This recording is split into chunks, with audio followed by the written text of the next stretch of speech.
The ISPR Vane had 90 days to find a wife or lose his empire. Juniper Hale became his temporary assistant and his fake bride. Their contract was clear: save her family's shop, keep their distance, and never fall in love. But what happens when a secret turns everything they thought they knew upside down? The Vane Covenant, a web novel, Billionaire-CEO Romance. The complete audiobook, only on Novel Charter, free to listen. Subscribe so you never miss a new release. Chapter 1 begins now. Let's tend it on the Verth. The morning light fell cold across the Vane Industries executive floor, and Theodore Marsh Vane felt the weight of it before he opened his eyes. He had slept 4 hours. That was normal. What was not normal was the voicemail waiting on his phone when he reached the bathroom. A clipped message from Beatrice Vale, executor of his grandfather's estate, asking him to call before 9.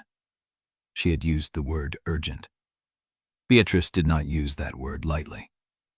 Theo dressed in the dark of his penthouse closet, selecting a charcoal suit with the same precision he applied to every decision. Silk tie, French cuffs.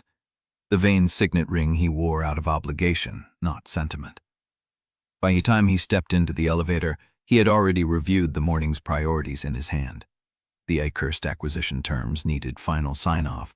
The quarterly review was scheduled for 10, and Gideon had requested a private meeting at 11, which meant his uncle had something he wanted to frame as cooperation before the board saw it as a threat. The elevator opened onto the 38th floor, and Theo knew, before his assistant spoke, that something was wrong. The executive floor was not quiet. It was loud. Not the productive hum of deal-making, but the panicked murmur of people who had lost control of their systems. Several senior staff clustered near the main scheduling board, their voices overlapping, and Mara Sloan, his chief of staff, stood apart from them with her phone pressed to her ear and a look on her face that Theo had never seen before. She looked like she was calculating damage. "Explain," Theo said. Mara lowered the phone. "The schedule? Someone pulled the full calendar overnight and reorganized it. The color coding, the priority tiers, the department assignments, all of it. No one knows who authorized it, and the junior staff are too afraid to say whether they made the change themselves or found it this way." Theo looked at the board. The intricate system of blue, red, and gold markers that governed his day had been replaced by something simpler. The gold markers were gone. The reds were fewer. The blues had been consolidated into a clean diagonal that ran from the morning briefing straight through to the Acehurst signature without a single impossible overlap. Whoever had done it had not been afraid. "Find out who touched this," Theo said. "And find out now." He walked toward his office, already calculating how many minutes the disruption had cost. Behind him, the murmuring dropped, and he heard Mara's footsteps following at a measured distance. She knew better than to speak until he sat. Theo settled behind his desk, pulled up the calendar on his terminal, and saw the truth of what the board had shown him. The original schedule had been a disaster. 3 department reviews stacked on top of each other, a media briefing that overlapped the Acehurst call, and a window for Gideon's meeting that left him no time to prepare. He had approved that schedule himself, which meant someone had constructed it to look reasonable on paper and impossible in practice. Then he saw the corrected version, the one the temp had built. It was good. The briefing was moved to 7:30, which was aggressive but achievable. The Acehurst call sat at 9, with a built-in buffer for overrun. Gideon was pushed to 11:30, right after the quarterly review, which meant Theo would walk into that meeting with the quarter's numbers in his hand instead of speculation in his head. And there was a note at the bottom, typed in plain text, no flourish. "Lunch blacked for recovery. You will need it." Theo stared at the note for a long moment. "Bring me the person who did this," he said. Mara left. 2 minutes later, she returned with a young woman who walked like she was used to enter ruins where she was not expected. Juniper Hale had auburn hair pinned up in a loose twist, the kind that looked efficient rather than polished, and a scatter of freckles across her nose and cheeks that made her look younger than she probably was. Her hazel-green eyes moved over his office with quick, assessing glances, taking in the bookshelves, the windows, the portrait of his grandfather above the credenza, and finally settling on him without flinching. Theo did not stand. "You changed my schedule," he said. "I corrected it," Juniper said. "I do not know who Gideon is, but his requested time overlapped with your quarterly review, and you cannot walk into a meeting with him if you have not seen the quarter's numbers. So I moved him to 11:30. If that causes a problem, you can tell me now." Theo did not tell her anything. He sat back in his chair and looked at her through the eyes. She was not just competent. She was sharp. Sharp enough to see the trap in the original schedule, sharp enough to fix it without permission, and sharp enough to stand her ground when confronted by a CEO who had built his reputation on making people uncomfortable. "What agency sent you?" he asked. "Halden Temps. I am available Mondays and Thursdays unless you need coverage on a Tuesday. I also do weekend shifts occasionally." Theo reached for the phone. He dialed legal. Oliver Chen, head of corporate counsel, answered on the second ring. "Oliver?" Theo said. "I need you upstairs, now." He hung up and looked at Juniper, who had not moved from her spot near the terminal. "You are not going back to Halden Temps," Theo said. "As of this moment, you are assigned to my floor." Juniper's eyebrows lifted. "That is not how temp placements work. The agency sends me where they want me. I will buy out your contract." "You cannot buy out my contract without speaking to my agency first." Theo's mouth curved, almost to smile, though he would not have called it that. "Watch me." The office door opened and Oliver Chen stepped in, a tablet in one hand, a folded document in the other. He looked from Theo to Juniper and back, waiting. Theo did not explain. He did not need to. "Miss Hale," he said. "Stay." Juniper did not leave. She stood at the edge of his desk, her hands still in her cardigan pockets, and Theo saw the moment she decided to see where this led. There was curiosity in her face, caution, and something else, something he could not name. Oliver cleared his throat. "Mr. Vane, what exactly am I drafting?" Theo did not answer him directly. He was still watching Juniper, her steady gaze, the way she did not fill the silence with nervous chatter, the competence that clung to her like a scent. "Marriage contract," Theo said. The silence in the room changed. Juniper's hands went still. "What did you say?" Theo leaned forward, gripping the edge of his desk. The urgency in Beatrice's voicemail, the trap in the schedule, the weight of his uncle's ambition, all of it pressed against him at once. And in front of him stood a woman who had walked into chaos and made it quiet. "You have 90 days to decide," he said. "I have 90 days to produce a wife. Sit down, Miss Hale. We have terms to negotiate." Chapter 2. She did not remember leaving the building. One moment she was standing in front of Theodore Vane's desk with Oliver Chen staring at her from the doorway, and the next she was on the sidewalk, the glass doors of Vane Industries sliding shut behind her, her hands trembling in her cardigan pockets. The air outside smelled like exhaust and wet concrete. Normal things. Ordinary things. She pressed her palm flat against her chest and felt her heartbeat through the thin fabric, fast and uneven, like she had run a sprint she did not remember starting.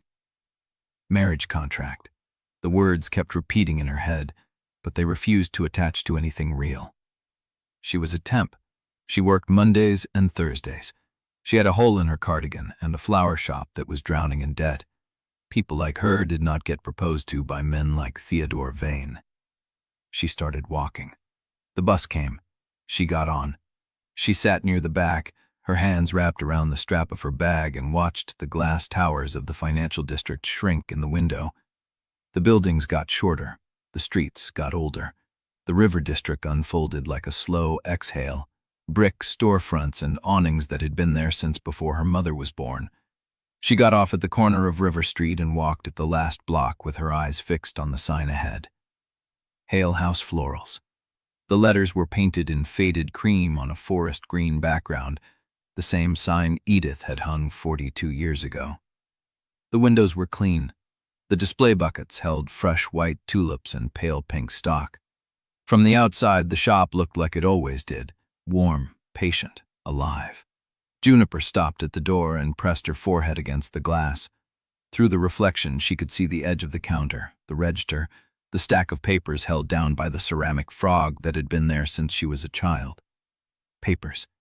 She knew what they were without reading them. Overdue notices from the supplier, a letter from the bank, the foreclosure warning that had been sitting in the back office for 3 weeks, the one Edith pretended was a misprint. She pushed the door open. The bell chimed. The smell hit her first, damp earth and crushed stems, and the faint sweetness of hyacinths from the cooler. It was the smell of every safe moment in her life. "Junie!" Edith appeared from the back room, her gray hair pulled into a loose knot, her apron dusted with soil. She was 74 years old and moved like she had never considered slowing down. "You are home early," Edith said. "Did the building fall down without you?" Juniper tried to smile. "Something like that." Edith's eyes narrowed. She had always been able to read her granddaughter the way she read cuttings by the bend of the stem, the color at the edges, the places where things did not look right. "Sit," Edith said. I'm fine." "Sit." Juniper sat on the stool behind the counter. Edith did not ask again. She simply waited, her hands still, her gaze steady, the same patience that had held Juniper together through every crisis since she was 12 years old. "The CEO of Vane Industries asked me to marry him today," Juniper said. The silence stretched long enough for a customer to walk past the window and disappear. Edith did not laugh. She did not look surprised. She pulled out the other stool, sat down across from Juniper, and folded her hands on her knees. "Tell me everything." So Juniper did. She told her about the impossible schedule and the color-coded chaos, about the way Theo had looked at her when she corrected him, not angry, but assessing, like she was a puzzle he had not expected to find. About Oliver Chen appearing with a tablet and the words marriage contract hanging in the air like smoke. When she finished, Edith was quiet for a long moment. "He offered you 90 days to decide," Edith said finally. "Yes. And you told him no?" Juniper looked down at her hands.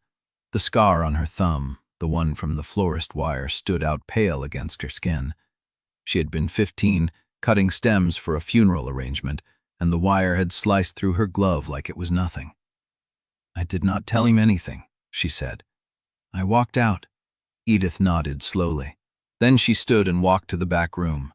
When she returned, she was carrying the stack of papers Juniper had seen through the window. She set them on the counter without ceremony. "You should read them," Edith said. "I have read them." "Read them again." Juniper picked up the top letter. The bank's logo was crisp and cold. The numbers had not changed since the last time she looked. 6 weeks past due on the commercial loan, 3 months behind on the line of credit. A notice of default with a date circled in red. 15 days. They had 15 days before the bank began formal foreclosure proceedings.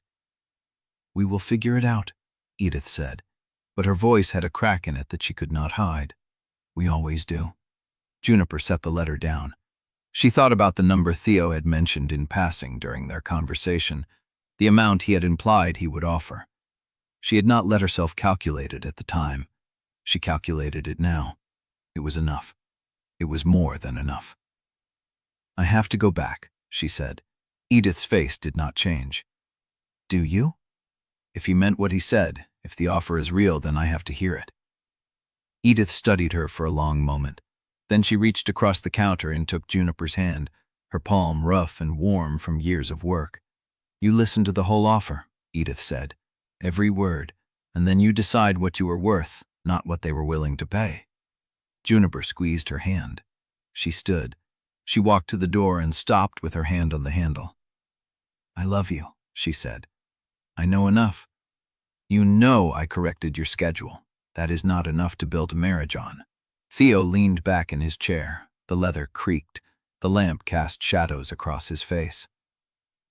"I am not asking for a marriage, Miss Hale. I am asking for a contract. You fulfill the terms.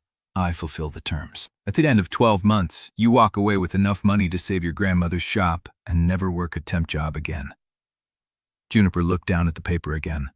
The numbers were precise. The terms were clear. It was the cleanest offer she had ever received, and that was what made it terrifying. "What if I say no?" she asked. Theo did not flinch. "Then I find someone else." The words landed like a door closing. She felt them in her chest, cold and final. She folded the paper and slid it into her pocket. "I will think about it," she said. Theo nodded. "You have until tomorrow." She stood. She walked to the door. She stopped with her hand on the frame, the same way she had stopped at the flower shop, and turned back. He was watching her.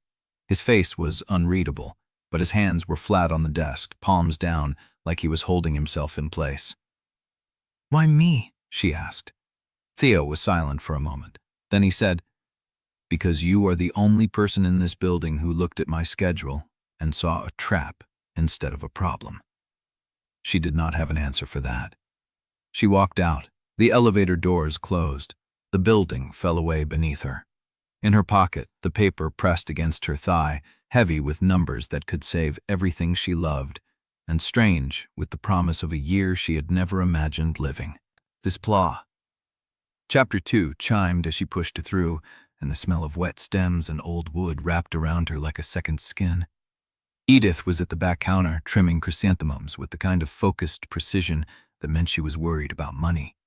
She looked up, and her face did that thing it always did when she saw Juniper, a quick brightening that didn't quite reach her eyes. "Early?" Edith said. "That's either very good or very bad." Undecided, Juniper kissed her cheek and set her bag behind the counter. "How's the refrigeration unit?" "Still making that noise, still running." Edith stripped a lower leaf with a clean snap. "But it's not going to last the summer. I've been pressing replacements." Juniper's stomach tightened. "Don't. I'll handle it." "With what, honey? The temp checks barely cover your bus fare." The truth sat in her throat, too large to swallow and too strange to speak. She let it stay there and reached for an apron. They worked through the lunch rush in comfortable rhythm, Juniper at the register, Edith arranging the cooler display, both of them avoiding the subject of money the way they avoided the draft near the front window. By 1 o'clock, the shop was quiet again, and Juniper was wiping down the counter when the door chimed and Luca walked in. He was still in his consulting office clothes, a gray blazer that didn't quite fit, and the same worn leather satchel he'd carried since college. He took one look at her and said, "You have that face." "What face?" "The one you make when you're about to do something brave and stupid." Edith laughed softly from the back and disappeared into the storage room with a bucket of stems, which was Edith's way of giving them privacy without admitting she was giving them privacy. "I got offered a job," Juniper said. "Temp work?" "Marriage." Luca's hand stopped halfway to his pocket. He stared at her for a long moment, then set his satchel on the counter and folded his arms. "Say that again." She told him everything, the impossible schedule, the confrontation, the office with the view and the draft from the vents, and the way Theodore Vane had looked at her like she was a solution he hadn't known existed. She told him about the 90-day deadline and the offer. 12 months, money for the shop, a settlement at the end. Luca listened without interrupting, which was worse than if he'd argued. When she finished, he rubbed his jaw and said, "You're not telling me what you want. You're telling me what you think you should want." "I'm telling you this could fix everything. It could also bury you." He leaned against the counter, close enough that she could smell the coffee on his breath. "Junie, I've seen contracts like this. Not with billionaires, but with people who had more leverage than they knew and less power than they thought. The man writes the rules. You just sign them. I'm not signing anything without reading it. You think reading it will protect you?" His voice stayed low, but there was heat beneath it. He has lawyers who spend their whole lives making sure words mean what his side needs them to mean. You have a flower shop that's 3 payments from closing and a grandmother who doesn't know how bad it really is. The truth of it landed like a weight on her chest. "I know," she said quietly. That's why I'm going back. To say yes? To negotiate. Luca studied her for a long moment. Then something shifted in his expression, a reluctant respect, or maybe just resignation. You want me to look at the contract when it's drafted? Yes. I'll do it on one condition. He held up a finger. If I tell you a clause is poison, you don't sign, no matter how much money is on the other side of it. She nodded. Deal. He grabbed her shoulder and squeezed once, hard, the way he had after every bad backup and failed interview since they were 19. Then go. But Juniper, don't let yourself be bought cheaply. If he needs you bad enough to offer marriage, you're not the one with nothing to lose. The Vane Industries tower looked different the second time. Juniper had been dropped off by the temp bus that morning, a worker arriving at a service entrance. Now she walked through the main lobby on her own 2 feet, past the security desk where the guard checked her name against a clipboard and waved her toward the executive elevator. The doors opened onto the 42nd floor, and Mara Sloan was waiting. Mr. Vane is with legal counsel, Mara said, falling into step beside her. They've prepared a draft. He wants you to review it before any discussion. Review it alone? That was my recommendation. Mara's expression was unreadable. You should know what you're agreeing to before anyone tries to explain it to you. Do you with loan on schedule conflicts. Define right of first refusal. If I need you at something that conflicts with the shop, you give me the chance to adjust before you decline. She considered it. That's reasonable. He inclined his head. Anything else? Several bedrooms. She met his eyes. I want it explicit that this is not a marriage of convenience in name only. We share a residence, we share public spaces, we share appearances, we do not share a bed. I wrote that clause. I know. I'm making sure you didn't plan to rely on an implied exception. The corner of his mouth moved, not a smile, but close. You're very thorough. You offered me a contract. I assumed you wanted someone who reads the fine print. I did. He leaned back in his chair, and something in his posture shifted, a fraction less guarded. What about the end date? What about it? 12 months. After that, the marriage dissolves. The confidentiality obligations remain, and we return to separate lives. He said it evenly, but his eyes stayed on hers, watching. Are you comfortable with that timeline? I insisted on it. Good. So did I.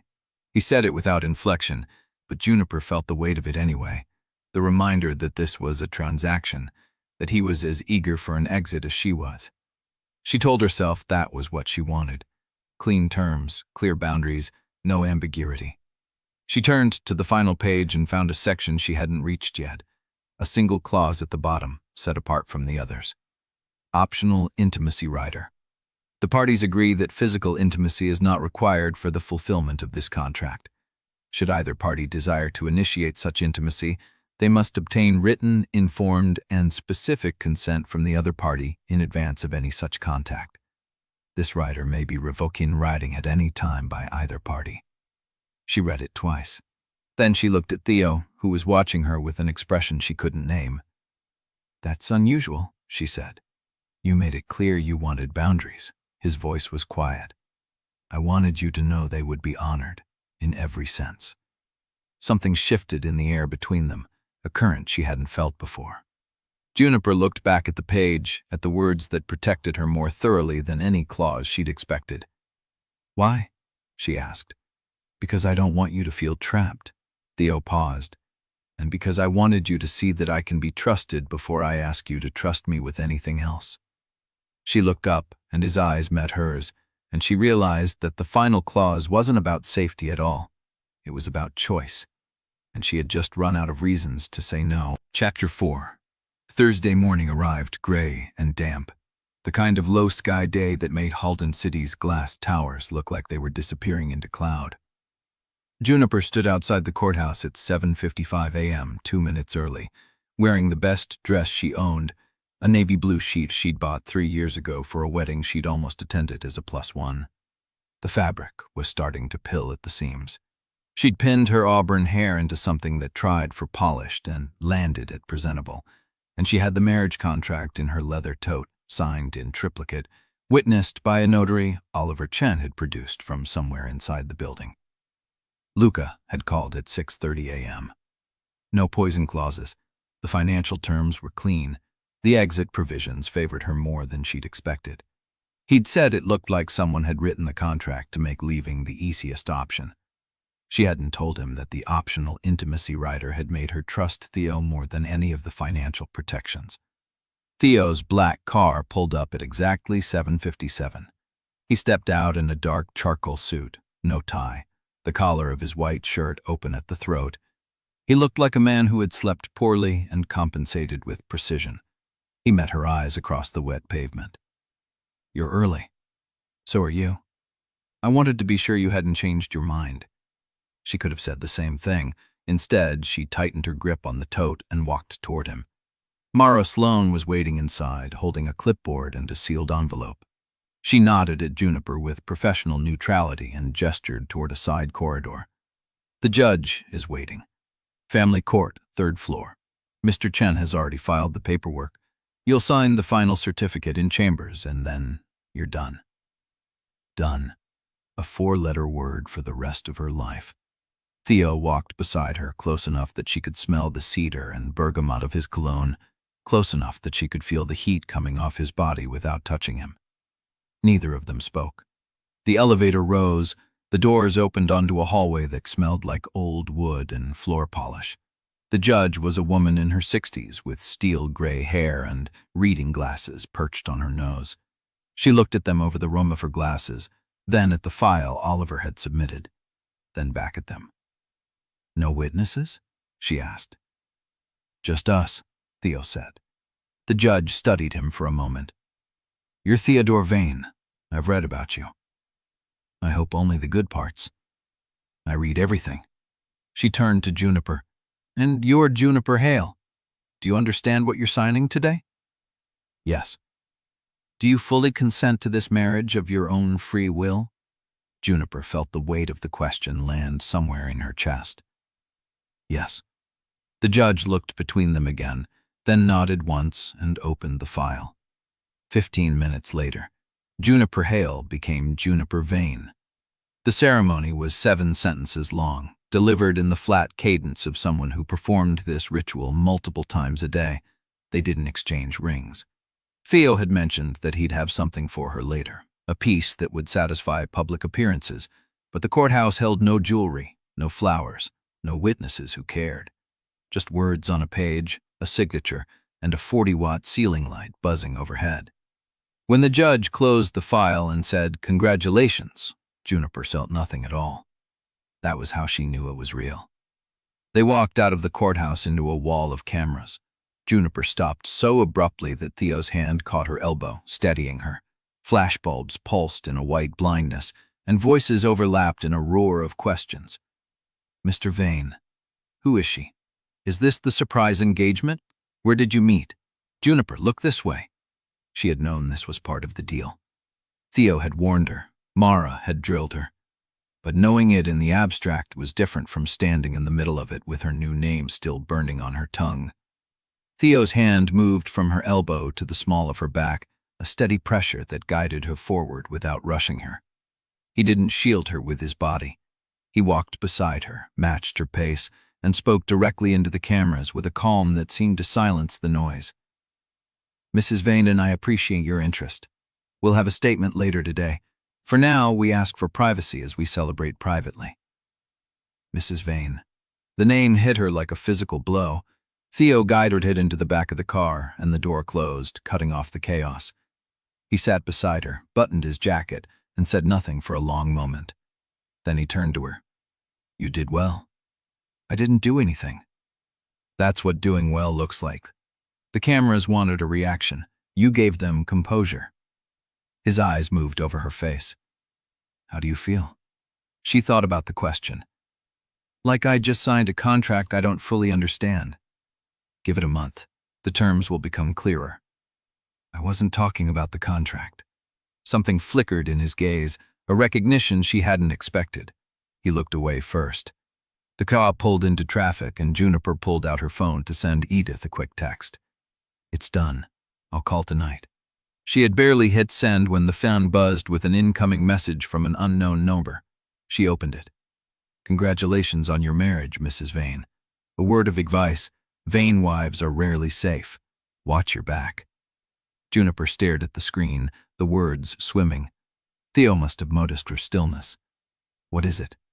She looked up. Her hands were cold. "Nothing," she said. "Wrong number." She slipped the phone back into her bag, but the words stayed burned into the back of her eyelids. Vane wives are rarely safe. They drove through the gray streets of Halden City, and Juniper watched the glass towers slide past, feeling the weight of a new name she hadn't earned and a warning she couldn't ignore. Chapter 5.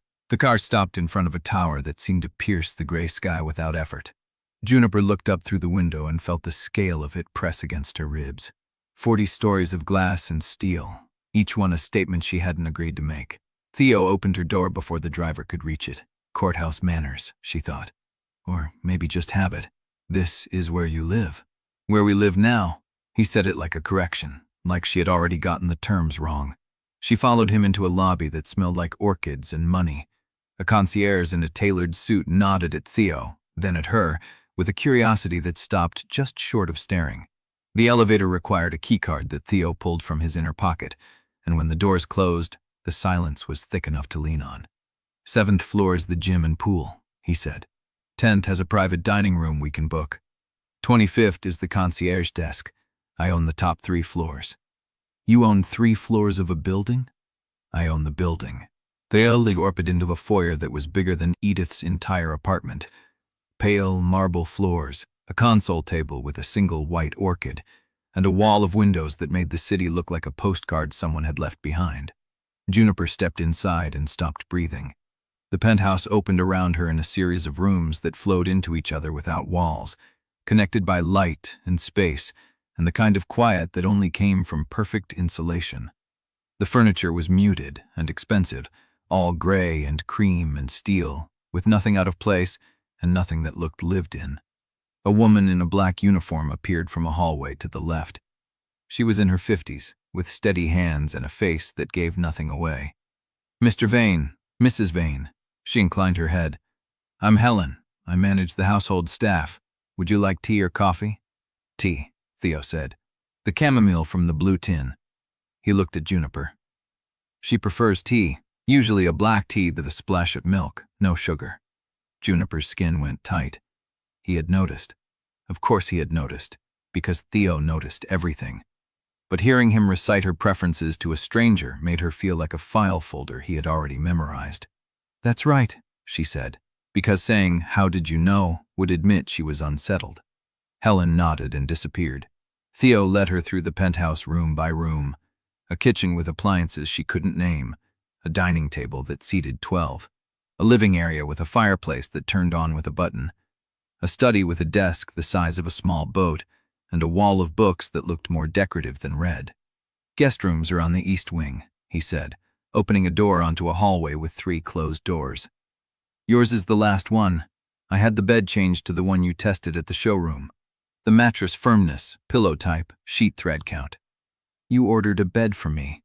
"I ordered several. I wanted options." She didn't know if she was supposed to be touched or terrified. "Your room has a private bathroom, a walk-in closet, and a small sitting area. The door locks from the inside. My room is at the opposite end of the penthouse." He paused. "No one will enter your space without your permission. That includes me." She followed him to the door at the end of the hall. He pushed it open. The room was larger than her entire apartment above the flower shop. A bed with a soft gray duvet faced a window that looked out over the river. A reading chair sat in the corner with a lamp already on. A vase of white peonies rested on the nightstand, fresh and perfect, not a single petal bruised. She walked to the closet and opened the door. Her breath caught. Dresses hung in neat rows, arranged by color. Blouses, skirts, jackets, all in her size, all with tags still attached. A rack of shoes lined the bottom, each pair polished and waiting. On a shelf above, handbags sat in dust bags like sleeping animals. "I had a stylist pull pieces that match your frame and coloring," Theo said from the doorway. "You can keep whatever you want, return whatever you don't. There's a tailor on standby for alterations." When did you do this? Tuesday night, before she had even signed the contract, before she had even said yes. She turned to face him. You ordered me a wardrobe before I agreed to marry you. I ordered you options. You decide what stays. That's not the point. What is the point? She opened her mouth, closed it, and tried to find the words for the feeling that was crawling up her throat. The point is that you made decisions about my life without asking me. You bought me a bed, you filled a closet, you told a servant what tea I drink, and I didn't get a say in any of it. Theo's jaw tightened. I was trying to make this easier for you. Easier for me, or easier for you to manage? The silence that followed was sharp and alive. He held her gaze for a long moment, and she saw something crack behind his eyes, a flicker of recognition that his effort had landed like a wall instead of a welcome. I grew up in a house where comfort was weaponized, he said quietly. Every gift came with terms.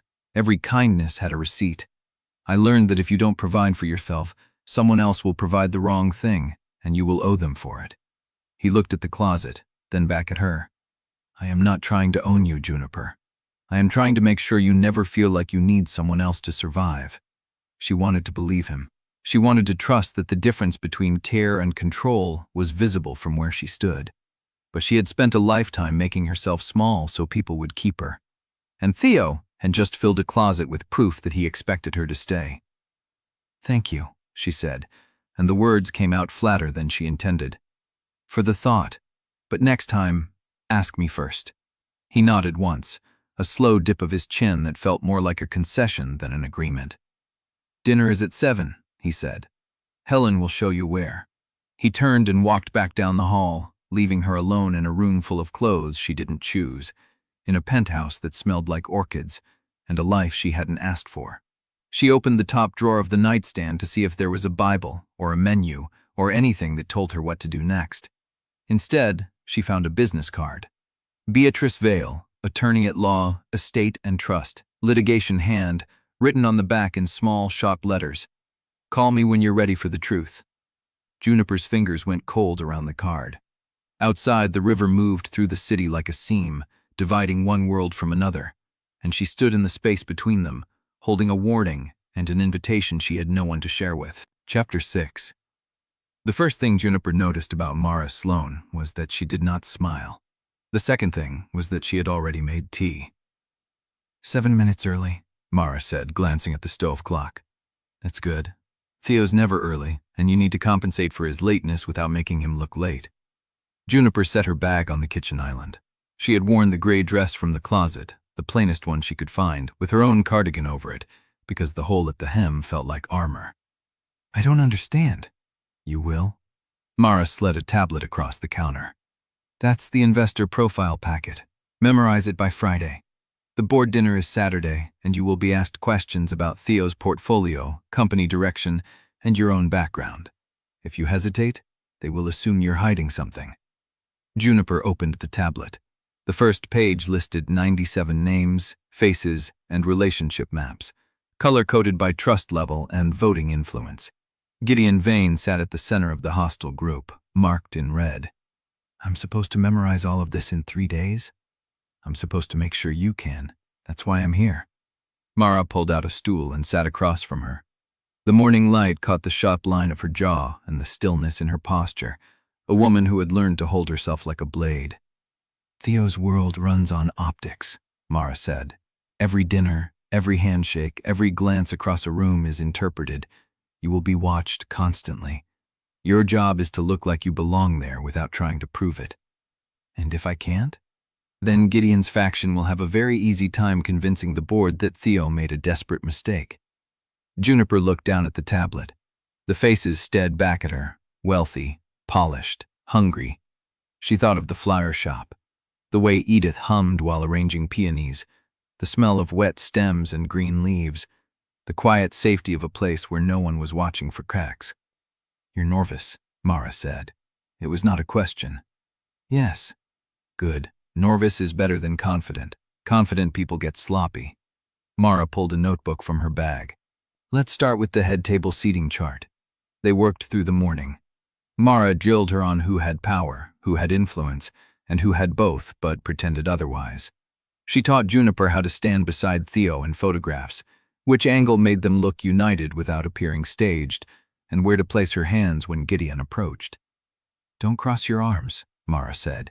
"It reads as defensive. Don't let your shoulders drop forward, it shrinks your presence. Keep your chin level and your weight evenly distributed. You want to look like you're staying because you chose to, not because you have to." "I feel like I'm learning a script." "You are, but good actors make the script disappear." Juniper practiced the stance. Shoulders back, chin neutral, hands loose at her sides. It felt like wearing a costume, but she could feel the difference in how the room met her. Taller, more solid. When Gideon asks where you grew up, don't say River Street. Say, the historic district. It's technically true, and it sounds like you're choosing your words, not hiding your address. "He'll know I'm lying. He'll know you're protecting yourself." "That's fine."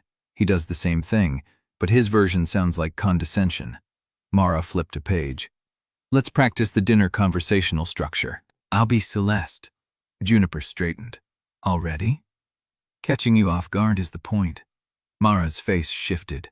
Her posture loosened. Her smile turned sharp and sweet, and Juniper saw Celeste Vane in the way she tilted her head and let her eyes drift with lazy judgment. "Mrs. Vane," Mara said in a voice that was not her own. "I've been so curious about you. Theodore has always been so private. What was it that convinced you to say yes so quickly?" Juniper hesitated. The real answer was a flower shop and a foreclosure notice and a grandmother who deserved peace. The right answer was something else. "I was convinced by the man himself," she said, and the words came out steadier than she expected. "Theodore doesn't do anything without intention. Neither do I." Mara's expression flickered, something that might have been approval. "Not bad. But you paused. In a real conversation, that pause is a seam. Gideon will pull at it. Then I won't pause next time." "Good. Again." They ran the scenario 6 more times. By the 4th pass, Juniper stopped thinking about her posture. By the 6th, she was answering in complete sentences before Mara finished the question. Mara closed her notebook. "You're faster than I expected. Is that a compliment?" "It's an observation. Compliments are useless in this world. Observations keep you alive." Juniper set the tablet down and rubbed her eyes. The names had started to blur toward the end, but she could still see Gideon's face in red, a warning she was supposed to carry into every room. "Why are you helping me?" Mara considered the question. The kitchen was quiet, except for the soft hum of the refrigerator. "Because Theo is the best option this company has," she said. "And if you embarrass him, Gideon wins." "I don't want Gideon to win." "You sound like you know him well." "I've been watching him for 15 years. Mara stood and gathered her things. "He's patient, strategic, and he never forgets a weakness. If you have one, he will find it. And when he does, he will use it to cut Theo apart through you." Juniper's hand drifted to her pocket. The business card was still there, a thin rectangle of paper that felt heavier than it should. "What's my weakness? Right now?" Mara's gaze was flat and unreadable. "You care about the wrong things. You want to be liked. That's a liability at a table full of people who will smile while they'll destroy you." She walked to the door, then paused with her hand in the frame. "There's a fitting at 3. The stylist will bring options for Saturday. Wear whatever makes you feel like you're walking into a room you already own." She left. Juniper stood alone in the kitchen, surrounded by the smell of cooling tea and the weight of 9 to 7 fesses she was supposed to remember by Friday. She pulled the card from her pocket. "Call me when you're ready for the truth." She had been ready her whole life, but she had never known what shape the truth would take. She slid the card back into her pocket and picked up the tablet again. The first face on the screen was Gideon Vane, steel gray eyes and silver hair, wearing a smile that looked like it had been painted on by someone who knew exactly how much damage a smile could do. She studied his expression until the lines of his face felt familiar, and then she studied it again. If weakness was caring about being liked, she would learn to care about something else. She would learn to care about winning. Chapter 7. The private dining room at the Halden Club occupied the entire east wing of the 8th floor, with floor-to-ceiling windows that caught the last copper light of the autumn sun. Crystal stemware caught the glow and scattered it across white linen. Silver settings sat at precise distances, measured by hands that had been doing this for decades. Juniper stood in the doorway and counted 14 places. 14 faces she had studied on Mara's tablet. 14 names, trust ratings, and voting histories she had drilled until her eyes burned. Theo's hand settled at the small of her back, light and deliberate. "You remember the seating?" It wasn't a question. "Gideon at the head, across from you," she said, keeping her voice low. "Your CFO to your right. The two swing voters flanking Gideon's wife. Celeste at the far end, between the legal counsel and the retired board member who still owns 8%. You studied the map. You paid for the map." Something flickered in his expression, not quite a smile, but close enough. They entered together. The room turned to look at them. 14 sets of eyes that had been briefed, positioned, and prepared. Juniper felt the weight of each gaze like a physical pressure, but she had practiced for this. She let Theo pull her chair out, settled into the leather, and placed her napkin across her lap before anyone could watch her hands tremble. Gideon was already watching her from the head of the table. He looked older than his photograph suggested. The silver hair was thinner at the temples, and the lines around his eyes deepened when he smiled the way he was smiling now, like a man who had already won. "Mrs. Vane," he said, and the name sounded like a test. "We're all so eager to know you better." The table quieted. Celeste sat at the far end, wearing a gown the color of champagne, her dark hair swept over one shoulder. She lifted her wine glass and studied Juniper over the rim with the casual attention of someone watching a car approach a wall. "Tell us how you're finding the transition," Gideon continued. "It must be quite a change from your previous work." Juniper smiled, easy and open. "It's different," she said, "but I've always been good with color-coded systems. Yours is more complex than most, but the logic is the same." A pause. The CFO's eyebrows lifted. Gideon's smile tightened at the edges. "Color-coded systems?" "I temped for 6 years," Juniper said. "I've walked into offices where the filing system was a prayer and a hope. Your executive floor runs on discipline. That's rare." She had not answered his question. She had not lied.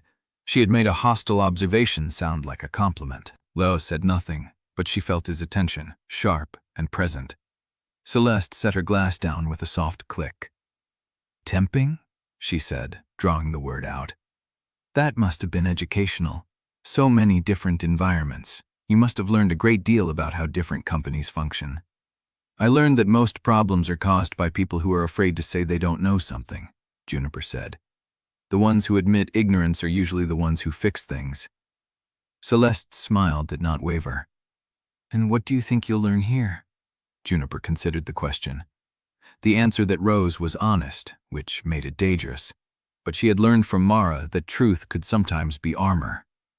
"I'm learning that power looks different from the inside than it does from the outside." Gideon's wife, a quiet woman with pearls and a frozen expression, shifted in her seat. Celeste tilted her head. "And how does it look from the inside, Mrs. Vane?" "Like a lot of people trying very hard to seem certain." The table went still. Then one of the swing voters, a gray-haired woman at Gideon's left, let out a short, surprised laugh. "Well," she said, "that's refreshing." The tension cracked, just slightly. The CFO picked up his wine glass. The conversation fragmented into smaller threads, and Juniper felt the room exhale. She had survived the first pass. The meal progressed through courses she barely tasted. Poached fish, roasted vegetables, a sorbet course she did not recognize. She answered questions with the prepared ease she had practiced with Mara, deflecting personal inquiries with general observations, redirecting attention to the people who wanted to feel heard. Gideon waited until the main course was cleared. "Mrs. Vane," he said, and the table quieted again. "I've been curious about your background. You grew up on River Street, didn't you?" The words landed like a stone in still water. Juniper did not flinch. "The historic district," she said. "Yes, your grandmother runs a flower shop there." "She does. Hale House Florals. It's been in our family for 3 generations. Gideon nodded slowly, as if she had confirmed something he already knew. "A lovely business. Very local. I imagine it's quite different from the world Theodore inhabits." Juniper felt the trap. He was not asking a question. He was drawing a line, marking her as separate, as someone who did not belong. She opened her mouth to answer, to deflect, to protect. Theo spoke first. "It's different in the way that genuine craftsmanship is different from management," he said. His voice was quiet, but it carried. "Juniper runs a business that has survived for decades without institutional investment, without a board, without quarterly earnings pressure. She knows more about real operations than half the people in this room." The table went very quiet. Gideon's smile did not move, but something behind his eyes hardened. "I meant no offense, Theodore. I was simply observing that your wife's background is quite distinct from your own." "Distinct doesn't mean lesser," Theo said. "And if we're going to discuss distinctions, I'd note that Juniper has read every investor profile in your network in the last 48 hours. She knows more about this table than most of you know about her." Juniper's chest tightened. He was defending her, not the arrangement, not the optics, but her. Celeste laughed, high and bright. "Theodore, you sound almost romantic. I didn't know you had it in you." Theo did not look at her. He looked at Gideon. "I know exactly what I have in my wife. I'm simply making sure the table does as well." The moment stretched. Gideon picked up his wineglass and took a long, slow drink. "Of course," he said. "We're all delighted to have her." The conversation resumed, but the temperature had shifted. People spoke louder, laughed more quickly, filled the silence that had opened. Juniper sat very still, her hands folded in her lap, and did not look at Theo. She was grateful. She was terrified, because if he kept defending her like that, she would start to believe it mattered. The dinner ended with coffee and small plates of petit fours. Gideon rose first, making a circuit of the table to say goodnight personally. When he reached Juniper, he took her hand and held it a beat too long. "Well played," he said, so quietly only she could hear. "I hope you understand what you've signed up for." "I understand what's in the contract," she said. "That's all I need." His smile widened. "Contracts only cover what people are willing to put in writing. The rest of the game happens in the spaces between clauses." He released her hand and walked away. Celeste passed a moment later, her perfume trailing like smoke. "You did better than I expected," she said. "But the evening's not over, and Theodore can't hold your hand through every conversation." She was gone before Juniper could answer. The car was waiting at the curb. Theo held the door for her, and she slid into the leather seat, feeling the tension drain from her shoulders in a single, shaking exhale. "You did well," he said, settling beside her. "You didn't have to defend me like that." "I didn't do it because I had to." The car pulled away from the curb. The Halden Club receded in the rear window, gold-lit and unreachable. Juniper looked at his profile, sharp in the passing streetlights. "If you keep defending me, people will notice." "Good." "They'll ask questions. Let them." She wanted to argue. She wanted to tell him that his defense made her feel seen in a way that was dangerous, that it blurred the line she needed to keep clear, that she could not afford to depend on a man who would walk away in 11 months. Instead, she said nothing. The car turned onto the bridge, and the city spread out below them, a grid of light and glass and secrets. Juniper pressed her palm flat against the leather seat and counted her breaths. She had survived the first dinner, but Gideon's words sat in her chest like a splinter. The rest of the game happens in the spaces between clauses. She pulled out her phone. The anonymous text was still there, 3 days old, unread after the first time. "Vane wives are rarely safe. Watch your back." She had not called Beatrice Vale. She had not told Theo about the threat. She had spent the whole evening learning to smile while the room measured her for weaknesses. And now, sitting in the dark of a luxury car with a man who had defended her mind in front of his enemies, Juniper realized she was keeping secrets from the only person who might help her survive. She closed the phone. The car kept moving. She did not say a word. At 10:13, the headline appeared at 6:47 a.m. Juniper saw it on her phone before she was fully awake, the screen glowing on the nightstand where she had left it face up the night before. Vane Hare weds mystery bride. Temp secretary becomes billionaire's wife overnight.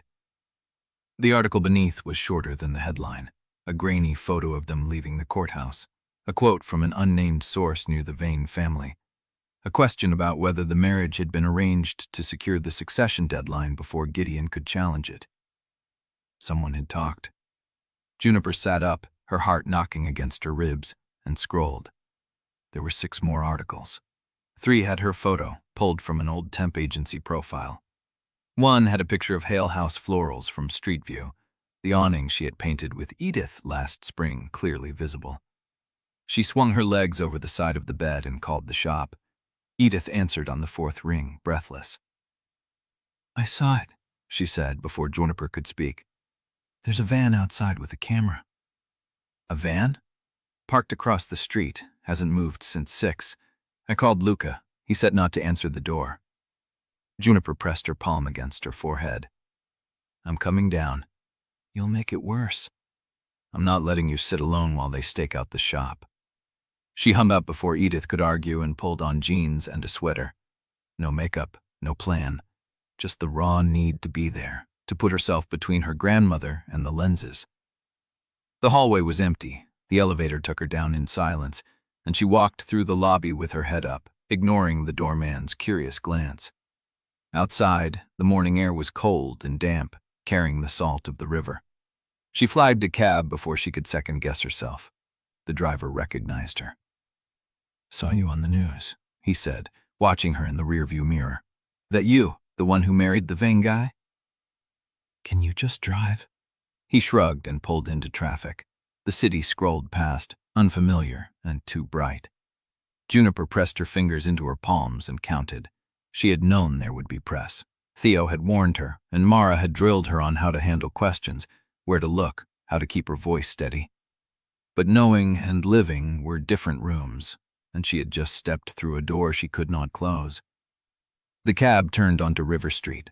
The van was exactly where Edith had said, a white panel vehicle with tinted windows, parked at the curb half a block from the shop. A photographer sat in the driver's seat, a long lens resting on the open window frame. Juniper paid the driver and got out. The photographer's head turned. The lens followed her as she walked past, key in hand, toward Hale House florals. She did not look at him. She unlocked the shop door and stepped inside, locking it again behind her. Edith was sitting at the back counter with a cup of tea that had gone cold. She looked up when Juniper entered, and her face did the complicated thing it always did when she was trying not to show fear. "You should have stayed uptown. They don't get to chase me away from my own door." Edith studied her for a long moment. Then she nodded once and pushed the tea aside. "There's coffee in the back, fresh. I made it when I heard the van pull up." Juniper went into the workroom and poured herself a cup, her hands shaking enough that she had to grip the mug with both hands. The shop smelled like stems and earth and the faint sweetness of Edith's hand cream. It was the same smell it had always been, the smell of safety, and it hurt to know that safety was no longer private. Her phone buzzed. "Theo, are you at the shop?" Juniper, "Yes." "Theo, stay inside. I'm sending someone." Juniper, "I don't want security." "Theo, I know. They're already on the way." She stared at the screen, anger and gratitude knotting together in her chest. He had not asked. He had not waited for her to decide. He had made the choice and informed her afterward, exactly as he had with the bed and the wardrobe, and she was tired of being managed into safety. She typed, "Next time, ask my first." The dots appeared, then disappeared, then appeared again. Theo. Noted. She did not know if she believed him. 20 minutes later, a black sedan pulled up behind the photographer's van. A man in a dark suit got out, spoke to the photographer through the window, and waited. The van's engine started. It pulled away. The man in the suit turned toward the shop, and Juniper watched him walk to the door and knock. 3 short raps, professional and unhurried. She opened it. "Mrs. Vane, my name is Derek Parrish. Mr. Vane assigned me to your detail." "I didn't ask for a detail." "No, ma'am, but the photographer will be back, and there will be more. My job is to make sure you and your grandmother can move through your day without being followed." She wanted to argue. She wanted to tell him that she did not need a bodyguard, that she had survived 27 years without one, that the flower shop had never required a man in a suit standing outside its door. But Edith was watching from the counter, and the van was gone, and Juniper knew, in the part of her she did not want to admit, that the threat text had been real. and that she had no idea who had sent it. "Fine," she said, "but you stay outside." "Yes, ma'am." She closed the door and leaned against it. Edith raised an eyebrow. "Security? Apparently. Is that what you want?" Juniper pressed her palms against the wood of the door and closed her eyes. "I don't know what I want anymore." She spent the morning in the back room, processing a delivery of peonies and snapdragons, letting the work quiet her hands. Edith handled the front counter, and when customers asked about the car outside, she said, "My granddaughter married well," in a tone that discouraged follow-up questions. By noon, 2 more articles had appeared. One included a photograph of Theo at a fundraiser 3 years ago, unsmiling, his tie slightly loosened. The other ran a side-by-side comparison of Juniper's temp agency headshot and a shot from the courthouse steps. She looked different in the courthouse photo. She looked like someone who had decided something. Her phone buzzed again. "Mara. Gideon's team leaked the courthouse photo. Expect more tomorrow." The Saturday dinner planted the story. They wanted you on the defensive before the profiles went public. "Juniper. What profiles?" "Mara. Your background. The shop. The temp work. They're going to frame you as an opportunist. Prepare your response." Juniper set the phone down and went back to the peonies. She stripped the lower leaves from the stems, one by one, the motion familiar and grounding. The wire scar on her thumb caught the light, a pale line she had earned at 15, learning to bind bouquets tight enough to hold. She had spent her whole life being pleasant. She had spent her whole life making sure no one had a reason to question her presence. And now they were going to question it anyway, because she had married a man who belonged to a world that did not forgive intrusion. She finished the peonies and moved to the snapdragons. Behind her, Edith said, "You don't have to stay." Juniper's hands stilled. "I could call the whole thing off," Edith continued. "Tell Theo the wedding's over. You could come home and we'd figure out the shop the way we always have." "Edith, I'm not saying you should. I'm saying you can. You keep forgetting you have a choice." Juniper turned. Edith was standing in the doorway, her arms crossed, her eyes bright and unblinking. She looked old in that moment, and fierce, and exactly like the woman who had taught Juniper that beauty was a form of resistance. "Did you see what they wrote about me?" Juniper asked. "I saw. They called me a temp, an opportunist. They said I don't belong." Edith's jaw tightened. "They don't know what you are. They don't know what you carry, and they don't get to decide whether you stay or go.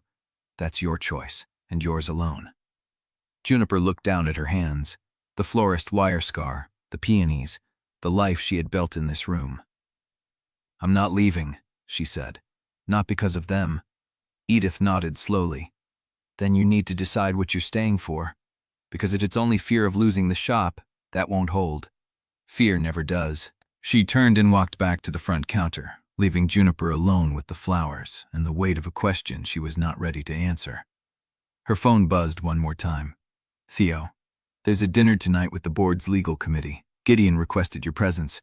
I can decline on your behalf, but I wanted to ask first." She read the message twice. He had asked. He had actually asked. Juniper. "What time, Theo?" 7. "I'll send the car." Juniper. "Send Derek. I want to finish the peonies first." Theo. "Done." She stared at the screen, at the single word that meant he had heard her, and felt something shift in her chest, small and dangerous and unnamed. Outside, Derek remained at his post. The van did not return, but the articles kept posting, and the city kept watching, and Juniper understood that she had stepped into a game where every move would be observed, recorded, and used against her. She picked up another stem. She kept working. And she did not tell Theo that she had finally decided to call the number on Beatrice Vale's card. Chapter 9. She arrived at the executive floor at 7:45, 3 hours before the legal committee dinner, carrying a thermos of tea and the weight of a decision she had not yet made. The call to Beatrice Vale sat in her pocket like a stone. She had dialed the number twice that morning, once while pruning the peonies and again while brushing her teeth, and both times she had hung up before the first ring connected.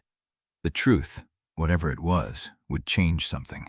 She could feel it in the way her fingers hesitated over the keypad, in the way her chest tightened every time she imagined Beatrice Vale's voice on the other end. She needed more time.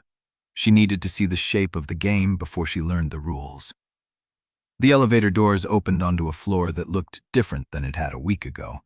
The receptionist, a woman in her 40s whose name Juniper had learned was Olivia, looked up from her screen and smiled. "Good morning, Mrs. Vane?" Juniper blinked.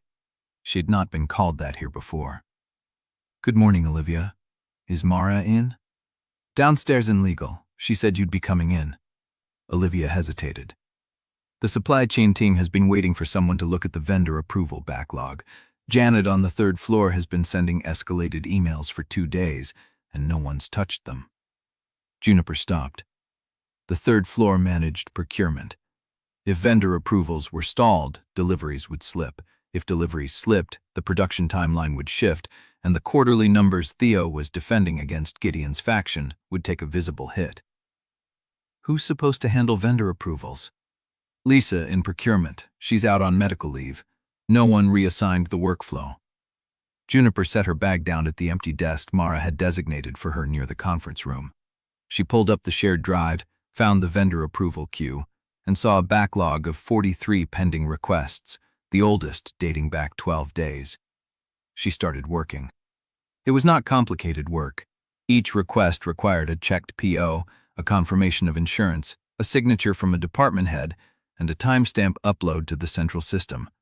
But no one had taken ownership because no one had been told to, and in a building where people moved by permission, an unassigned task became invisible. By 8:30 she had cleared 19. By 9:32. At 9:15 a junior analyst named Marcus appeared at her desk with a tablet and a nervous expression. "Mrs. Vane, the Halden industrial suppliers are threatening to pause shipment because their revised contract hasn't been countersigned. Janet said if we don't resolve it by noon, they'll reroute to the port of Kingston." Juniper looked up. "Where's the revised contract?" "In legal review, but it came back with a question about the liability cap, and no one's authorized to approve the change." "Who's the department head?" "Tom Walsh. He's in a strategy offsite until Friday." Juniper thought for a moment.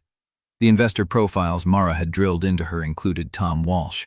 Neutral, cautious, afraid of making mistakes. He would not approve a liability change without Theo's explicit sign-off, and Theo was in back-to-back meetings until the dinner. She pulled out her phone. "Juniper. Theo. Vane Industrial needs a countersigned contract with a revised liability cap by noon. Tom Walsh is at an offsite. Who can authorize?" She waited. 3 minutes later her phone buzzed. "Theo. You." She stared at the screen. "Juniper. I don't have signing authority on procurement contracts." "Theo. You do now. I'll tell Mara to update the authorization list. Send the contract to her for final review, then sign it." She read the message twice. He had not asked if she knew what she was doing. He had not asked for an explanation. He had simply given her the authority and trusted her to use it.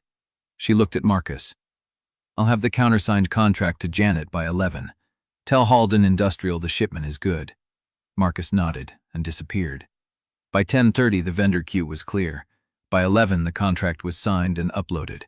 By 11:15 the 3rd floor had stopped sending escalated emails. Juniper sat back in her chair and realized the floor was quieter than it had been all morning. Not silent, calm. The kind of quiet that came when people stopped waiting for permission to work. Olivia appeared beside her desk with a fresh cup of tea. "You cleared the whole backlog," she said. "Janet just called to say thank you." "I fixed a workflow," Juniper said. "That's not heroism." "On this floor, it is." Olivia set the tea down. "You know, the last time someone from the executive team touched a procurement form was 3 years ago. Mara handles the big fires. Everyone else just passes the buck." Juniper looked at the tea. She had not asked for it. She had not asked for any of this. But the floor was different. People were moving. Emails were being answered. A problem that had been invisible for 12 days had been solved in 2 hours, not because she was brilliant, but because she had looked.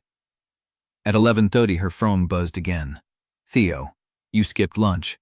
She frowned and checked the time. She had been so focused on the workflow that she had forgotten to eat. "Juniper. I didn't notice." "Theo. I know. There's a salad and soup in the break room. Eat it before the legal dinner." She looked up. Across the floor, a staff member was setting a tray on the break room counter. Steam rose from a cup of soup. She had not told him she was hungry. She had not told him she had forgotten to eat.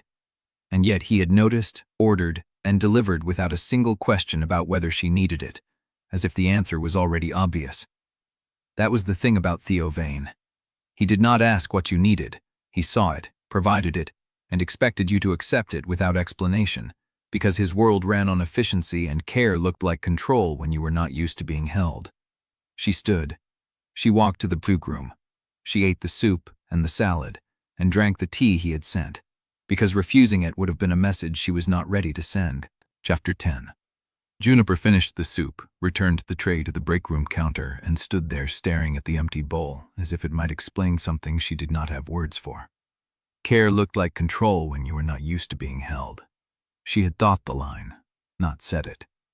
But it sat in her chest now, warm and uncomfortable, because the soup had been good and the salad had been exactly what she would have ordered for herself, and she had not asked for any of it. She was still standing there when her phone buzzed with a text from an unfamiliar number. Unknown. "Mrs. Vane, this is Janet on 3rd floor procurement. I wanted to thank you personally for clearing the backlog. Also, a service team just arrived at Hale House Florals to replace the refrigeration unit. Your grandmother is standing in the doorway asking questions. I thought you should know." Juniper's body went still. She did not remember walking out of the break room. She did not remember crossing the executive floor or pressing the elevator button. She only remembered the cold spread through her chest, the way it always did when something happened that she had not chosen and could not stop. The service team had already arrived at her grandmother's shop without a single conversation. She stepped out of the elevator onto River Street 8 minutes later, still wearing the blazer she had put on that morning, and found a white panel van parked in front of Hale House Florals. 2 men in uniform were wheeling the old refrigeration unit out through the back door, while a third unpacked a stainless steel commercial cooler from the truck bed. Edith stood in the doorway with her arms crossed, face unreadable. "Juniper," she said, "you want to tell me why a truck showed up with a $5,000 refrigeration unit and a work order signed by someone named Theodore Vane?" Juniper's jaw tightened. She pulled out her phone and called the only number she had not used since the courthouse. Theo answered on the second ring. "Juniper, did you order a new refrigeration unit for Hale House Florals?" A pause. "I had Helen make some calls after you mentioned the old one was failing. I wanted to handle the supplier issue before it became an emergency." "It became an emergency," Juniper said, her voice low, "when you made the decision without asking me. I solved a problem. You made a decision about my grandmother's business without my consent. You told me the unit was failing. I fixed it. That's not how this works." She was walking now, pacing the sidewalk in front of the shop, aware that Edith was watching and that the service team was pretending not to hear. "You do not get to call a commercial vendor, authorize a $5,000 replacement, and send a truck to my grandmother's shop without a single conversation with me." "Juniper, an apartment is one thing, a wardrobe is one thing, but Hale House Florals is not yours. It is not part of the contract. It is not a line item you can upgrade because you noticed a problem." The silence stretched. "I was trying to take care of you," he said. The words landed like a stone dropped into still water. "I did not ask you to take care of me," she said. "You should not have to ask. That is not how you get to decide what I need. Your grandmother is 73 years old. She has been hauling flowers from a failing cooler for 6 months. You are running my procurement department and trying to survive a media campaign and pretending you are not exhausted. And I saw a problem I could solve, so I solved it. And now I have to explain to my grandmother that the man I married made a $5,000 decision about her business without any of us knowing. This is about the refrigeration? This is about the fact that you keep handing me things I did not ask for and expecting me to be grateful." Silence. "Gratitude is not what I expected," he said. "Then what did you expect?" "I expected you to feel safe." The words hung in the air. Juniper stopped pacing. She stood still on the cracked pavement of River Street, phone pressed to her ear, and felt something in her chest shift. Not break, but bend. "That is not how safety works," she said, quieter now. "Safety is being asked. Safety is having a say. Safety is not waking up to find out someone else has already decided what you need. Theo did not answer immediately. When he spoke, his voice was lower, stripped of the corporate edge. I do not know how to do this differently. Then learn. The word dropped between them like a door closing. I will send you the invoice, he said. The unit is paid for, but the decision about whether to keep it is yours. If Edith wants it removed, I will have it removed. That is not the point. I know. A pause. But it is the only thing I can give you right now that you actually asked for. Juniper closed her eyes. A service truck hummed behind her. The scent of cut stems drifted from the open shop door. Edith watched from the threshold, arms still crossed, face softening into something that looked less like anger and more like waiting. I am not ungrateful, Juniper said. I know. I am not trying to reject what you offer. I know. I am trying to tell you that being cared for and being managed are different things, and if you keep confusing them, I will not survive this marriage with anything left. The silence that followed was heavy with something she could not name. I hear you, he said. She believed him. She did not know if he understood, but she believed he had heard. I have to go, she said. My grandmother is waiting. Juniper. She paused. Thank you, he said, for telling me. She ended the call. Edith raised an eyebrow when Juniper walked into the shop. He paid for it? Yes. You told him off? Yes. Good. Edith turned and walked back toward the work table, where a pile of stems waited for trimming. But he was right about the cooler. I was about 3 weeks from losing the whole spring shipment. Juniper followed her. That does not mean he gets to decide for us. I know. Edith picked up her shears, but it means he was paying attention. She snipped a stem clean. That is not nothing. Juniper stood in the middle of the shop, surrounded by flowers and the hum of the new refrigeration unit cycling on for the first time, and felt the shape of the day settle around her like a coat that did not quite fit. Her phone buzzed again. She expected Theo. It was a different number. Unknown. You have been avoiding my calls, Mrs. Vane. I understand, but the truth will not wait until you are ready. If you want to know why you were placed in Theodore Vane's building on the morning his schedule was sabotaged, call me before Friday. Beatrice Vale. Juniper's hand went cold around the phone. She looked at Edith, who was trimming stems as if the world were ordinary. She looked at the new refrigerator, gleaming and silent. She looked at the message again. Why you were placed, not why you were hired. Placed. The word sat in her chest, like a seed she had not planted, already sending roots into ground she could not see. Chapter 11. Edith arrived at the Penthouse at 11 the next morning, wearing the same wool coat she had worn for 15 years and carrying a paper-wrapped bundle of stems. She stopped in the foyer and looked at the ceiling, the marble, the single orchid on the console table, and said nothing. Juniper watched her grandmother take in the space the way she took in a wilting arrangement, cataloging what was alive, what was dying, and what had been placed there to impress someone who would never notice. The elevator attendant announced me, Edith said. He called me Mrs. Hale's guest. They do that. They did not know my name. Juniper crossed the marble floor and kissed her grandmother's cheek. The wool was damp from the walk between the car and the lobby, the stems crisp against her arm. You could have let me send a car. I could have let a lot of things. Edith's eyes tracked across the room, the floor-to-ceiling windows, the leather sofas arranged in angles that suggested conversation but discouraged lingering. You live here now? It was not a question. Yes. Edith set the stems on the console table and unwrapped them slowly. Snapdragons, foxglove, a spray of white nigella that caught the light like tiny stars. I brought these from the shop, she said. This place needs something that did not arrive in a truck. Juniper laughed, and it came out easier than she expected. Let me find a vase. Helen appeared before Juniper could move. She had emerged from somewhere near the kitchen, silent and composed, and was already holding a cut-glass vase filled with fresh water. Mr. Vane asked me to have this ready, she said. Edith looked at the vase. Then she looked at Juniper. Without a word, she began arranging the stems. Juniper watched her grandmother's hands move, quick and sure, snapping stems at angles that only she understood, building height and texture the way other people built sentences. The snapdragons went in first, then the foxglove, then the nigella scattered like a decision that looked accidental but never was. When she finished, she stepped back. "Better," she said.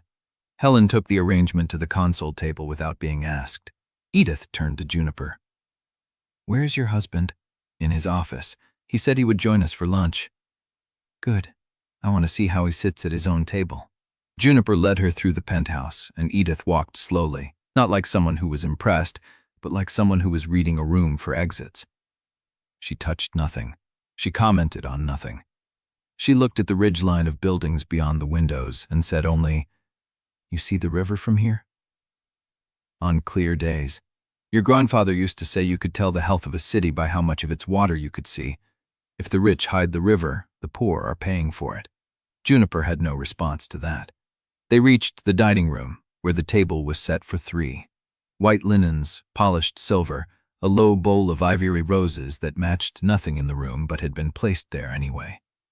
Edith stopped at the head of the table. "He set my chair with a cushion." Juniper looked. The chair at the end of the table had a small upholstered cushion, the kind that eased pressure on an aging hip. "He must have called ahead," Edith said. "Asked what I needed. He did not tell me." "That is the point." Edith pulled the chair out and sat. She adjusted herself once, then stilled. "The cushion is the right height?" Juniper did not know what to do with that information. Theo appeared in the doorway 5 minutes later, dressed in a charcoal sweater instead of a suit jacket, sleeves pushed to his forearms.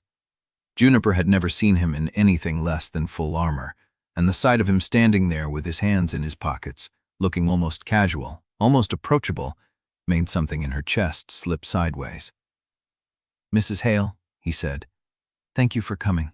Edith studied him the way she had studied the penthouse. "You have a good view." The building was designed to maximize sightlines from the upper floors. The lower floors lose the river entirely. "That is not a virtue." Theo inclined his head. "No, it is not." He walked to the table and pulled out the chair beside Edith instead of the one at the opposite end. He sat. He folded his hands on the white linen and waited. Edith raised an eyebrow. "You do not eat at the head of your own table. Not today."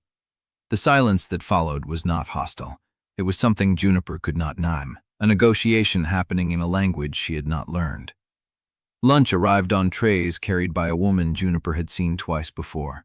Poached salmon, roasted vegetables, a bowl of soup that Edith barely touched because she was too busy watching Theo. He asked about the shop. He asked about the new refrigeration unit. He asked whether Edith had considered expanding her delivery radius, and when she said she had not, he did not push. He asked about the camellias in the back lot and whether they would survive the colder months, and Edith's expression shifted from guarded to curious. "You know camellias?" she said. "I know they bloom when nothing else will. My grandmother kept them. She said they were stubborn enough to outlast winter." Edith set down her fork again. "I think," she said, "we should finish lunch before this conversation goes any further." She took a bite of salmon. Theo did not move. Juniper's phone buzzed in her pocket. She did not check it. She was watching Theo watch her grandmother, and she saw something in his face that she had never seen before. He looked like a man who had just found a door he thought had been walled shut, and he was afraid to open it. Chapter 12. Lunch ended in silence, the kind that pressed against the walls and waited. Edith folded her napkin with the precision of someone who had spent decades making things last. She did not look at Theo when she stood. "I would like to see the flowers you brought," Edith said. "Before I leave." Juniper led her to the console table where Helen had placed the arrangement. The snapdragons had opened wider in the warmth of the penthouse, and the nigella cast delicate blue shadows across the polished wood. Edith touched a single foxglove bell. "He knew what I would bring," she said. "He guessed," Juniper said. "No." Edith's hand dropped. "He knew.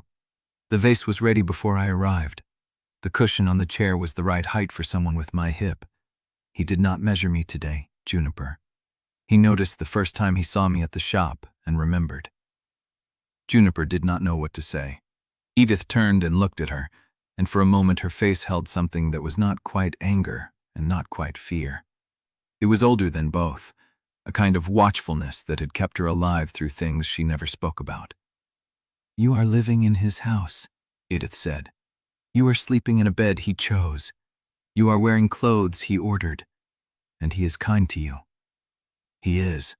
That is the most dangerous thing about men like him." Juniper felt the words land like stones in her chest. "Grandma, I am not telling you to leave." Edith's voice was quieter than Juniper had ever heard it. "I am telling you to stay awake. Comfort is not safety, and kindness is not proof. You know the difference. Do not let the view make you forget it." Edith pulled on her coat, the same wool coat she had worn for 15 years, and walked to the elevator without looking back. Theo appeared in the hallway as the doors closed. "She left," he said. "Yes." "What did she say?" Juniper considered lying. It would have been easier, safer. "She told me not to mistake comfort for safety," she said. Theo's face did not change, but something in his shoulders shifted, a settling of weight that looked almost like resignation. "She is right," he said. Then he turned and walked back toward the study. Juniper stood alone in the silent penthouse, the arrangement on the console table glowing in the late afternoon light, and felt the shape of a door she had never known existed pressing against her ribs. 2 hours later, Juniper sat in the reading nook off the main hallway, a book open in her lap that she had not turned a page of in 30 minutes. The penthouse was too quiet. Theo had disappeared into his study.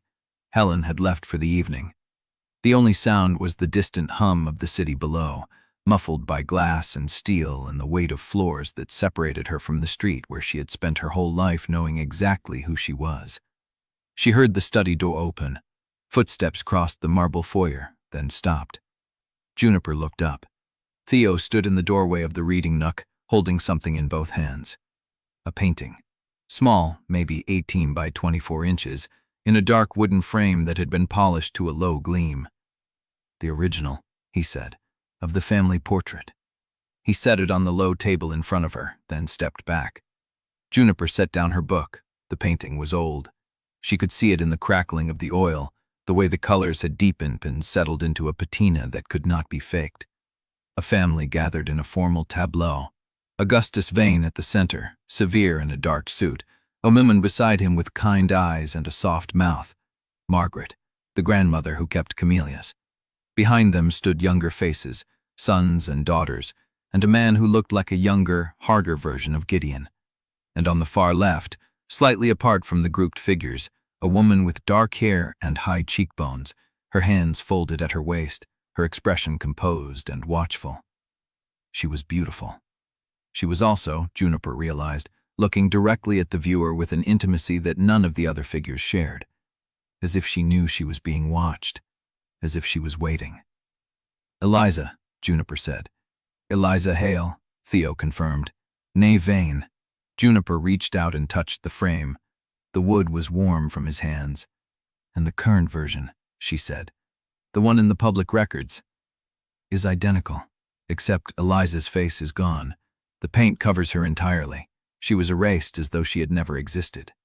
Juniper traced the edge of the canvas, the space where a woman's face had been made invisible by someone else's decision. "Why? I do not know the full story." Theo sat in the chair across from her, close enough that she could see the tension in his jaw. "My grandfather died before he could tell me. But he left me this. He said the family had a habit of removing what it could not control, and one day I would need to know what was missing." "You have been looking for her," Juniper said. "For the Hales. For years. And you did not tell me." Theo's hands rested on his knees, still, controlled. "I did not know you were connected until your grandmother said her mother's name. I suspected. When I saw Edith's face in the shop, I suspected. But I could not be certain. You could have asked. I did not want to frighten you." Juniper looked at the painting again, at Eliza's composed face, her folded hands, her watchful eyes that had seen something worth erasing. A woman painted out of history. A woman whose granddaughter had spent years making herself small, pleasant, easy to keep. The pattern was so clear it hurt. "I am going to call Beatrice Vale," Juniper said. "Tomorrow morning." Theo's head came up, Juniper, I have been avoiding it because I was afraid of what she would tell me. But I am done being afraid of truths that other people have already decided I cannot handle. Theo looked at her for a long moment. Then he stood. If you are calling her, he said, I would like to be in the room when you do. Juniper waited. Not to control what she says, Theo said, but because whatever she tells you will change things. And I would rather face whatever it is beside you than wait to hear about it secondhand. The silence stretched between them, filled with the weight of everything they had not said. Juniper looked down at Eliza's painted face. All right, she said. Theo nodded, once, then turned and walked back to his study. Juniper stayed in the reading nook, her hand resting on the frame of the portrait, watching the woman who had been erased, and felt the shape of her lone story shifting beneath her. She did not check her phone. She did not move. She sat in the quiet and let herself feel the full weight of a door that had finally, after 50 years, begun to open. Chapter 13. The phone rang at 6:47. Juniper was halfway through her second cup of tea, still in the sweatpants she had slept in, when Theo appeared in the kitchen doorway, already dressed in a charcoal suit.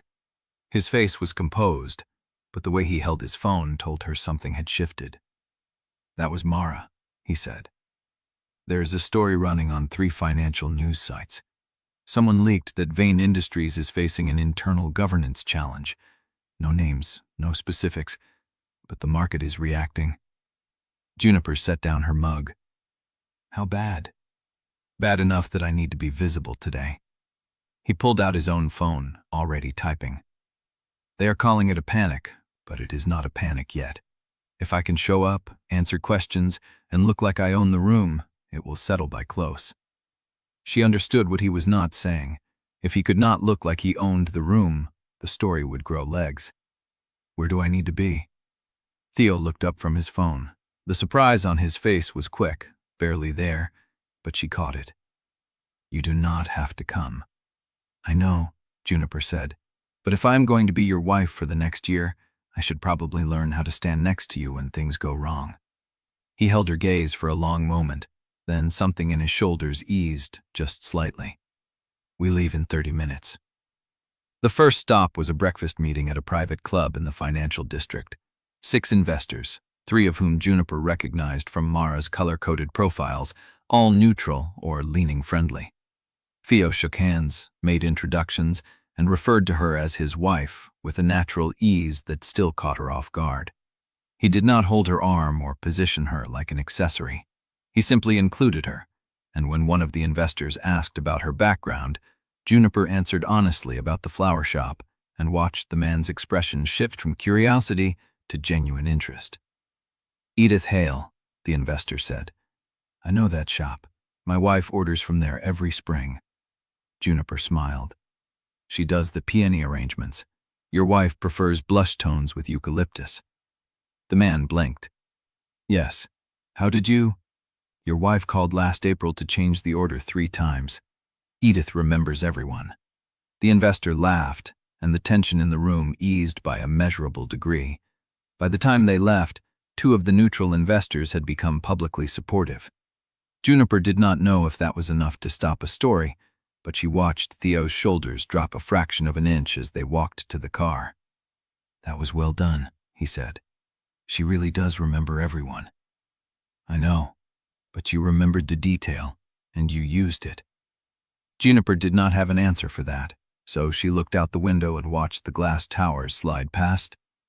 The second stop was a conference room at Vane Industries headquarters, where a video call with 2 major institutional shareholders had been scheduled on 30 minutes' notice. Juniper sat to Theo's left, slightly out of frame, and listened as he walked through the governance challenge with calm precision. He did not lie. He did not minimize. He acknowledged that his grandfather's estate was being reviewed, that legal matters were in process, and that he expected a resolution within 60 days. And your marriage? One of the shareholders asked. Is there any connection between the estate review and your recent wedding? Theo's voice did not change. No, my marriage is a personal matter. The estate review is a legal process. They are unrelated. The lie was smooth enough to sound true. Juniper kept her face still and her hands folded in her lap. When the call ended, Theo sat back in his chair and pressed the heels of his hands against his eyes. That was too close. You handled it, Juniper said. I told them a lie. You told them what they needed to hear to keep the company stable. That is not the same thing. Theo looked at her. The exhaustion in his face was raw, unguarded. It is, actually, he said. But I appreciate you pretending otherwise. By 7 that evening, the story had not grown. A few minor outlets picked it up, but the major financial sites had already moved on to a merger announcement from a competing firm. Mara texted that the immediate danger had passed, but that Gideon's people had been unusually quiet all day, which meant they were planning something. Juniper sat on the couch in the penthouse, her shoes off, her hair coming loose from its twist, a plate of cold takeout balanced on her knee. Theo came out of his study and sat on the opposite end of the couch. He had taken off his jacket and loosened his tie, and the vulnerability of it, the way he let himself be seen like this, still felt new. Thank you, he said. You already said that. I do. Theo's jaw tightened. Juniper, if I say no, he wins the narrative. He gets to say I am afraid to face him, that I am hiding behind you. She met his eyes. I am not hiding. The silence stretched between them, heavy with everything they had not discussed about Gideon, about the estate, about the covenant that was still buried in an unopened folder in Theo's safe. Then I am coming with you, Theo said. He said, alone. I do not care what he said. Juniper looked at him, at the barely controlled anger in his face, and she understood something she had not fully grasped before. Theo was not trying to control her. He was afraid, not of what Gideon would do to the company, of what Gideon would do to her. She reached out and touched his hand, just briefly. I will be careful, she said.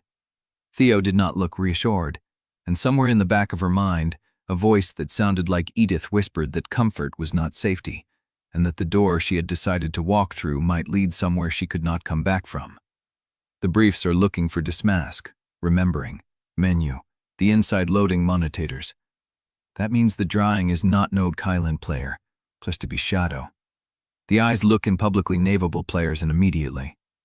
We can do this, which speaks this mistad, again a nothing where it rudge on this Gallic West run. But this is a still body which happen I mean a fastic draft, which things you're moving, right in clever. The bread lightly happened, in all the silence between whatever God's opening. I despise that the awition of having everything that lights you can see I am expected for a man. No, not what I say it. He rejoiced the Leo, downed on a spite swite fear of Aaron. I am not hiding the Estepulus. She says, I am second. Chapter 14. The Halden Club smelt of old wood, polished brass, and money that had settled into the walls so deeply it no longer needed to announce itself. Juniper arrived at 3 minutes to 3.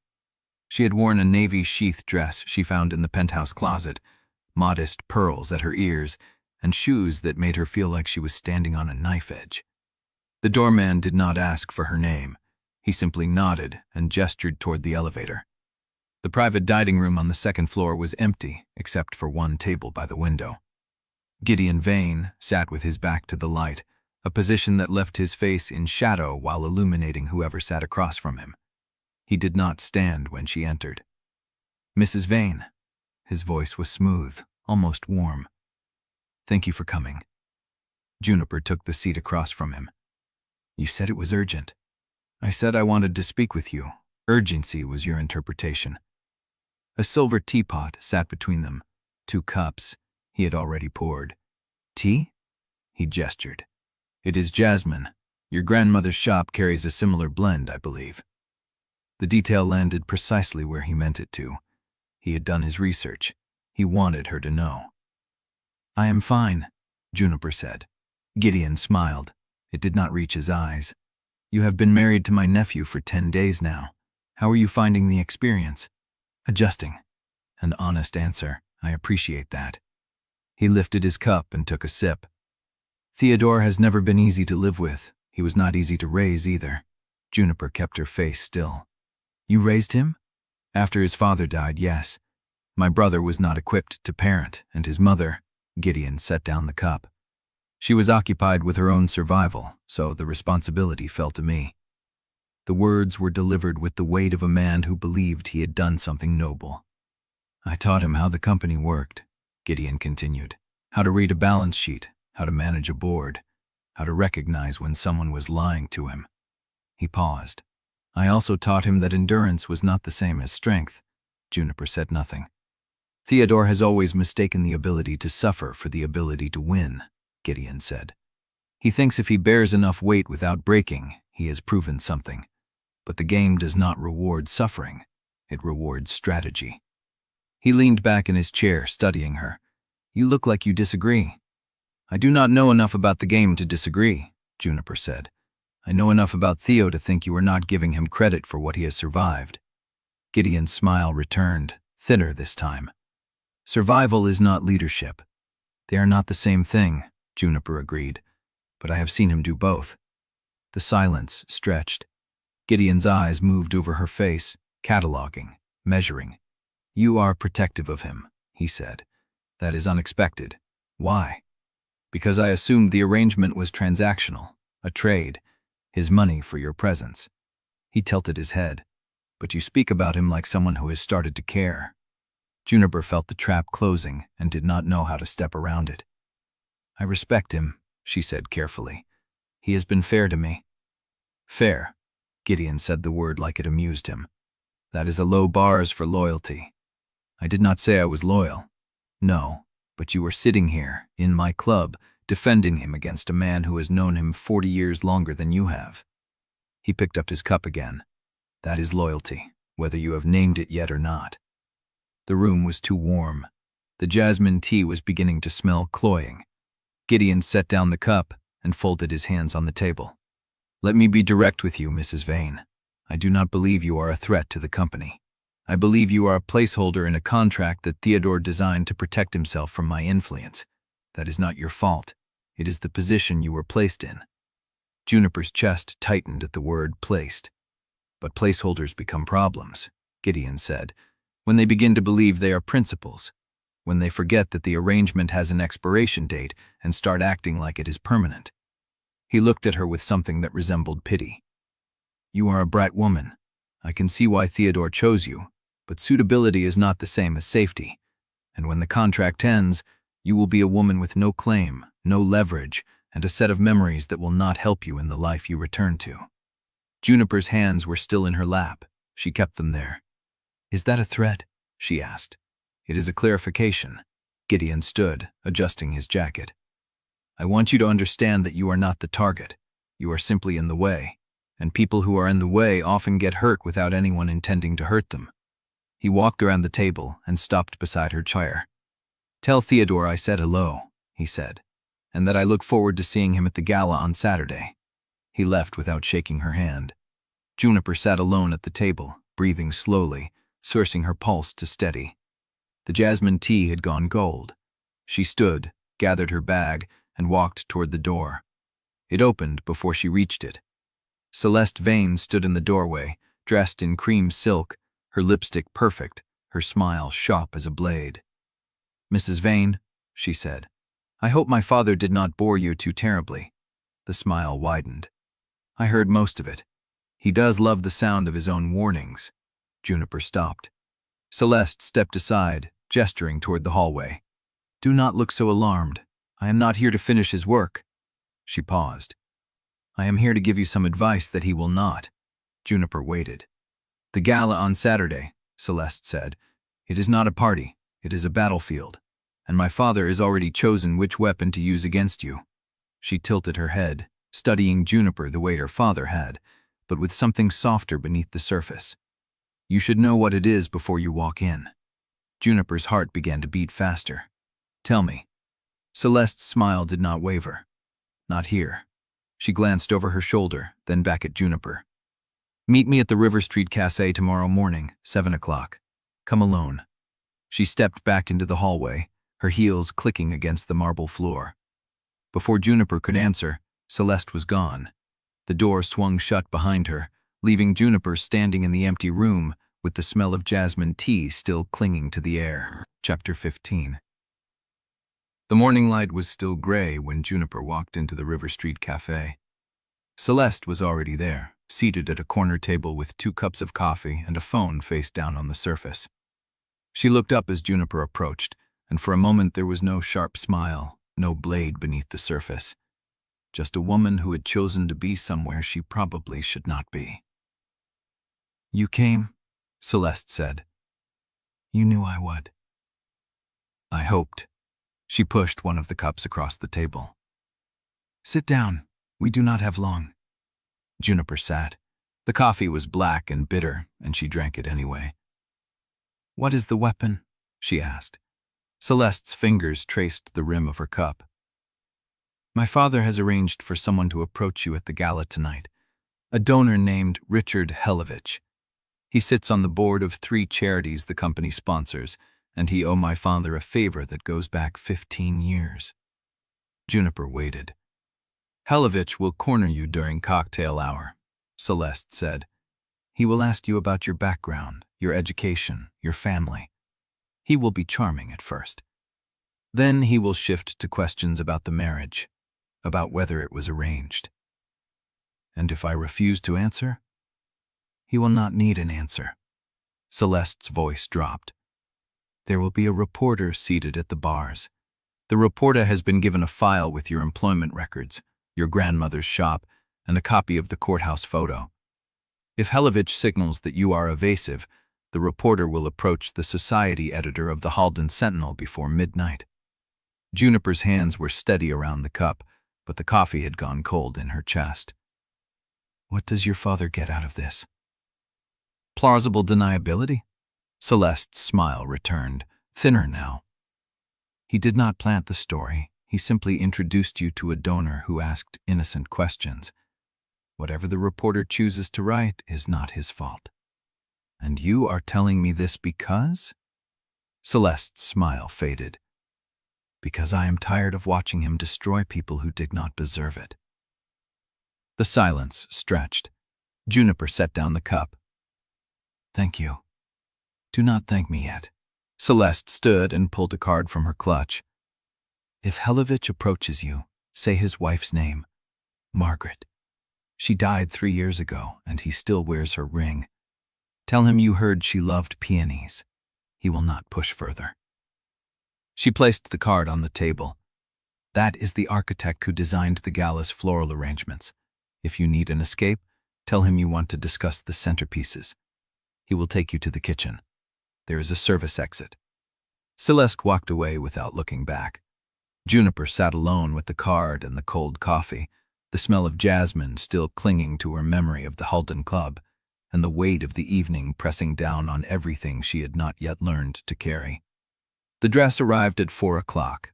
It was deep, emerald silk, cut on the bias, with a neckline that swept across her collarbone like water. Juniper stood in the penthouse bedroom while Helen adjusted the hem, and she watched herself in the mirror, as though watching a stranger wear something borrowed. The jewels came next. The diamonds were real. "Mr. Vane selected them himself," Helen said, fastening the clasp at Juniper's neck. Juniper touched the stones.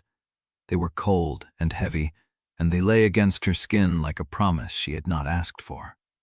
"He said you might prefer something simpler," Helen added, "but that the gala required visibility." Visibility. Not beauty, not confidence. Visibility. Visibility. Juniper looked at herself in the mirror and saw the message written in every detail. The dress, the diamonds, the car waiting at the curb, the seat reserved at the head table. Every indulgence was also a statement. "She belongs to him," he said, and then he was gone, drifting toward the bars where the reporter sat waiting for a signal that never came. Juniper let out a breath she had not realized she was holding. The relief lasted 20 minutes. She was standing near the edge of the room, watching Theo work the crowd with quiet precision, when a hand touched her elbow. She turned. The man was older than Helovich, with small, dark eyes and a smile that did not reach them. His suit was impeccable. His cologne was too heavy. "Mrs. Vane," he said, "I have been watching you all evening." The words were polished. The look beneath them was not. Juniper stepped back, but his hand stayed on her elbow, light but insistent. "I am a longtime supporter of the museum," he said. "I would love to discuss a potential collaboration with Vane Industries. Perhaps we could find a quieter corner to talk." It was not a request. It was a claim dressed in manners. Juniper's pulse quickened. She opened her mouth to find an escape, but before she could speak, a presence materialized at her side. Theo. He did not raise his voice. He did not touch the man. He simply stood beside her and let the weight of his attention shift the air in the room. "Mrs. Vane is my wife," Theo said, his voice low and calm. "If you have business with Vane Industries, you may direct it to my office." The man's hand dropped. He smiled, thinner now, and stepped back. "Of course, my apologies, Mr. Vane. I did not mean to overstep." He disappeared into the crowd. Theo did not move. His hand found the small of Juniper's back, firm and steady, and he guided her toward the edge of the room where the noise was quieter and the lights were softer. "Are you all right?" he asked. Juniper nodded, but her hands were shaking. "He did not touch you?" "He touched my elbow." Theo's jaw tightened. "I saw. I was already moving when he did." The relief washed through her, warm and unwelcome. She hated how good it felt to be protected. She hated how much she needed it. "I could have handled it," she said. Sheo looked at her. His eyes were dark and unreadable. "I know," he said, "but you should not have to." The words hit her somewhere soft, and she did not know what to do with them. She looked away, toward the glittering crowd, toward the reporter still nursing a drink at the bars, toward the door that Celeste had said led to a service exit. And then she saw Gideon. He standing on the far side of the room, watching her with a smile that did not belong anywhere near the word warmth. Beside him stood a woman Juniper had never seen before. The woman was tall, blonde, and dressed in silver. She was looking at Theo with the kind of familiarity that did not require introduction. Gideon raised his glass. The woman took a step forward, and Juniper felt the floor shift beneath her feet. Chapter 16. The noise of the gala followed them into the car like a second skin.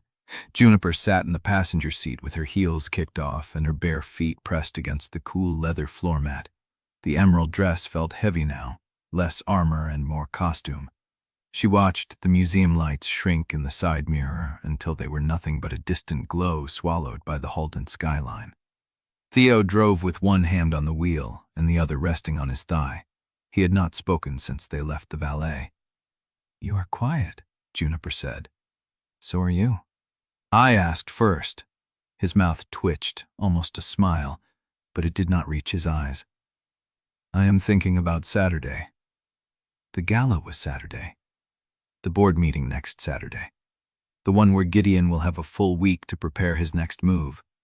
Theo's fingers tightened on the wheel. "I need to be ahead of him, not reactive, ahead." Juniper watched the streetlights slide across his face in alternating bands of gold and shadow. "What does ahead look like?" she asked. "A weekend away from the city. No cameras, no reporters, no uninvited hands on your elbow." He glanced at her. "I have a lake house, 2 hours north. I was planning to go tomorrow morning to prepare for the strategy meeting, but I think we should leave tonight." Juniper's stomach tightened. The lake house, his grandfather's lake house, the place where Augustus Vane had died and where the portrait of Eliza had waited for 50 years.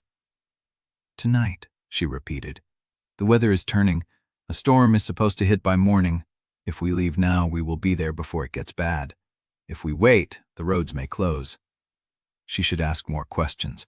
She should ask what exactly he planned to prepare, what files he was bringing, whether this was strategy or escape. Instead, she said, "All right."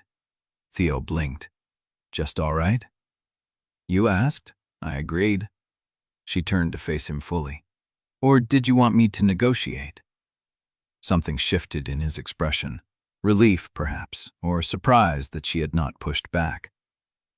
"I packed a bag this morning," he said. "Just in case. Yours is in the trunk." Juniper stared at him. "You packed my bag?" "I asked Helen to do it while you were getting dressed. Jeans, sweaters, boots. Nothing formal. Nothing that requires staring or touching or pretending. The words landed in her chest like a stone dropped into still water. He had thought of everything. He had arranged her escape before she even knew she needed one. "That is either very thoughtful or very controlling," she said. "Can it be both?" "It usually is with you."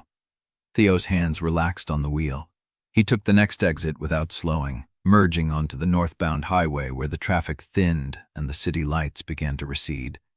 The sky ahead was dark and bruised, the color of a storm that had not yet decided to break. They drove in comfortable silence for the first hour. Juniper watched the landscape shift from glass towers to strip malls to dense woodland where the trees pressed close to the road. The air changed too, cooler and wetter, carrying the smell of rain and pine through the vents. Theo's phone buzzed in the center console. He ignored it. It buzzed again. "You should check that," Juniper said. "It can wait." It buzzed a third time. A call, not a text. Theo swore under his breath and picked it up, glancing at the screen. His expression changed, tightened. "It is Mara," he said, and answered. "What?" He listened for a long moment. His jaw worked, his knuckles went white on the wheel. "How far back?" he asked. Another pause. "Sealed records, probate, estate filings. Someone has been pulling documents connected to Augustus Vane's trust for the last 3 days." The air in the car seemed to thicken. Juniper's pulse quickened. "Who?" Theo looked at her, his eyes hard and unreadable. "Mara does not know yet. The request was routed through a shell firm, but it was recent and it was specific." He paused. "They were looking for the Covenant." The word hung between them like smoke. "Who else knows about the Covenant?" Juniper asked. "Gideon, Beatrice, you, me, and whoever just paid a lawyer to dig through public records with enough precision to know exactly which drawer to open." Theo ended the call and tossed the phone onto the console. The first raindrops hit the windshield, fat and fast, splitting against the glass like tiny explosions. "We need to be at that lake house," Theo said, "and we need to get there before whoever is pulling those records figures out what they have found." Juniper stared at the dark road ahead. The storm had arrived. Chapter 17. The lake house sat at the end of a gravel road that wound through dense pines, rain lashing against the windshield as Theo pulled into a wide circular driveway. The building was old, fieldstone and dark timber, with windows that looked out onto black water barely visible through the storm. Juniper stepped out into the cold, wet air and smelled cedar and lake and something green she could not name. The rain soaked through her dress before she made it to the covered porch. Theo unlocked the door and stood aside. Inside, the house was warmer than she expected. Wood-paneled walls, a stone fireplace that took up most of one wall, furniture covered in soft, faded linen. It smelled like dust and old wood and the faint ghost of someone's cigarettes. "No staff," Theo said, setting down the single bag he had carried in. "No security. No one watches us here." Juniper ran her hand along the back of a sofa. "When were you here last?" 6 months ago, the day after Augustus's estate finally closed." He walked to the kitchen and flipped a switch. Light flooded the room, revealing granite countertops and a farmhouse sink piled with mail that no one had opened. "I should have brought food." "You packed my bag but forgot groceries?" The corner of his mouth twitched. "I prioritize." They found a general store 3 miles back down the road, just before the storm closed the highway. The shelves were picked thin, but Juniper grabbed pasta, a jar of sauce that looked edible, eggs, bread, and a bag of lemons because she could not stop herself. Theo paid and drove them back through rain that had become a wall of water. By the time they unloaded the groceries, her jeans were soaked through and her hair had escaped its twist entirely, plastered to her cheeks in wet strands. "You look like a drowned cat," Theo said. "You look like you have never been wet in your life." He had shed his jacket and rolled his sleeves to his elbows. His hair was damp at the temples but otherwise undisturbed, as though the storm had declined to touch him. "I am unnaturally dry," he said. "It is a Vane family curse. Juniper laughed. The sound surprised her. It surprised him, too. He went still, watching her with an expression she could not read. "What?" she asked. "Nothing." He turned toward the kitchen. "I will make dinner." "You do not know how to make dinner." "How do you know that?" "Because you have staff, and because you just looked at the pasta box like it was written in code." He picked up the box and examined it with exaggerated seriousness. "Durum wheat semolina, boiling water, salt. I have read legal briefs denser than these instructions." "Reading and doing are different things." "Then show me." They cooked together in the warm kitchen while the storm rattled the windows. Juniper chopped garlic and onions while Theo stared at the stove's dials with the concentration of a man defusing a bomb. She showed him how to tell when the water was boiling, how to salt it, how to stir the pasta so it would not stick. He followed her instructions with the same precision he brought to contract negotiations, and the results were edible, if not elegant. "It is better than I expected," he admitted, twirling spaghetti onto his fork. "That is the lowest possible compliment." "I meant it sincerely." She laughed again. The sound came easier this time. Everything felt easier here, away from the glass tower and the cameras and the weight of being watched. Here, there was only the rain and the warm light and the unlikely sight of Theodore Vane eating pasta at his grandfather's kitchen table with sauce on his shirt cuff. After dinner, Theo built a fire while Juniper washed the dishes. The fire caught quickly, filling the room with the smell of pine smoke and warmth that pushed against the cold pressing at the windows. The power flickered once, twice, then died. Darkness swallowed the house except for the firelight. "Stay there," Theo said. "I will find candles." She heard him moving through the house, opening drawers, cursing softly. The beam of his phone flashlight swept across the walls before stabilizing. He returned with 3 candles and a box of matches. "The fuse box is in the basement. I can try to reset it, but the storm may have taken a line." He lit the candles and placed them on the mantel. The firelight caught the angles of his face, softening them, making him look younger and less guarded. "Is this what you do when you are not running a company?" Juniper asked. "Spend weekends alone in the dark?" "I do not spend weekends alone anywhere. I work." "That is not an answer." He sat down on the hearth, close enough that she could feel the heat of the fire on her skin. "The first time my grandfather brought me here, I was 12. He told me that the lake was the only place where the Vanes had ever been honest with each other. He said that was why he kept coming back." "Was he honest with you?" Theo's silence stretched long enough that she thought he would not answer.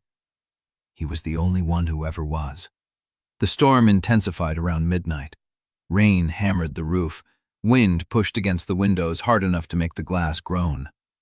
Juniper had changed into the clothes Helen had packed, soft jeans and a thick sweater that smelled faintly of lavender. She sat on the floor in front of the firelight with his sleeves rolled and his hair messier than she had ever seen it, offering her the only dry bed in the house without hesitation. "You could have just told me there was only one room," she said. "I would have understood." "I know." He held her gaze. "But I am not going to pretend this is a coincidence when I drove us here specifically so we would be alone." Her breath caught. "Is that what you did?" she asked. "I told you I needed to get ahead of Gideon." He stepped closer. "I did not tell you that I also needed to get ahead of myself." The fire popped. A log shifted, sending sparks up the chimney. "What does that mean?" she asked. "It means I am tired of performing." His voice was low, rough at the edges. "I am tired of having every word I speak to you shaped by what the contract says I am allowed to feel. Here, there is no contract. There is only the storm and this house and you." Juniper stood slowly. "And what do you want without the contract?" Theo looked at her for a long moment. Then he stepped back, his expression shifting into something careful. "I want you to take the bed. I will take the couch. And tomorrow, when the storm passes, we will talk about what happens when the rules do not protect us anymore." He turned and walked it toward the kitchen, leaving her standing alone in the firelight with the question burning in her chest. The storm howled against the glass, and Juniper realized she did not want to sleep alone tonight. Chapter 18. The fire had burned low, casting the room in amber shadows. The rain still hammered against the windows, and the wind pushed at the glass hard enough to make the old frame complain. I stood in the doorway between the living room and the kitchen, watching Theo's silhouette against the dark. He had not moved toward the couch. He stood with his back to me, one hand braced against the counter, head bowed. "You should take the bed," he said without turning. "The couch is fine." "I know." The silence stretched. "I do not want the bed," I said. He turned slowly. The firelight caught the lines of his face, the tension in his jaw that I had learned to read over the past weeks. He was holding himself still, the way a man does when he is trying not to reach for something he wants. "Juniper, I know what I am asking." "Do you?" I crossed the room. My bare feet were cold on the floor, but I did not stop until I stood close enough to feel the heat coming off his skin. "You said there was no contract here," I said. "No rules. So let me ask you what I am really asking." He did not move. "I am asking you to stay," I said. "Not because the power is out or because the guest bed is wet, because I want you to." Theo's breath came uneven. His hand lifted, stopped, then dropped back to his side. "And if I stay," he said, his voice rough, "I am not sure I can stop it staying." The honesty in his voice cracked something open in my chest. "Then do not." He crossed the distance in one step. His hands came up to cup my face, thumbs brushing over my cheekbones, and he kissed me like he had been waiting years instead of weeks. The kiss was soft at first, questioning. Then my hands found the fabric of his sweater, pulling him closer, and the question answered itself. His mouth traced down my jaw, along my neck. "Are you sure?"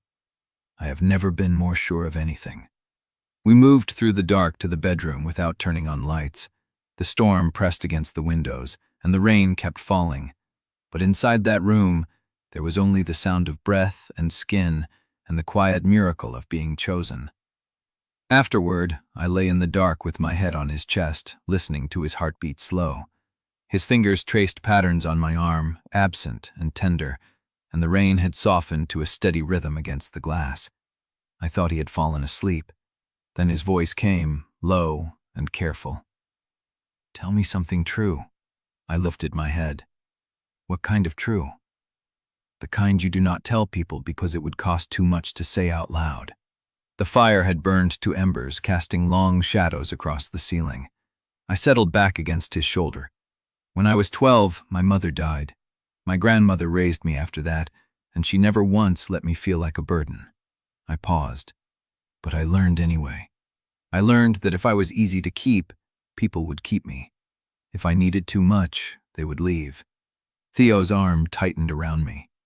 "I have spent 15 years making sure I never need anything anyone could not give without effort," I said. "I smile. I make it easy. I do not ask to be kept on purpose." He was quiet for a long moment. Then he shifted, turning me so I faced him in the dark. "Gideon raised me," he said. The words hung between us. "After my father died, my mother was occupied with her own survival. She could not look at me without seeing him." His voice was flat, reciting facts he had long since memorized. "So Gideon stepped in. He taught me how the company worked. He taught me that vulnerability was weakness, that the only safe way to want something was to own it legally. He trained you. He trained me." Theo's jaw tightened. Every kindness I showed him, he cataloged.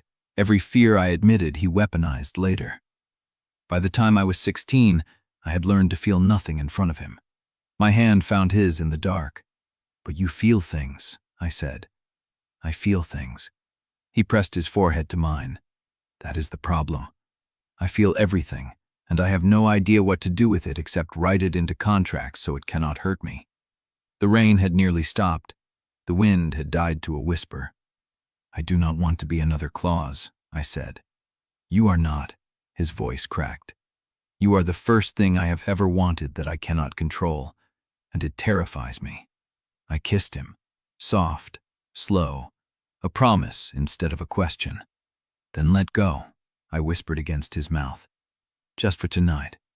His breath shuddered out of him, and he pulled me closer, and for a while neither of us spoke again. I waked to gray light filtering through the windows. The storm had passed. The room was cold, but I was warm, wrapped in sheets that smelled like him. Theo was already awake, propped on one elbow, watching me. "How long have you been looking at me?" I asked. "Long enough." I smiled, and something in his expression shifted, softer than I had ever seen it. "There is something I need to tell you," he said. The shift in his voice made my chest tighten. I sat up, pulling the sheet with me. "What is it?" He reached for his phone on the nightstand. "Mara sent an update while you were sleeping." He turned the screen toward me. The message was short. 2 lines. "Records search identified. Requester confirmed. Gideon Vane has the Covenant file." Chapter 19. Gideon Vane has the Covenant file. The words sat in the gray morning light, and I watched them settle into Theo's face. His jaw tightened, his eyes fixed on the screen for a long moment before he set the phone down. "How long ago did Mara send this?" 3 hours. He ran a hand through his hair. "I did not want to wake you." I sat up straighter, the sheet pooling around my waist. "Theo." "I know. Gideon has the file that proves I am—" I stopped. The words still felt impossible.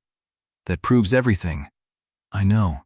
He said it quietly, not dismissively, like he had already turned the information over in his mind a dozen times and arrived at the same conclusion each time. "What does he do with it?" I asked. "If he moves now, he forces a board vote before we can prepare a legal response." Theo's voice was calm, almost clinical, but I saw the tension in his shoulders. "He will argue that the covenant is invalid, that you were placed to exploit a loophole, that the marriage was arranged to consolidate power." "It was arranged." "Arranged by the estate," he said. "Not by us. There is a difference." I pulled my knees up, wrapping my arms around them. The warmth from last night still lingered in my chest, but the morning felt different, sharper. The storm had cleared, and the world was waiting. "What happens now?" Theo turned to face me fully. The firelight from last night was gone, replaced by the pale winter sun filtering through the windows. He looked tired, real. His hair was uncombed, his jaw shadowed, and he was looking at me like I was the only fixed point in a room that kept tilting. "Now we decide what we are protecting," he said. "The company, the claim, us, the last worst hum between us." "Last night you said you wanted me to stay," I said. "Was that real, or was that the storm talking?" His eyes held mine. "It was the first real thing I have said in years." "Then that is what we protect." Something moved in his expression. Relief, maybe. Or surprise that I had chosen so quickly. "Juniper." He said my name like he was testing how it felt without the contract behind it. "If Gideon exposes the covenant, he will try to destroy you publicly.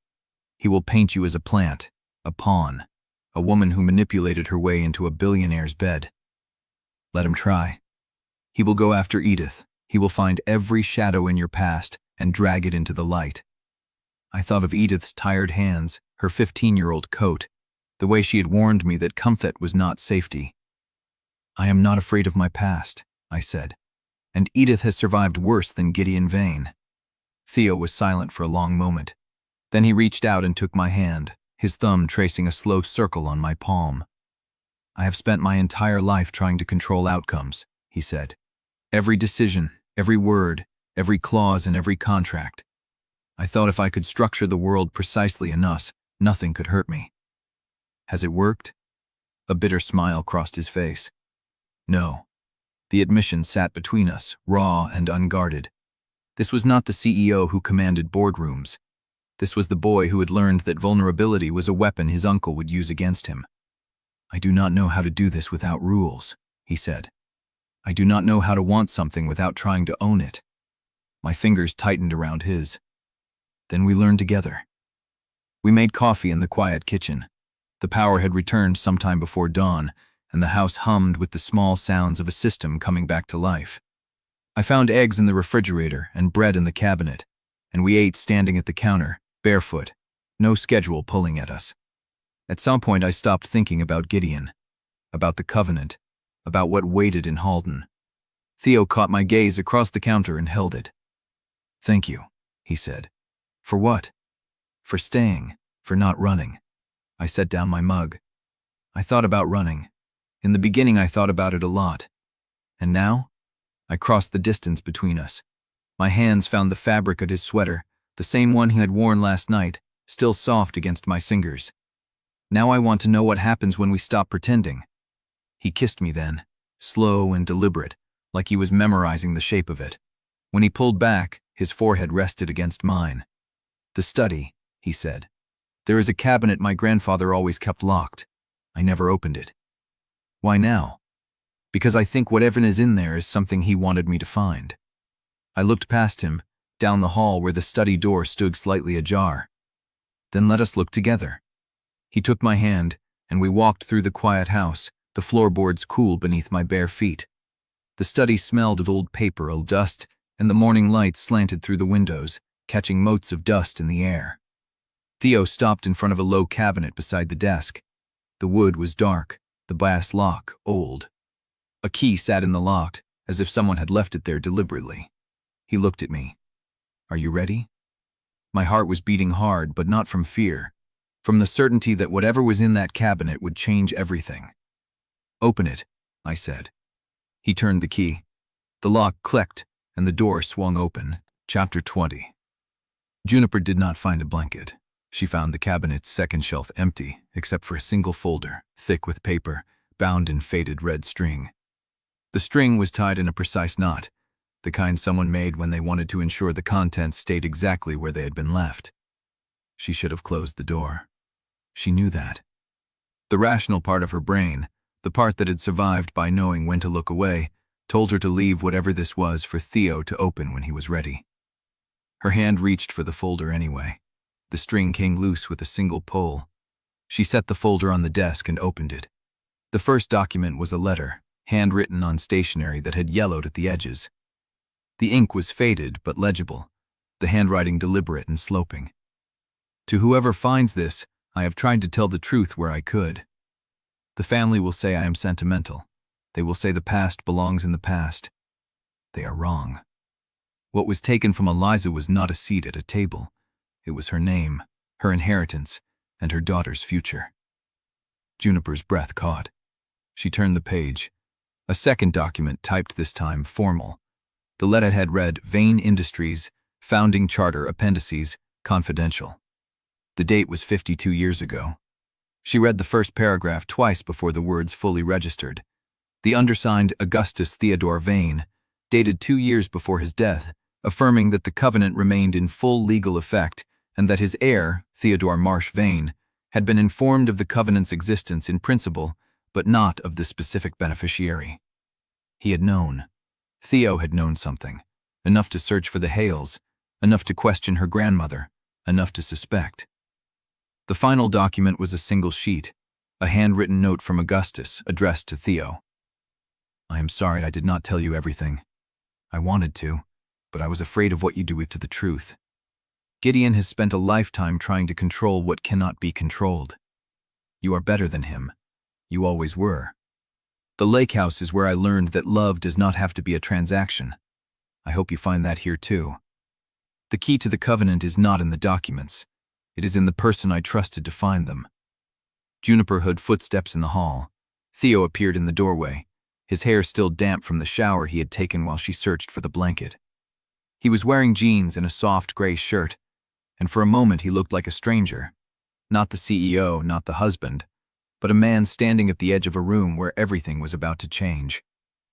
His gaze moved from her face to the open folder on the desk.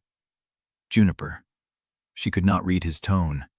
It was flat, careful, the voice of someone who had spent a lifetime learning not to react. "I was looking for a blanket," she said. The words sounded absurd even to her ear. He crossed the room slowly.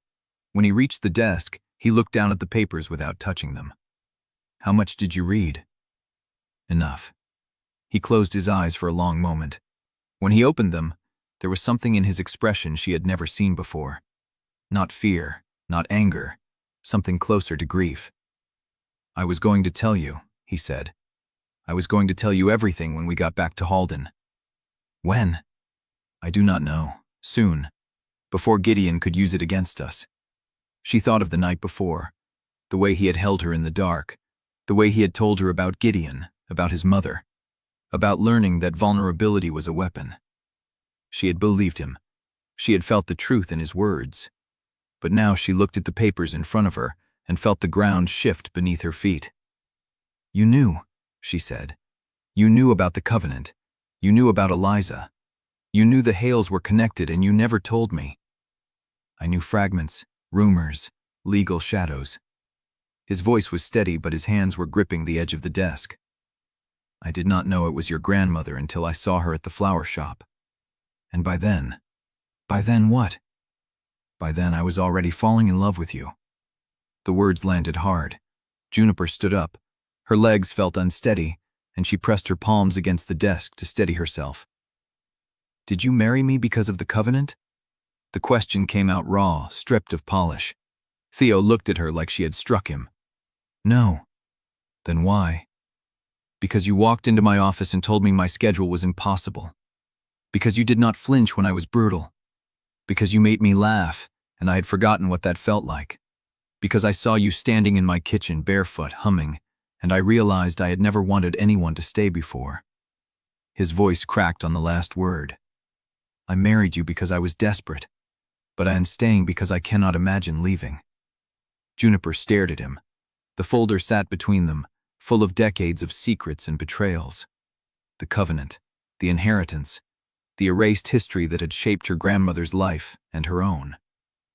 And yet, standing in the quiet study with the winter sun pale against the windows, she could not find the lie in his face. "What do we do now?" she asked. Theo looked at the papers, then at her. "Now we face the truth, together."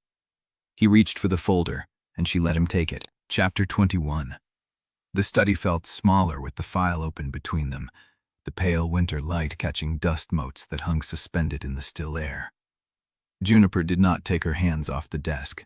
She needed the pressure of wood beneath her palms, something solid she could feel. "You knew about the Covenant," she said again. The words came out flat, not as a question this time, but as a statement she was testing against the weight of everything she had learned. Theo's jaw tightened. He looked at the papers, then back at her. "I knew there was something. My grandfather told me about the Covenant in principle, like the note says. He said the company was built on a promise that the founding families had made to each other, and that promise had been broken. He said I would need to know what was missing if I wanted to lead differently than Gideon." "But you did not tell me." "I did not know it was your grandmother until I saw her at the shop, and by then I was already—" He stopped, pressed his palms flat against the desk. "I was already in too deep.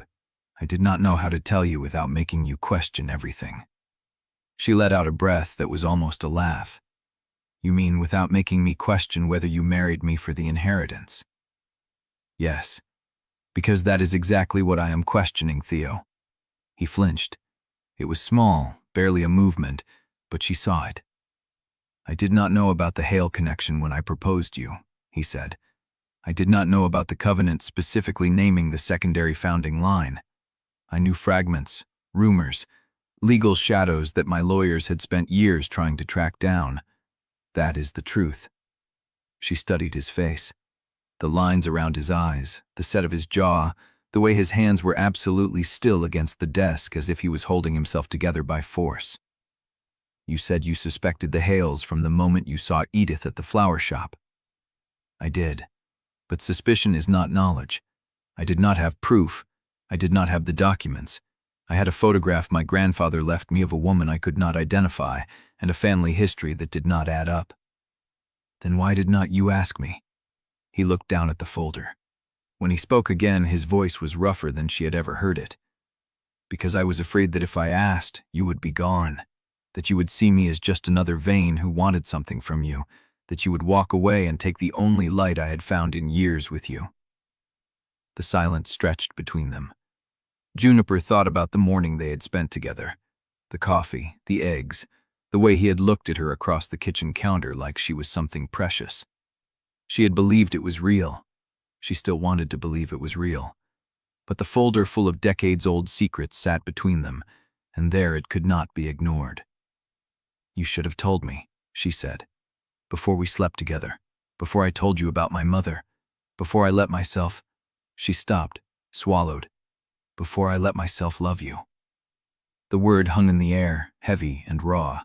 Theo's expression cracked. Something moved behind his eyes, pain or hope or both. "You love me? Do not." She held up a hand. "Do not use that to make this easier." "I am not trying to make it easier. I am trying to understand if you are still standing here with me, or if you have already left." She looked at him. The man who had cooked pasta with her in a storm kitchen. The man who had held her in the dark and told her about the wounds his uncle had carved into him. The man who had looked at her across a boardroom table and chosen her intelligence over the performance. "I am still here," she said quietly. "But I do not know what that means yet." He nodded, slowly, as if he had expected that answer and was grateful she had not lied. "Then we figure it out together." The knock at the front door came so suddenly that Juniper startled. Theo's head snapped toward the hallway. His body shifted, moving between her and the door before she could process what was happening. "Stay here," he said, his voice dropping into something harder, more controlled. "Who would be here? You said no one knows about this house." He did not answer. He was already moving, his footsteps quick and deliberate on the old wooden floor.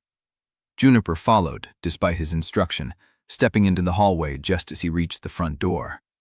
Through the frosted glass, she could see a figure standing on the porch. A woman, tall, wearing a long coat, her posture straight and unapologetic. Theo opened the door. Beatrice Vale stood on the threshold, her breath fogging in the cold air. She looked at Theo, then past him at Juniper, and there was no apology in her expression, only resolve. "I know you did not invite me," she said, her voice carrying the clipped precision of someone used to being obeyed. "But we do not have the luxury of waiting any longer."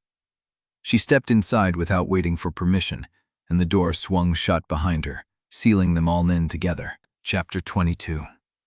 Beatrice Vale stood in the doorway of the lake house, her long coat damp with rain, her posture carrying the kind of unapologetic certainty that came from decades of being the person who delivered news no one wanted to hear. Theo did not move away from the threshold. "How did you find this address?" "The same way I found everything else about your family." Beatrice stepped fully inside, shutting the door behind her. "Your grandfather gave me a sealed envelope with coordinates the week before he died. He said I would know when to use it." Juniper's chest tightened. Augustus. Again. The dead man whose hands still reached from the grave to rearrange the living. "I think we should sit down," Beatrice said. "No." Juniper heard her own voice, sharper than she had intended. "I think you should start talking." Beatrice studied her for a long moment. Then she pulled a folded document from her coat pocket and held it out. Juniper did not take it. "What is that?" "A copy of the Covenant. The original is in a safety deposit box with the probate court. I have kept it there for 15 years, waiting for Augustus to tell me when to move." Theo moved closer to Juniper. Not quite touching, but close enough that she felt the heat of him at her side. "You knew about the Covenant the whole time." "I drafted it." Beatrice's voice was calm, clinical. "Augustus came to me in 2008, 6 months before his death. He told me he had made a mistake 40 years earlier by letting the board pressure him into removing Eliza Hale from the company records. He said the covenant his father had written into the founding charter was the only way to fix it, but he was too old and too tired to fight Gideon openly." "So he used you," Juniper said. "Yes, and he used me." Beatrice did not flinch. "He left instructions. The covenant would only be enforceable if the true heir was within reach of the company when the time came. If the heir was outside Vane Industries, Gideon could challenge the Bloodline claim and tie it up in court for years. Augustus needed the heir to be visible, connected, undeniable." Juniper's stomach turned. "The temp agency placement. Your grandmother Edith filed for a small business loan extension 3 years ago. The application crossed my desk because I represent the bank's estate division. I recognized the name Hale. When I cross-referenced the original Vane partnership documents, I found the connection. You traced my grandmother's loan application." I traced your grandmother's bloodline. Beatrice's voice softened, but only slightly. Then I waited for an opening. When I learned that Theo needed a wife within 90 days to satisfy the succession clause, I realized Gideon had created the exact vulnerability Augustus had anticipated. A marriage, a public commitment, an heir positioned where she could not be ignored. Juniper heard Theo exhale beside her, a sound she could not read. Anger, maybe, or the recognition of a trap he had never seen coming. You arranged the schedule sabotage, Theo said. Beatrice shook her head. No, that was Gideon's people, but I knew about it. I knew the morning it happened because Mara Sloan called me in a panic, asking if I had any influence over the temp rotation. Juniper's vision narrowed. Mara knew. Mara suspected something was wrong. She did not know the full Covenant history. She knew I was connected to Augustus's estate and that I might have leverage to get the right person onto the executive floor at the right moment. She called me because she trusted me. You called you, Juniper repeated, and you sent me. I did not send you. I nudged the rotation schedule so that the first available temp with administrative experience and a clean background check would land on Theo's floor. The rest was circumstance, competence, and the fact that you are exactly the kind of person Augustus hoped would find his way back into that company. Juniper's hands were shaking. She pressed them flat against her thighs to still them. You made me a tool. I gave you a door. You chose to walk through it. I chose because I thought I was saving my grandmother's shop, because I thought it was coincidence. Luck, a terrible, beautiful accident that I could turn into something good. Beatrice's expression did not change. The door was real, the contract was real. Theo needed a wife, and you needed money. I did not invent those facts. I simply made sure they collided. Theo stepped forward, his voice low and dangerous. You manipulated my marriage. I made sure it was possible. What you and Juniper built inside it, that was entirely your own.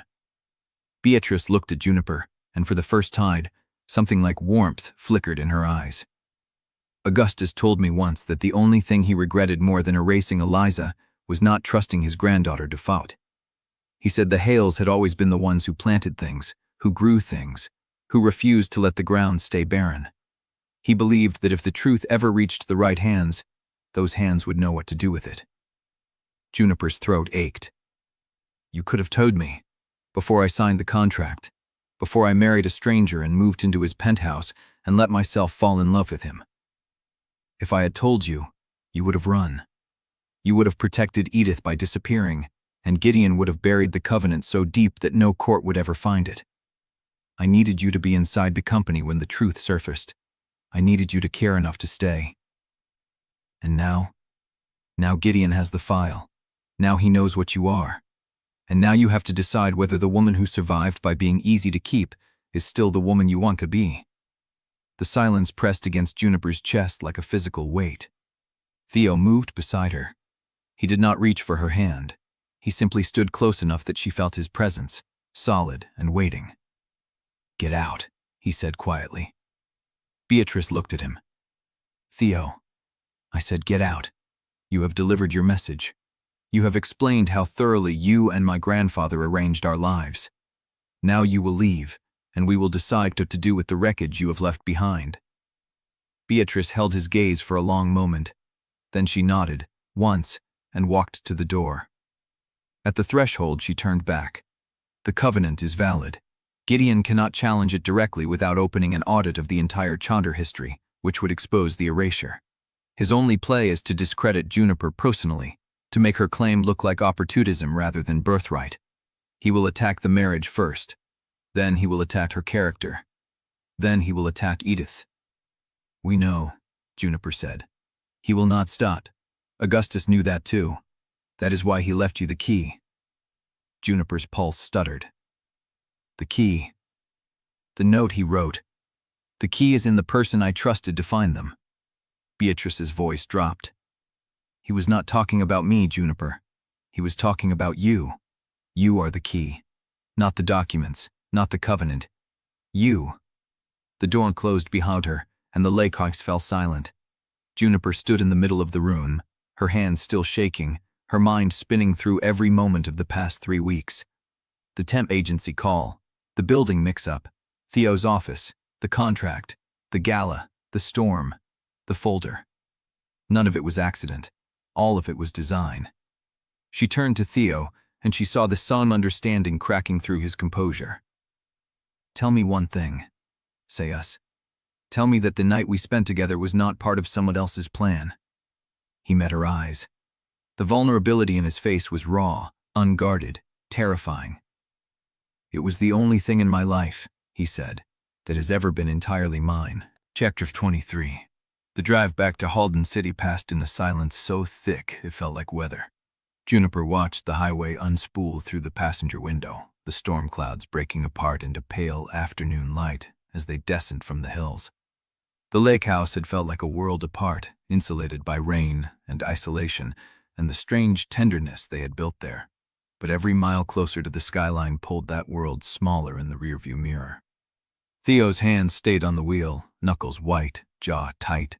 He had not looked at her since they passed the city limits sign. The penthouse greeted them with the same polished indifference it always had. The marble floors gleamed. The roses on the console table had been replaced. Fresh stems curved toward the light as if nothing had changed. Helen appeared briefly to confirm the refrigerator was stocked and the bedrooms had been turned over, then vanished into the service corridor. Juniper stood in the center of the living room, her bag still in her hand, and felt the space press against her like a stranger's coat. "It's colder," she said. Theo stopped halfway to his study. "The building maintains a constant temperature, 68 degrees year-round." "Not the air," he understood. She saw it in the way his shoulders tightened, the way he turned back to face her with something careful in his eyes. "I can have Helen prepare the guest suite," he said, "if you need space to think." "Space to think?" "Separate rooms, your own floor if you wanted. I told you I would not manage you, Juniper. I meant it." The offer landed like a door closing between them. She had spent weeks fighting against his control, pushing him to let her breathe, demanding room to be something other than a managed asset. Now he was giving her exactly what she had asked for, and it felt like a retreat instead of a gift. "That's not what I meant either." He waited. "I don't know what I need," she admitted. "I know what I used to need. Distance, boundaries, the ability to leave without leaving a hole in someone's life. That was the contract I understood. But not anymore. I don't know what this is." She gestured between them, the air thick with everything they had said and not said. "The contract is still real. The covenant is still real. Gideon is still waiting to burn us both. And somewhere in the middle of all of that, I told you I loved you. And I meant it. But I don't know how to hold that and the rest of it at the same time." Theo crossed the room slowly, giving her time to step back. She did not. "Let me show you something," he said. He led her to his study, a room she had only glimpsed in passing, all dark wood and leather and the smell of old paper. A safe sat embedded in the wall behind a framed architectural print. He worked the combination, and the door swung open. Inside was a single folder, thinner than the one from the lake house. "This is everything my grandfather left me about the covenant," he said. "Everything I knew before I met you. I kept it locked because I was afraid of what it meant, afraid that if I opened it too soon, I would find something that undone me before I was ready." "Are you ready now?" He placed the folder in her hands. "I do not know her, but I am giving it to you anyway." Juniper opened it slowly. Inside were letters, legal memoranda, a handwritten timeline in Augustus Vane's careful script, dates, names, a genealogy tracing the Vane bloodline through Eliza and into the Hale branch. Notes in the margins about board votes, trust amendments, and the names of people who had been paid to stay silent.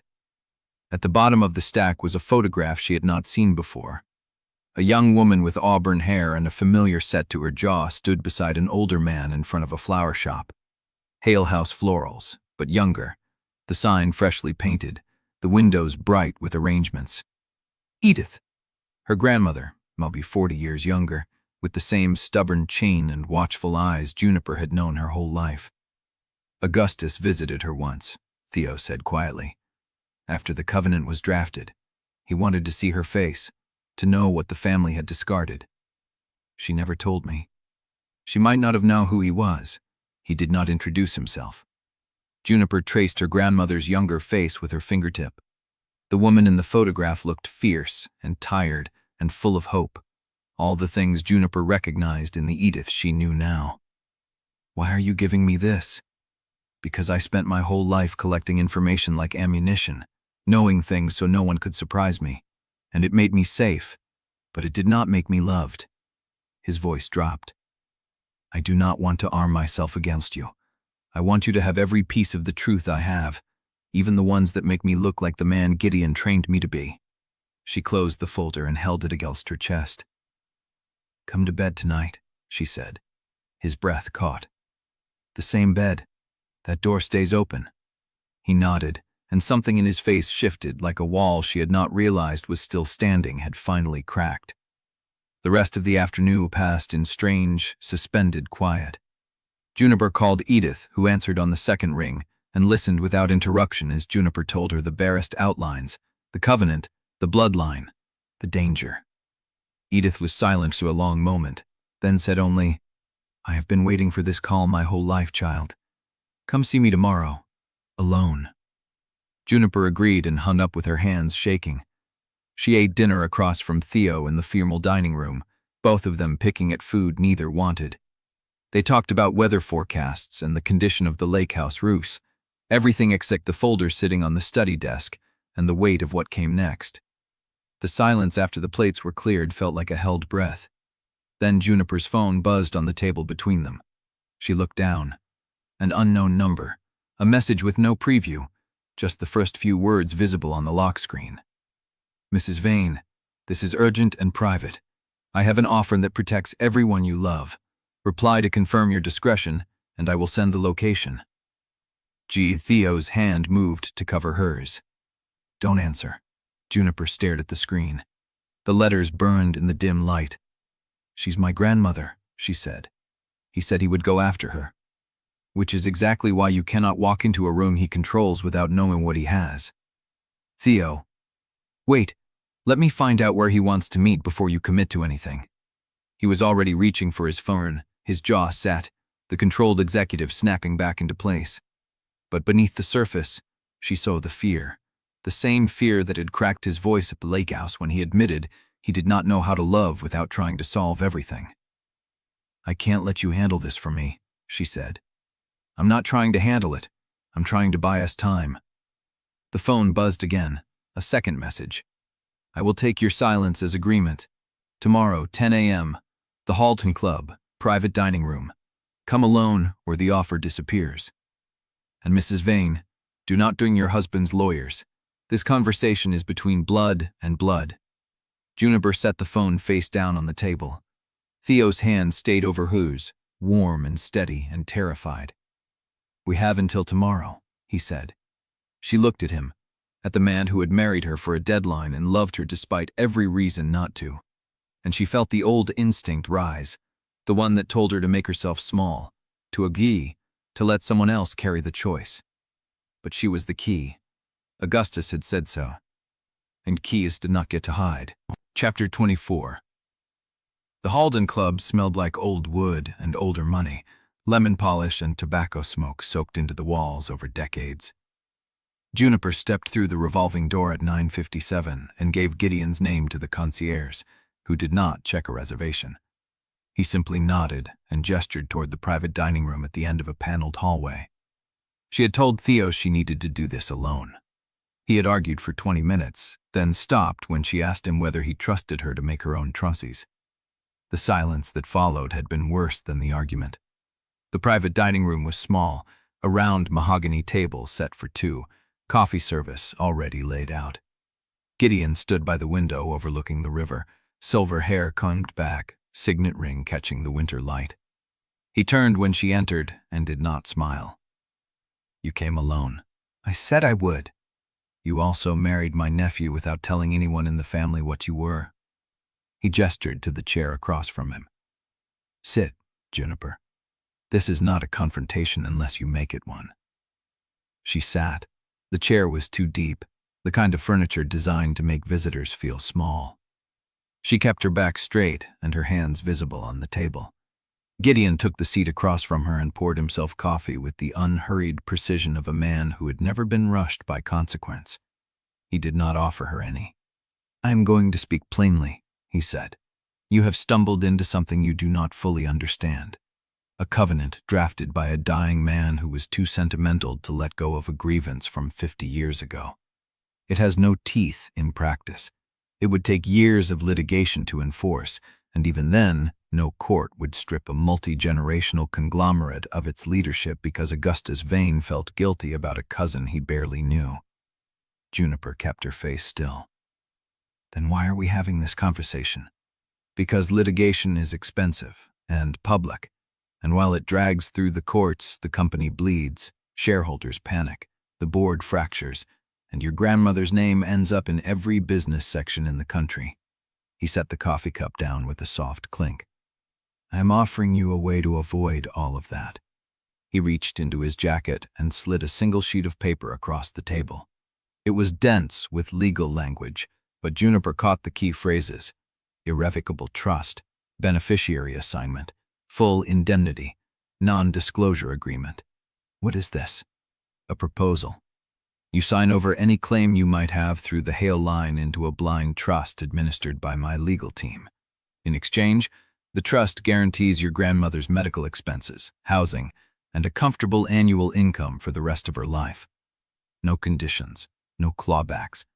She never has to worry about money again." Juniper stared at the paper, the words blurred and sharpened. "And what happens to me?" "You walk away, discreetly. The marriage ends quietly, no public scandal, no accusations of fraud. You receive a settlement large enough to start over anywhere you like. Theo keeps the company. Your grandmother keeps her peace. Everyone survives." "Everyone except me." Gideon's eyes flickered with something that might have been amusement. "You keep your freedom. That is more than most people get when they wander into rooms they do not belong in." The old instinct rose like a reflex, the voice that told her to nod, to agree, to take the deal and be grateful someone had offered a soft landing. Edith would be safe. Theo would keep the company. She could disappear into a new city, a new name, a life where she did not have to carry the weight of a dead man's covenant. She thought of Theo's voice at the lake house, cracking when he said he did not know how to love without trying to own.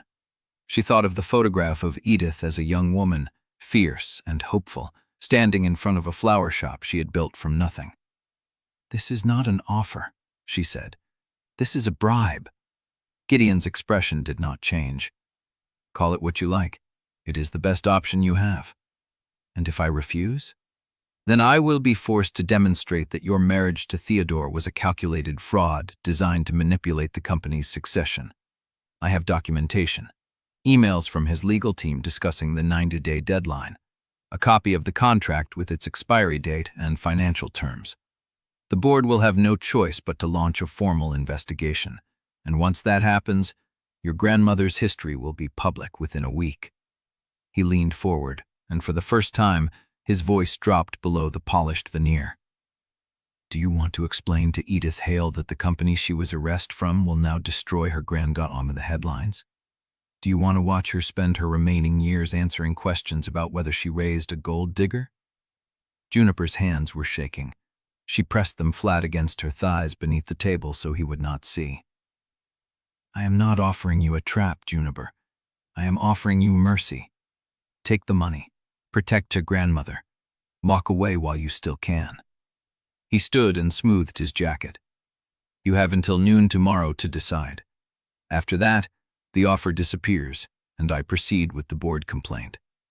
He walked to the door, then paused with his hand on the brass handle. "Theodore will tell you to fight. He will tell you he can protect you. But you know better than anyone what happens to people who trust Vanes with their hearts." He glanced back over his shoulder. "Your grandmother taught you that.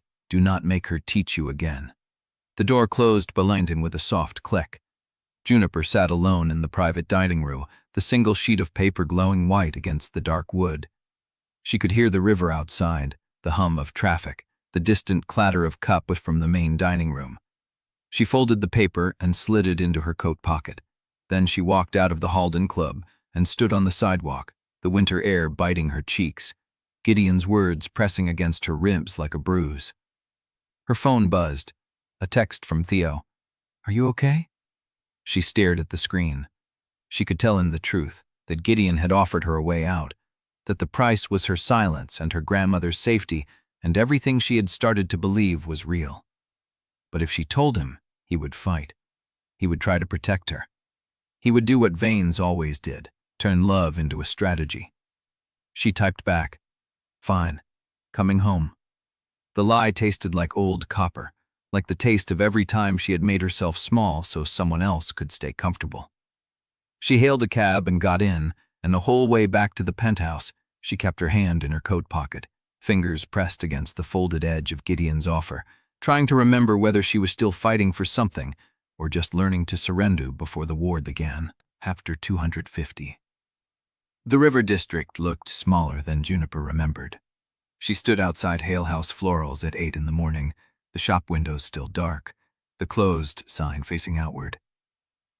Frost had crept across the glass overnight, turning the display of dried lavender and winter wreaths into something blurred and distant, like a memory she was already losing. She had not told Theo where she was going. He had been in the kitchen when she left, making coffee in the gray half-light of dawn, his shirt sleeves rolled to the elbows, his hair still mussed from sleep. He loved her coat and her keys and had not asked. He had just nodded, as if he understood that whatever she needed to hear today, she needed to hear it alone. The back door was unlocked. Juniper stepped into the workroom and found Edith at the sink, her back to the door, her hands moving through the familiar rhythm of stripping rose stems. The sharp scent of eucalyptus and wet earth filled the small space. The refrigeration unit Theo had installed hummed quietly in the corner, its polished surface the only thing in the room that looked new. "You are early," Edith said without turning around. "I know." Edith set down the shears and dried her hands on her apron. When she turned, her eyes moved over Juniper's face with the same careful attention she gave to a wilting stem, searching for the break. "Sit down," Edith said. "You look like you have not slept." Juniper sat on the wooden stool by the cutting table. The surface was scarred with decades of blade marks, each nick a small history of arrangements made and delivered, of flowers sent to celebrate births and mark deaths, and apologize for things that could not be unsaid. "I went to see Gideon Vane yesterday," Juniper said. Edith's hands stilled on the apron strings.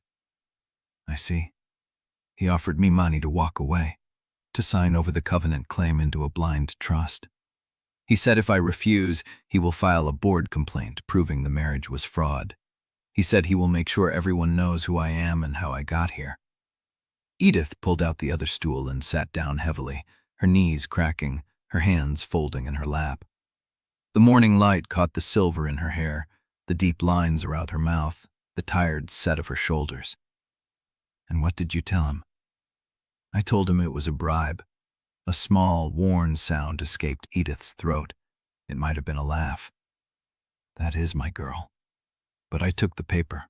I put it in my pocket, and I lied to Theo about it on the way home." Edith studied her for a long moment. The radiator clanked in the corner. Water dripped somewhere in the pipes behind the wall. "I have been waiting for this call my whole life," Edith said quietly. "That was not an exaggeration." Juniper's chest tightened. "You knew." "I knew my mother was a Vane. I knew she was written out of the company records when I was a child. I knew we were paid to go away and threatened to stay quiet. And I knew my mother chose silence because she was tired of fighting people who had more money than conscience." Edith's voice was steady, but her hands were shaking. She pressed them flat against her thighs, the same gesture Juniper had used at the Halden Club. "She never told me the full story," Edith continued. "She died when I was 22, and she took most of it with her. But she left me a letter. One letter. She said that her father had signed away her share of the company to protect the family name, and that the board had agreed to pay her a settlement as long as she never set foot in Vane Industries again." "Your mother was Eliza Hale." "Yes, and before she was Eliza Hale, she was Eliza Vane, daughter of Cornelius Vane, co-founder of the company. She married a man the family did not approve of, a florist from the river district with no money and no connections. The family called it a betrayal. They called it a stain on the bloodline. They erased her from the portrait and the records and the will. Juniper's throat burned. And you never told me. I was going to take it to my grave. Edith's voice cracked. I thought if I told you, you would feel the weight of it. I thought if you knew what they did to us, you would want to fight, and I have spent 50 years trying to forget how to fight people like that. I built this shop. I made a life. I told myself the Vane name meant nothing. She looked around the workroom, at the buckets of stock, the ribbons, the stacks of tissue paper, the photographs pinned to the corkboard. But I knew. Every time I opened the newspaper and saw the Vane name in the headlines, I knew. Every time I watched you walk out the door to another temp job, I knew you were heading toward a building that should have been half yours. Why didn't you tell me? Edith reached across the table and took Juniper's hand. Her palm was rough, calloused from decades of wire and shears, warm and solid and real. Because I was afraid that if you knew, you would try to claim what was taken. And I was more afraid that you would succeed, because the same people who erased my mother would erase you. Only they would do it in public, with headlines and lawsuits and committees, and I would have to watch them destroy the only good thing I ever built. Juniper's eyes burned. I don't know what to do. Yes, you do. Edith squeezed her hand. You have known since the moment you opened that folder. You just do not want to admit it because fighting is harder than leaving, and you have spent your whole life learning how to leave quietly. That's not fair. No, it is not, but it is true. Edith released her hand and stood, walking to the small kettle in the corner. She filled it with water and set it on the hot plate, her movements slow and deliberate. When I was your age, I had the same choice, Edith said. I could have fought for the Vane name. I could have hired lawyers, demanded recognition, picketed the boardroom. But I was tired, Juniper. I was so tired of being told I did not belong. So I built this shop instead. I poured everything I had into flowers and soil and the smell of eucalyptus, and I told myself I had won. Hadn't you? Edith turned, the kettle steaming in her hands. I chose peace. That is not the same thing as victory. She poured the water into 2 chipped mugs and set one in front of Juniper. Your mother died when you were 12. You learned to be small so no one would leave. You learned to be easy so no one would hurt you. And now a dead man's covenant has put you in a room with the people who erased your grandmother's name, and you are standing at the same crossroads I stood at 50 years ago. Juniper wrapped her hands around the warm mug. The ceramic was cracked, the glaze worn smooth from years of use. You can walk away, Edith said. Take Gideon's money. Keep this shop. Keep your peace. No one would blame you, least of all me. Or? Edith's eyes met hers, and for the first time, Juniper saw something in them she had never seen before. Not sorrow, not fear, fire. Or you can stay. You can fight. You can stand in that boardroom and tell them who you are, and when they try to erase you the way they erased my mother, you can show them the covenant and the photograph and every piece of paper that proves they cannot bury the truth a second time. The kettle hissed, the radiator clanked, and Juniper sat in the back room of the flower shop, her hands around a cracked mug, Gideon's offer folded in her coat pocket, and the weight of 50 years of silence pressing against her ribs. What do you want me to do? She whispered. Edith sipped. Chapter 26. Theo stood in the doorway of Hale House Florals, his overcoat dark against the frosted glass, his face unreadable. Juniper's hand tightened around the cracked mug. The heat burned through the ceramic, grounding her in the moment, keeping her from doing what every instinct demanded. Smiling, standing, smoothing the tension into something manageable. Edith rose first. Mr. Vane? Edith. His voice was quiet, careful. I apologize for the intrusion. I should have called ahead. You followed her? I did. He did not apologize again, did not explain. He simply stood there, letting the admission sit between them, and Juniper realized he was not going to pretend he had arrived by accident. The bell above the door had stopped swinging. The shop felt smaller with him in it, the ceiling lower, the air thinner. How long were you outside? Juniper asked. Long enough, She set the mug down. The ceramic clinked against the table, too loud in the silence. You heard everything. I heard enough to know you met with Gideon alone. I heard enough to know he took his offer. He paused. I heard enough to know you lied to me on the way home. The words landed like stones dropped into still water. Ripples spread outward, touching everything. Juniper stood. Her legs felt unsteady, but she made them hold. I was going to tell you. When? When I figured out what I was going to do. Theo's jaw tightened. He did not move from the doorway, but something in his posture shifted, a visible restraint, as if he was holding himself in place by will alone. You told me you were fine. You told me you were coming home, and you had Gideon Vane's buyout offer folded in your pocket. Because I didn't know what to say. You could have started with the truth. The words hung between them, sharp and clean, and Juniper felt them cut exactly where they were meant to. Edith moved to the counter, her footsteps deliberate, drawing attention away from the silence. Mr. Vane, would you like tea? Theo looked at her. For a long moment, he did not answer. Then something in his face softened, barely, a crack in the armor he had worn through the doorway. Thank you. That would be kind. Edith nodded and turned to the kettle, giving them space that felt deliberate, the way she always gave customers room to decide what they wanted. Juniper crossed her arms. You're not going to yell at me. Is that what you expect? I don't know what I expect. I don't know anything right now. Theo stepped forward finally, closing the distance between them. He stopped a few feet away, close enough that she could see the tension in his jaw, the exhaustion pressed into the lines around his eyes. I am not going to yell at you, he said. I am going to ask you to stop making decisions alone. Gideon said, I know what he said. He said, come alone. He said, no lawyers. He said he would withdraw the offer if you told anyone. Theo's voice stayed low, controlled. That is what people like Gideon do. They isolate you before they make you an offer you cannot refuse. Juniper's throat tightened. I thought if I told you, you would try to stop me. I would have tried to go with you. That's the same thing. No, he held her gaze. It is not. Edith set a mug of tea on the counter, steam curling upward. She did not speak, but her presence was steady, grounding, a reminder that the room held more than just the two of them. Juniper looked down at her hands. The scar on her thumb was pale against her skin, a line she had carried for years, a reminder of the work that had shaped her. He offered me enough to pay off everything, she said. Edith's medical bills, the shop's debt, a settlement for me to start over. All I have to do is sign away the covenant claim and disappear. And if you refuse, he files a board complaint. He proves the marriage was fraud. He destroys us in public. Theo was quiet for a long moment. Then he reached into his coat pocket and pulled out his phone. I want you to talk to someone. Juniper frowned. Who? He was already dialing. Luca.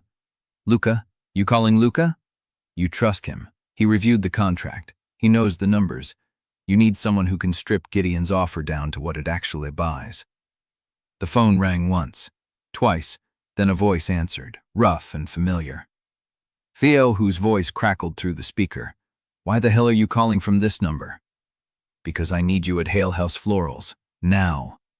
There was a pause, then the sound of a chair scraping back. I'm on my way. Luca arrived in 22 minutes, which Juniper knew because she watched the clock above Edith's wig table tick through every second of the wait. He came through the back door, the one the delivery drivers used, his coat unbuttoned and his hair mussed from the wind.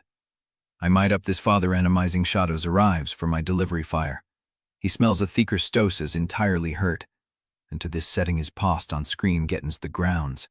Its screen has the child of Reist with her mother. He has leverage, but you have proof. Proof I cannot use without exposing Theo. Proof you cannot use without letting the world know your grandmother was wronged 50 years ago. Luca's voice softened. That is the real choice, Junie. Not the money, not the settlement. The question is whether you are willing to let people know what happened to your family. The back room was silent. Edith stood by the kettle, her hand resting on the handle, her face turned away. Juniper looked at Theo. He was watching her, his eyes steady, his jaw tight. What do you want me to do? She asked. He crossed the room and took her hand. His palm was warm, his fingers lacing through hers. I want you to choose what you can live with, not what Gideon offers, not what he threatens. What you can look at in the mirror 20 years from now and not regret. The doorbell chimed.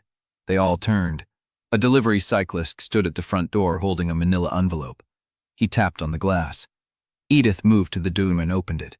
The cyclist handed her the envelope and left without a word. She carried it back to the work table, her fingers trembling slightly as she tore the seal. Inside was a single sheet of paper. A tabloid request for comment. The headline read, Vane Hare's sham marriage exposed. Insider claims contract was bought. Juniper read the text once, then again. The details were precise. The date of the contract signing, the amount of the settlement, the exact language of the confidentiality clause. Details only someone inside the family could have leaked. Theo took the paper from her hands. His face went pale. It has already started, he said. Juniper looked at Luca, at Edith, at the paper in Theo's hands, and she realized the noon deadline was no longer the only clock ticking. Chapter 27. The work table felt colder than the winter air outside. Juniper's hands stayed pressed flat against the wood as she read the headline again. Vane Hare's who are marriage exposed. The words blurred at the edges, then sharpened back into focus. Theo's phone rang. He ignored it. Mara's name lit up the screen. Then Oliver Chen's. Then a number Juniper did not recognize. My phone, Edith said quietly. She held it up. 3 missed calls from numbers she did not save. Luca was already typing on his tablet, his jaw tight. They are going to publish by evening, he said. That request for comment is professional courtesy. They already have the story. It came from inside the family, Juniper said. Theo nodded. His face had not regained color. Someone fed them the contract date, the settlement amount, the confidentiality language. He set the paper down carefully, as if it might burn him. Only 4 people outside my legal team had access to that document. Me, Oliver, Mara. And Gideon, Juniper finished. Not Gideon. Theo's voice was flat. He did not have the full contract. He knew the outline, enough to threaten you with fraud, but the exact settlement number, the precise clause wording that came from someone who held the document. Juniper's stomach turned. Someone in your office. Someone in my trust. The silence stretched until Edith's kettle began to whistle. She poured water into a teapot with steady hands, as if the world outside her shop had not just cracked open. Theo answered his phone on the 6th ring. Mara. His voice was clipped, controlled, the CEO voice Juniper had not heard since the lake house. She watched him pace the narrow space between the work table and the display cooler, one hand pressed to his ear, his shoulders rigid. No comment. Not yet. I need to know who pulled the file from legal. A pause. Find out, before they publish. He ended the call and stood still for a moment, his back to her. Oliver is tracking the internal access logs, he said without turning around. Mara is calling the tabloid's editor to buy us time. How much time? An hour, maybe 2. Juniper looked at Luca. He was still typing, his face unreadable. What are you doing? She asked. Drafting a statement. He did not look up. If you want to control the narrative, you need to speak before they do. A denial that admits nothing but looks honest. It is the only play. No. Theo turned. No, Juniper repeated. I am done with statements and silence and letting other people write the story. She walked to the counter where Edith had set the teapot. Her grandmother watched her with steady eyes, the same eyes that had watched Eliza Vane choose erasure over war. Gideon wants me to be afraid, Juniper said. He wants me to hide. He wants me to sign that paper so he can say I ran. Juniper. Theo's voice cracked. That is a declaration of war. He already declared war. She heard her own voice, steady and strange, as if someone else was speaking. He is just pretending it is an offer. The shop bell rang. They all turned. A woman stood in the doorway holding a press badge and a cell phone. Her coat was damp from the rain. Her eyes scanned the room and landed on Juniper. Juniper Hale? Her voice was bright, practiced. I am with the Halden Chronicle. Do you have a comment on the marriage contract allegations? Theo moved before Juniper could speak. You are on private property. His voice was ice. Leave now. The reporter did not flinch. Mr. Vane, can you confirm you paid $375,000 for your wife's silence? Juniper watched Theo's face harden into something she had never seen. Not cold, not controlled. Something else. Something that looked like a door slamming shut on everything soft in him. I said leave. The reporter held her ground. Your wife's grandmother owns this shop. You funded her operations. You hid the marriage settlement in a trust. That is not a love story. That is a transaction. Luca's voice cut through. There is a back exit through the storage room. He was already moving. I will handle this. Juniper did not move. No. Theo turned to her. Juniper, I am not running out the back of my own grandmother's shop. She stepped past him, past the work table, past Luca's outstretched hand, and stopped 3 feet from the reporter. I will give you a statement, she said. 1 sentence. Write it down. The reporter raised her phone. Juniper looked directly into the camera. My marriage is not your story to sell. She held the gaze for 3 full seconds, then turned and walked toward the back room. The reporter called something after her, but Juniper did not hear the words. Her blood was loud in her ears. The back door slammed behind her. She stood in the narrow hallway that led to Edith's tiny office, her hands shaking, her breath coming too fast. Theo's footsteps followed. Juniper. She did not turn around. That was the worst possible move. I know. She is going to run that clip. She is going to frame it as deflection. I know. He was close now. She could feel the heat of him at her back. I am not going to hide, she said. I am not going to let them arrest me the way they erased Eliza. You are not Eliza. His voice was Russ. And I am not Cornelius. I am not going to disown you. I am not going to pay you to disappear. She turned. He stood in the narrow hallway, his tie loosened, his eyes red-rimmed. I married you to save my company, he said. I did not know about the covenant. I did not know about Eliza, but I know now. And I am still here. I am not leaving. Then stop trying to manage me. I am trying to protect you. They stood 3 feet apart in the dim light. The difference, Juniper said slowly, is that protection keeps me safe from other people. Containment keeps me safe from myself. Which one are you offering? Theo's jaw tightened. I do not know. The admission landed harder than any fight could have. Juniper let the silence hold. I am going to call Gideon, she said. I am going to tell him I will not sign, and I am going to tell him that if he wants a war, he will get one. Juniper, I am not asking your permission. She pulled out her phone. Theo watched her scroll to Gideon's number. Then I will stand beside you while you do it.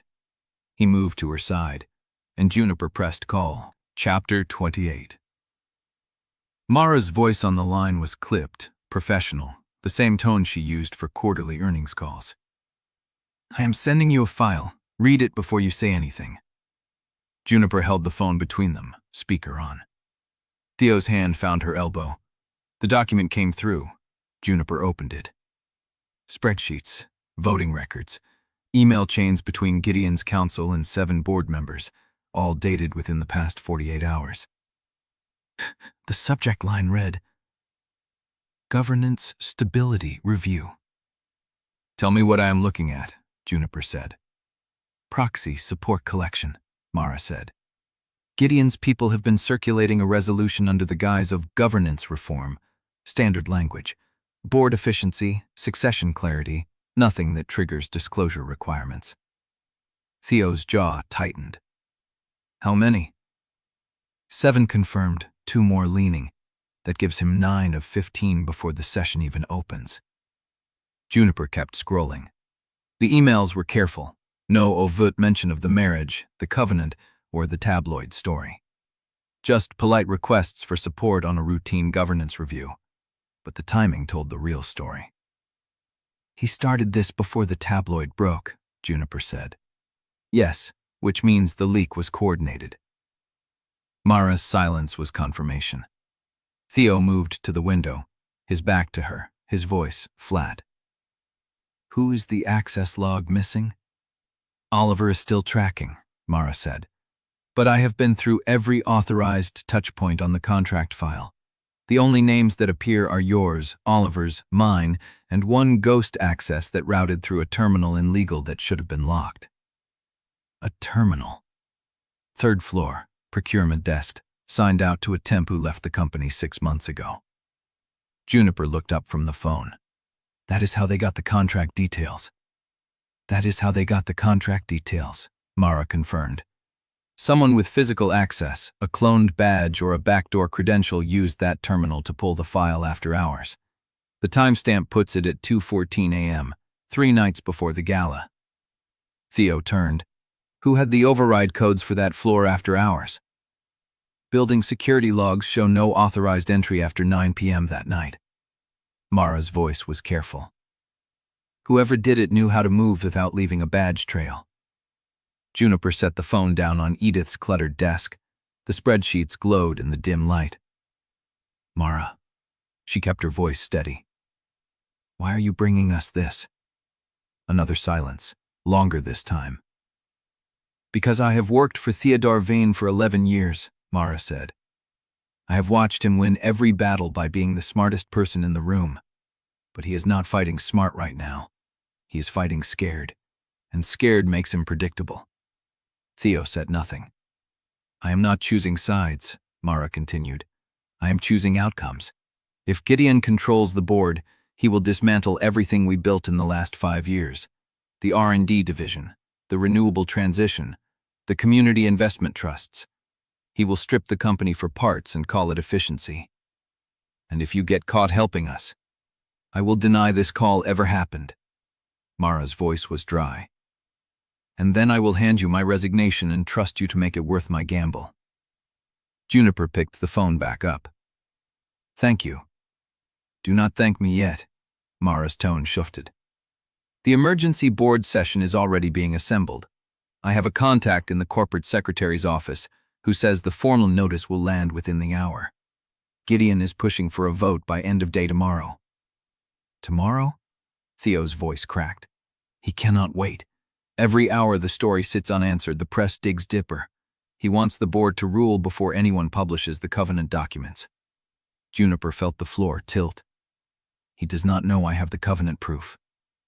He does not need to know. Mara's voice was sharp. He only needs the board to act before you can introduce evidence. Once they vote to remove Theo, the Covenant becomes academic. You would have to sue to enforce it, and that takes years. Theo crossed the room in 3 steps. His hand closed over Juniper's on the phone. When does the notice arise? I am told it is being drafted now. You have maybe 2 hours before it is official. 2 hours. 2 hours to decide how you want to walk into that room. Mara paused. Because you cannot avoid it. Gideon will force the vote whether you attend or not. Theo's grip tightened. And if I refuse to recognize the session, then he calls it anyway, votes on removal, and presents the board's decision as binding. You spend the next 6 months in litigation while he runs the company. Juniper watched the calculation move behind Theo's eyes. She knew that luck. He was searching for a procedural escape, a legal loophole, a move that would let him fight without stepping onto Gideon's battlefield. There is no clean exit, she said. He looked at her. Gideon controls the timing, she continued. He controls the narrative. He controls the proxy count. The only thing he does not control is what I am willing to say in that room. You cannot testify to the Covenant without exposing yourself. I am not talking about the Covenant. She held his gaze. I am talking about the marriage contract. Theo's face went still. Juniper, gnome out of the break, grand, Jelushnat Netic, the Tagno. The Storg was already running. Mara, Juniper said. The board session, when does it convene? 4 hours. Boardroom C, 3rd floor of the Halden Tower. We will be there. She ended the call. Theo's hand found hers in the dim light. 4 hours, he said. Then we had better stop arguing and start moving. She tugged him toward the front of the shop, toward the envelope, toward the room where she would finally stop being easy to keep. Chapter 29.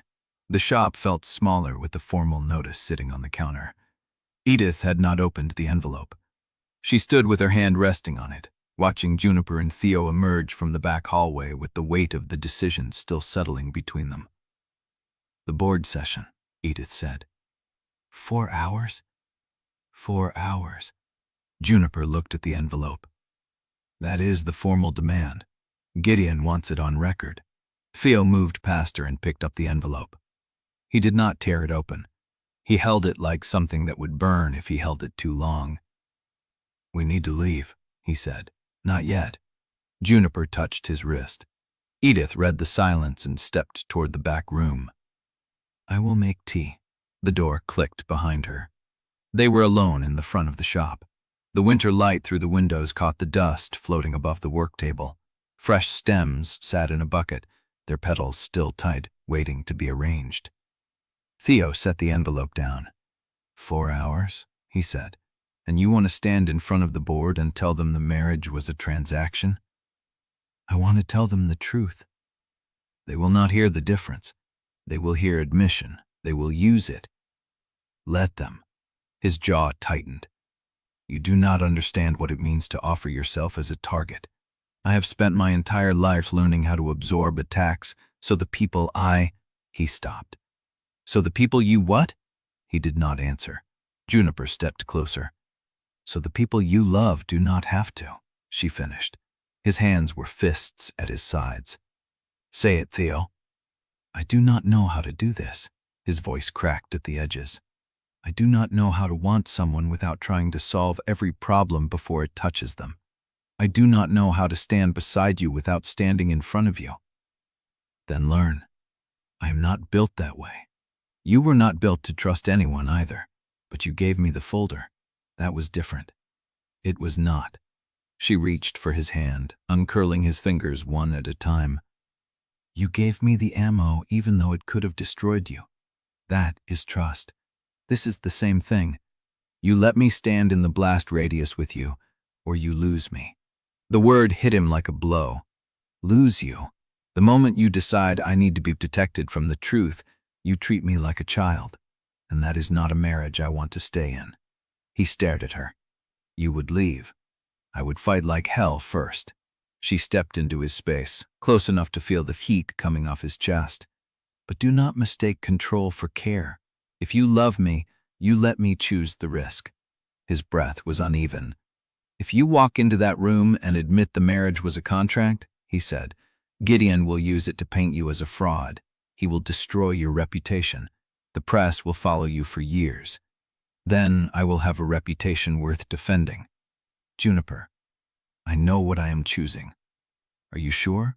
She reached up and touched his face. Her thumb traced the line of his jaw, light and deliberate. "I love you," she said. "Not the empire, not the money, not the rescue.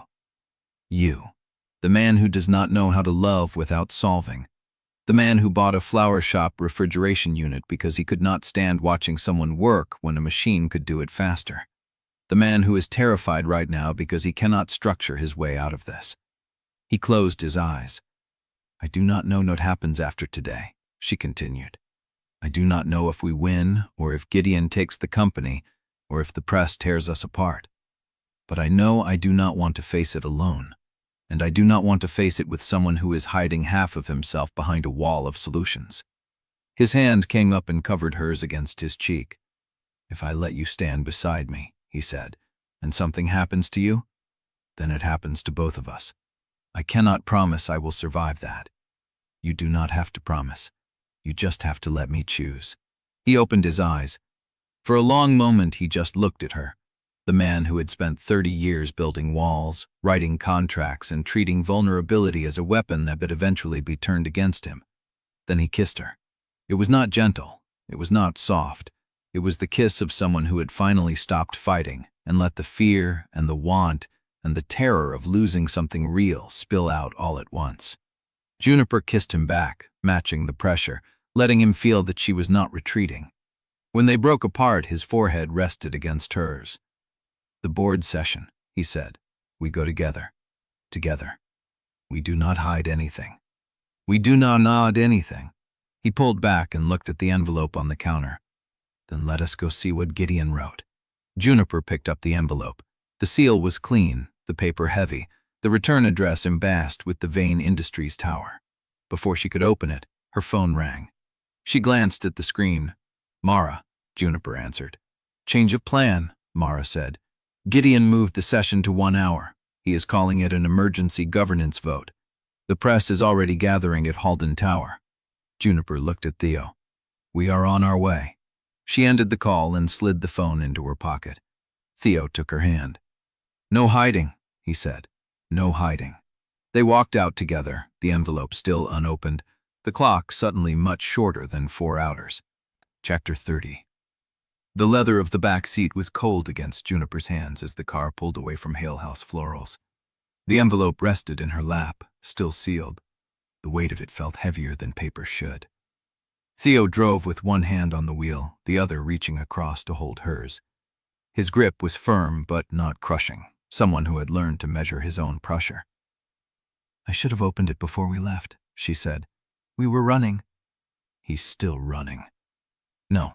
He glanced at her. We were running. Now we are moving towards something. She turned the envelope over in her hands. The embossed returned address caught the streetlight as they passed under a lamp. You are stalling, Theo said. I am thinking. You are stalling. She ripped the seal before she could argue with him. The letter inside was formal, precise, and brutal in its simplicity. Gideon Vane, writing as senior board member, requested an emergency governance hearing to determine whether Theodore Marsh Vane had committed fraud in his marriage contract with Juniper Elizabeth Hale. The complaint cited public sources, alleged the marriage was a calculated succession manipulation, and demanded an immediate suspension of Theo's voting authority until an independent investigation could be completed. The language was careful. Nothing about the covenant, nothing about the bloodline. Gideon was attacking exactly where Beatrice had predicted. The marriage, first, clean and surgical. He is not even trying to prove it, she said. He just needs the board to act before we can prove otherwise. Theo's jaw tightened. That is the playbook. He names himself as interim governance chair if the suspension passes. I know. He is going to run the company. Not if we stop him. She folded the letter and slid it back into the envelope. Her hands were steady. That surprised her. How do we stop him? Theo pulled into the underground garage of the Penthouse tower. The gate slid open, and the car descended into the low hum of concrete and ventilation. We show up, he said. We tell the truth, and we let him explain why he spent 50 years hiding a woman's inheritance instead of honoring it. The car stopped. The engine died. Neither of them moved. The last time we were here, Juniper said, we were pretending. Not anymore. And when the board looks at me and sees the temp who tricked the CEO into signing over control of his company? Theo turned toward her. His face was shadowed, but his eyes caught the garage light. Then they will see what I see. A woman who survived, who fought, who refused to let her grandmother's legacy die in a boardroom. That is a nice speech. It is not a speech. He reached across and brushed a strand of hair from her face. It is what I believe. I should have said it months ago. She leaned into his touch. I love you, she said. I told you that before. I am saying it again now because I need you to know that no matter what happens in that room, I do not regret this, any of it. His hand stilled against her cheek. I do not deserve you. Stop. I spent my whole life treating people like transactions. And you stopped. She took his hand and pressed it to her chest. You gave me the folder. You chose me over the company. That is not nothing, Theo. That is everything. He kissed her then, soft and slow, the way someone kissed when they had all the time in the world and none of it at once. When they broke apart, the garage was silent. We have 40 minutes, she said. Then we should not waste them. They walked to the elevator together. The doors slid open, and the car rose through the tower in silence. The penthouse was dark when they entered. No Helen, no staff, just the city lights beyond the glass wall, spread out like a frozen sea. Juniper set the envelope on the kitchen island. Then she turned to Theo and took his face in both hands. I need you to promise me something. Anything. If this goes wrong, if Gideon wins today, you do not blame yourself. Theo's throat worked. That is not a promise I can keep. Then make it anyway. He stared at her. The city lights reflected in his eyes. I promise. You are lying. I know. She kissed him again, slower this time. A kiss that said she understood the lie and loved him anyway. Then let us make the time count, she said. They walked to the bedroom. The hour passed in fragments. Touch, breath, the weight of bodies finding each other in the dark. The contract sat in the other room like a ghost, but neither of them looked at it. When they lay tangled in the sheets afterward, Juniper traced the line of his collarbone with her finger. What are you thinking, you sees? She asked. That this should not be the last time. It will not be. You do not know that. I know we are going to fight like hell. Theo's arm tightened around her. After this is over, he said, if we win, if we lose, I want you to promise me something. What? Do not disappear. He lifted her head to look at him. Disappear? Into what I need, into the company, into being easy. His voice was Russ. I have watched you do it all year. Smooth things over, make yourself smaller so other people can fit. I need you to promise that after today, you stop. She kissed his chest. I promise. You are lying. I know. They both laughed. It was hollow and real and shared. Then the phone rang. Theo reached for the nightstand. The screen glowed with an unknown number. He answered. Vane. The voice on the other end was crisp, female, and familiar. Mr. Vane, this is Beatrice Vale. I apologize for the hour, but I have received confirmation from the probate court. Gideon has formally filed a governance challenge. He is demanding an emergency session within the hour, and he intends to introduce a witness. Juniper sat up. What witness? Theo said. Someone who claims to have first-hand knowledge that the marriage was orchestrated by my office. Gideon is trying to tie you to me, to prove the union was an active conspiracy to defraud shareholders. Who? Beatrice paused.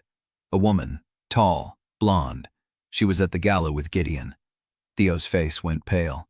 Juniper knew that description. The woman in silver, the one who had looked at Theo like she had known him once. Do you know who she is? Juniper asked. Theo did not answer. His hand holding the phone was steady, but his eyes had gone somewhere far away. Mr. Vane, Beatrice said, are you still there? The elevator bell chimed in the hallway. Someone had arrived. Chapter 31. The elevator doors slid open. Juniper stood in the bedroom doorway, still wrapped in the sheets, watching Theo's face drain of color as the person stepped into the penthouse. Mr. Vane, a woman's voice, professional. I apologize for the intrusion. Your security cleared me. Theo let out a breath that sounded almost like relief. Mara. Juniper's shoulders dropped. She grabbed a robe from the hook and tied it as she walked into the living room. Mara stood in the entryway, tablet in one hand, a thick legal envelope in the other. Her coat was still wet from the storm. What are you doing here? Theo said. Gideon's people delivered the formal complaint to my apartment, not the office. He wants me to know he can reach me anywhere. Mara held up the envelope. I figured you needed to see it before the board does. Juniper crossed to the kitchen island. How did you get here before the notice was supposed to arrive? Because the notice was filed 40 minutes ago. Gideon's lawyer served it to the board secretary electronically. This copy is the physical courtesy version. Mara set the envelope on the marble counter. He wants you to have time to panic. Theo stared at the envelope like it might burn through the stone. Juniper reached for it. Wait, Theo said. For what? Once we open that, we are in formal notice. Everything becomes procedure. Every move we make is on record. We are already in procedure, Mara said. He filed the challenge. The board secretary has already circulated the agenda. Your window for preemptive response closed the moment that elevator arrived at my door. Theo's jaw tightened. Juniper tore the seal. The envelope was heavier than she expected. Inside were 3 documents bound by a brass fastener. The top sheaved Vane Industries letterhead with Gideon's name typed beneath the header. She read the first paragraph aloud. Petition for Emergency Governance Review, filed by Gideon Vane, Board Director and Voting Trustee. Grounds: material fraud in executive succession. The respondent, Theodore Vane, entered a marriage contract under false pretenses with Juniper Hale, a temporary employee with no prior connection to the family, for the express purpose of circumventing the 90-day succession clause of the trust directive. She turned the page. Supporting evidence includes the marriage contract itself, dated and notarized, which contains explicit language regarding financial consideration, term limits, and mutual obligations consistent with a commercial agreement rather than a bona fide marital union. Further evidence includes correspondence from respondent's legal team confirming the contractual nature of the arrangement, obtained through lawful discovery. Juniper's voice stayed steady, but her hands were shaking. The petitioner requests immediate suspension of respondent's voting authority pending full investigation. Interim governance shall transfer to the petitioner as senior board director with the longest continuous tenure. Respondent's spouse shall be barred from all board proceedings and company premises pending resolution of the fraud claim. She set the papers down. He is not even trying to hide it. Of course not, Theo said. He does not need to. The contract speaks for itself. Mara stepped forward. There is more. Juniper looked at the second document. It was thinner, typed on different letterhead. What is this? A affidavit of material fact, Mara said. Signed by Margaret Hale. Juniper's blood went cold. Who is Margaret Hale? Gideon's witness. I ran her name after Beatrice's call. Mara's voice was flat. Margaret Hale is your grandmother's sister, Edith's younger sibling. The room tilted. Juniper gripped the edge of the counter. That is not possible. Edith never mentioned a sister. Because they have not spoken in over 50 years. Margaret married into the Vane orbit. She changed her name, took a settlement, and agreed to disappear from the family record in exchange for a trust fund and silence. Mara paused. She is the one who confirmed the bloodline to Gideon. She is also prepared to testify that Edith knew about the covenant her entire life and deliberately concealed it from you, the company, and the trust. Juniper could not breathe. Edith did not tell me because she wanted to protect me. That is not what the affidavit says. Mara slid a photocopy across the counter. Margaret states that Edith held the truth to position you as a surprise claimant, that the covenant was a weapon she kept loaded for the right moment, and that your marriage to Theo was the final step in a long-term strategy to reclaim control of Vane Industries. Theo picked up the affidavit. His eyes moved fast across the text. She is framing Edith. Yes, Mara said. And she has enough detail to make it credible. She knows the family history. She knows the adoption records, the settlement amounts, the dates of every board vote that arrest Eliza Hale from the records. She was there. Juniper felt something crack inside her chest. Edith spent 50 years hiding. She never wanted this fight. She barely wanted me to know the truth. And Gideon knows that, Mara said. That is what makes it dangerous. He is not lying about Margaret's existence. He is bending the motive. He will tell the board that Edith raised you in secret, fed you the family history, and arranged the temp placement to land you on Theo's floor. He will call it a 50-year conspiracy. Beatrice placed me on his floor, not Edith. Beatrice will testify to that. But Beatrice also engineered the placement. Gideon will paint her as the accomplice, and Edith as the mastermind. Mara's voice softened. The board does not need proof beyond reasonable doubt. They need enough to justify suspending Theo's vote. Gideon gives them that. Theo set the affidavit down. What do we do?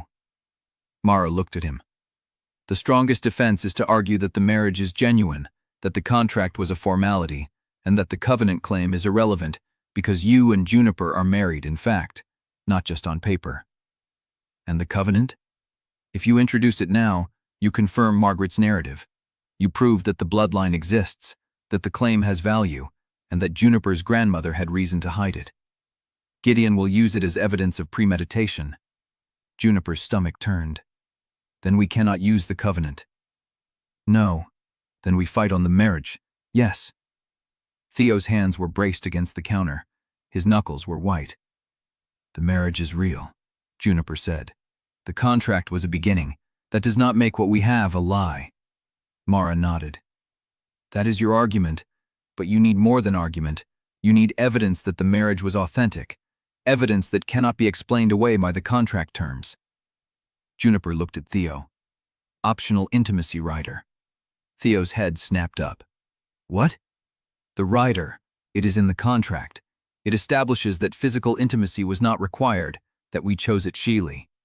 Luca flagged it as a protection clause. It is also proof that the marriage exceeded its contractual minimum. Mara considered it. That helps. It shows the relationship evolved beyond the transaction, but it is a leave-a document, not a character reference. Then what do we need? Testimony, from someone who watched you together, who can say that your marriage was real, that you chose each other, that the contract became irrelevant. Mara looked at the clock on the wall. You have less than an hour. Juniper's mind raced. Edith. If Edith testified, Gideon would paint her as the architect of the conspiracy. Luca. Luca had no connection to the Vane family. He had reviewed the contract for Juniper. He could speak to her state of mind, her choices, her refusal to be bought. Luca, Juniper said. Theo looked at her. He is not family. He is not Vane. He reviewed the contract with me, and he told me not to sign if I did not want it. He knows I chose this. Mara nodded slowly. That could work. Theo pulled out his phone. Call Luca, Juniper said. Tell him to meet us at the tower. Theo dialed. Juniper turned back to the envelope. There was a third document inside, thinner than the others, typed on plain paper. She pulled it out.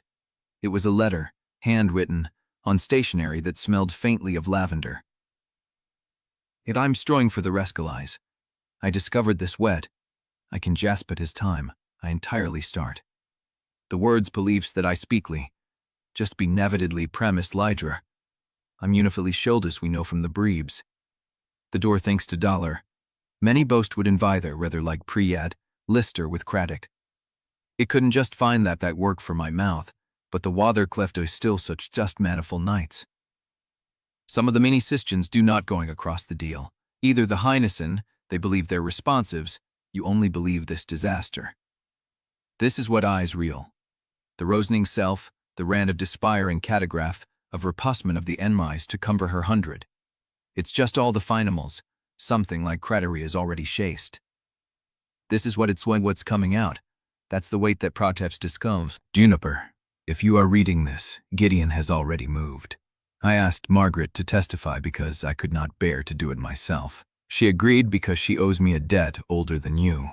The truth is simpler than Gideon's version. I did not hide the covenant to weaponize you. I hid it because I was afraid of what you would become if you knew what the Vanes took from us. I am not sorry, but I am sorry for the cost. Choose wisely. Juniper's hands trembled. Your grandmother knew, Mara said softly. She knew Margaret would testify. Yes, and she let it happen. Or she could not stop it. Juniper folded the letter and tucked it into her robe pocket. Tell Luca to be at the tower in 40 minutes. Theo ended the call.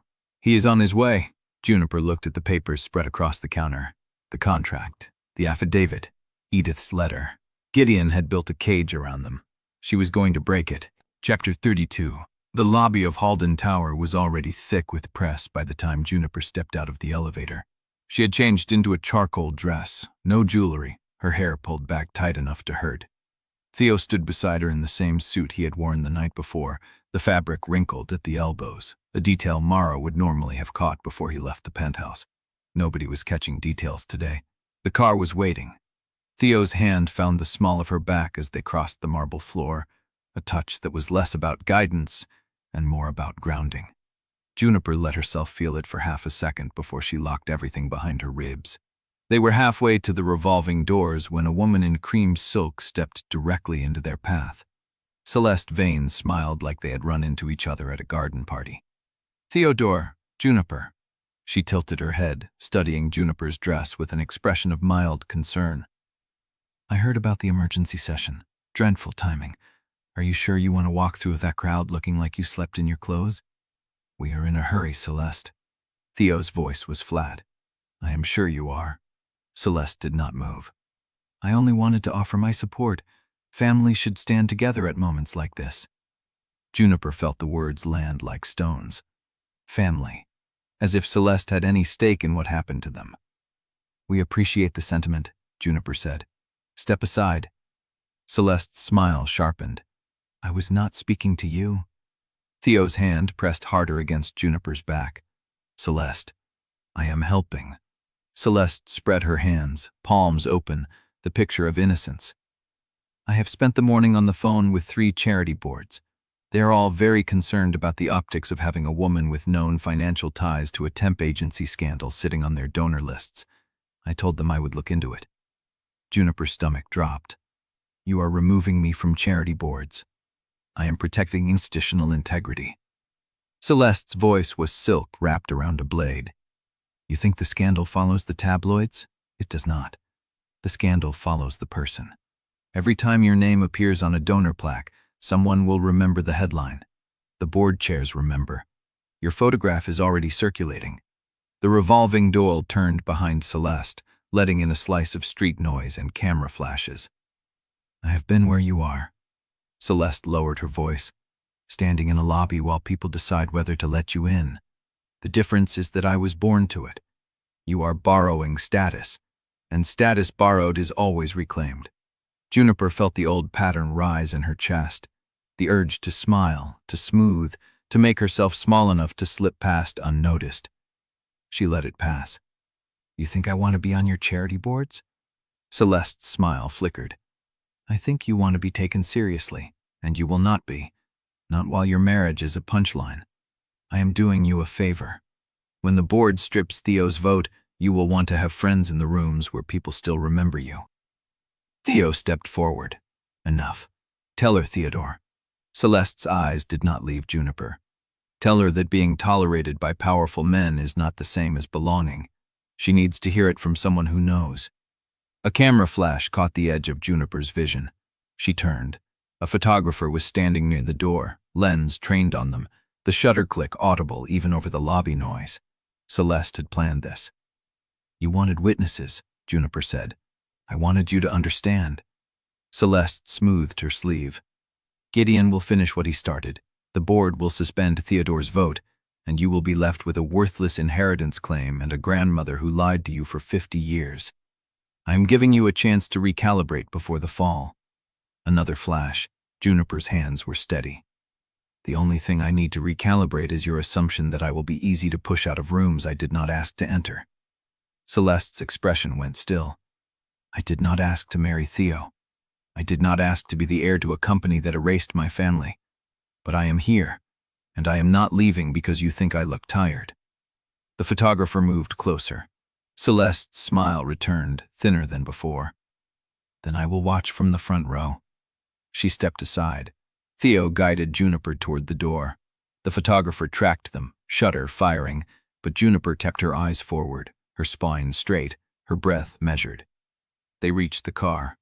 Theo's hand was shaking. That was deliberate, he said. I know. She wanted you to play too public. I know. The car door closed behind them, sealing off the lobby noise. Juniper looked at her hands. They were not shaking. What did she mean about being tolerated by powerful men? Theo's jaw tightened. She meant that I am not protecting you the way a husband should, that I am letting you face the consequences of a contract I drafted. She meant I failed. Juniper turned to face him. She meant that I am standing in rooms full of people who do not believe I belong there, and she is right about that part. Theo's eyes were dark, but she is wrong about the rest. Juniper pulled Edith's letter from her pocket. I belong here because I chose to be here, not because I was tolerated. She unfolded the letter and read it again. I am not sorry, but I am sorry for the cost. The car pulled into traffic. The tower shrank behind them. Juniper folded the letter and tucked it away. Luca is waiting? Yes. Then let us go prove that I belong. Theo's hand found hers. The car moved through Halden streets, past glass towers and press trucks, and the kind of wealth that erased people who did not know how to hold their ground. Juniper held hers. 40 minutes until the board convened. She was ready. The car turned onto the bridge that led to the tower, and the city spread out beneath them like a contract waiting to be signed. Juniper's phone buzzed. A text from an unknown number. The photographer was mine. The caption will be in the evening edition. See. Juniper set the phone down. She did not reply. Chapter 33. The records room on the 38th floor smelled like old paper and dust that no cleaning crew had been told to touch. Juniper stood in the doorway while Theo crossed to the long table in the center, where a lamp cast a weak circle of light over stacks of folders. The city glittered through the floor-to-ceiling windows, indifferent and bright. Mara arrived first, carrying a leather briefcase and a cardboard box marked with a single word in marker, Augustus. "I pulled everything from the estate file before Beatrice gets here," she said, setting the box down, "including things that were not supposed to leave probate." Theo looked at the box. "How far out on a limb are you?" "I stopped counting the floor." Mara opened the briefcase. "We have 40 minutes until the board convenes. That is not enough time to build a case, but it is enough time to build a weapon."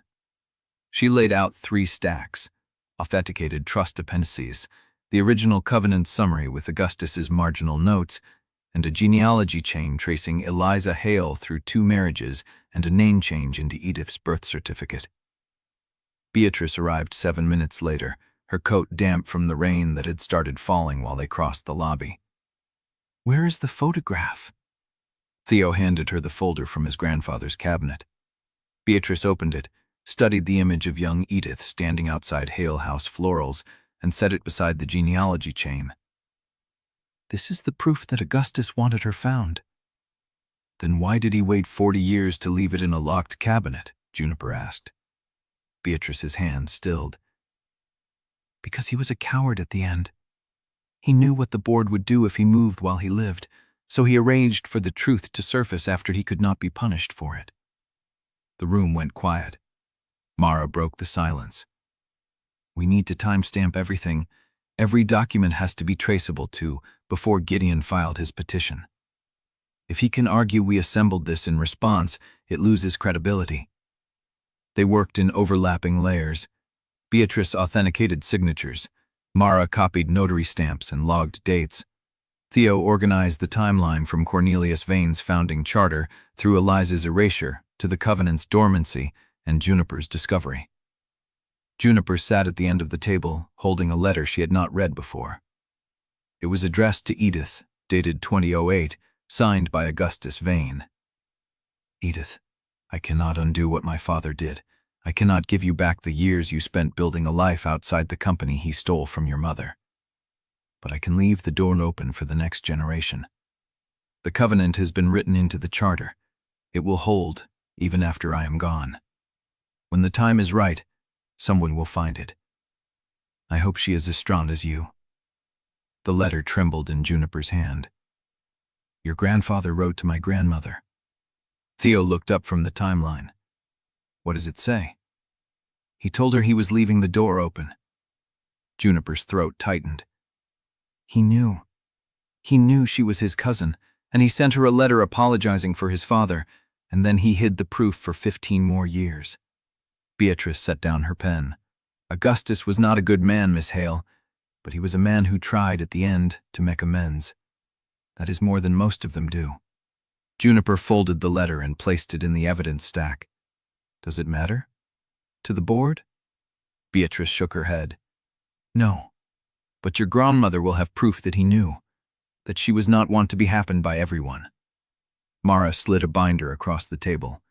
"Timestamp logs for everything," Beatrice authenticated. "If this goes to litigation, we have chain of custody."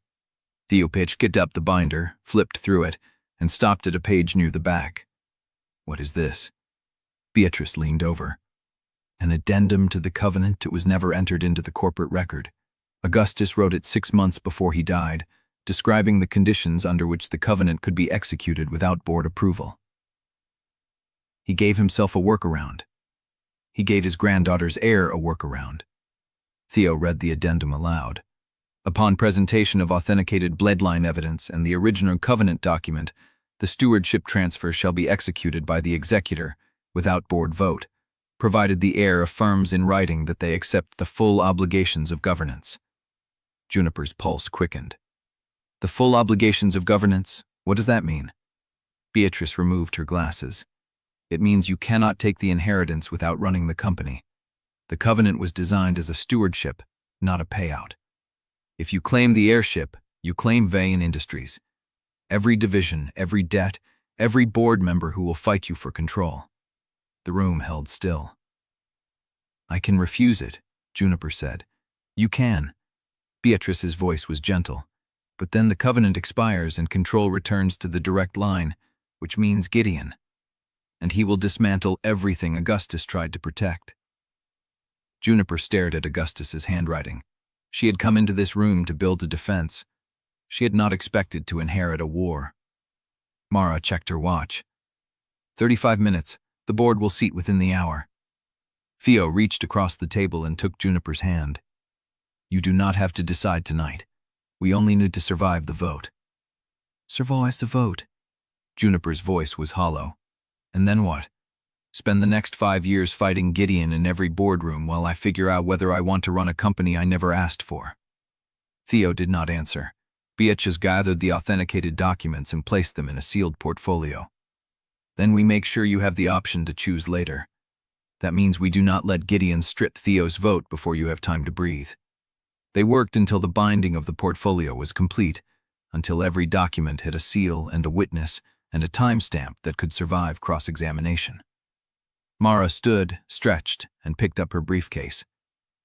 I will deliver this to Oliver before the board convenes. He will hold it until we call for it. And if Gideon calls for it first, then I will tell him it is a financial audit. Mara's style was thrilled. He does not ask me questions he does not want answered. She left. Beatrice lingered at the door. There is one more thing, Miss Hale. Juniper looked up. Augustus left a note for you, inside the Covenant file. He left it for Theo. No. Beatrice pulled an envelope from her coat. He left it for the heir. He did not know her name, but he knew she would come. Juniper took the envelope. It was sealed with wax, the Vane crest pressed into the red surface. She broke the seal. Inside was a single sheet of paper, dated the year Augustus died. To the heir I never met, I am sorry I did not have the courage to speak while I lived. I am sorry my father erased your grandmother's name. I am sorry that you are carrying a weight you did not ask for, but I am not sorry I left the door open. If you are reading this, then you are strong enough to decide what happens next. Stewardship is not possession. Never let them convince you that keeping control is the same as keeping faith. Augustus Vane, Juniper read it twice. Then she folded it carefully and tucked it into her pocket beside Edith's letter. Let's go. Theo stood. Where? To the boardroom. Juniper's voice was steady. I have a duty. I should find out what it looks like. The elevator door opened. Juniper stepped inside, and behind her, the records room lights clicked off, leaving the city to watch the empty building. The elevator descended. The boardroom was 10 floors below. Juniper's phone buzzed with Celeste's evening edition link. She put the phone away without reading it. The elevator stopped. The doors opened onto a hallway lined with portraits of men who had harassed her grandmother. Juniper stepped out and found the boardroom doors locked. Chapter 34. The hallway stretched ahead, lined with portraits of men who had erased her grandmother. Juniper stood at the locked boardroom doors and felt the weight of Augustus's note in her pocket. Locked, she said. Theo pressed the intercom beside the frame. No response. Protocol, he said. If the chair has already convened, the doors seal until the session opens or breaks. So we wait. So we wait. Juniper turned from the doors and leaned against the wall opposite them. The portraits stared down at her, oil-painted eyes that had never seen a Hale inside these walls. She pulled Augustus's note from her pocket and read it again. Stewardship is not possession. Did you know he wrote this? Theo shook his head. Beatrice kept it for 15 years.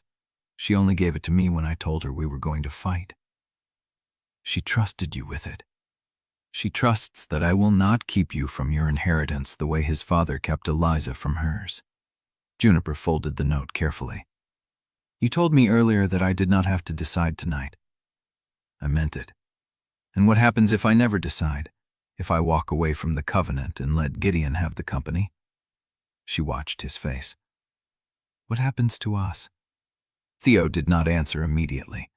He stood beside her, close enough that she could feel the heat of him, but his eyes were fixed on the locked doors. I do not know.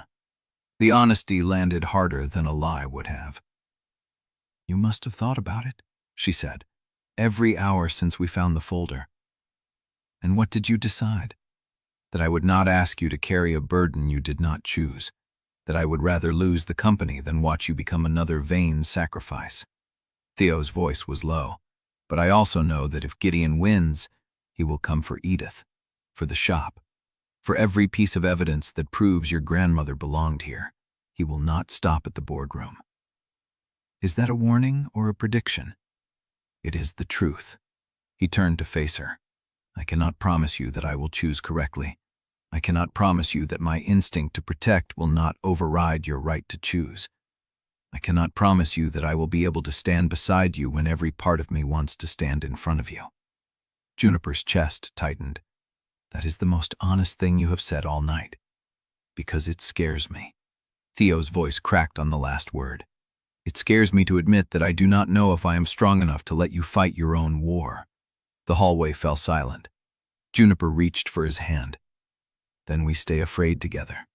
Theo's fingers wrapped around hers. Together. I need you to promise me one thing. Name it. If the board votes to suspend your authority, do not fall on your sword. Do not try to tactic me by surrendering everything. Theo's jaw tightened. Juniper, promise me.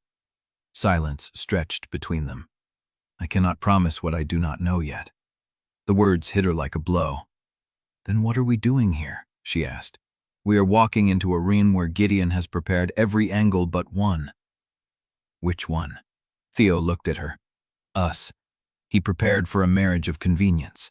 He did not prepare for a marriage of conviction. The elevator at the end of the hall chimed. The doors slid open.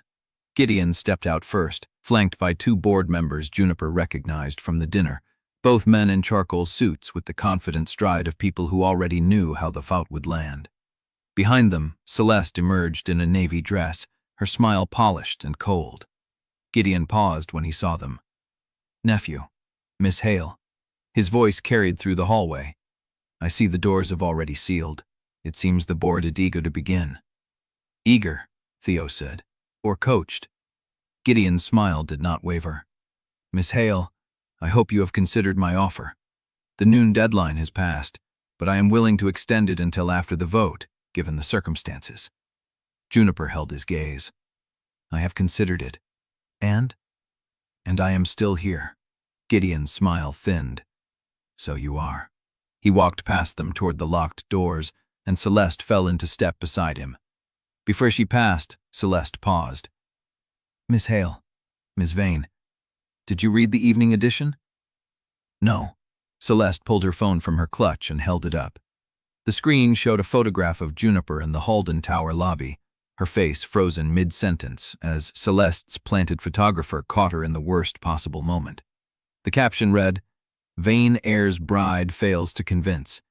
Sources question whether contract marriage was ever genuine. Juniper's stomach dropped. Paid placement, Celeste said. It will run in the second edition as well. She pocketed the phone. I wanted you to know that before you walked in there, so you could decide whether you still have the stomach for this fight. Celeste continued down the hall without waiting for a reply. Juniper stood very still. Juniper. Theo's voice was tight. She is trying to rattle you. It is working. Then let it work. Let yourself be angry. Just do not let it silence you. She looked at him. I do not know if I am ready for this. He held her gaze. Neither do I. The intercom beside the boardroom doors crackled. A voice, metallic and dispassionate, filtered through. The boardroom waited, dark wood in cold light, with 15 faces turned toward the entrance. At the head of the table, a seat stood empty. the chair reserved for the controlling vote. Juniper stepped through the doors.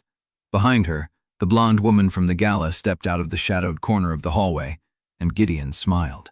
Chapter 35.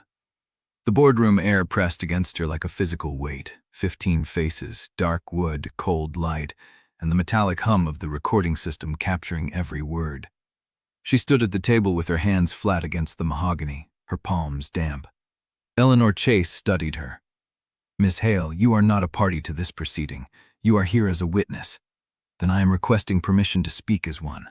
Chase glanced at Gideon. He inclined his head, amused. "Very well," Chase said. "You have 5 minutes." Juniper's throat tightened. 5 minutes to convince people who had already decided. She looked at the board members. Most were men over 50, tailored suits, gold watches, faces that had spent decades learning to reveal nothing. The ones Gideon had secured sat with their arms crossed, already finished listening. She spoke anyway. "My grandmother, Edith Hale, owns a flower shop in the River District. She has owned it for 50 years. She built with her hands and her savings, and the kind of stubborn hope that keeps people going when no one is watching." She paused. 3 months ago, she almost lost it. The bank sent a notice. I read it over her shoulder while she was making coffee, and I watched her hands shake when she set the cup down. The board members nearest the far end shifted. "I did not know what to do. I was working temp jobs, patching together rent and debt payments, and I did not have the kind of money that saves a building. So when Theodore Vane offered me a contract that would pay off the debt and give my grandmother 5 more years of security, I signed it." Gideon's voice came low and smooth. "A contract you have just admitted was a transaction. A contract that started as one, and somehow transformed," Gideon said. "Is that what you expect this board to believe?" Juniper held his gaze. "I expect you to believe that I am still here, that I did not take the buyout you offered me at the Halden Club, that I did not walk away when the tabloid printed my face beside the word fraud, that I am standing in this room, asking people who have already made up their minds to hear me out." She turned back to the board. "I do not need you to believe that my marriage is perfect. I do not need you to believe I married Theodore Vane for pure reasons. I need you to believe that I chose to stay." The silence stretched. A board member with graying temples leaned forward. "Ms. Hale, you are asking us to take a considerable risk on what amounts to a character assessment. Do you have any evidence that this marriage is genuine beyond your own testimony?" Juniper's pulse pounded. She thought of the optional intimacy rider in the contract, thought of the separate bedrooms clause they had broken at the lake house, thought of Theo holding her hand in the hallway and telling her he was afraid. She opened her mouth to speak. The door at the far end of the boardroom opened. Mara Sloan stepped inside, holding a tablet. Her face was pale. "Forgive the interruption," Mara said, "but I have just received information that this board needs to hear before casting any vote." Gideon's eyes narrowed. "This is highly irregular, Miss Sloan." "Then call it irregular." Mara walked toward the table. "But I would rather be irregular than silent." She set the tablet down and turned it toward the board. The screen showed a time-stamped image, a door, a hallway, a figure in shadow. "The leak that exposed the marriage contract to the tabloids did not come from a ghost terminal," Mara said. "It came from a personal device logged into the building's network through a guest access code." She looked up. A guest access code assigned to Celeste Vane. The room went still. Celeste rose from her chair against the wall. "That is absurd." "Is it?" Mara's voice did not waver. "The access logs show your personal 499 authenticated on the 3rd floor procurement terminal at 2:14 a.m., 3 nights before the gala. The same terminal used to pull the contract file. Someone cloned my credentials. Then we will check the biometrics." Celeste's jaw tightened. Gideon's face had gone very still. Juniper stood at the table, watching the board members exchange glances, watching the certainty she had felt cracking under her feet shift and reform into something new. Eleanor Chase cleared her throat. "Miss Sloan, this is a serious allegation. Do you have the full access records?" "I do." "Then we will need to review them before proceeding with the vote." Gideon's voice cut through. "This is a delaying tactic." "It is a factual question," Chase replied. "And this board does not vote on governance challenges while factual questions remain unresolved." She turned to the recording clerk. "Session is recessed for 2 hours pending document review." The board members rose. Juniper did not move. Mara caught her eye from across the table, and in that lack was something Juniper had not expected. Hope. She looked toward Theo. He was watching Gideon, who was already moving toward the door, his smile gone. Celeste trailing behind him with her tablet clutched against her chest. The doors closed behind them. The room emptied. Juniper stood alone at the table, her hands still flat against the mahogany, her heart still pounding. 2 hours. They had 2 hours, and the blonde woman still had not appeared. Chapter 36. The door clicked shut behind the last board member.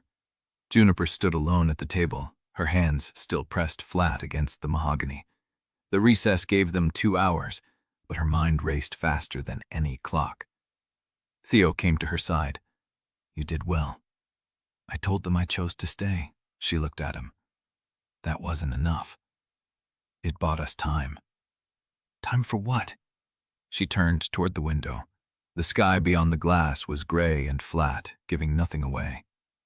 "Gideon will use these 2 hours to lock down every proxy he still has. Celeste will find a way to explain the access logs.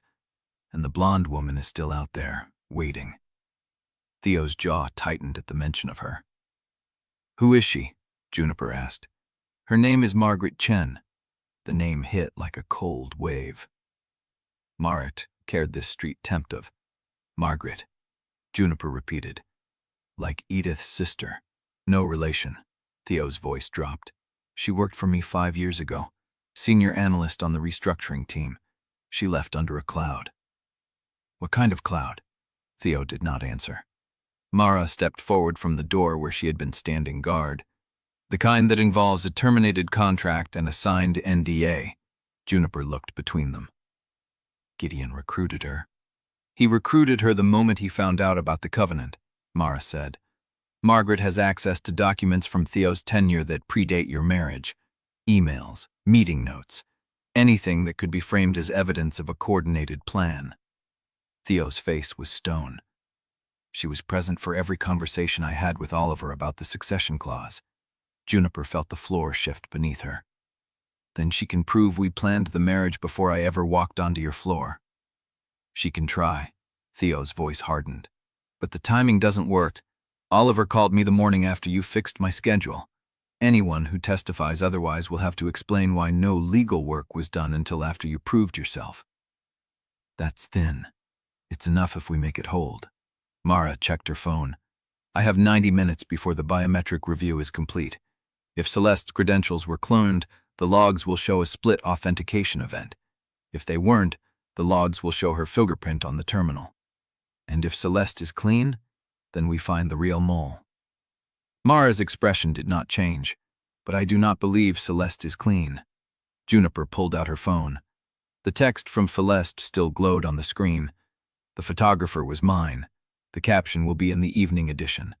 She had not looked at the evening edition.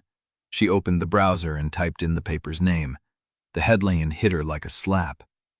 "Vane wife shrinks from charity. Juniper Hale removed from 3 board after contract scandal." Below it, the photograph Celeste's photographer had taken. Juniper in the boardroom hallway, her jaw taut, her eyes blazing. The caption read, "Flower shop heir struggles to maintain composure as family legacy unravels." She showed Theo. He read it once, then set the phone down with careful control.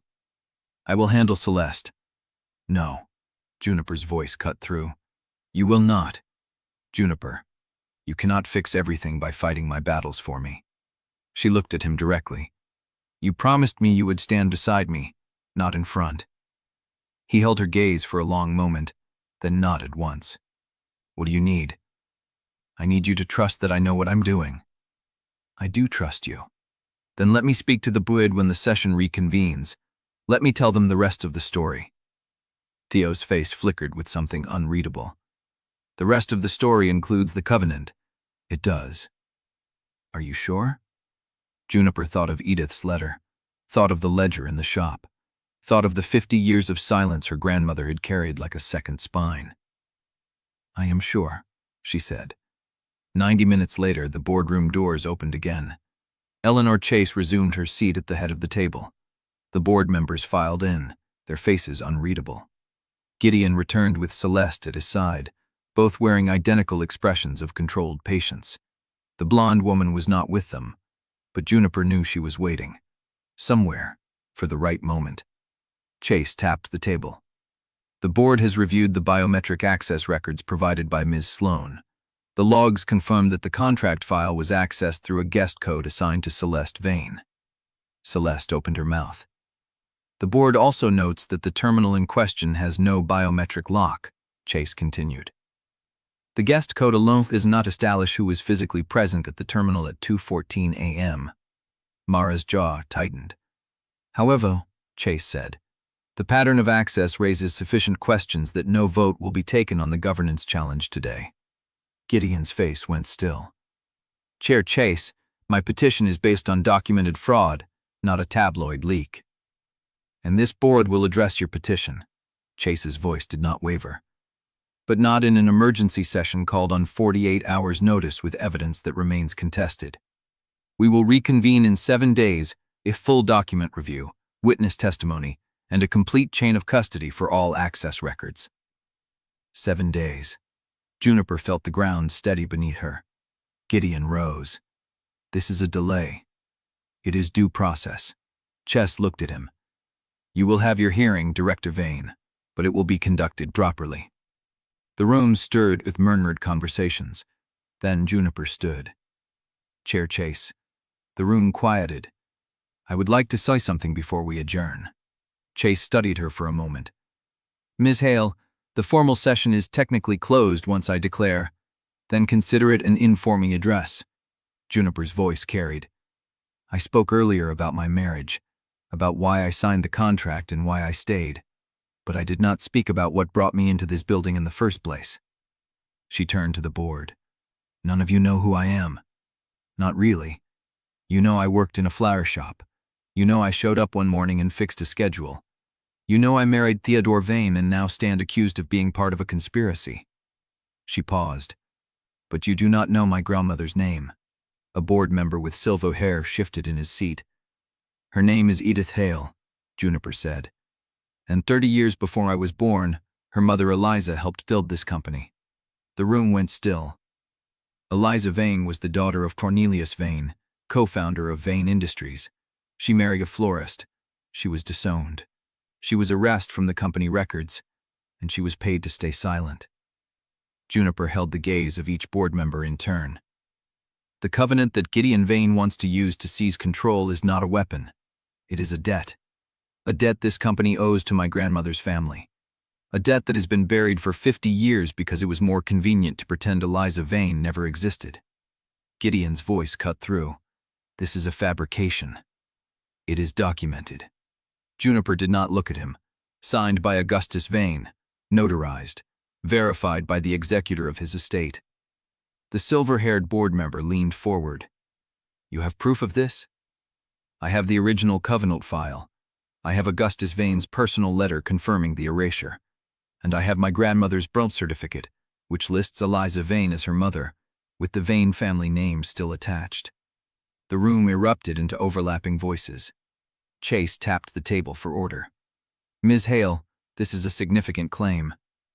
I know. Do you understand what it would mean if it were true? Juniper met her eyes. I understand that Vane Industries was founded by 2 families, she said, and only one of them was allowed to keep its name. The silence that followed was absolute. Then Gideon rose. Chair Chase, this is a transparent attempt to shift attention from the governance challenge. Ms. Hale has offered no evidence beyond her own testimony. I have offered the same thing you offered, Juniper said quietly. My word, and a file that exists in probate court. Gideon's smile did not reach his eyes.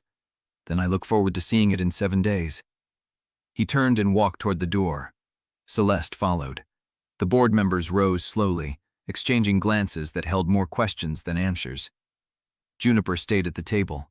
Theo's hand found vows beneath the published wood. 7 days. She looked toward the door with the blonde woman had not appeared. The fight was not over. It had barely begun. Chapter 37. The room had not yet settled when Gideon rose again. He stood at the end of the table, hands flat on the polished wood, and looked directly at Theo. Theo did not move. Gideon's voice dropped. I understand that you are attached to her. I understand that marriage creates complications. But I am asking you, as the man who trained you to lead this company, to tell this board the truth. What truth is that, Gideon? That this marriage began as a transaction to satisfy a succession clause. Gideon's gaze swept the room. That Ms. Hale was placed on your floor by Augustus's executor to trigger the covenant she now claims. That every word she has spoken today is part of a legal strategy, not a confession of the heart. Theo's hand stayed loose on the table.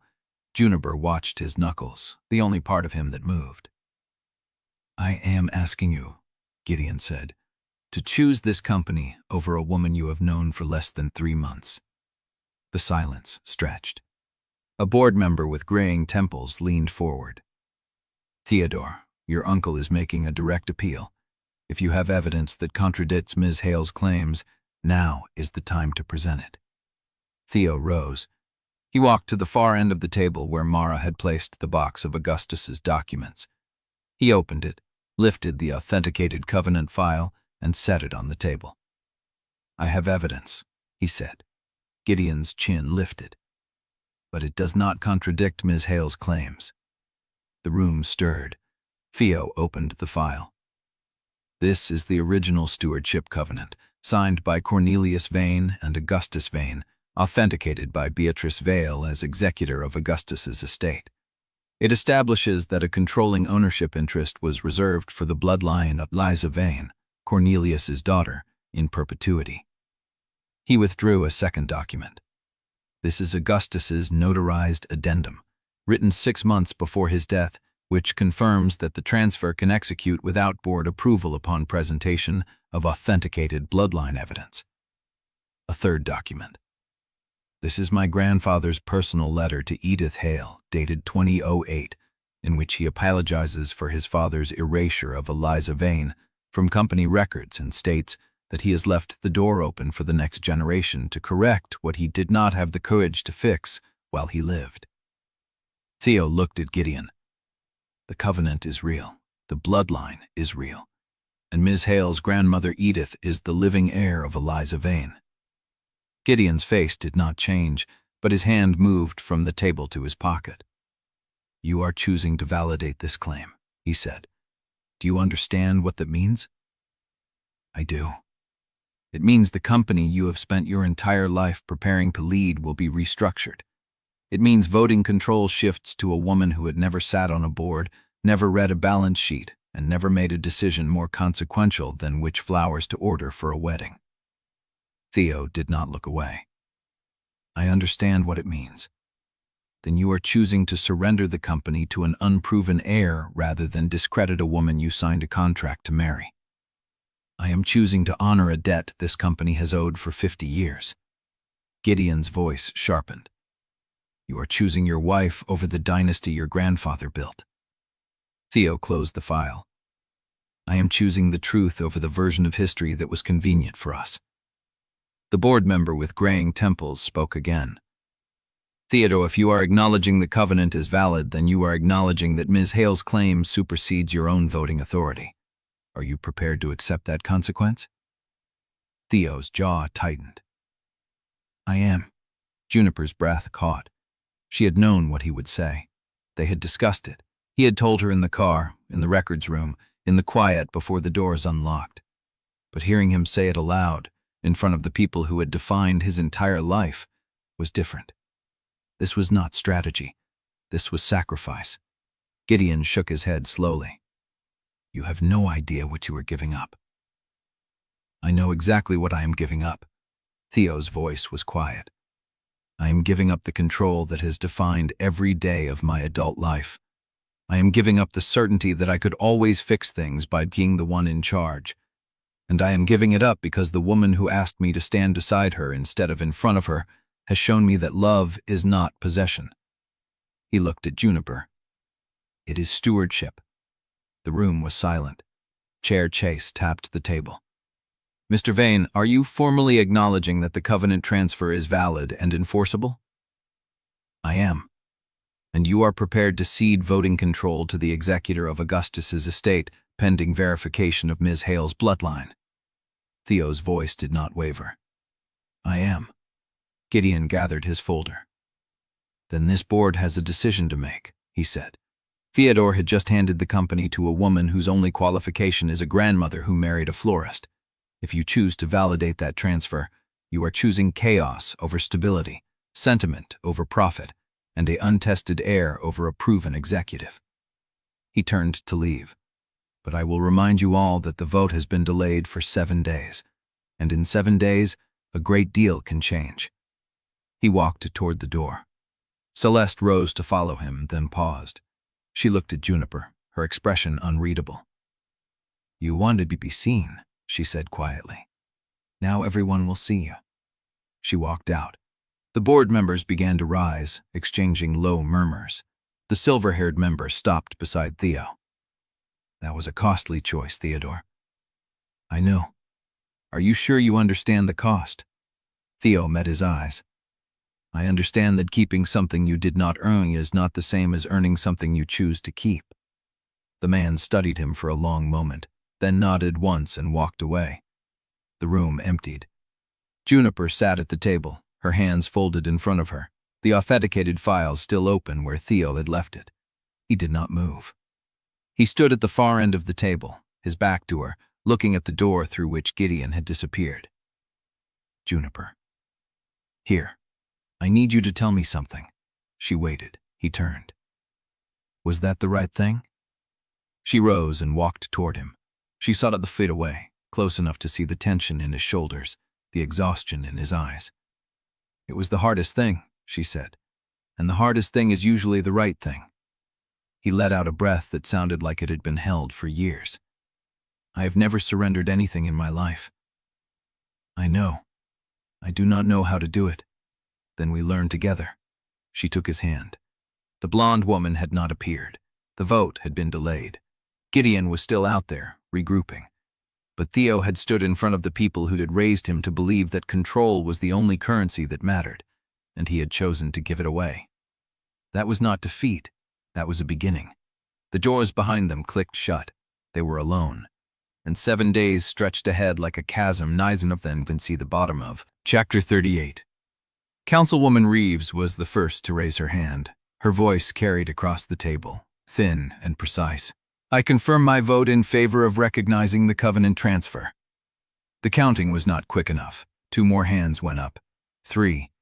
The silver-haired board member across from Theo did not lift his chin from his folded hands. He stared at the grain of the wood as if searching for writing no one else could see. Mr. Vane.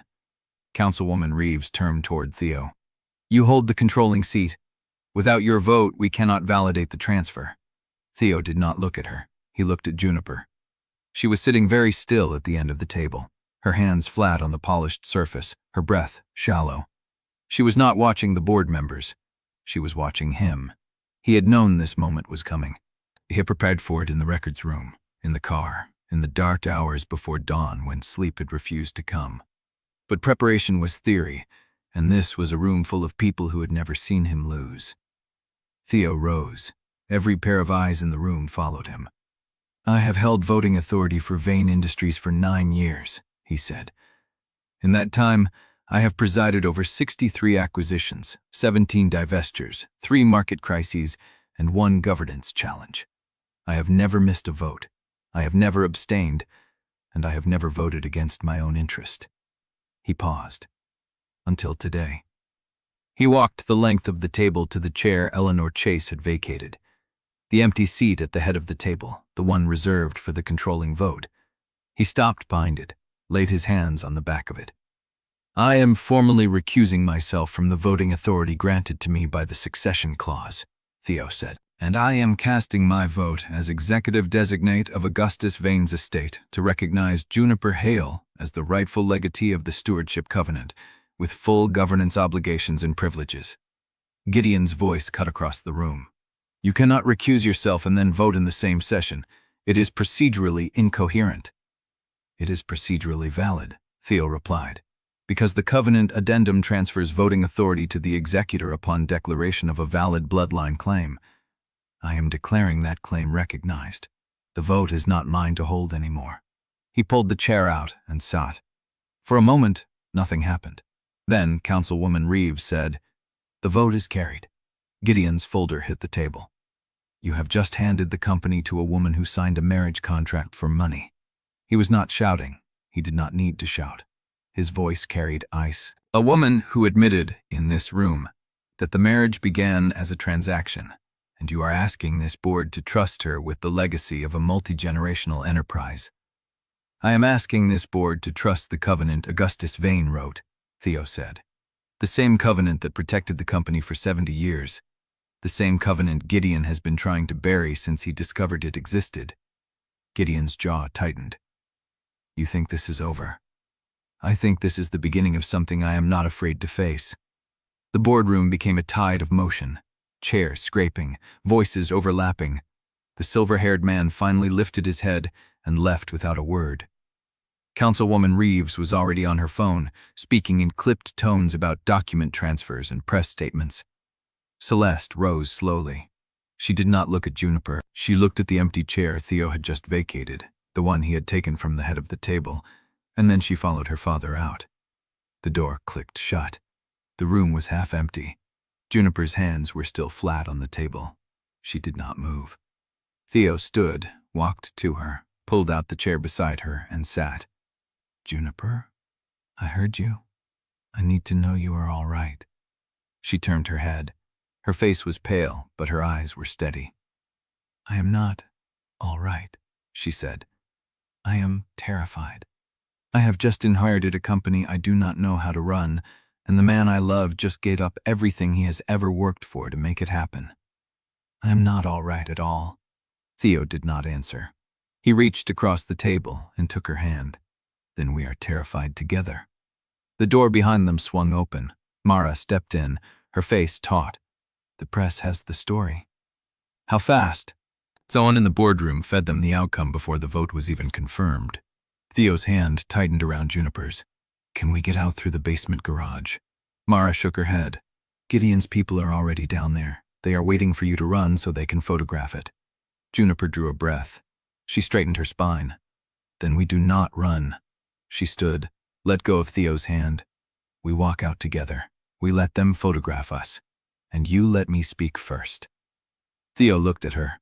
"Are you sure?" "No." She met his eyes. "But I am doing it anyway." She turned toward the door. Theo rose to follow her. Behind them, the empty chair at the head of the table stood in the middle of the room, and the sound of the lobby press was already rising like a wave about to crash. Temple ovaries leaned ahead, glass and brass, and the dark shapes of bodies pressing against the other side. Juniper stopped. Theo stopped beside her. "You do not have to do this first," he said. "We can walk out together. You do not have to carry the first question." "I know." She turned to face him. "But if I let you speak first, you will frame it as a transfer of power. You will talk about the covenant and the board and the legal mechanics, and that is all true. But it is not the story." "What is the story?" She looked at him. The man who had just handed over everything, the man who had sat in the empty chair and voted against his own life. "The story," she said, "is that I married you for money, and then I stayed for love, and I am not ashamed of either part." Theo's breath caught. "Juniper, I am not finished." She stepped closer. "I am going to walk out there, and I am going to tell them the truth, the whole truth, the contract, the covenant, the fact that I am standing here as the heir to a company I did not know existed 3 weeks ago. And when I am done, they can decide what they think of me. And if they decide badly, then they decide badly." She lifted her chin. "But I will not let them decide I am something to be hidden." Theo reached for her hand. "Then we walk out together. Together." They pushed through the doors. The sound hit first. A wall of voices, camera shutters, shouted questions overlapping until they became noise. The lobby of the Halden Tower was packed with reporters, photographers, and a row of security guards trying to hold the line. Juniper walked to the center of the open space and stopped. The questions came in a flood. "Juniper," Is it true the marriage began as a contract? Ms. Hale, are you planning to take control of Vane Industries? Mr. Vane, did you know about the covenant when you married her? Juniper raised her hand. The noise did not stop immediately, but it thinned enough for her to speak. My name is Juniper Hale, she said, and yes, I signed a marriage contract with Theodore Vane. I signed it because my grandmother's flower shop was 3 weeks from foreclosure and I was out of options. A fresh wave of murmurs. I am not going to pretend the marriage began as a fairy tale, she continued. It began as a transaction. I needed money. Theo needed a wife to satisfy a succession deadline. We wrote down the terms, we signed them, and we agreed to 12 months of public appearances and private distance. She paused. But that is not where the story ended. The room was quiet now. The cameras kept clicking. I stayed because I fell in love, she said, and I am standing here because the man I love just voted to give up his control of this company so that my family's history could be acknowledged for the first time in 50 years. She turned and looked at Theo. His eyes were bright. I am not asking anyone to approve of how we started, she said. But I am telling you that I am not ashamed of how we are choosing to continue. A reporter near the front raised his voice. Ms. Hale, are you planning to take over as CEO? No. The answer came before she thought about it. I am planning to learn what this company is before I decide what I should be inside it. I am not going to walk into a boardroom I have never entered and pretend I know how to run a multi-billion-dollar enterprise. But I am also not going to walk away from a legacy that was stolen from my family. She let that settle. What I am going to do is honor the covenant. Augustus Vane wrote, I am going to protect the people who work here, and I am going to make sure my grandmother lives long enough to see her mother's name restored to the building her father helped build. She stepped back. That is all I have to say tonight. The questions surged again, but she turned and walked toward the elevator bank. Theo followed. The security guards closed ranks behind them. The elevator doors slid shut. Silence. Juniper leaned against the polished wall and let her eyes close. The city glowed beyond the glass. And somewhere below, in the lobby and the streets and the waiting cars, the city was already deciding what to make of the woman who had walked out of the boardroom with an empire in her hands. Juniper did not care. She was home. The elevator chimed. They both turned. The doors slid open, and Mara stepped out with a tablet in her hand and a look on her face that stopped the warmth cold. The vote is already public, she said. Sole coverage on every financial channel. The stock has dropped 4% in the last 10 minutes. Theo's jaw tightened. Does that change anything? It changes the fact that you have about 6 hours before the Asian markets open, and they are going to punish the uncertainty. Mara held out the tablet. There is another problem. Juniper took the tablet. The screen showed a photograph of Edith standing outside Hale House Florals with a headline that read, Flower Shop Heir or Fortune Hunter. Bloodline claims questioned as Vane family rifts deepen. The photograph had been taken recently, within the last hour. Someone had sent a photographer to the shop. Juniper's hand tightened on the tablet. They are coming after my grandmother now, she said. Mara nodded. Gideon is not done. Theo was already reaching for his phone. I am calling security to the shop. No, Juniper's voice stopped him. If you put security on the shop tonight, it looks like I am hiding, and I am not hiding. She handed him the tablet. You want to protect me? Then help me figure out how to fight without pretending I am not afraid. Theo looked at her, and for the first time, he did not reach for control. He said, Tell me what you need. The weight of the question settled between them. Juniper did not have an answer, but she knew the night was long, and the 7 days ahead were longer, and somewhere out there in the dark, Gideon Vane was already moving. Chapter 40. The weight of Mara's news pressed into the room. Juniper stood with the tablet still in her hand, the photograph of Edith burning against her palm, her grandmother's face, the familiar awning of Hale House Florals, the headline that turned her bloodline into a punchline. She set the tablet down. Tell me everything, she said. Mara did not hesitate. The stock is still dropping, The financial channels are running the vote as a coup narrative. Gideon's people have already started whispering that the Bloodline claim is unverified and that you manipulated the board with forged documents. Can they prove that? No, but they do not have to prove it tonight. They just have to make enough noise that the market panics before the Asian Open. Theo was already moving toward the kitchen island, pulling up his phone. I am calling Oliver. We need a pre-market statement ready before Tokyo opens. No. Juniper's voice came out steady. He looked at her. Juniper, I said no. She turned to face him. You do not get to disappear into crisis management right now. Your grandmother is being targeted. The stock is in free fall. I am trying to protect what we just won. I know. She held his gaze. And I need you to stay here instead. Mara shifted. I can handle Oliver. I will draft the statement and run it past both of you before it goes out. Theo did not look away from Juniper. Mara, go, Juniper said quietly. We will be right behind you. Mara hesitated, then nodded. The elevator doors closed behind her. The penthouse went quiet. Juniper walked to the coffee table and picked up the marriage contract. The pages were still crisp. Her signature was still at the bottom. The notary stamp still gleamed next to Theo's name. She flipped to the exit clause, section 12. The language was clean. Bilateral release, mutual waiver of claims, a clean door with no shadows. She looked at Theo. You asked me what you need. He did not answer. He was watching her hands. I need you to stop treating me like I am something you have to manage. She held up the contract. I need you to see this for what it is. A contract. No. She shook her head. I wanted you to be exactly what you appeared to be. Because if you were easy, I could control the situation. I could keep you safe without having to risk anything real. And now? Now I know that you were never easy. You were brave. His voice cracked. And I have been mistaking your courage for compliance because it was more convenient. Juniper felt the tears building. I am afraid, she said. I know. I am afraid of losing my grandmother.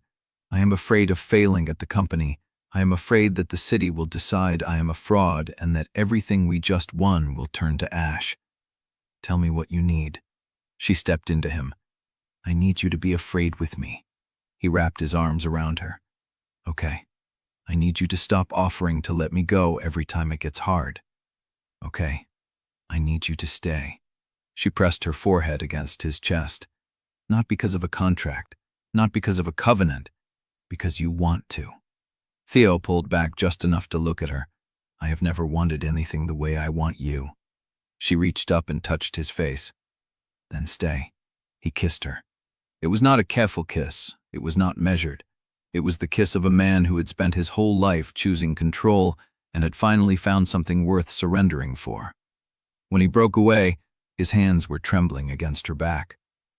I want to be your husband, he said. For real. No clauses, no deadline, no exit. She smiled. Then be my husband. He kissed her again. The torn pieces of the contract lay scattered on the table behind them. The city glowed beyond the glass, and somewhere in the dark, Gideon was still moving. But Juniper stopped caring about what he might do. She was home. The elevator chimed. They broke apart. Mara stepped out, her face tighter than before. They are moving faster than we thought. Theo straightened. Who? Gideon's people. Mara held up her tablet. They have already filed a preliminary injunction with the probate court. They are trying to freeze the covenant transfer before morning. Theo's jaw locked. On what grounds? Fraudulent inducement. They are arguing that Juniper entered the marriage with the intent to defraud the company of its governance structure. Mara paused. And they have a witness. Juniper felt cold. Margaret Chen. Mara nodded. She is ready to testify. Chapter 41. The elevator doors opened onto the penthouse. Juniper stepped out first, Theo's hand at her back, Mara close behind with her tablet already glowing. He filed it 40 minutes ago, Mara said. The injunction. Probate court docket shows Margaret Chen submitted an affidavit 47 pages long. Juniper walked to the window. The city spread below her, glittering and indifferent. Somewhere out there, Gideon was building his case. Somewhere out there, the woman from the gala was writing her testimony. 47 pages, she repeated, detailed enough that the judge assigned a pre-hearing conference for tomorrow afternoon. They are not waiting 7 days.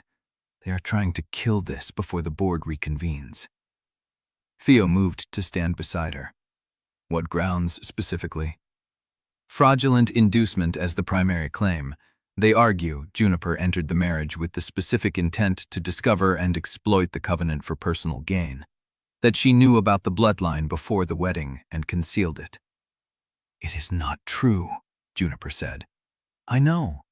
Juniper turned from the window. What else? There is always something else. Mara hesitated. They are also arguing that you are not morally fit to hold stewardship. Because I admitted the marriage started as a contract? Because you admitted it in public without board approval. They are framing it as erratic conduct that destabilized shareholder confidence. Mara held up her tablet.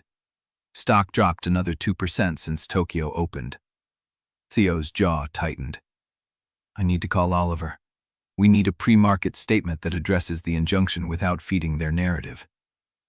No. Theo stopped. Juniper said it again. No. You told me you would stand beside me. That means you do not disappear into the study and emerge with a polished statement I did not help write. I was not going to write it without you. Then do not reach for the phone first. She held his gaze. Reach for me first. Theo exhaled. Then he nodded. Tell me what you need. Juniper looked at Mara. What time is the pre-hearing conference tomorrow? 2 p.m. Judge Hollister, Probate Division. She is known for strict procedure and low tolerance for grandstanding. Then we have until 2 p.m. tomorrow to prove that Margaret Chen's testimony does not hold. Juniper pressed her palm flat against the window. And we start by walking out of this building tonight instead of hiding in the penthouse while Gideon controls the narrative. Mara frowned. The press is still camped in the lobby. They have not left. Good. Theo turned to her. You want to walk into that? I want to walk into that with you. She met his eyes. Together. No separate statements. No legal spin. Just us. He studied her for a long moment. Then he took her hand. Then we walked together. The lobby was a wall of cameras and shouted questions. Juniper felt the heat of the lights before she saw the reporters. The flash strobed through the glass doors, catching her reflection in the marble floor. Theo's hand tightened around hers. Ready? He asked. No. He almost smiled. Good. Neither am I. They stepped through the doors together. The noise hit first, a dozen voices overlapping, the shriek of camera shutters, the scrape of feet shifting for position. A woman in a trench coat thrust a recorder toward Juniper's face. Mrs. Vane, the court filing tonight accuses you of entering the marriage to defraud the company. How do you respond? Juniper kept walking. Theo matched her pace. Mr. Vane, did you know about the covenant before the wedding? Is it true you surrendered voting control tonight? Mrs. Vane, is your grandmother's birth certificate authentic? The questions came in a stream, each one louder than the last. Juniper reached the spot where Mara had arranged a clear line to the revolving door. She stopped. The cameras adjusted, the questions quieted. She turned to face them. My grandmother's birth certificate is authentic, she said. It has been authenticated by 3 separate legal reviewers and the executor of Augustus Vane's estate. I will share that documentation with any outlet that requests it through proper channels. A murmur rippled through the crowd. As for the court filing tonight, Juniper continued, I expected it. Gideon Vane lost a vote he believed he had secured. He is now trying to win through litigation what he could not win through governance. And the marriage? A voice called from the back. Did you marry Theodore Vane because you knew about the covenant? Juniper felt Theo's hand still in hers. No. She let the words sit. I married him because I needed to save my grandmother's flower shop from foreclosure. I did not know about the covenant. I did not know about the bloodline. I did not know about any of it until I found a folder in a locked study cabinet at his lake house. And when did you tell him about the covenant after you discovered it? The same night I discovered it. You did not ask him to help you claim it? No. Then why is he supporting your claim now? Juniper looked at Theo. He looked back at her. The cameras caught every second of it. Because he chose to, she said. Because the covenant is valid. Because his grandfather wrote a letter 15 years ago apologizing for what his father did to my family. And because Theodore Vane decided that honoring the truth was worth more than keeping power. The questions started again, but one voice cut through. Mrs. Vane. A man in a gray suit stepped forward. He was not holding a recorder. He was holding a notebook. You are now the controlling legatee of the Stewardship Covenant. Your husband ceded his voting authority to validate your claim. Do you plan to remove him from the company he just surrendered for you? The lobby went quiet. The question hung in the air, sharp and deliberate. Juniper felt Theo's hand tighten, but he did not speak. He let her answer. She looked at the reporter. I am not going to remove my husband from the company he has led for 7 years. I am going to learn from him, and when I am ready, I am going to lead beside him. Beside him, not above him? Beside him. She held the reporter's gaze. That is the difference between what I want and what Gideon Vane wants. He wants to own. I want to steward. The reporter wrote to something in his notebook. Another hand went up. Mr. Vane, do you have anything to add? Theo stepped forward. Only that she did not ask me to surrender anything. I chose it, and I would choose it again. The cameras flashed. Juniper turned toward the revolving door. Theo followed. They were halfway through the lobby when Mara's phone buzzed. She glanced at the screen, though her face changed. Juniper? Juniper stopped. What? Mara held up the phone. The injunction just went through. Judge Hollister granted a temporary freeze on the covenant transfer, effective immediately. The air went cold. Until when? Mara's jaw tightened. Until the pre-hearing conference tomorrow determines whether Margaret Chen's testimony is sufficient to proceed with a full evidentiary hearing. Theo's hand found holes in the dark. 7 days had just become 1. Chapter 42. Beatrice Vale was waiting in a conference room on the 23rd floor when Juniper stepped off the elevator with Theo and Mara. The room was small, windowless, and lined with filing cabinets that looked like they had not been touched in years. Edith was already seated at the table. Juniper stopped in the doorway. Gran, how did you… Beatrice called me. Edith did not rise. Her hands were folded on the polished wood surface, and she wore the same wool coat she had worn to the penthouse weeks ago. She said it was time I saw the documents in person. Juniper crossed to the chair beside her. Theo took the seat across the table. Mara closed the door and leaned against it. Beatrice set a leather portfolio on the table and opened it with deliberate care. I have spent the last several hours preparing the official petition for corporate record correction, she said. The first step is filing a formal acknowledgement that the founder lineage was altered to remove Eliza Vane and her descendants. Once the probate court accepts the corrected genealogy, the covenant transfer can proceed without further governance challenge. Beatrice slid a document across the table. Edith looked at it.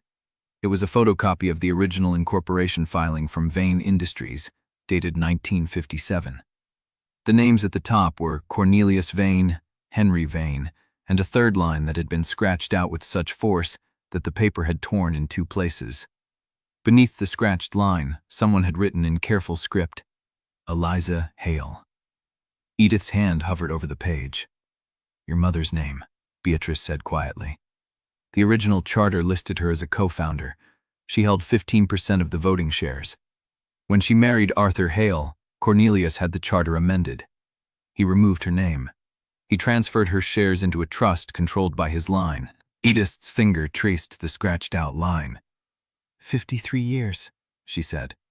I have been alive 53 years, and I have never once seen my mother's name on anything that belonged to her.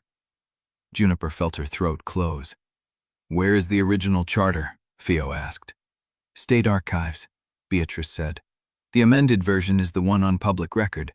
The original, with the scratch-out and the handwriting, was discovered by my investigator in a private Vane storage unit that was never turned over to the archive. And the original annotation is valid? It is admissible as evidence of intent, but there is a problem. Beatrice pulled a second document from the portfolio. This one was newer. A scanned image with timestamps in the corner.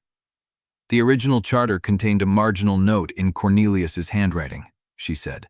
It referenced a separate agreement that governed how the shares could be reassigned. That separate agreement was never filed. It was mentioned in the charter margin, but no copy exists in any Vane record I have been able to access. Theo's jaw tightened. A missing addendum. Yes, Beatrice met his eyes. If Gideon's legal team can argue that the separate agreement contained conditions Eliza never met, they could challenge the validity of the entire covenant transfer. The charter correction would be meaningless if the underlying share structure was never legally separable. Edith looked up from the document. What was in the separate agreement? No one knows, Beatrice said. It has been missing for 50 years. If it exists, it was either destroyed or hidden by someone who did not want the full record of Eliza's involvement to survive. The silence stretched. Juniper's mind moved through the implications.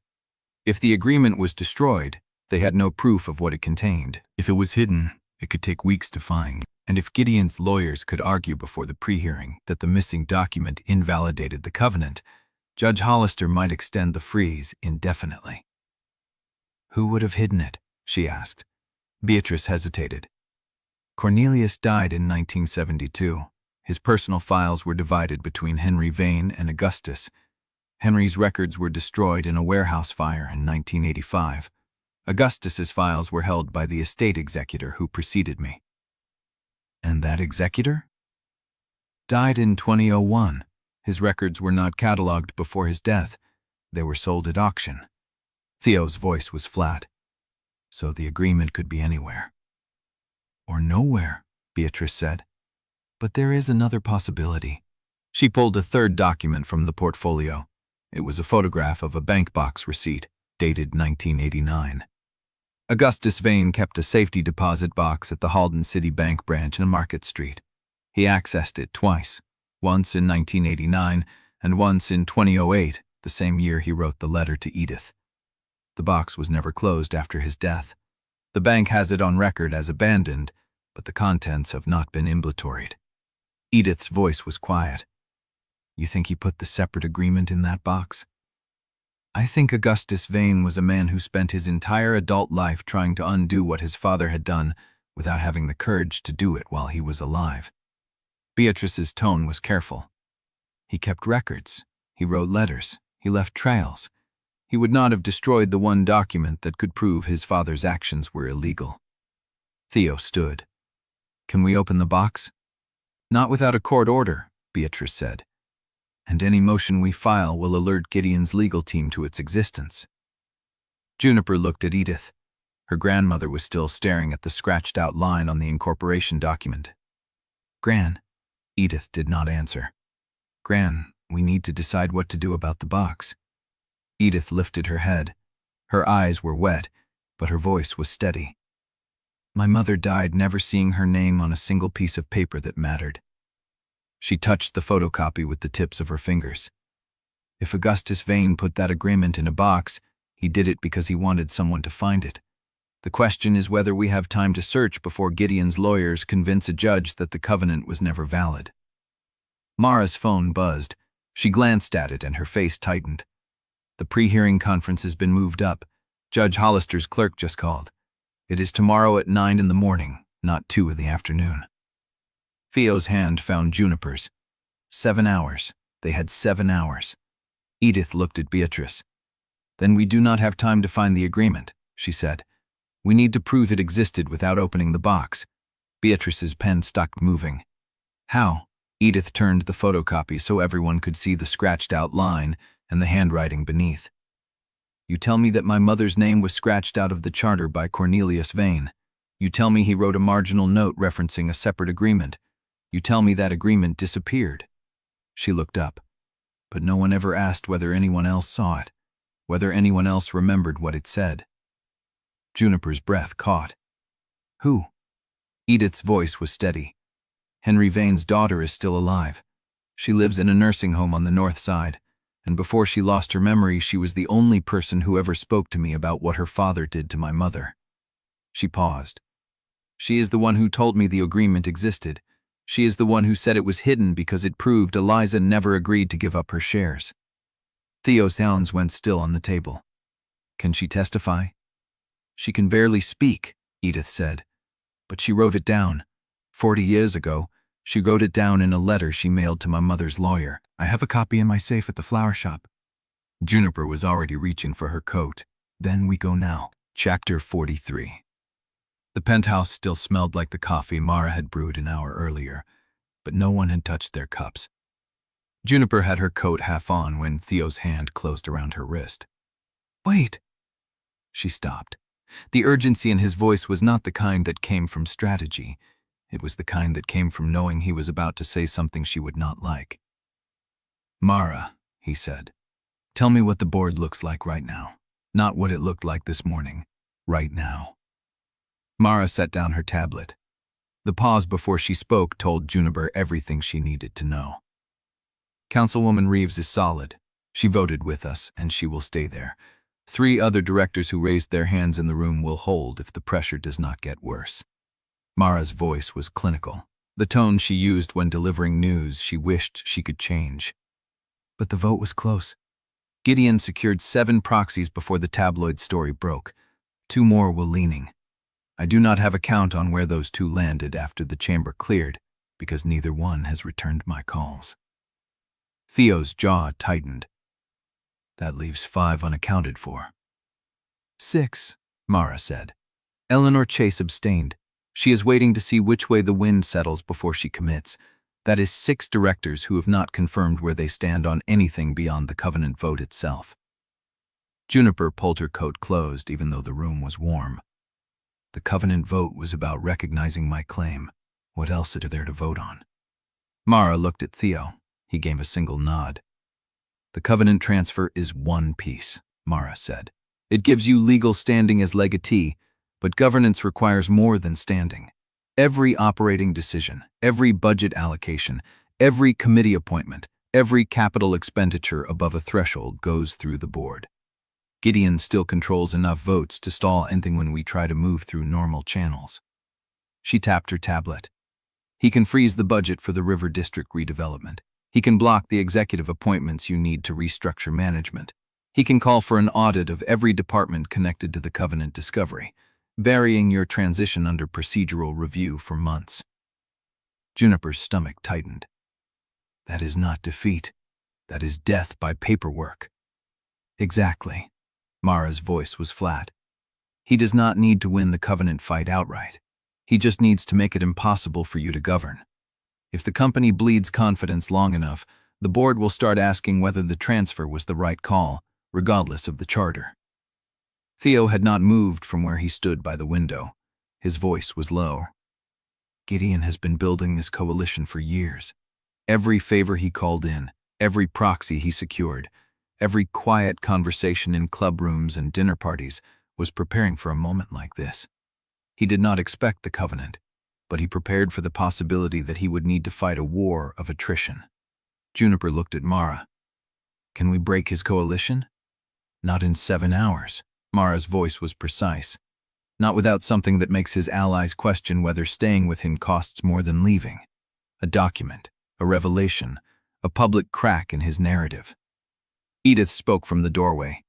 She had not put her coat on yet, but her keys were in her hand. The letter is in my safe. If it says what Henry Vane's daughter told me it says, it proves the separate agreement existed and names the terms. That is more than we had an hour ago.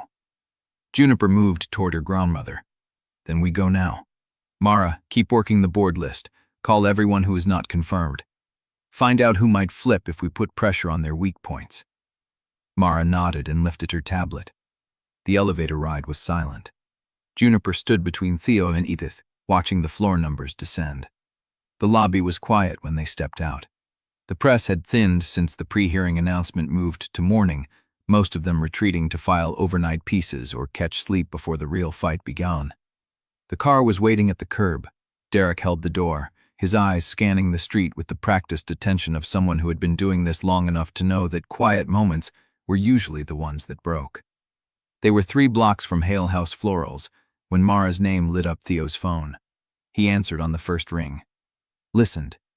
His face did not change, but something in his shoulders shifted. Confirmed?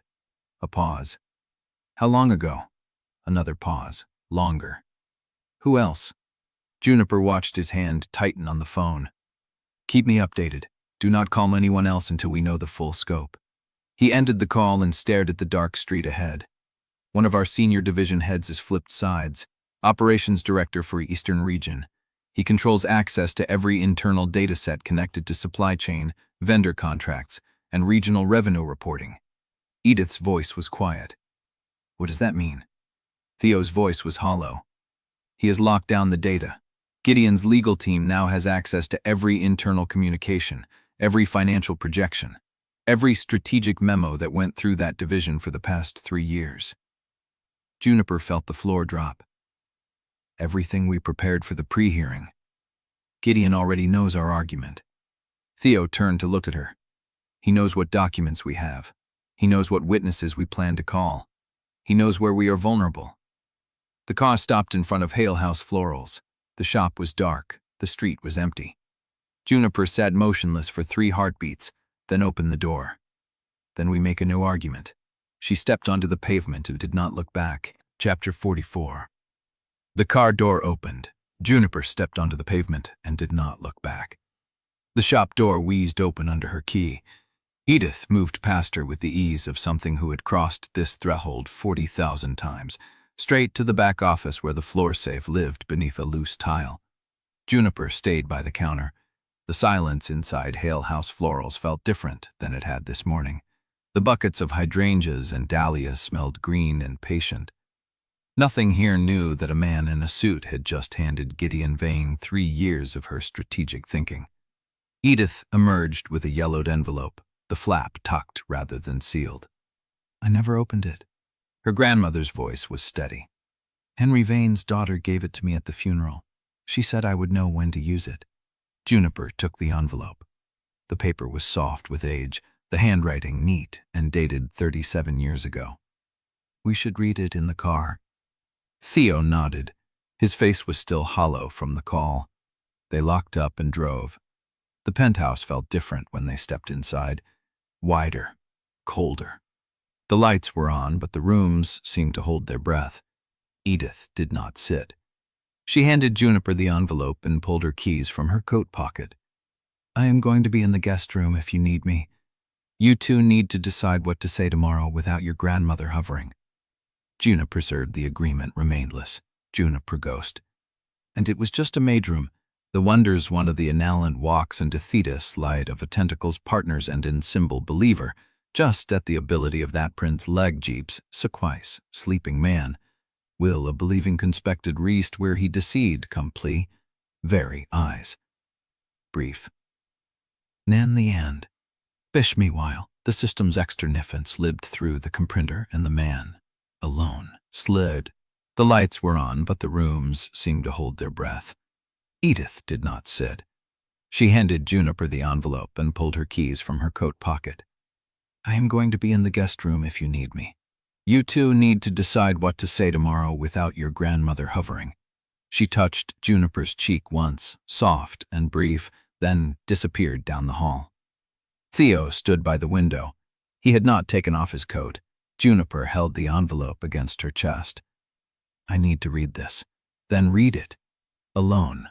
His jaw tightened. Then he nodded and walked toward the study.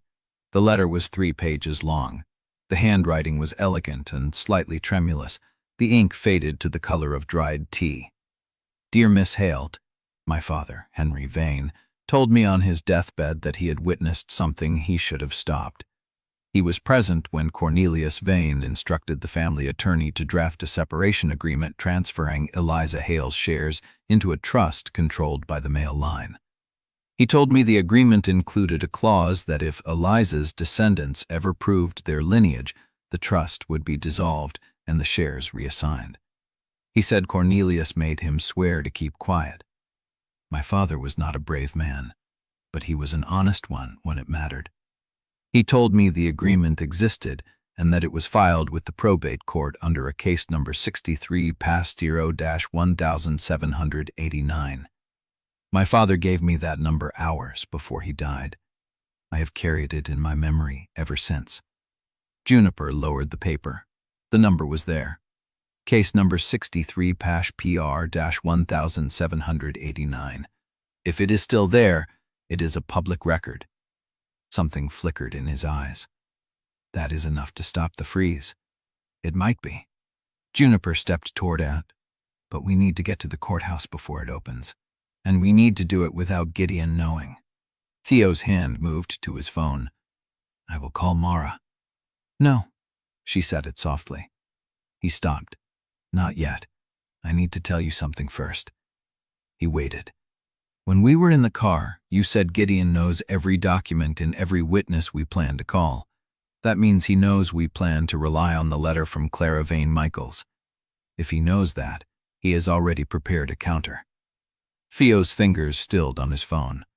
What are you saying? I am saying we do not use the letter the way we planned. Juniper held his gaze. We push the case number now, tonight, through Mara and the legal team. We file the motion to unseal the probate record before the hearing.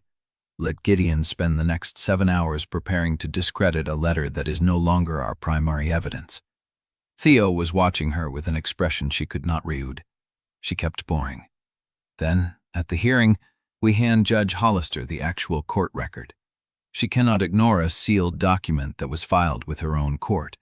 Gideon's credibility takes the hit, not ours. The silence stretched. Then Theo said very quietly, That is a good strategy. I know. You do not need my approval. I know that too. Juniper stepped closer. But I am telling you because we are partners. I do not need permission. But I needed you to see that I can do this. Theo's voice was low. I see it. Good. They sat in the quiet. Then Theo's phone buzzed. Mara. Found it?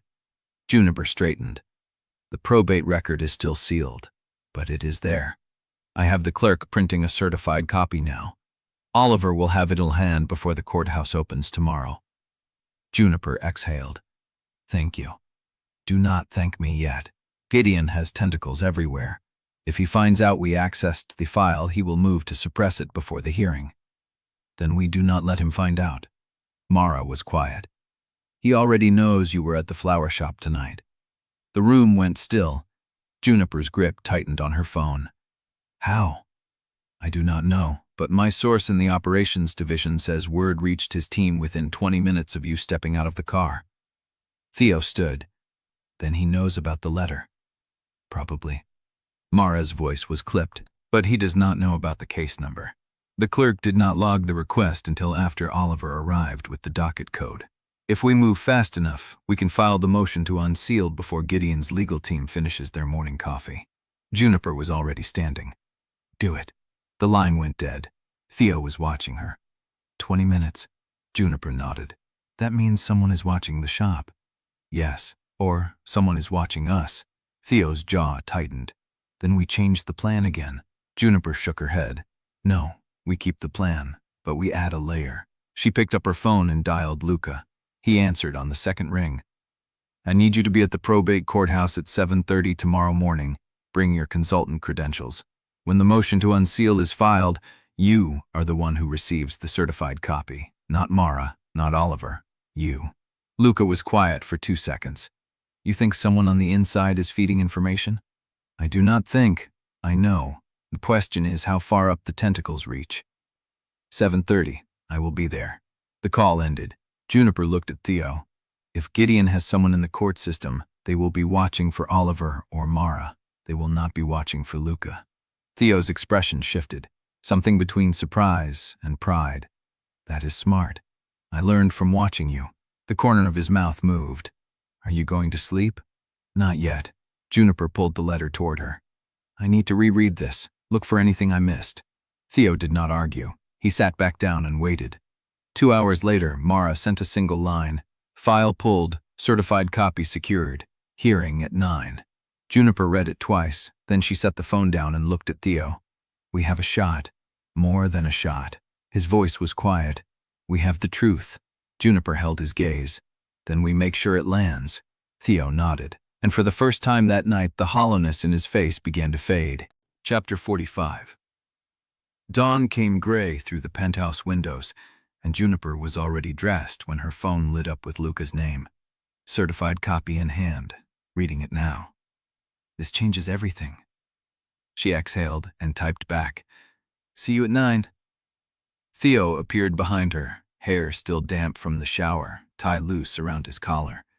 He looked at her phone screen and said nothing, but his hand found the small of her back with a pressure that meant, "We are still here. We are still together." Mara had arranged a car to take them to the courthouse directly, but Juniper had 30 minutes before she needed to leave, and the address she gave the driver was not the courthouse. Theo did not argue when she told him. Hale House florals looked different in the morning light. The awning was clean, the window displays fresh, the sidewalk swept. Edith had been up before sunrise, Juniper realized. The shop had been arranged for battle.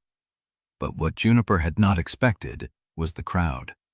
A dozen people stood on the sidewalk outside the shop. Some held cell phones, cameras angled toward the door. Others clutched bundles of flowers wrapped in butcher paper. The press was there, yes, 3 reporters with notebooks and a photographer adjusting his lens. But the others were neighbors. Mrs. Tran from the dry cleaner 2 doors down was holding a small arrangement of dahlias. The owner of the bookshop on the corner stood beside her, arms crossed, watching the reporters like she was deciding whether to intervene. Edith was already at the door. She unlocked it before Juniper could knock, took one look at her granddaughter's face, and pulled her inside without a word. Theo followed, and Edith locked the door behind him. "They have been out there since 6, Edith said, gesturing at the street. "The reporters, yes, but also the regulars, bringing flowers, offering to help." Juniper pressed her palm to the cool glass of the display case. "Help with what?" "Everything." Edith's voice was dry. "They have opinions. They want to know if the rumors are true, if my granddaughter is really a Vane heir, if the flower shop is going to close, if they should be buying more arrangements to show support." She paused. "I have sold more stock in the last 2 hours than I did all of last week." Juniper turned from the window. "The press is going to follow us to the courthouse." "Then let them follow." Edith's chin lifted. "Let them see you walk in with your head up." Theo was studying the shop. His gaze moved from the cooling racks to the counter to the back room door, cataloging details the way he always did when he was trying to understand a room. "The neighbors," he said slowly. "How many are genuinely loyal?" Edith gave him a sharp look. "All of them. The neighborhood remembers when my mother worked this counter. They remember when I was a girl learning to wrap stems. They have been coming here for 40 years because we never forgot their names, their children's names, or which flowers they carried to funerals and weddings." She stepped closer. "The Vanes erased Eliza from their records. The River District remembered her." Juniper felt something crank open in her chest. She crossed to Edith and took her grandmother's hands. The knuckles were swollen, the skin rough with years of work. "I am going to win this morning." Edith's eyes held hers. "I know. And when I do, I am going to make sure this shop is never afraid again." Edith's mouth tightened. "You do not have to save me, Juniper." "I am not saving you. I am keeping a promise I made to myself." The shop bell above the door did not ring because the door was locked, but a knock came, firm and deliberate. Juniper turned. Through the glass, she saw a woman in her 60s, silver hair pinned back, holding a small cardboard box. She wore a coat that had been expensive once, 20 years ago, and her face was familiar in the way that old neighborhood faces always were. Edith went still. "That is Clara's daughter," she said quietly. "Henry Vane Michaels's granddaughter." Juniper's pulse jumped. Theo reached the door first, unlocked it, and held it open. The woman stepped inside, blinking against the dimmer light of the shop. She looked at Juniper with an expression that was hard to read, a mix of weariness and something that might have been hope. "My mother asked me to bring this," she said, her voice steadier than her hands. "She said you would need it today." She held out the box. Edith did not take it immediately. "Clara knew." The woman nodded. She has been waiting for someone to ask. She told me if anyone from the flower shop ever came looking for the truth, I was to bring this to them before the courthouse opened. She set the box on the counter. Inside is the original correspondence between Cornelius Vane and the family attorney, a copy of the separation agreement, and a letter from my grandmother, written the night before the charter was altered, explaining what happened and why she could not stop it. The room was very quiet. Juniper looked at the box. It was plain, unmarked, held closed with a single piece of yellowed tape. "Why now?" she asked. The woman met her eyes. "Because my mother has been carrying that guilt for 60 years. She wanted to die knowing she had tried to make it right." She turned and walked out before anyone could thank her. The door clicked shut. The press outside stirred, phones lifting, but the woman moved through them like they were mist. Edith's hand trembled as she reached for the box. "Do you want to open it?" Juniper asked. Edith shook her head. "You open it? This is your fight now." Juniper slid her finger under the tape.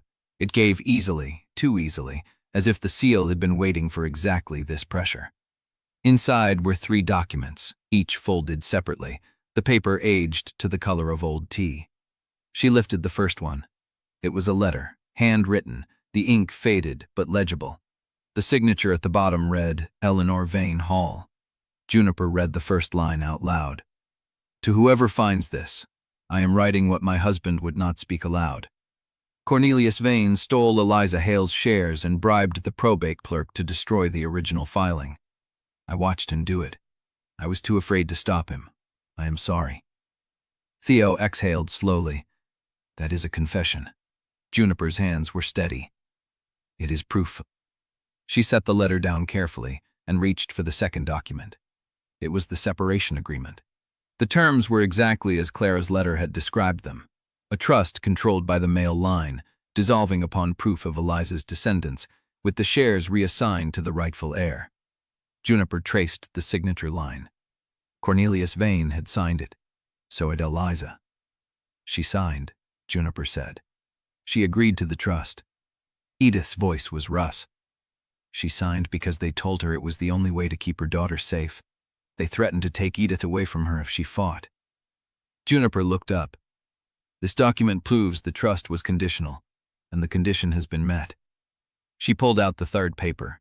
It was a single page, and the moment she saw it, her chest went cold. It was a receipt, a delivery ledger from March of 1972, stamped with the Vane Industries corporate seal, addressed to Edith Hale at Hale House Florals. If that ring was redirected to Beatrice Vale's office, she might know. He stopped. Juniper followed his gaze to the shop window. Through the glass, past the crowd of neighbors and reporters, a black sedan had pulled to the curb, and standing beside it, coat collar turned up against the morning, was Beatrice Vale. She was not holding a phone. She was not moving toward the door. She was standing perfectly still, watching them through the glass, her face unreadable. And in her hands, she held a small, walnut box. Chapter 46. Beatrice did not move toward the door. She stood beside the sedan, the walnut box cradled in both hands, her breath misting in the cold morning air. The press had not noticed her yet. They were still clustered around the shop entrance, phones raised, waiting for Juniper or Edith to emerge. Juniper watched through the glass. "She wants us to come to her," she said. Theo's jaw tightened. "Or she wants to know how long we take to notice."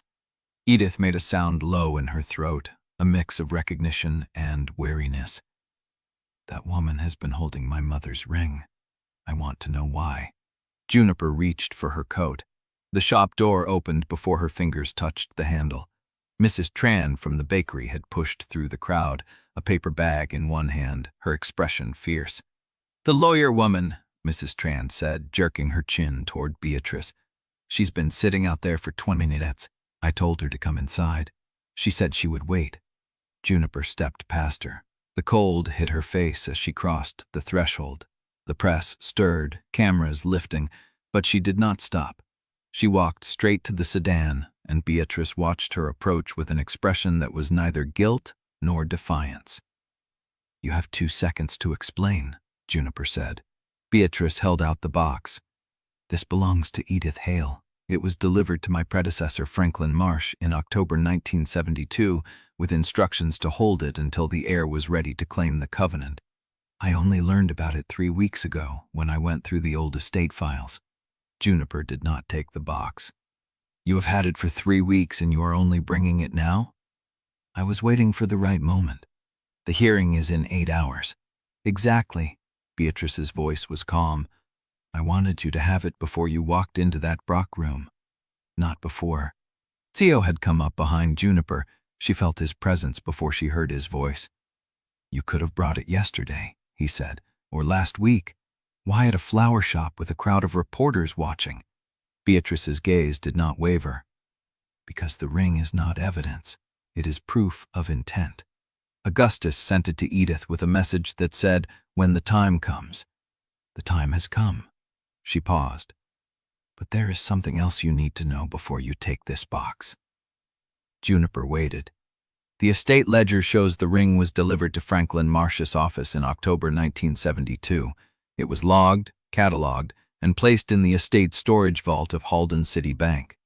Beatrice's voice dropped. "But the bank's storage records show the vault was accessed in December 1989, and the item was transferred to a private safety deposit box under a different file number." "Whose box?" Theo asked. "The request was filed under a corporate legal department authorization number. The name attached to it was not Gideon Vane." Beatrice paused. "It was Margaret Chen, the leader's father." Juniper felt the cold settle deeper into her chest. "The ring was moved under Arthur Vane's authority. That is what the records suggest. And you checked this." "I spent the last 3 weeks checking it." Beatrice's voice was steady, but Juniper caught the faint edge beneath it. "The storage chain is intact. The transfer is documented. But the safety deposit box the ring was moved to is still active. It has not been accessed since 1989. The press behind them was growing restless. A reporter called Juniper's name, but she did not turn. "You want me to open that box?" she said. "I want you to know it exists." Beatrice held the walnut box out again. "And I want you to have this, because if the ring inside this box matches the entry in the estate ledger, then the ring in that safety deposit box is not the real one." The weight of her words settled in the silence. Juniper took the walnut box. It was lighter than she expected. The wood was smooth, aged, the brass clasp tarnished to a soft green. She did not open it. "If the ring in my hand is real, then the box in the bank is a decoy," she said slowly. "And someone put a decoy in a safety deposit box under Arthur Vane's authority." "Or," Theo said, his voice carefully controlled, "Arthur Vane put the real ring in the bank box and sent a decoy to Franklin Marsh. The ledger entry could have been staged." Beatrice inclined her head. "That is also possible." Juniper looked down at the box in her hands. Somewhere inside, a ring that had belonged to her great-grandmother, a woman whose name had been scratched out of history, was waiting to be seen. "We need to open this," she said. "And we need someone who can authenticate it without alerting Gideon." Theo was already reaching for his phone. "I know a jeweler who worked with the estate for 30 years. She retired, but she still takes private commissions. She lives on the north side." "Call her." Theo dialed. Juniper turned back to Beatrice. "The safety deposit box at the bank. Who owns it now?" "Technically, the estate of Arthur Vane, but the estate was closed in 2007. The box should have been surrendered or inventoried." "Should have been." Beatrice's expression did not change. "The bank's records show the box is still active under a renewable storage agreement, paid annually from a trust account that has not been formally dissolved." "A ghost account." "Precisely." Theo finished his call. "She will meet us at her workshop in 40 minutes, but she warned me that authenticating a Vane piece from the 1950 seconds takes time. She cannot give us a definitive answer before the hearing." Juniper looked at her phone. 7 hours and 40 minutes until they faced Judge Hollister. "We need the bank records," she said. "If the safety deposit box was paid from a trust account, there is a paper trail. Someone signed for those payments." Beatrice nodded slowly. "I traced the payments as far as 2012. After that, the account was automated. But the original trust officer who set up the recurring payments was Gerald Vance." The same man who signed the transfer. Yes. Juniper's mind was moving fast, faster than the cold morning air wanted to allow. If Gerald Vance set up the payments in 1972, then someone in the bank has been quietly managing this account for 5 decades. That person knows whose ring is in that box. If they are still alive, Beatrice said, then we find out. Juniper opened the car door. We need to see the jeweler first, then we need to get to that bank before it opens. Theo was already behind the wheel. Edith had appeared in the shop doorway, watching them with an expression Juniper could not read. Beatrice did not move toward her own car. There is one more thing, she said. Juniper stopped. When I requested the bank's historical access records for the safety deposit box, the archive manager told me someone else had requested the same records 2 days ago. The air went thinner. Who? Juniper asked. The request was filed under a corporate legal department authorization number. The name attached to it was not Gideon Vane. Beatrice paused. It was Margaret Chen. Chapter 47.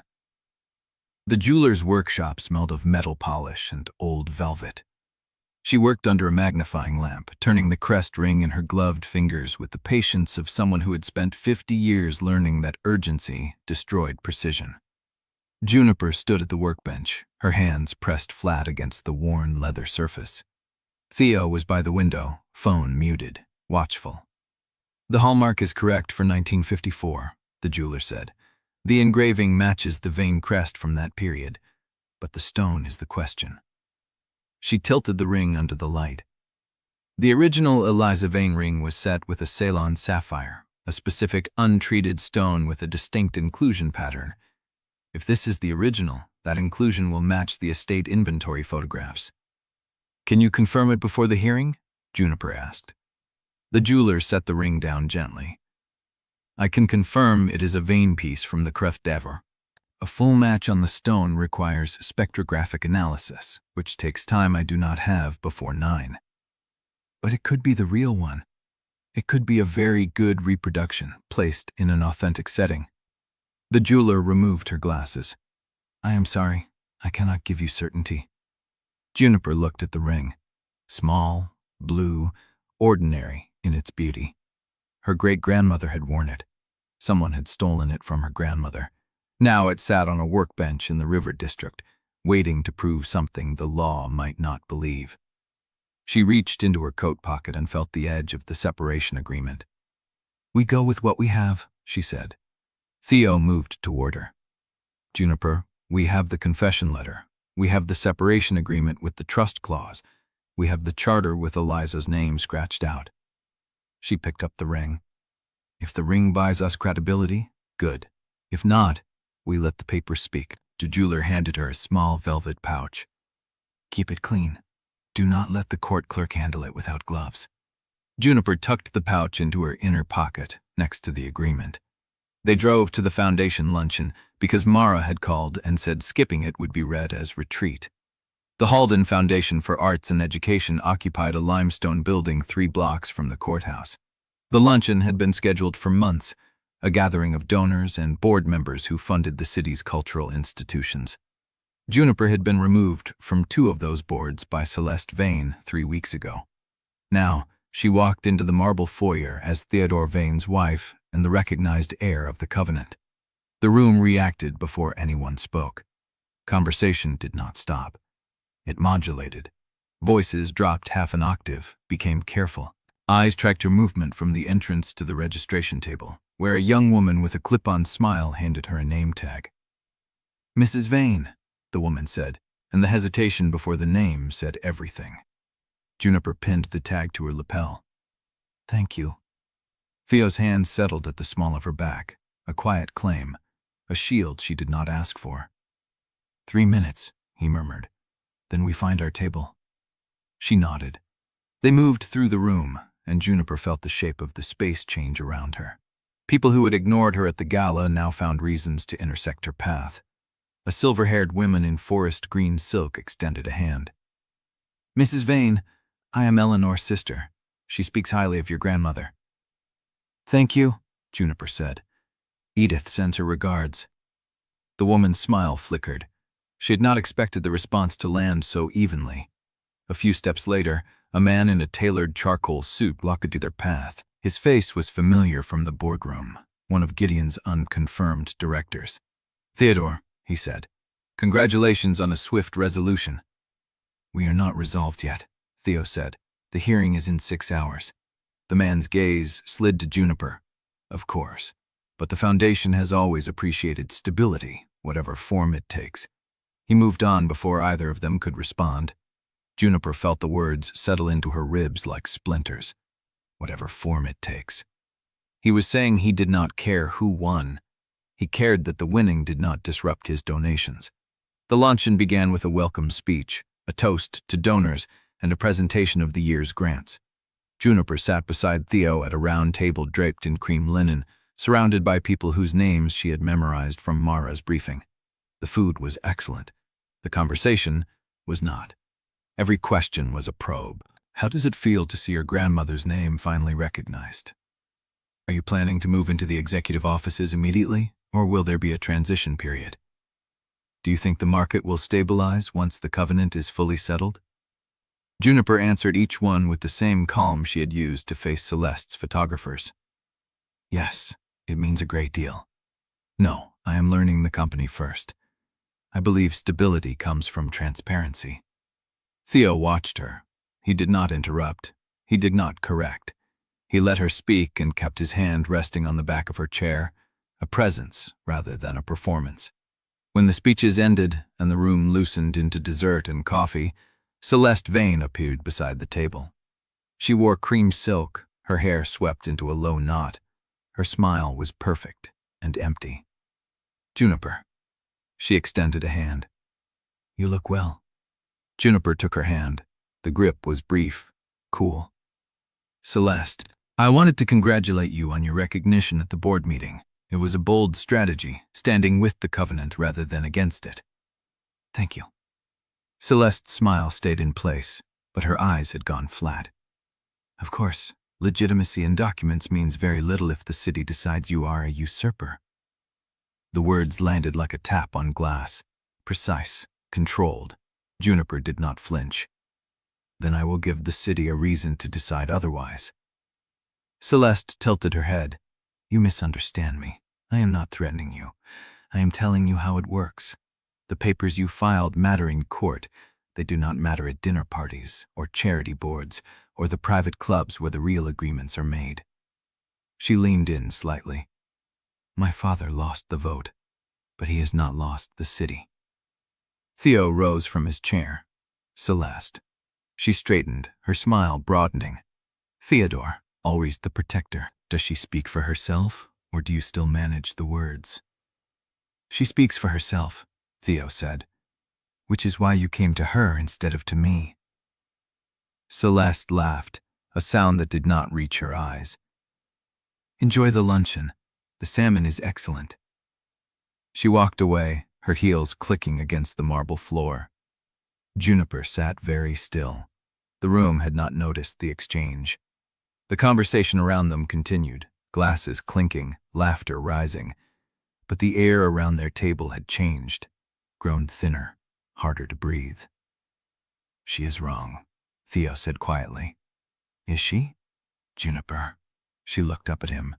"She is not wrong about how the city works. I learned that the first time I walked into a room where everyone knew I was a temp in a blue dress and no one introduced me." She paused. "But she is wrong about what I need to survive it." Theo's jaw tightened. "What do you need?" "Time." Juniper stood, smoothing her jacket. "And a hearing that goes our way. Everything else is noise." She walked toward the exit, feeling the weight of the velvet pouch against her chest. Behind her, the room hummed with conversations she had not been part of, and judgments she could not control. In 6 hours, a judge would decide whether the papers in her pocket were enough, and Celeste would be watching. Chapter 48. The car carried them through the river district in silence. Juniper watched the shop awnings slide past, the bakery where Mrs. Tran had brought her the paper bag, the bookstore where the owner had nodded when Juniper walked by. These were the streets that had raised her, the same streets Celeste had dismissed as irrelevant to real power. Theo's hand found hers on the seat between them. You held yourself well in there? I held myself. Juniper turned to look at him. You let me. I am learning. She squeezed his fingers. Good. The car took a corner and the river district fell away, replaced by the glass and steel of the financial corridor. Juniper watched the towers rise around her and thought about what she was about to do. Sign her first governance document, interim stewardship transfer, a temporary authority structure that would let her operate within Vane Industries while the court determined the full scope of the covenant. The Unedited drafted it with Oliver, carefully balanced to give her practical standing without triggering Gideon's next legal attack. It was a beginning. Paper. Ink. A line where her name sat beside his. The car pulled into the underground garage of the Halden Tower. Theo's security team met them at the elevator, scanning the corridor before nodding them through. Juniper walked past them with her head up, carrying the velvet pouch against her chest. The ride to the executive floor took 16 seconds. When the doors opened, Mara was waiting. She held a leather folder and a pen in a wooden box. Oliver is in the conference room, Mara said. The documents are ready. The outside counsel has reviewed the language. Juniper stepped off the elevator. The executive floor looked different now, not because anything had changed physically, but because she saw it differently. The desks, the partitions, the coffee station where she had filled her mug on her first temp day. All of it had been a set, a stage she had walked onto without knowing she belonged in the script. She crossed to the conference room. Oliver Chen stood at the end of the table, his suit jacket off, his sleeves rolled. He looked tired and precise. Beside him, 3 stacks of papers sat in neat columns. Juniper, he just triggers to the seat at the head of the table. The interim governance transfer is straightforward. 1 document, 2 signatures, yours and Theodore's. Juniper sat down. The chair was leather, warm beneath her. She placed the velvet pouch on the table and stared at the paper in front of her.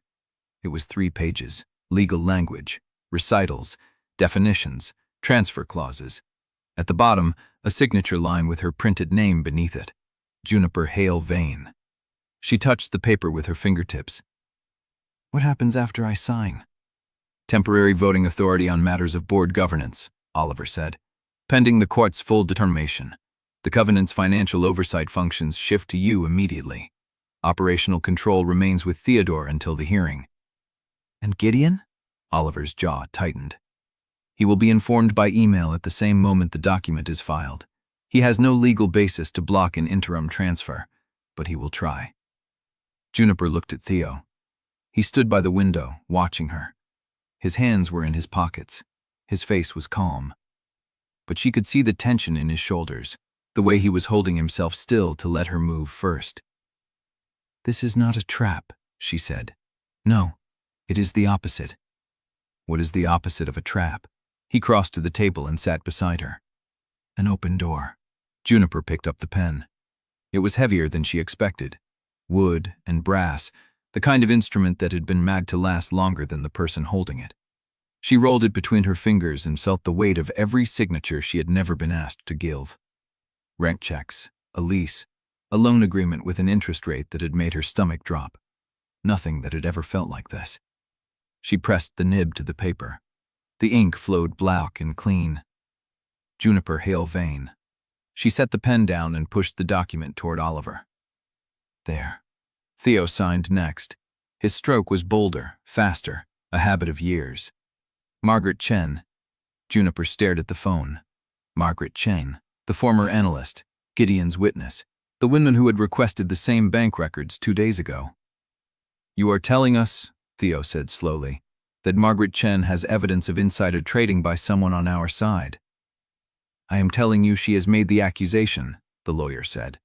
Whether she has evidence would be determined at the hearing, but the motion is filed, and Judge Hollister's clerk has already noted it for review. If the judge grants the emergency hold, the interim transfer you just signed will not take effect until the full hearing. Juniper looked down at the paper. Her signature sat at the bottom, still wet. The ink had not even dried, and the ground was already shifting beneath her. Chapter 49. Beatrice did not knock. The conference room door opened and she stood in the threshold with a manila envelope in her hand. Her coat was still buttoned.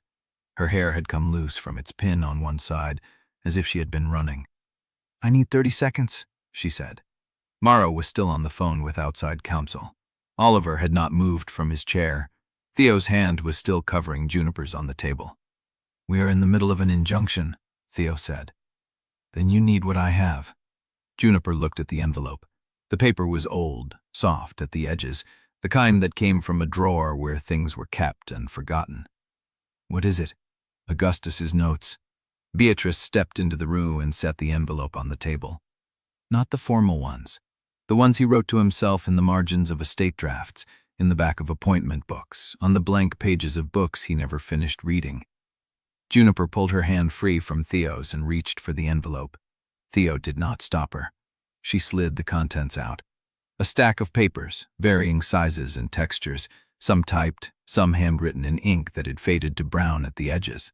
The handwriting was tight, precise, the letters leaning forward as if the writer had been in a hurry to get the words down before he lost them. "He reviewed everything," Beatrice said. It was not a question. "He suspected," Beatrice said. "He did not know who you would be, but he knew there would be a grandchild of Eliza's, and he knew you would be the one standing in their way." Juniper turned to the next page. "The heir does not need to be taught the company. They need to be taught that the company is worth keeping." A note in the margin, smaller, squeezed into the space between paragraphs. "Theodore will fight for it. That is the only thing I am certain of." Theo made a sound low in his throat. "He knew me," he said. "He watched you," Beatrice said. "He was wrong about Oliver. He was wrong about Mara. He was wrong about me. But he was not wrong that someone is inside." Juniper looked at the fourth name. "Who is this?" Beatrice shook her head. "She left the company 6 months before Augustus died, transferred to a subsidiary in the Midwest. No one has seen her since." "But Augustus thought it was her." "He thought it might be. He never confirmed it." Juniper turned back to the first page, the shaking handwriting, the fear that had leaked through the words. "If the covenant surfaces, the heir will need allies, but they will also need to know who is not an ally. I have left the ring. I have left the notes. I have left the covenant. I have not left certainty." She set the papers down. The conference room was silent. Mara had ended her call. Oliver was staring at the list. Theo had not moved. Beatrice reached into her coat and pulled out a second envelope, smaller, sealed with wax. "This one is for you," she said, and held it out to Juniper. Juniper took it. The wax was red, stamped with the same crest that had been on the ring, a V entwined with an H. She broke the seal. Inside was a single sheet of paper, folded tight. The handwriting was the same as the margins, Augustus's hand. "To the heir who finds this, if you are reading this, the covenant has surfaced, and Theodore has not destroyed you. I cannot know what you look like, what you sound like, what you believe, but I know you are brave enough to stand in a room that was built to exclude you. The company is not the prize. The people who built it were the prize, and I failed them. Do better than I did. Do not let the people inside decide who you trust. They will try." A.V. Juniper read it twice. Theo did not ask to see it. She folded it and put it back in the envelope. "He is asking me to trust no one," she said. "He is asking you to choose," Beatrice said, "and to know that the choice is yours." Juniper looked at the list again. The 3 names she recognized, the 4th she did not. Mara, Oliver, Beatrice. One of them Augustus had suspected. One of them might still be working against her. She lifted her head. "How do I find out which one?" Chapter 50. Juniper arrived on the executive floor at 7:45, 3 hours before the foundation luncheon, and well before most of the staff settled into their morning rhythm. She had told Theo she wanted to walk in alone. He had not argued. The elevator doors opened onto the 29th floor, and for a moment she stood in the threshold, watching the space organize itself around the morning. Assistants moved between desks with coffee cups and printouts.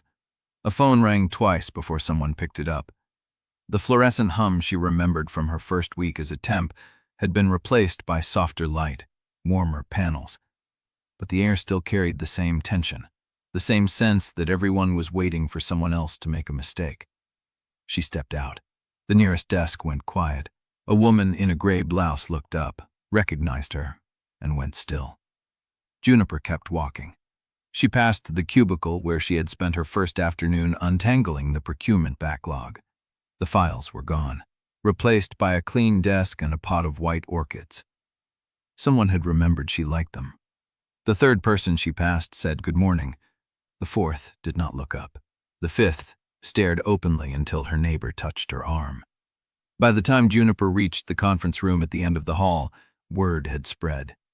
She could feel it in the shift of the air, the way conversations resumed a half-beat too late. She opened the door. Mara was already there, tablet in hand, coffee cooling beside her. "You made it," Mara said. "I said I would. You also said you wanted to start on the floor, not in a corner office." Juniper set her bag on the table. "I meant it." Mara studied her for a moment, then slid a folder across the polished surface. Operations review. Last quarter. Gideon's people approved the budget before the vote, so there are allocations in here that need to be unwound. Juniper opened the folder. She spent the next hour reading. The operations review was dense, not intentionally opaque, just layered with the kind of institutional shorthand that assumed the reader had been inside the system for years.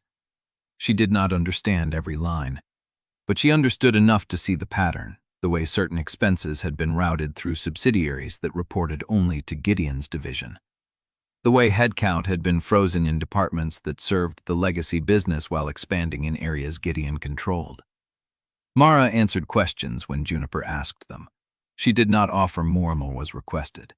At 9, Juniper pushed back from the table and walked the floor. She stopped at desks, introduced herself, asked what people worked on.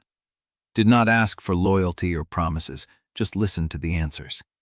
A procurement coordinator named Diane told her the backlog had stayed clear since Juniper's temp week, because someone had finally updated the vendor master list. A junior analyst named Harris admitted he had been afraid the Covenant transfer would mean layoffs, because the old guard always cut the youngest first. A woman in compliance, 50 years old with a pinched mouth, said nothing at all and would not meet her ease. Juniper noted that last one. She was halfway through the East Wing when her phone buzzed. A text from Theo. "How's it going?" She typed back. "Banning. You?" The reply came in seconds, watching a board member try to calculate whether he can afford to be seen with me now. "So far the results are inconclusive." She smiled despite herself. Then she turned the corner and found a cluster of assistants standing around a desktop monitor, their faces tight. "What is it?" she asked.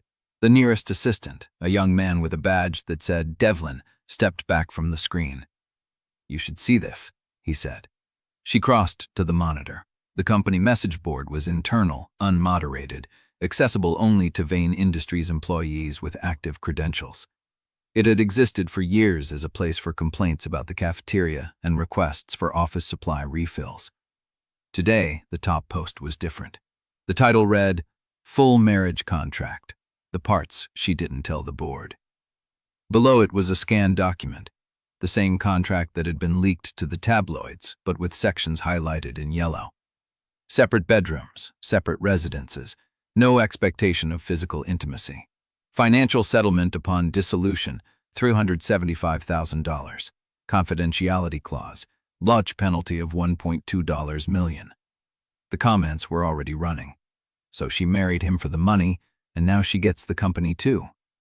Separate bedrooms. That's not a marriage, that's a real estate arrangement.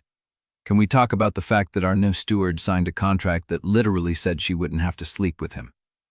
Juniper read the last line twice. Her face did not change. She turned to Devlin. "Who posted this?" "I don't know. It's anonymous. The board doesn't track IPs." "Who has access to the full contract text?" The question hung in the air. Devlin looked away. The assistant beside him went very still. Behind her, someone cleared their throat. Juniper turned. The woman from compliance, the one who had not met her eyes earlier, was standing in the doorway of her cubicle. Her nameplate read Clarissa Hale, no relation, but the name still caught Juniper off guard. "It was posted 15 minutes ago," Clarissa said, "from an account created this morning. No history, no prior posts." How did they get the document? The contract was filed with the court as part of the injunction proceeding. It's not sealed. Anyone with a Pacer account can pull it. Juniper felt the weight of the ream shift. Not a leak from inside, a leak from the legal system itself. Gideon's people had fed the document to someone who understood how to weaponize it. Her phone buzzed again. "Theo, I just saw it." She typed back. "So did half the company." "Theo, damage control?" Juniper looked at the screen. At the highlighted clause that had once felt like protection and now looked like proof of distance. She typed, "Not yet." She put the phone away and turned to face the cluster of assistants. "The contract exists," she said, her voice steady. "It was a private agreement between two people who did not know each other yet. I will not apologize for it, and I will not pretend it was something it was not." No one spoke. She let the silence hold. Then she said, "What I want to know is who decided the employees of this company should see it before the hearing." The question landed. Clarissa's mouth tightened. Devlin glanced at the monitor. Someone in the back shifted their weight. "I'm going to find out," Juniper said. "And when I do, I'm going to ask them why they thought humiliating me would make this company stronger." She walked away before anyone could answer. Behind her, she heard the whispers start. Her phone buzzed a third time. She expected Theo. It was not Theo. The message came from an unknown number. The separate bedrooms rule is just the beginning. Next comes the part where they find out you were planted before the temp agency even sent you. Ask Beatrice Hale how deep the setup goes. I dare you. Chapter 51. Theo met her in the corridor before she reached the conference room. His face was already beton. Not the man who had texted her with dry humor 10 minutes ago. This was the version she had seen in photographs from before she knew him. The one whose jaw could shut down a negotiation with a single glance. "I saw the text," he said. "Which one?" "The one I was not supposed to see." She did not ask how he knew. He had access to everything. Mara had probably flagged the anonymous message the moment it hit Juniper's phone. "Theo, I am going to find out who sent it." "Good, but not like this." He was already moving past her toward the executive floor. She caught his arm. "Do not walk onto that floor like you are about to fire half the staff." "I am not going to fire anyone. You are going to make them wish you had." He stopped. His jaw worked. She watched him pull the mask back, the one that had taken him years to build and that she had spent months dismantling. "Someone inside this company is working for Gideon," he said. "Maybe several people. They posted our private contract for every employee to read. They are trying to make you look like a fraud before the hearing." "I know. Then let me handle it." Handling it does not mean terrifying everyone until someone breaks. "Juniper, listen to me." She stepped closer. Her voice dropped so only he could hear. "If you walk in there and start demanding loyalty tests and termination threats, you will prove them right. You will look like the same cold bastard the tabloids always said you were. And I will look like the woman who married him anyway." The muscle in his jaw jumped. "What do you want me to do?" "Investigate. Quietly. Let me help." He held her gaze. She watched the war happening behind his eyes, the part of him that wanted to burn through the floor until he found the source, and the part that trusted her enough to try something different. "Quietly," he repeated. "Yes. For how long?" "Until we know who we are dealing with." A long pause, then he nodded once. She let out a breath she had not realized she was holding. They found Mara already in the conference room with a young man from security, a slim tablet open on the table, and an expression that said she had been expecting this conversation. "The account that posted the contract," Mara said without preamble, "was created at 7:31 a.m. from a terminal on the third floor, procurement division. The terminal has a login timer, and the credentials used belong to a senior buyer named Diane Prescott." Juniper's stomach tightened. She had met Diane an hour ago, the woman in the tam cardigan who had shown her the supplier backlog. Theo's voice went flat. "Is Diane in the building?" "She is at her desk." "Bring her to my office." "Wait," Juniper said. Theo looked at her. "If you bring her to your office, everyone will see. The whole floor will know she was pulled." "Good." "No." Juniper stepped between him and Mara. "We talked to her at her desk, quietly. She is less likely to lie if she does not feel cornered." Theo stared at her for a long moment. Then he turned to Mara. "Clear the third-floor conference room." Bring Diane there, no one else. Mara left without a word. Theo looked at Juniper. You are better at this than I am. I had a grandmother who could get a confession out of a stone. Point taken. They took the stairs. The third-floor conference room was small, windowless, used for inventory reviews and vendor calls. Diane Prescott sat at the table with her hands folded, her face pale but composed. She looked at Juniper first, not at Theo. Good morning, Diane, Juniper said quietly. Augustus had a personal trust managed by a firm on the north side. The Barrow Trust was one of his holding vehicles. Theo's voice was very controlled. It was dissolved after his death, or it was supposed to be. Diane shook her head. It is still active. I checked. The payment cleared from a Barrow Trust account with a signature on file that matched the original documents. Whose signature? Diane hesitated. Who signed the payment authorization? Theo repeated. The account's managing trustee. Name. Diane looked at Juniper, then back at Theo. Beatrice Vale. Mrs. Heva Vane. You know why we are here. We assume someone told you I posted that document. Did you? Diane's hands tightened. Yes. Theo's body went very still. Juniper felt the temperature drop. Who told you to do it? Juniper asked. No one. Slow down, Juniper said gently. You are lying, and you are not good at it. Diane's lip trembled. I needed the money. How much? 15,000. Theo spoke for the first time. Who paid you? Diane looked at the table. The money came through a private account. I never met them in person. I received instructions by encrypted message. Name, Theo said. The account's managing trustee. Name. Diane looked at Juniper, then back at Theo. Beatrice Vale. And again, the building sat on a side street 3 blocks from the main tower, a limestone wedge that had once been the original Vane headquarters before the glass monolith swallowed the skyline. Theo keyed them through a side door that groaned on rusted hinges, and the smell of old paper, floor wax, and abandonment hit Juniper before her eyes adjusted to the dim light.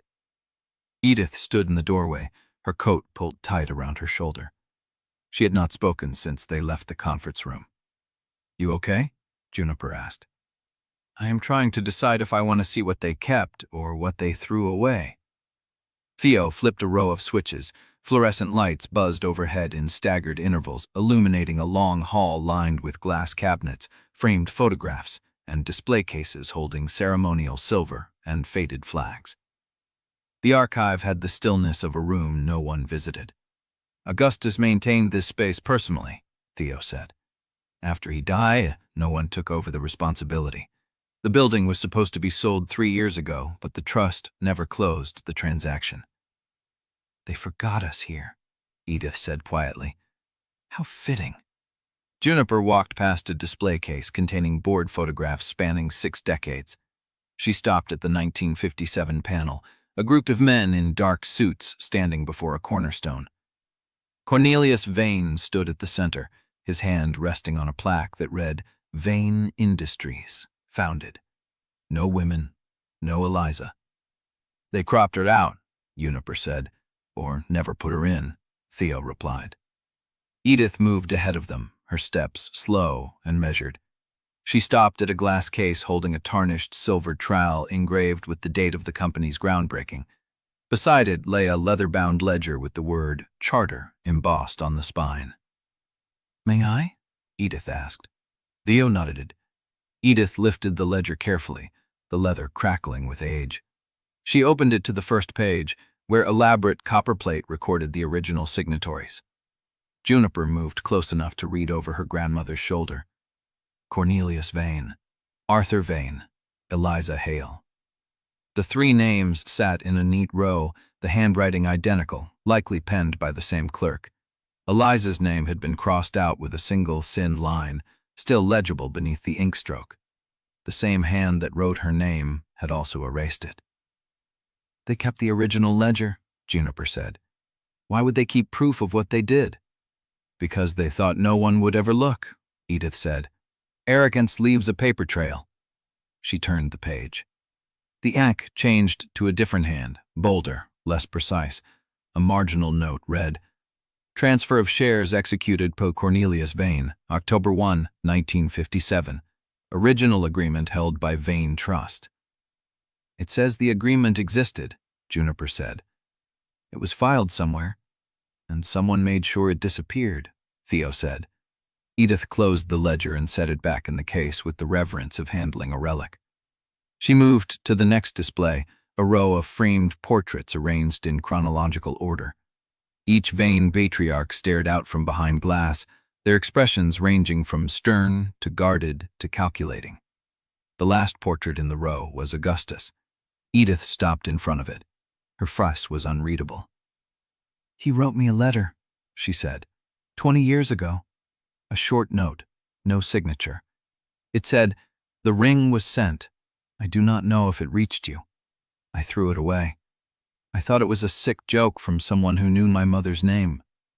"It was not a joke," Theo said. "I know that now." Edith's voice roughened. "He spent years trying to make it right, and I threw his letter in the trash." Juniper took her grandmother's hand. Edith did not pull away. They continued down the row. At the end of the display wall stood a tall cabinet with a cracked glass front, its shelves empty except for a single velvet-lined drawer that had been pulled partially open. Edith stopped breathing. Juniper felt the shift in her grandmother's body, the sudden stillness. "What is it?" Edith reached a trembling hand toward the drawer. Her fingers hovered over the velvet without touching it. "There was a slot here," she said, "for a ring, a recessed groove shaped to hold a signet with a crest." Theo moved to stand beside them. "You recognize this cabinet?" "My mother described it to me once. She said there was a formal display of the sounding family's ceremonial pieces. Her ring was supposed to be in the center position." Edith's voice dropped to a whisper. "It was the slot she showed me, the one that was always empty." Juniper looked at the velvet. The indent was still visible, a shallow depression where something had rested for years before being removed. "When did they take it out?" she asked. "I do not know, but it was here. The ring was here, mounted in a display case, before someone decided it should not be seen." Theo pulled out his phone and photographed the drawer, the indent, the cabinet's maker's mark on the brass edge. "This cabinet was commissioned in 1975, he said. "If the ring was displayed here, it means someone in the family wanted to keep it visible. It was not hidden. It was curated." "Until someone hid it," Juniper said. Edith pressed her palm against the glass. Her reflection stared back, pale and blurred. "They stole her twice," she said. "First from the company, then from history, and then they hid the only thing that proved she was real." Juniper wrapped an arm around her grandmother's waist. "We found the ring. One of them. Both of them point to the same truth. The display slot proves the ring was never lost. It was taken deliberately." Edith nodded slowly. Then she turned away from the cabinet. "What else did they keep?" They spent the next hour combing through the archive. Theo found a storage room in the back containing cardboard boxes labeled with dates, decades of ceremonial debris, annual report drafts, and forgotten photographs. In a box marked 1988, Juniper found a program from the company's 30th anniversary gala. The guest list included a single name crossed out in pen: Edith Hale. "Augustus invited you," Juniper said. "He never told me. Would you have come?" Edith considered the question. "I do not know. I might have been too angry to see what he was trying to say."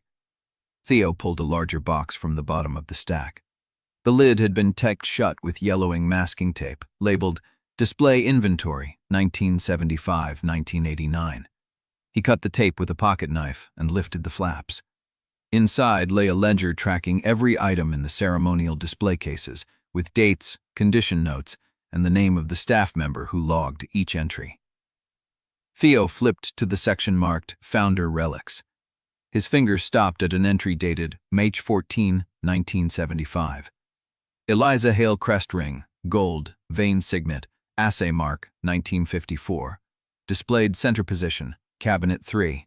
Status, mounted. Edith watched over his shoulder. He turned the page. The next entry, dated December 3, 1989, bore a single note. Item removed. Transfer authorized by author Vane. Destination, Predicted storage.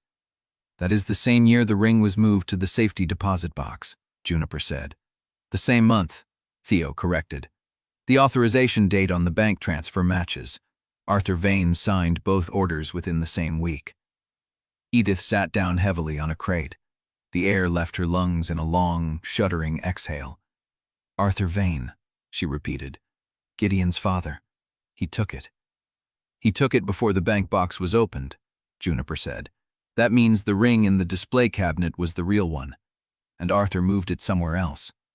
Theo closed the ledger, which means the ring in the walnut box and the ring in the bank box are both decoys, or one of them is the real ring, and Arthur put it somewhere no one has looked.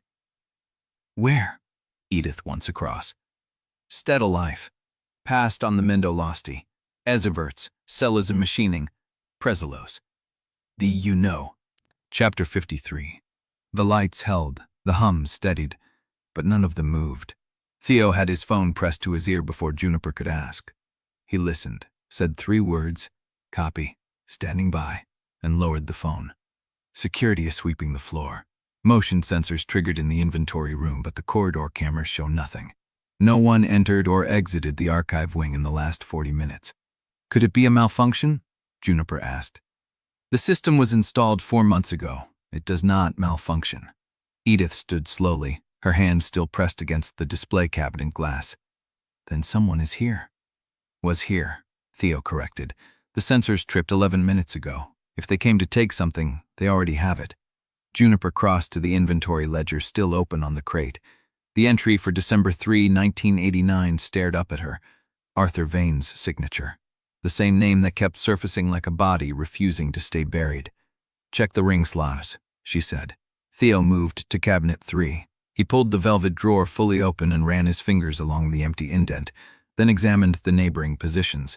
A brass plaque on the cabinet's inner frame listed each item by date and accession number.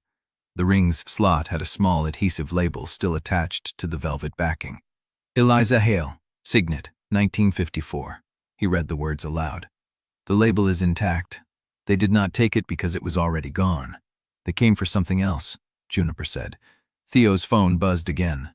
He read the message, and something in his posture shifted. The controlled stillness that meant he was processing bad news. Security confirms the floor is clear. No physical intrusion, but the motion sensors were triggered by a software ping. Someone queried the archive access system remotely. Queried it for what? The log shows the request came from inside the Vane network, an executive credential, authorized to review security footage and entry logs. Whose credential? Theo did not answer immediately. He typed a response, waited, then read the reply. Mara is running a cross-check. She will call back. Edith had not moved from the crate. Her hands rested on her knees, knuckles white. They knew we were here. Whoever it was, they knew exactly when we arrived. Juniper looked at Theo. How long since we entered the building? 90 minutes. Long enough for someone to watch us come in, wait for us to find something, then try to see what we were looking at. Theo's jaw tightened. He pulled out his phone again and dialed. Mara, put me on speaker. A click, then Mara's voice, clipped and efficient. You are on speaker. I have the preliminary trace. The credential used to query the archive system belongs to a senior operations director. Name is Eastern Region, Theo finished, the one who defected to Gideon's camp. Silence stretched across the line. Confirmed, Mara said. The access request originated from his account, routed through a VPN on the Vane network. The request was made 6 minutes after you entered the building. Which means he had surveillance on the archive entrance, Juniper said. Or someone told him we were coming. We told no one, Theo said, except security. Mara's voice flattened. The front desk logs every visitor. If Gideon's people have access to those logs, they knew you were in the building before you reached the 2nd floor. Edith stood. Her movements were slow, deliberate, as if she were testing whether her legs would hold her. Arthur Vane took the ring in 1989, she said. His son's people are watching us find the proof. That is not coincidence. That is a family that has been covering this up for 60 years and will not stop now. The credential, Theo said into the phone. Can you confirm it was the director himself or someone using his access? Working on it. The VPN obscures the originating device, but I can tell you the credential was not active before today. It was deactivated when he transferred his operations to Gideon's faction. Someone reactivated it. Someone with network administrator privileges, which narrows the field but does not give us a name. Juniper crossed to where Theo stood. Can we trace who authorized the reactivation? Already running that query, Mara said. But there is something else. The credential query was not the only access request. Someone also looked at the display inventory ledger entry for the ring. They called the same record we just found. The digital copy, Theo said. The archive inventory was digitized last year. The physical ledger is what we found in the box, but there is an electronic record. Whoever queried the security footage also accessed the inventory file. Juniper felt the floor tilt beneath her. They were checking to see what we found. Or confirming we found it, Mara said. Theo's hand found Juniper's. His grip was steady, but she could feel the tension running through his fingers. Pull the full access log for the last 30 days, he said. I want to know who has been looking at the archive records, how often, and from where. Already on it. I will call back. The line went dead. The archive hummed around them, fluorescent tubes buzzing in the silence. Juniper looked at the open ledger, at Arthur Vane's signature, at the empty velvet slot where her grandmother's ring had rested for 14 years before someone decided it should disappear. Arthur Vane took the ring, she said slowly. But someone else is still protecting that decision. Someone inside the company right now, with network access and knowledge of what we are doing. Gideon, Edith said. Or Gideon's people, or someone we have not identified yet. Theo released her hand and walked to the display cabinet. He studied the empty slot, the brass plaque, the adhesive label still clinging to the velvet. If the real ring was never moved to the bank box, if Arthur hid it somewhere else, the only person who would know where is someone he trusted absolutely. His son, Juniper said. Gideon was 32 in 1999, old enough to be trusted, old enough to be part of the decision. Edith made a sound low in her throat. Then Gideon has known where the real ring is for 35 years, and he has been waiting for someone to prove the Hale claim so he could produce it, or destroy it. Juniper's phone buzzed. She looked down. Mara's name on the screen, a single line of text. The credential reactivation was authorized by a systems administrator who reports to the Eastern Region Director. But the initial request came from inside the executive floor. Someone with Tier 1 clearance logged the reactivation order. Tier 1 clearance. Theo, Mara, Oliver. That was the list. Juniper held up the phone so Theo could read it. He read it twice. Then he looked at her, and she saw the calculation behind his eyes, the same cold precision that had built an empire. This is the mole, he said. Augustus was right. Someone inside my circle has been working against me all along. Chapter 54. The car hummed through the River District streets, headlights cutting through the evening fog that rolled off the bay. Juniper sat in the back beside Theo, her hand resting on the leather seat between them, close enough to touch, but neither of them moving. Edith had gone home in a separate car, insisting she needed her own bed and her own silence. Theo had offered to have someone stay with her. Edith had laughed, a dry, tired sound, and told him she had survived 60 years of Vane men without a babysitter. Now the penthouse elevator carried them upward in silence. Juniper watched the floor numbers climb, replaying the look on Mara's face when she had sent that text. Tier 1 clearance. You are thinking about the list, Theo said. I am thinking about how everyone on it has been in the room with us while we planned our next move. The elevator doors opened.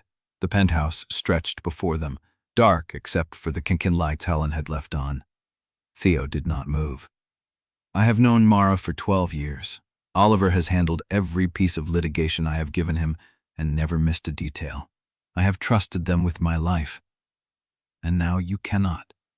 He crossed the living room and stopped at the windows, hands in his pockets, looking out at the city lights. Gideon is courting minority shareholders. Mara's network picked it up an hour ago. He is framing it as a confidence challenge, arguing that the governance instability is hurting returns and that the board needs to consider whether interim leadership is serving the company. Juniper joined him at the window.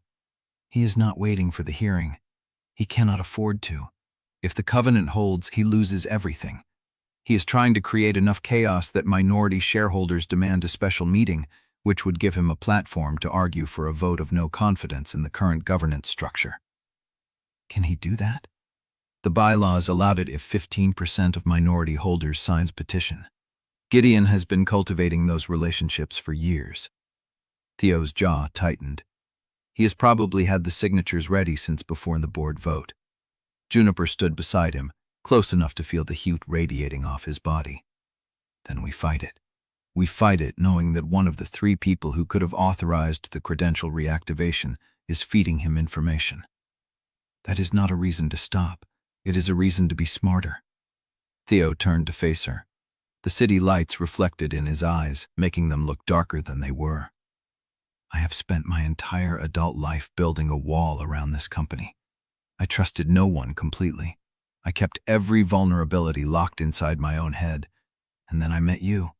And I started letting people in, and now the person closest to me is the one handing Gideon the tools to destroy us. Juniper did not look away. You are not wrong to trust Bopal, Theo. You are wrong to think trust means you stop watching. He stared at her for a long moment. When did you get so good at this? I have been watching you do it for months. I learned fast. A sound escaped him, something between a laugh and a breath. You are the only person I have ever met who looks at a crisis and gets calmer. That is not true. I am terrified. I am just too stubborn to let it show. She reached out and took his hand. His fingers closed around hers, tight, like he was anchoring himself. Tell me what you need, she said. I need to know which of them is the mole. I need to know before Gideon makes his next move. Then we find out, but we do it together. No more carrying this alone. Theo looked at their joined hands. When I was a child, my father told me that the only way to survive in this family was to never let anyone see what you cared about. He said if they knew what mattered to you, they would take it or use against you. My grandmother told me the opposite.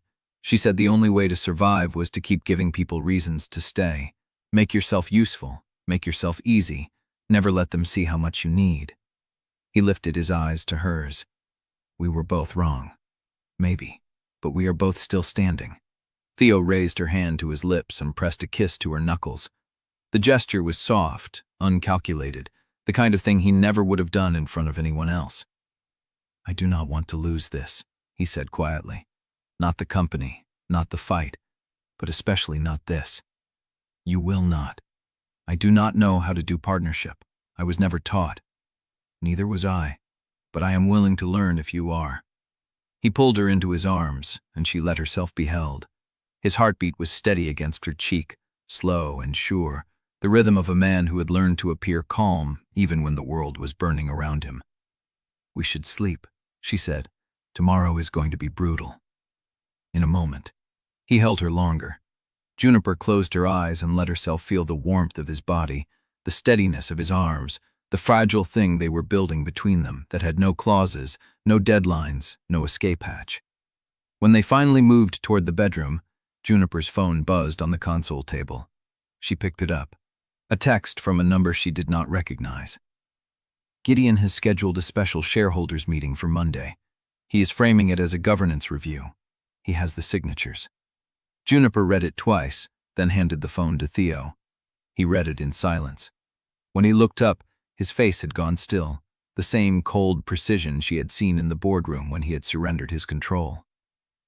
He has the signatures, Theo said. Who sent this? Someone who wants us to know we are out of time. The phone buzzed again. A second message. He is going to argue that the Covenant claim and the marriage fraud are the same pattern. He will link them.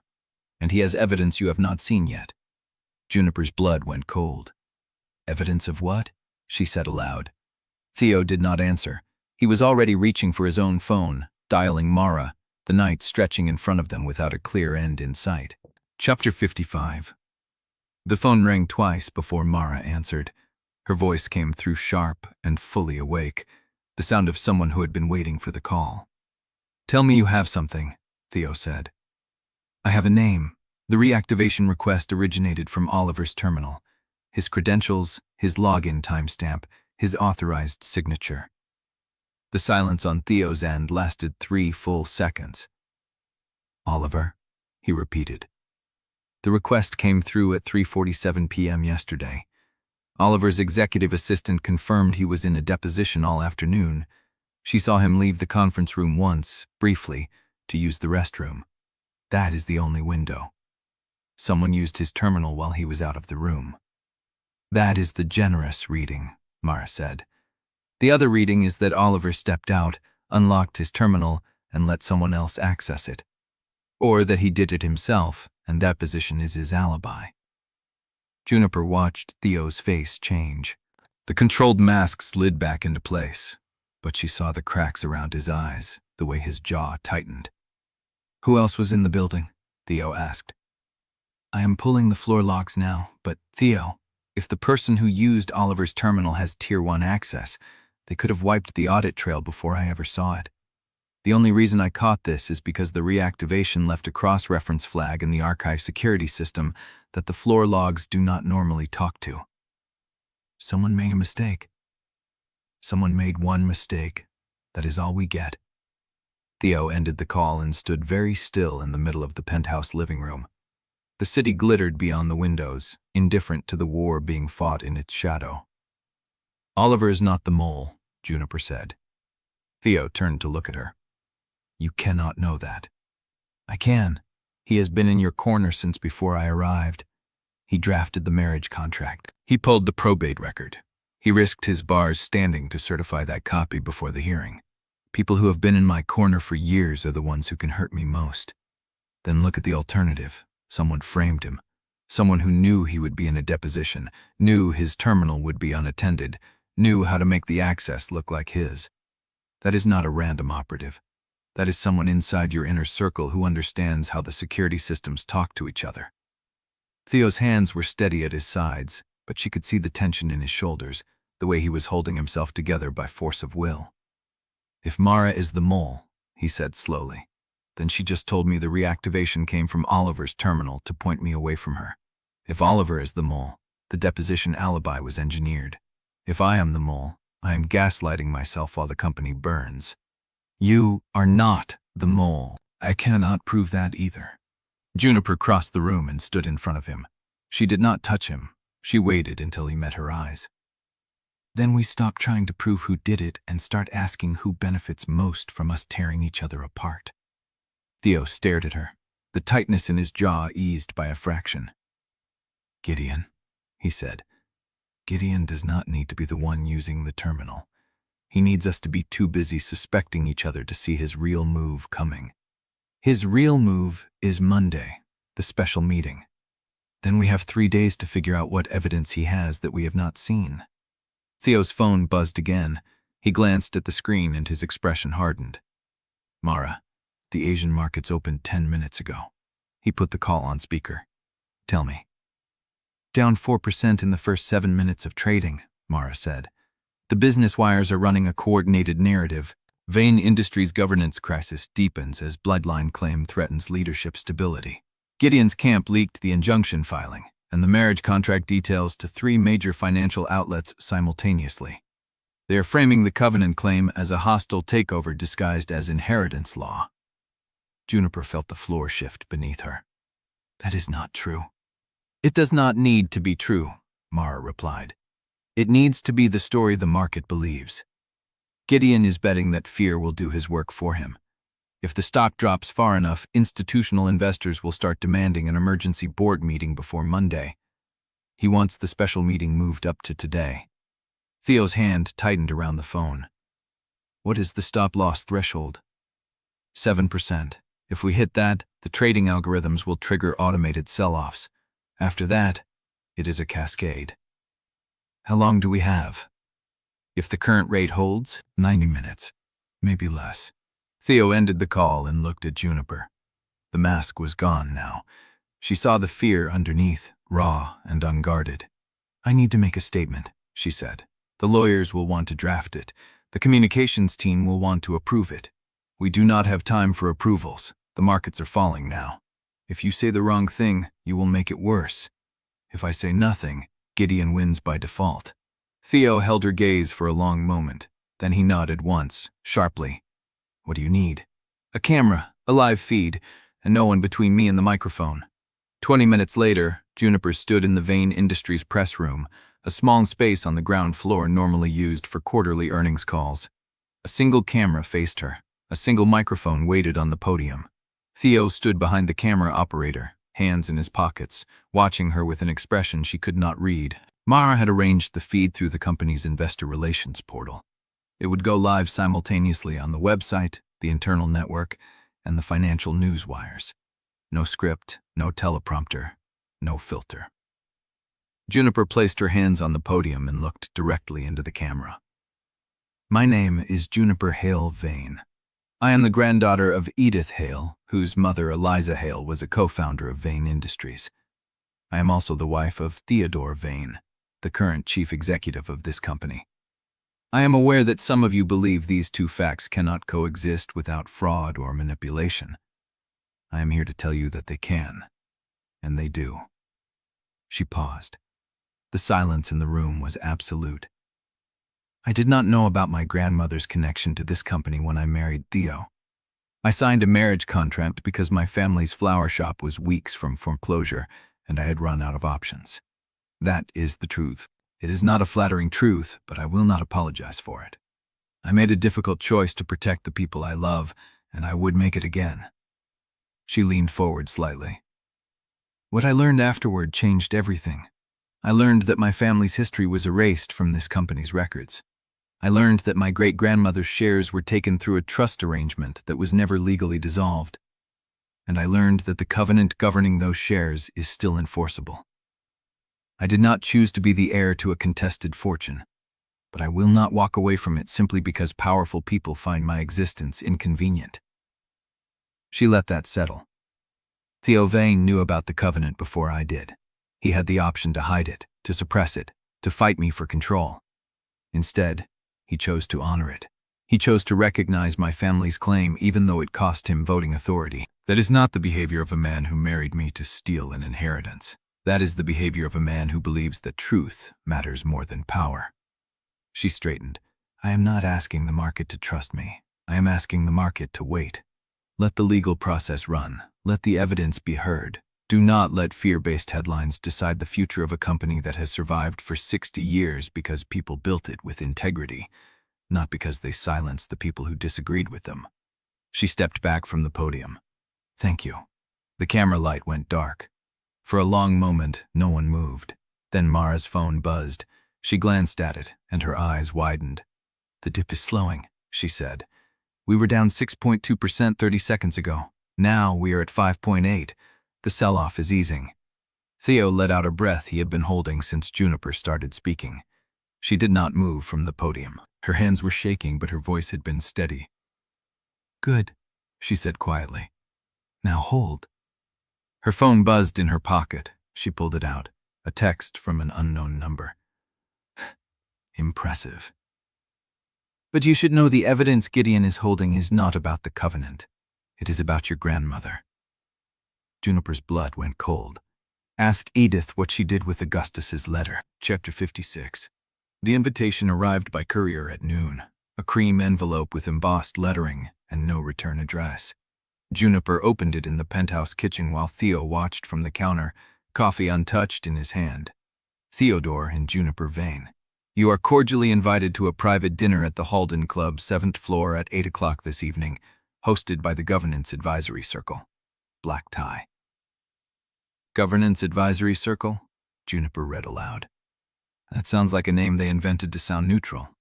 It is a name they invented to sound neutral, Theo said. It means 6 directors who voted against us last week and want to test whether we can be managed. She turned the card over. No RSVP number, no host name. They expect us to come. They expect of the schooler as the localist single eyes. She described the cheege of the button attacked that the render described 30 boards of documents had a node lag. This nation's Jech class change wistily growled, beeper turns of where to a signict body. Leet, terracois, the forced 40 ablaze strain of after words is jomming to violently. We are climb, Surviving for actional reports and directing our Nessicated for castigator quests. You worked my moment to speak the entire wide height, which listening as that is the Burke? You're not to invent it, it's already to ease as our saft naller. I understand it will be a room full of people who spent years pretending my grandmother did not exist, but if I want them to stop pretending, I have to show up. He did not argue. He simply nodded and picked up his phone.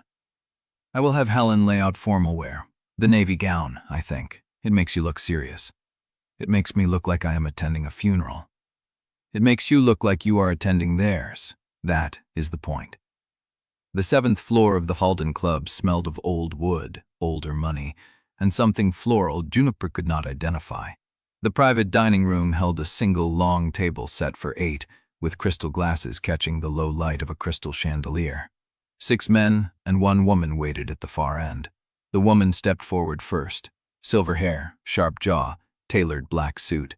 She extended her hand to Juniper before Theo could speak. "Catherine Hale," she said. "No relation, I promise, but I have come curious to meet you." Juniper shook her hand. "Catherine, you serve on the governance committee." "I serve on 5 committees. It is what retired directors do. We sit in rooms and remind the younger generation that we know where the bodies are buried." Theo's jaw tightened, but he said nothing. The other directors introduced themselves in turn. Martin Crane, gray temples and a voice like gravel. Paul Dryden, thin and watchful, with glasses that caught the light at awkward angles. Roland Marsh, whose family had been on the Vane board since the 1972. 2 others, whose names Juniper forgot the moment she heard them. They settled around the table. Service began immediately. Chilled soup in shallow bowls, wine poured by a man in white gloves who moved like he was invisible. For the first 40 minutes, the conversation stayed polite. Martin Crane asked about the flower shop. Paul Dryden mentioned a cousin who had bought wedding arrangements from Hale House Florals years ago and remembered them fondly. Roland Marsh said nothing, but watched Juniper with an expression she could not read. Catherine Hale was the most direct. "You handled the press conference well," she said, setting down her spoon. "Better than most executives manage with a script and a teleprompter. Where did you learn to speak like that?" "My grandmother taught me," Juniper said. "She said if you cannot tell the truth without apology, you have not thought hard enough about what you believe." "Your grandmother being Edith Hale?" "Yes." Catherine's eyes flitted with something Juniper did not name. Respect, perhaps, or recognition. "I met her once," Catherine said, "at a charity luncheon in 1992. She was arranging the centerpieces herself. The other women in the room treated her like hired help. She did not correct them. She simply finished the flowers and left." The table went quiet. "That is the thing about Halden," Catherine continued. "We are excellent at recognizing value after it has been removed. We miss it while it is standing in front of us." Theo spoke for the first time. "Is that why you invited us tonight? To offer belated acknowledgement?" Martin Crane set down his wine glass.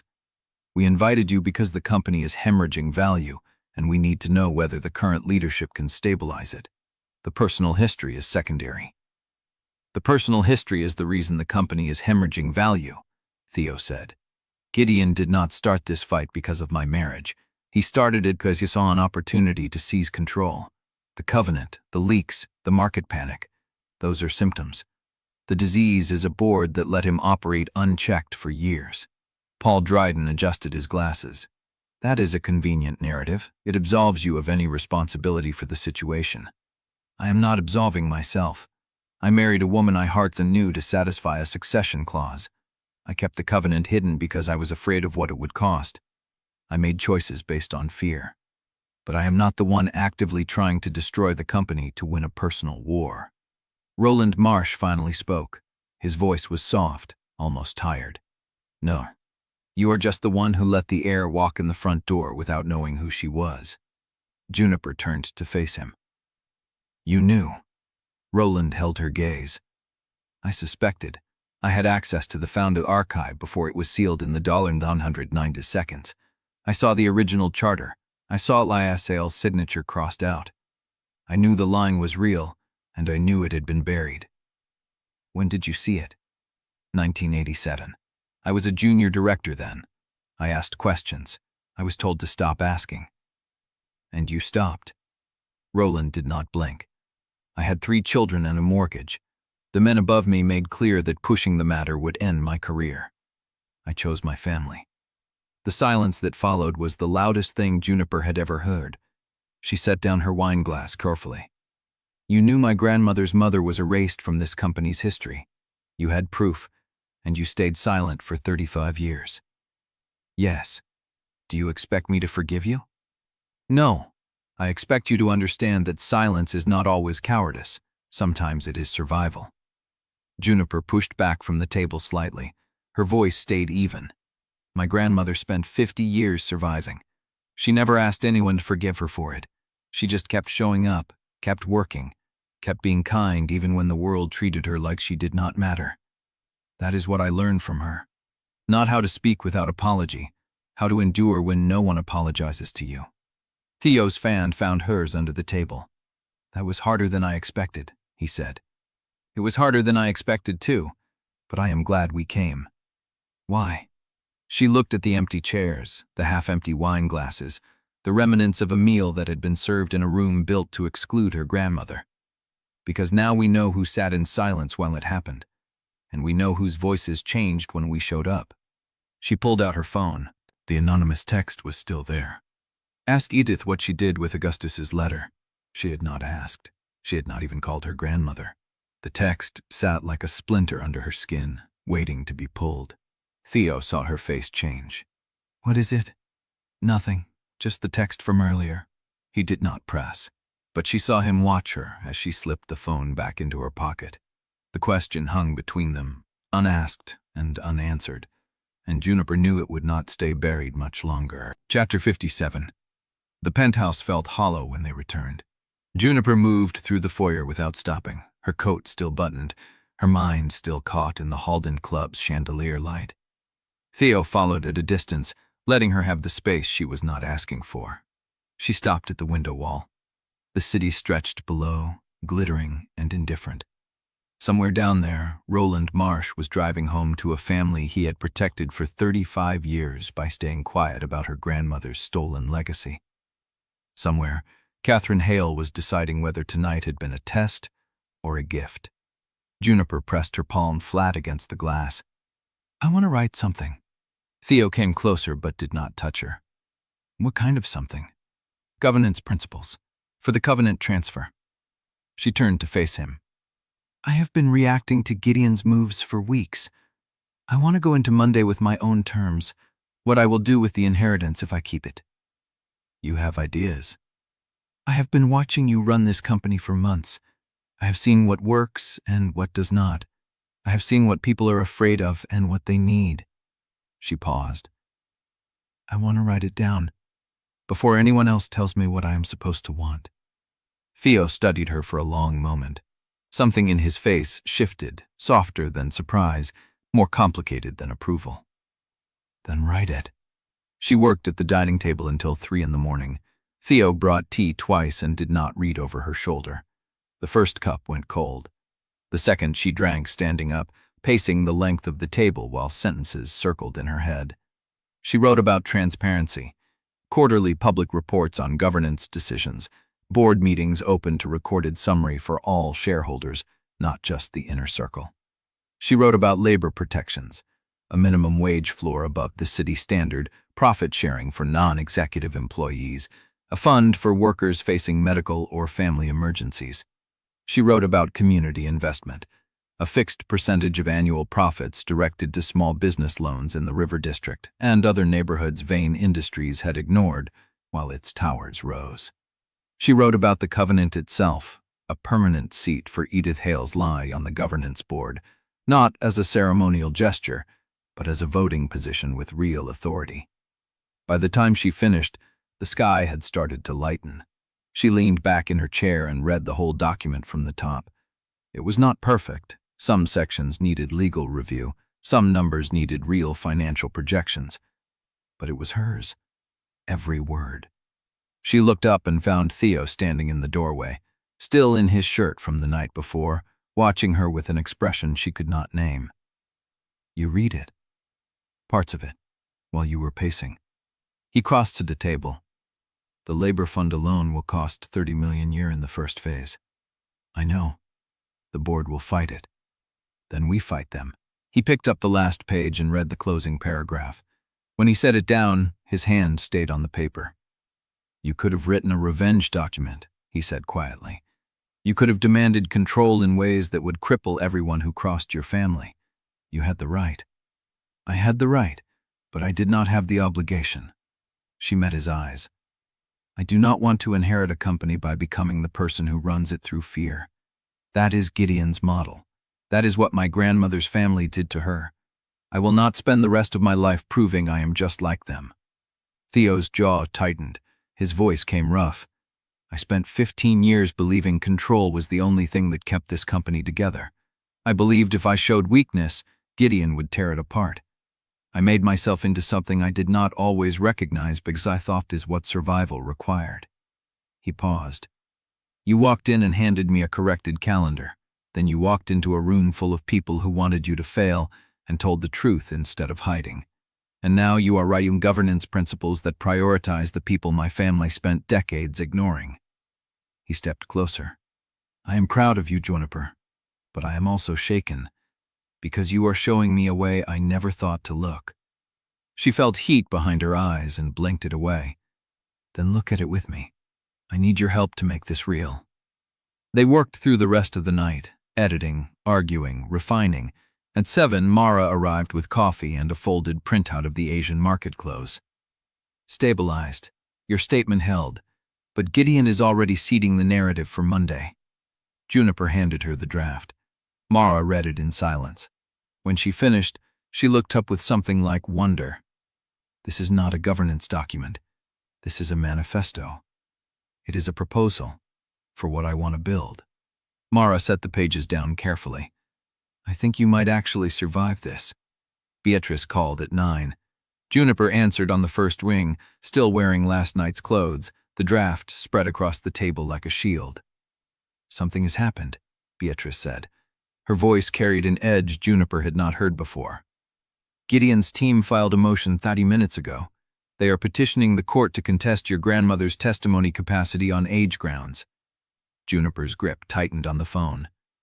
She is 73, 74, and sharp as a blade.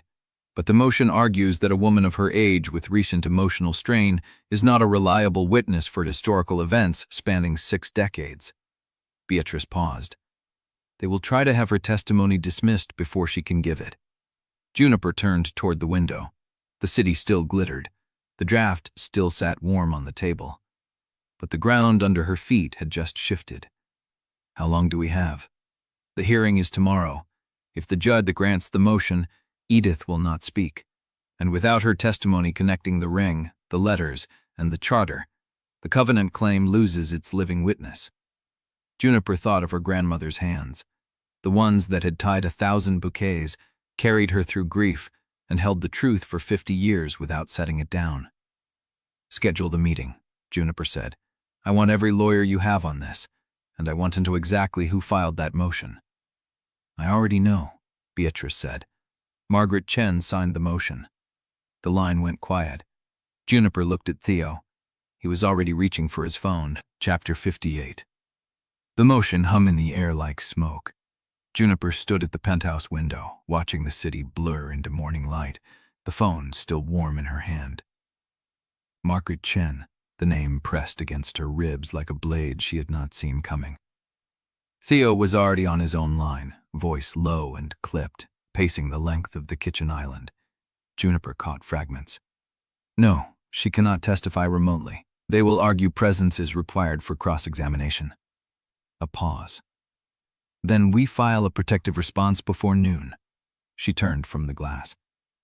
She was at the shop last week. Margaret Chen. She sat in my grandmother's kitchen and drank tea. Theo ended the call and set the phone down. I know. Did she plan it then? Or was she always waiting for the signal? I do not know. He crossed to her. But I'll know this. Gideon would not have filed that motion unless he believed it would work. He thinks he can silence Edith before she speaks. Juniper's hands were steady, but her voice came out thinner than she wanted. He is afraid of what she will say. Yes, Then we make sure she says it. Her phone buzzed at 10:47. Juniper was in the study, reviewing the draft governance principles with Mara, when the screen lit up with an unfamiliar number. She almost let it go to voicemail. Then she saw the preview text. Same place as the last conversation. 1 hour. Come alone if you want to know what my father is holding. She knew the rhythm before she finished reading. Celeste. Mara looked up from the printout. Problem? Juniper read the message again. The phrasing was deliberate. What my father is holding. Not what I know, not a warning, the language of leverage. I need to step out for an hour. Mara's eyes narrowed. Where? I will tell you when I get back.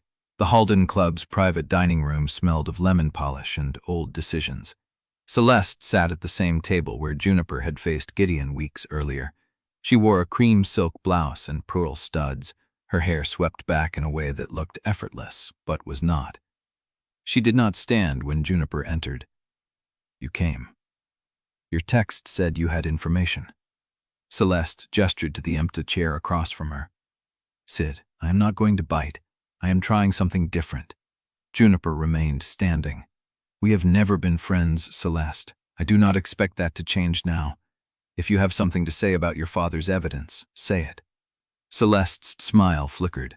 She leaned back, studying Juniper with the same assessing gaze she had worn at every encounter. You are tired. I can see it. The motion against your grandmother this morning. She tilted her head. That was aggressive, even for my father. Your sympathy is noted. It is not sympathy. It is curiosity. Celeste folded her hands on the table. I have been watching you, Juniper. Watching you twist yourself into knots trying to be both the heir and the good person. It is exhausting. I can see it in your posture. You are not sure you want the company. You are not sure you can run it. You are not sure Theodore married you for anything other than obligation. Juniper's pulse quickened, but she kept her voice level. You do not know what I am sure of. I do not have to know. Celeste pulled a slim device from her bag and set it on the table. I just have to make the market think I do. The screen showed a waveform, audio recording. Juniper's stomach dropped. I recorded our conversation, Celeste said, her voice soft, almost kind. And I will edit it so that you sound uncertain, hesitant, questioning whether you even want to carry the weight of Vane Industries. I do not need you to say the words. I just need the gaps between them. The air in the room changed. Juniper stared at the device. You set me up. I offered you a choice. Celeste's smile did not waver. You could have stayed away. You could have sent someone else. But you came alone because you thought you could handle me. That is the same mistake my father makes. He thinks I am a weapon he controls. You thought I was a nuisance you could manage. She picked up the device and slid it back into her bag. Doubt is all the market needs, Juniper. Not proof, not certainty. Just enough hesitation to make the sell orders look rational. By the time your lawyers finish spinning, the stock will have dropped another 3 points. My father will release the edited clip to the financial desks at noon. Juniper's hands stayed at her sides. Her voice came out steady through the ringing in her ears. You are helping him. I am helping myself. Celeste stood, smoothing her blouse. My father will lose in the end. He is too old and too rigid to adapt. But I am not. And when he falls, I intend to be the one standing in the space he leaves. That requires a public break from you, a demonstration that I saw the weakness first. She walked toward the door, then paused. You should know, the evidence my father is holding about your grandmother and Augustus's letter, it is real. I have seen it. It will hurt her more than the motion ever could. She left. Juniper stood alone in the empty dining room, her reflection caught in the polished mahogany table, her breath shallow and wrong. She pulled out her phone. 3 missed calls from Theo, 1 text from Mara. Something just hit the financial wires. Call me. Chapter 59. She called Mara back from the Halden Club lobby, her thumb pressing the screen before her brain caught up with what her eyes had just read. Mara answered on the first ring. Where are you? Leaving the Halden Club. What hit the wires? An audio clip, your voice. You saying you are not sure you want the company, not sure you can run it. Not sure Theo married you for anything other than obligation. A pause. It is edited. Anyone with ears can hear the cuts. But financial desks do not check audio forensics before they trade. Juniper's hand tightened on the phone. The lobby's chandelier threw light across her face, and she realized she could see her own reflection in the polished brass elevator doors. Pale, composed. A woman who looked like she had not just been gutted. Celeste recorded me at the club. She told me she would release it at noon. She released it at 11:30. Preemptive. Smart. Mara's voice was clipped. The talking heads are already running segments. Covenant heir questions own Figness. Vane Industries faces leadership vacuum before shareholders can vote. They are not calling it a crisis yet, but they are warming up the language. Juniper stepped into the elevator and pressed the lobby button. The doors closed, sealing her into the small, polished box. Where's Theo? In the office with Oliver. He saw the clip 2 minutes after it hit. He wants to sue Celeste for defamation, file a restraining order, and release a statement calling the audio a fabrication. He cannot sue her before the market closes. It will look like panic. I know. Mara's voice softened. I am telling you so you know what you are walking into. He is not thinking strategically right now. He is thinking about you. The elevator doors opened. The lobby stretched ahead, empty except for a doorman who nodded as she passed. I am coming to the office. Juniper. She stopped. There is something else, Mara said. The clip is not the only thing moving the wires. Someone leaked a summary of your governance draft, the labor protections, the profit sharing, the community investment requirements. They are calling it a dismantling plan. Juniper closed her eyes. Of course, Celeste did not just record the doubt. She had someone inside who saw the document. Who leaked it? I am working on that, but the narrative is already set. You are either weak or you are a radical. There is no third option in this news cycle. The executive floor was quiet when Juniper stepped off the elevator. No one moved. No one spoke. The assistants at their desks looked up, then looked away, the way people do when they have already heard the bad news and do not want to be the one to confirm it. Theo stood at the window of the corner office, his phone pressed to his ear, his back to the door. Oliver sat at the conference table, a tablet in front of him, his face unreadable. Theo turned when she entered. His eyes found hers, and something in his posture shifted, the tension not leaving but redistributing, making room for her. He ended the call without saying goodbye. Theo. Celeste released it early. She knew we would try to preempt her. She wanted to control the timeline. I know. I have a defamation team standing by. We can have an injunction drafted before the evening bell. If we move fast, we can force the clip down before the late news cycles pick it up. Juniper crossed the room and stopped in front of him, close enough to see the pulse beating in his jaw. Suing her will not fix this. It will stop the bleeding. It will make me look like I need a lawyer to hold my hand. That is the opposite of what I need to look like right now. Theo's jaw tightened. She recorded you without consent. That is illegal in this state. I know, and we will pursue that, but not today. Juniper kept her voice low. Today I need to answer, directly, not through a statement, not through a lawyer, in my own voice. Oliver looked up from the tablet. The shareholders' meeting is in 2 days. If you go public now, without the board's backing, you give Gideon an opening to argue you are acting unilaterally. I am acting unilaterally because someone released a fabricated audio clip to destabilize the company. If I wait for the board to approve my response, the narrative will be set by the time they finish deliberating. Theo studied her. The silence stretched. You are sure? I am sure. He held her gaze for a long moment, then nodded once. Then we do it your way. Juniper exhaled. She had not realized she had been holding her breath. I want a live feed, she said. No editing, no pre-approved script. I will sit down and answer whatever questions the reporters ask. If they want to know whether I am fit to lead, they can watch me lead in real time. Mara appeared in a doorway. I can have a room ready in 20 minutes. Press Pool already has people in the building waiting for a statement. Tell them I will be there in 30. Mara disappeared. Theo stepped closer, his hand finding hers. You do not have to do this alone. I know. Juniper squeezed his fingers. But I need to do it first. Then you can stand beside me." 23 minutes later, Juniper sat at a small table in a ground-floor conference room, a single microphone in front of her, 6 cameras trained on her face. The room was full. Reporters, photographers, analysts, a few faces she recognized from the Halden Club dinner. She had no notes, no prepared remarks. She looked directly at the center camera and began. "My name is Juniper Hale Vane. This morning, an edited audio clip was released to financial desks, claiming I expressed doubt about my ability to lead Vane Industries.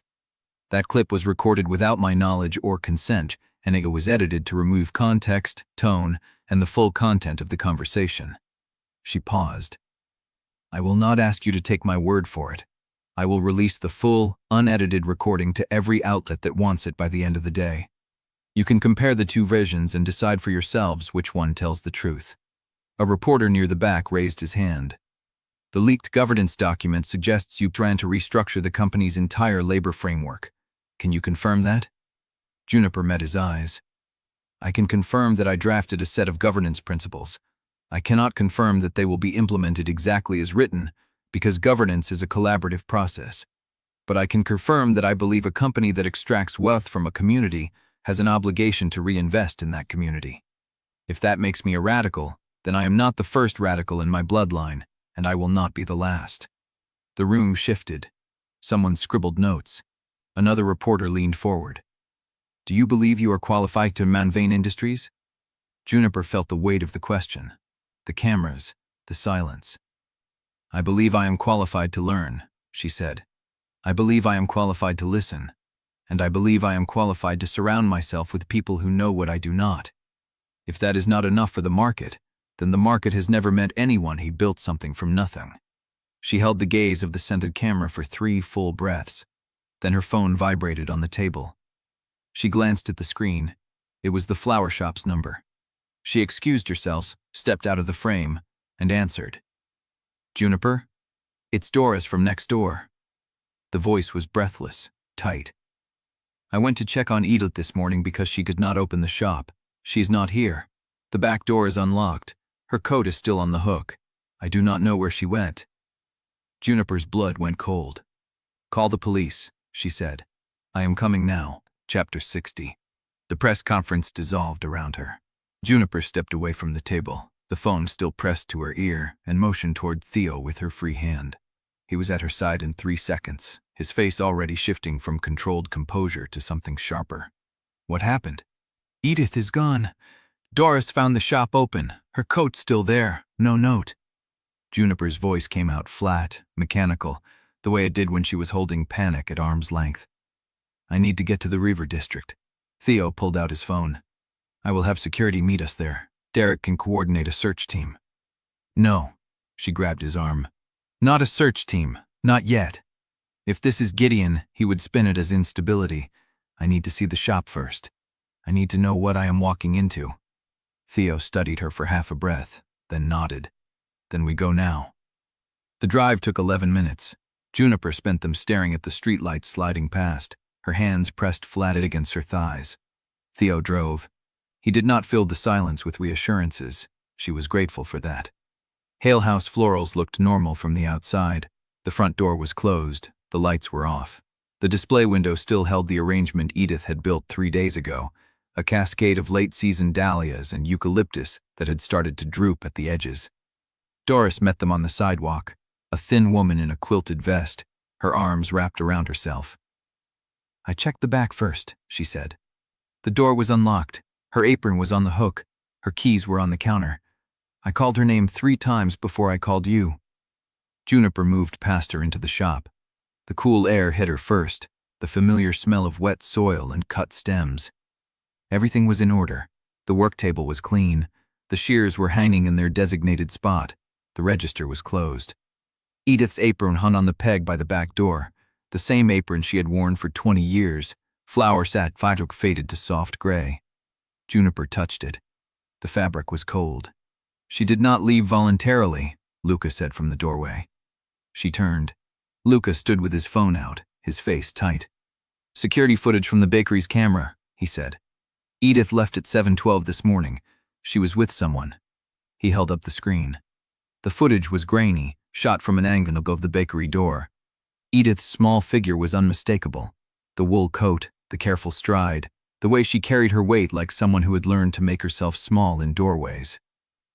Beside her walked a woman in a dock jacket, her face partially obscured by a hat. "I know that coat," Juniper said slowly. "The volunteer from the neighborhood center, the one who brings meals to seniors on Tuesdays." Luca zoomed in on the woman's face. "She has been doing it for 3 months. Edith mentioned her twice, said she was kind." Juniper's stomach went cold. 3 months. Long enough to build trust, Luca said. Long enough to learn her routines, her history, the places she felt safe. Theo stepped closer to the screen. "Do we know where they went?" "The footage cuts off at the corner. No cameras past that point." Luca swiped to another image. "But I ran the woman's plate. The car is registered to a shell company. I traced the shell to a holding address in the warehouse district." Juniper's breath caught. "The river warehouses," Luca nodded. "Where Edith used to receive wholesale shipments before the supplier changed routes." She remembered those warehouses. She had been 12 the first time Edith brought her along, a Saturday morning trip to a vast concrete building where crates of roses arrived on pallets and the air smelled of cold water and cardboard. Edith had known every dock worker by name. She had shown Juniper how to check the stems for bruising, how to negotiate for the freshest batch. Gideon's people did not take her by force, Juniper said, the realization settling into her bones like cold water. They lured her, with something old, something she would recognize. "The box," Theo said quietly, "or someone who mentioned it. Mentioned Augustus, mentioned the ring." Juniper was already moving toward the door. They wanted her away from the shop, away from witnesses, somewhere she would feel safe enough to talk. Luca caught her arm. "If you go there alone, you are walking into whatever trap they set." "Then I will not go alone." She looked at Theo. He was already reaching for his keys. The warehouse sat at the end of a dead-end street, a 3-story concrete box with corrugated loading doors and a faded sign that had once read, "Let in Produce Co-op." Juniper remembered the sign. It had been green once, the same green as the awning over Hale House florals. Theo parked a block away. Derek was already there, having arrived ahead of them with 2 security officers. He met them at the corner, his face unreadable. "Lights are on in the main bay. 1 vehicle out front, black sedan, no plates, no movement visible from the exterior." "No police," Juniper said before anyone could suggest it. "Understood." Derek did not argue. "We secure the perimeter. You do not enter alone." Theo reached for her hand. His fingers were steady, warm. She held them. Together they walked toward the warehouse door. The main bay was lit by a single row of overhead fluorescents, half of them flickering. The space drenched deep, concrete floors stained with decades of water and oil, metal shelving lining the walls. In the center of the floor, a folding table had been set up with 2 chairs. Edith sat in one of them. She was not bound. She was not gagged. She sat with her coat still on, her hands folded in her lap, her face calm in a way that made Juniper's chest tighten. Across from her stood a man in a dark overcoat. He turned when the door opened. His face was ordinary, forgettable, the kind of face that could pass through a crowd without leaving an impression. "Ms. Hale Vane," he said. "I was hoping you would come. Where's the woman who brought you here?" "Gone. She was hired for a single job. She does not know who she was working for." Juniper took a step forward. "What do you want?" The man gestured to the empty chair beside Edith. "I only want to talk about the box." Juniper's skin went cold. "What box?" The man smiled. It did not reach his eyes. "The one Beatrice Vale has been carrying for 3 weeks. The one your grandmother spent a lifetime trying to forget." He paused. "The one that contains the real crest ring." Edith's hands tightened in her lap. "I need to see her alone," Juniper said. "I am afraid that is not possible." "Then we have nothing to discuss." She turned to leave. The man's voice followed her. "Augustus wrote your grandmother a letter. She destroyed it. She never told you what it said." Chapter 61. The man's voice followed her. "Augustus wrote your grandmother a letter. She destroyed it. She never told you what it said." Juniper stopped. The fluorescent lights buzzed overhead, one of them flickering in a rhythm that matched her pulse. She turned back slowly, keeping her face neutral even as her stomach tightened into something hard and cold. "You are going to have to be more specific." The man's smile stretched, plastic and patient. "I am being specific, Ms. Hale Vane. The letter was delivered to your grandmother's shop in 2008. She read it, she burned it, and she has been pretending it never existed ever since." Juniper looked at Edith. Her grandmother sat with her hands folded, her spine straight, her eyes fixed on the metal table between them. She did not deny it. She did not speak. "Is this true?" Edith's jaw tightened. A long pause, then a single nod. "Why?" "Because I was afraid." Edith's voice came out rough, scraped thin by years of silence. "Because I thought if I ignored it, it would stop being true." Juniper crossed the space between them and lowered herself into the empty chair beside her grandmother. She did not touch her. She just sat close enough that their shoulders almost brushed, close enough that Edith could feel her presence without being crowded. "Tell me what it said." Edith closed her eyes. "That Augustus knew what his father had done. He knew about the covenant, about the signature crossed out, about the years of threats and legal pressure designed to make my mother sign away what she was owed.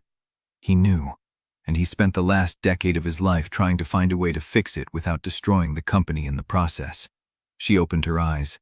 "He wanted me to come forward, to let him restore the record publicly, to let him name me as the remaining heir of Eliza Hale's line and give back what had been stolen."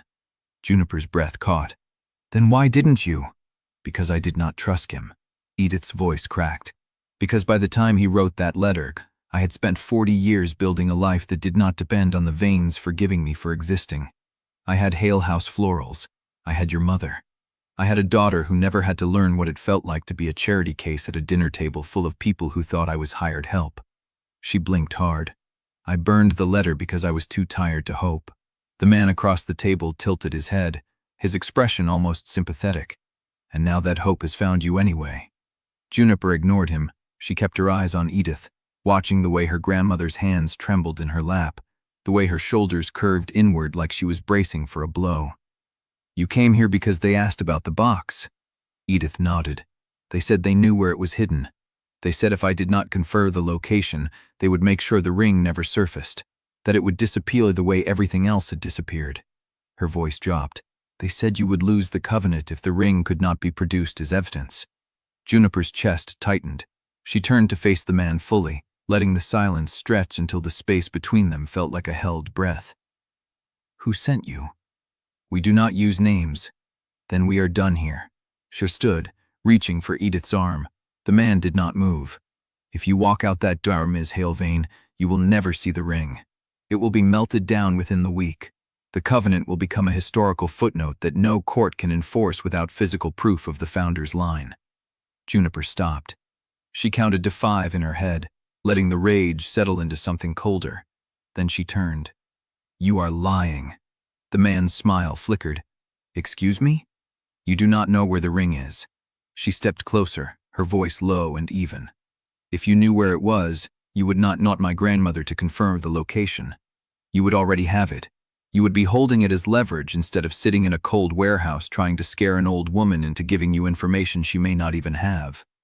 The man's face went still. "You are running a bluff," Juniper said, "and I just called it." Behind her, the warehouse door groaned open. Theo stepped through first, Derek close behind him, 2 security officers fanning out to either side. The man's eyes darted to them, calculating, measuring the distance to the loading bay exit. "Ms. Hale Vane, you have 10 seconds to get out of this building before my husband decides you are a threat to his wife and grandmother." The man's composure cracked.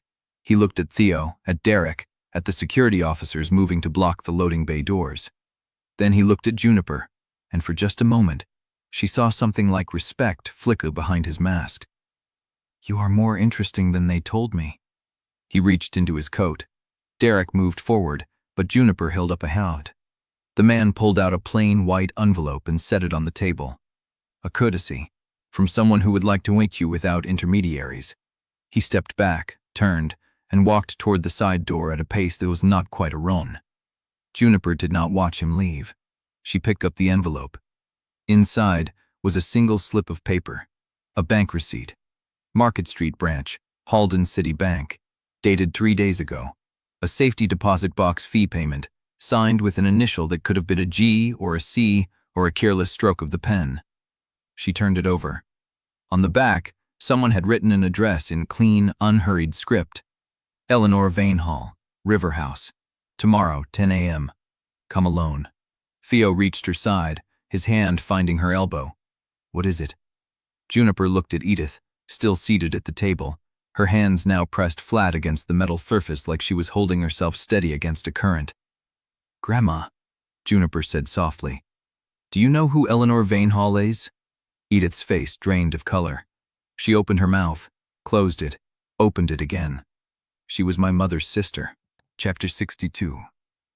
The morning light came cold and gray through the bank's marble lobby, catching the brass fixtures and polished floor in a way that made everything look like an exhibit.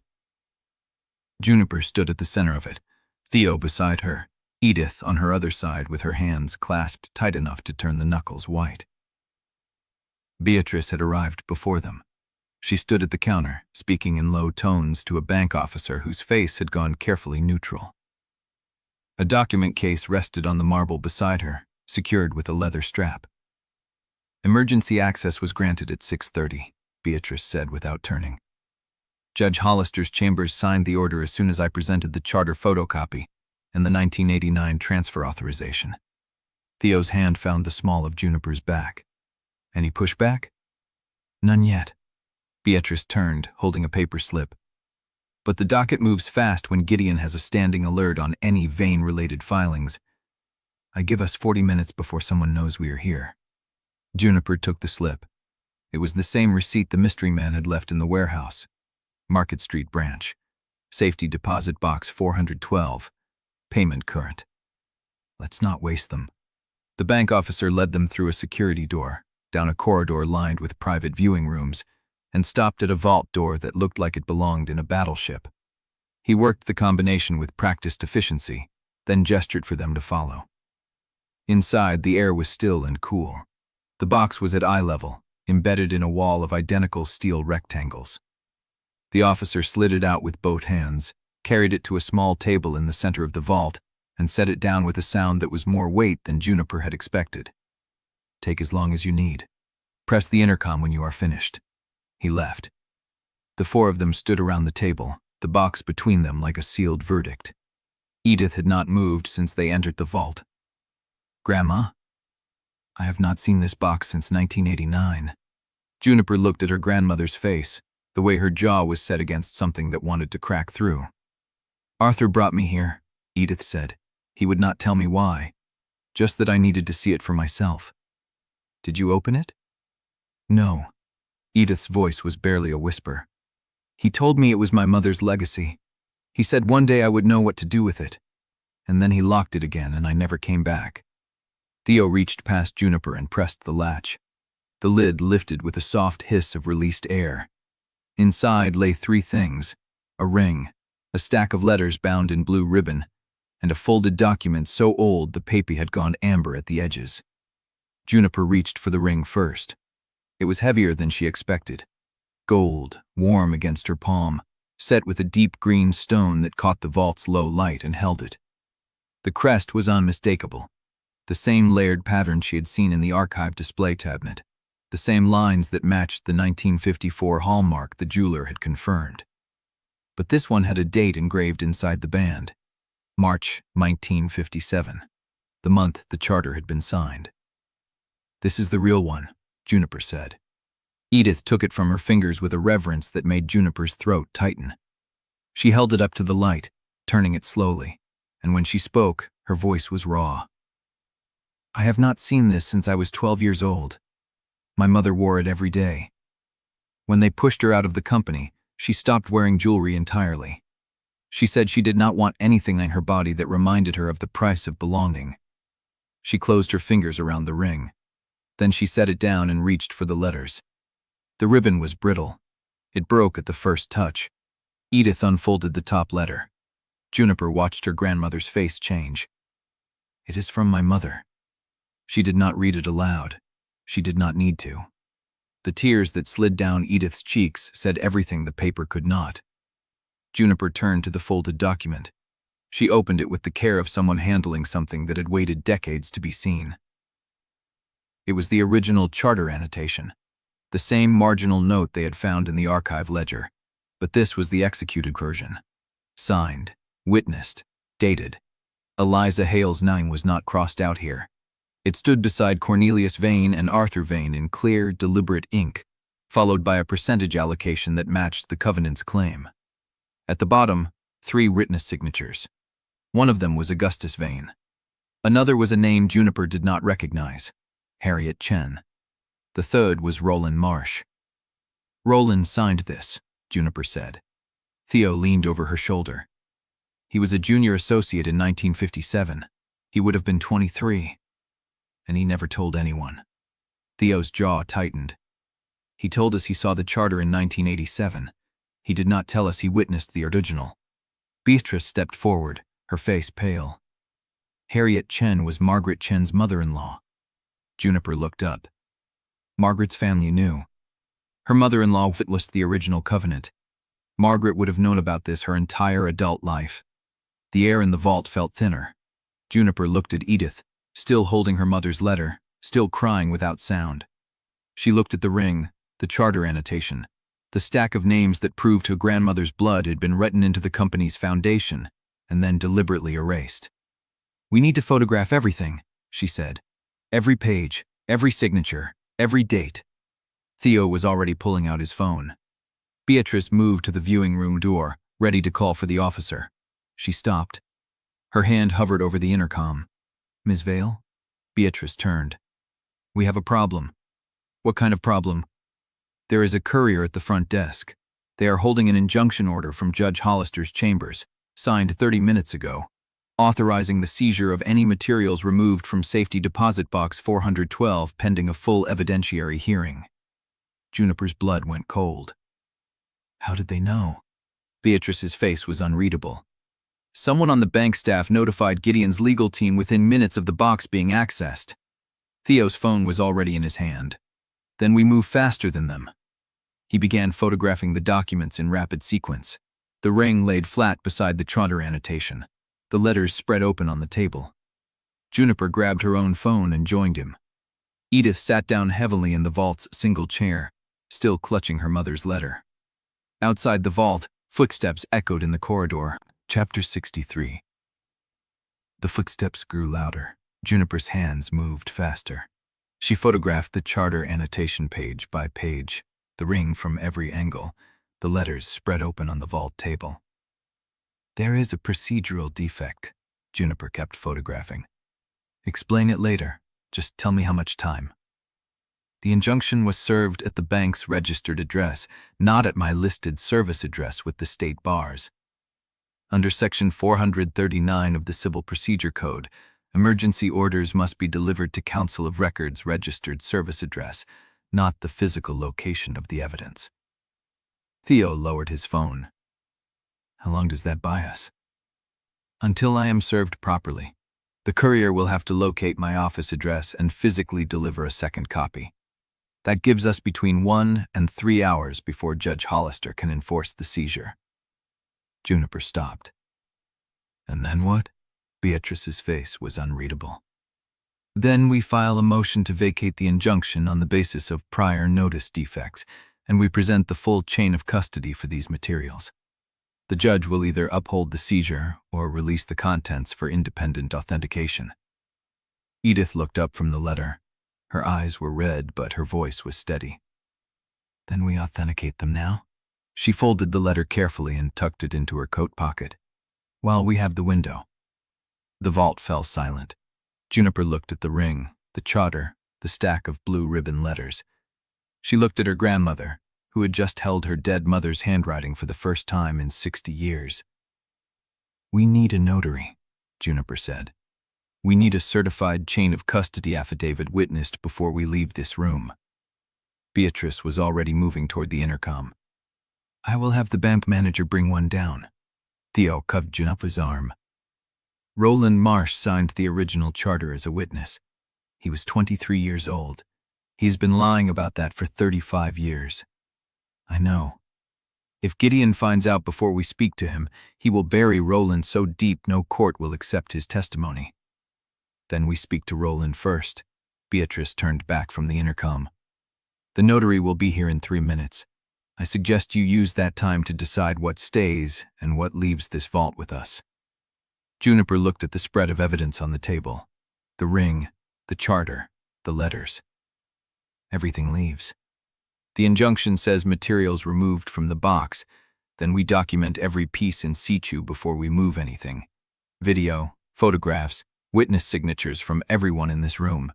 If they seize copies, the originals become a chain of custody dispute, and we hold the better evidence. Theo was already recording. I will start from the top. Juniper watched him move the phone in a slow, deliberate arc across the vault table, capturing the ring, the charter, the letters, the witness signatures, the date stamps on every document. Edith stood up. She walked to the table and set her mother's letter beside the rest. Then she reached into the vault's open box and pulled out an envelope Juniper had not noticed. It was plain, cream, unmarked. Edith held it like something that might burn her. "What is that?" Juniper asked. Edith did not answer. She turned the envelope over. There was handwriting on the back. Augustus Vane's handwriting. Edith broke the seal with her thumb. Inside was a single sheet of paper, dated March 2008, addressed to her by name. She read it standing, her face still, her hands steady. When she finished, she looked at Theo. "He knew." Theo's voice was careful. "Knew what?" Edith held up the letter. "Augustus knew what Gideon would do. He knew his son would one day force a public reckoning. He wrote this letter in 2008 because he was dying, and he was afraid he had not done enough to stop it." She paused. "He said he expected you to be broken by it." Theo's face did not change, but Juniper saw his hand stop mid-arc, the phone still recording. "He said Gideon was always harder than me, that I had more feeling than their bloodline usually allowed. He said I would lose the company because I could not make the choices Gideon would make." Theo lowered the phone. "What else did he say?" "He said he was sorry." Edith folded the letter and placed it on the table beside the others. "But he was sorry too late." The notary arrived. Beatrice handled the paperwork, 3 pages of affidavit language she had already drafted in her head. The bank manager stood in the doorway, watching but not interfering, because Beatrice had shown him the procedural defect in the injunction and told him the alternative was a lawsuit that would name the bank as a co-defendant. Juniper signed first, then Theo, then Edith. The notary stamped and dated each page, her face professionally neutral, as though she witnessed vault documents every morning. Beatrice collected the copies. "We have a narrow window. I will file the motion to vacate within the hour. Once the judge sees the procedural defect, she will either uphold or release. If she upholds, we fight in court. If she releases, we go straight to independent authentication and public filing." Juniper looked at the ring, the letters, the charter. "How much time before Gideon knows we have these?" Beatrice's smile was thin. "He already knows. The question is whether he can stop us from using them." The footsteps in the corridor had stopped. The courier was gone. But the silence that followed was worse. Edith took up her mother's letter and slid it into her coat pocket. Then she picked up the ring and held it one last time before placing it in Juniper's palm. "It belonged to your great-grandmother. Then it belonged to my mother. Now it belongs to you." Juniper closed her fingers around the gold. It was warm, heavier than she expected. March 1957, the month the covenant had been signed. Outside the vault, the bank's front doors opened, and a man in a dark suit walked through carrying a second copy of the injunction. Beatrice saw him first. "We are out of time." Chapter 64. The bank manager's face went pale when the second copy of the injunction hit the counter. Beatrice moved before anyone could speak. She swept the charter, the letters, and the ring into a leather satchel she had brought folded under her arm, sealed the flap, and turned to Theo. "You drive. I will direct. We have maybe 10 minutes before they coordinate with building security." Juniper did not argue. She grabbed Edith's hand and followed Beatrice through the vault corridor toward a service exit the bank manager indicated, with a trembling finger. The door opened onto an alley where Theo's car was already idling, Derek standing at the wheel, engine running. They drove in silence. Beatrice gave directions in a low, clipped voice, taking them through surface streets instead of main roads, doubling back twice, watching the mirrors. By the time they reached the Penthouse garage, no cars followed. Mara was waiting inside, laptop open, phone pressed to her ear. "We have 1 hour before the story breaks," she said, hanging up. "Gideon's people already know about the bank box. The financial wires are drafting something about a contested inheritance, but they don't have the specifics yet. They will once the injunction hearing gets docketed." Juniper set the leather satchel on the kitchen island. The ring was still warm from Edith's hand. "Then we don't wait for the hearing," she said. "We go public first, the real evidence, the real story."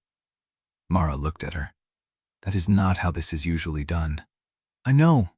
Juniper turned to Edith, who stood by the window, her coat still buttoned, her hands in her pockets. "Edith, I need you to tell the story, on camera. The ring, the letters, what happened to your mother, the covenant, all of it." Edith's jaw tightened. "I have spent 60 years not telling this story." "I know." Juniper crossed the room and stood beside her, not in front of her. "You do not have to do it alone. I will be right there, but it has to come from you, because you lived it. Because the ring means nothing without the woman who wore it." Edith was still. Then she reached into her coat pocket and pulled out her mother's letter. "I burned Augustus's letter," she said quietly. "I do not know if I can carry this weight and not burn out." Juniper took her grandmother's hand. "Then we carry it together." Mara set up a camera in the study, natural light from the tall windows, a chair for Edith, a smaller chair beside it for Juniper, no desk between them, no barriers. Edith sat down slowly, her hands folded in her lap, the ring in a small velvet box on the table beside her. Juniper sat beside her, close enough that their shoulders nearly touched. Mara pressed record.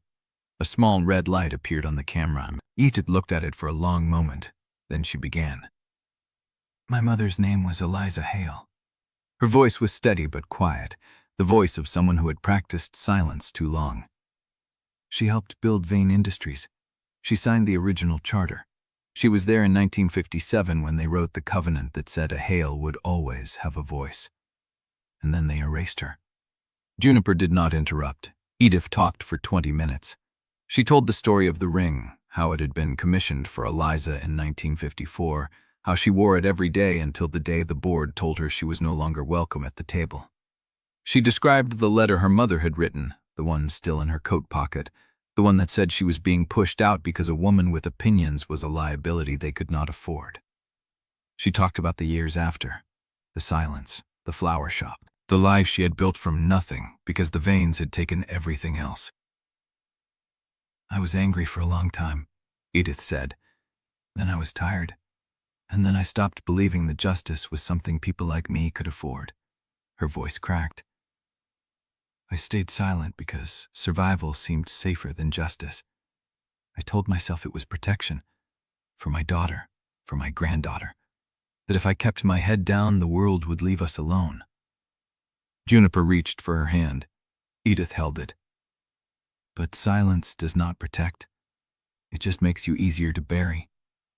She looked at Juniper, her eyes wet but her chin firm. "You showed up in a vault your mother never knew existed and pulled out the truth. You did not ask permission. You did not wait for someone else to do it. You just opened the box and claimed what was yours." She grazed Juniper's fingers. "So I need to ask you something." Juniper nodded.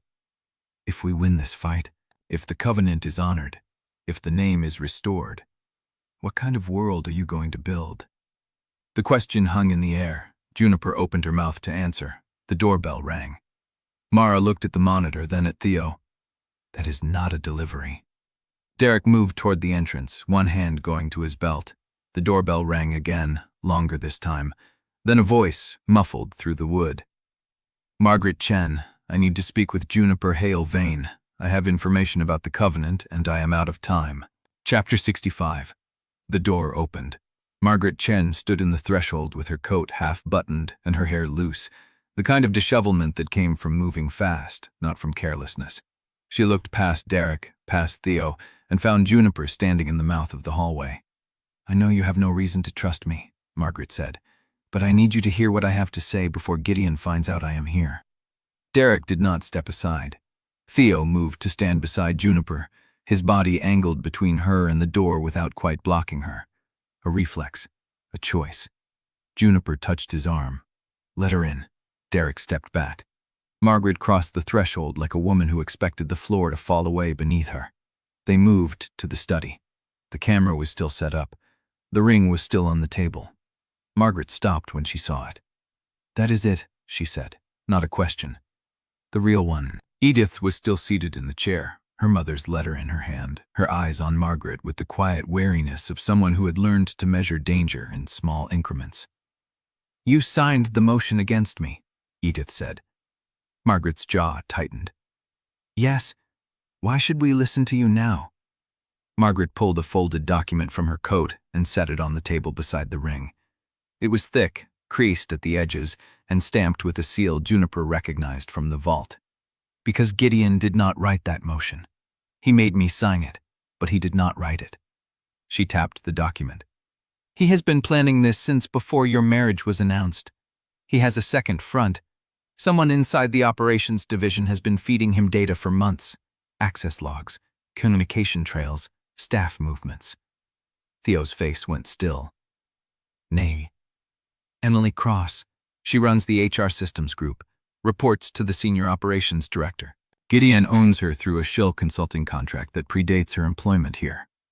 Mara had moved to the doorway. She was already pulling up a screen on her phone.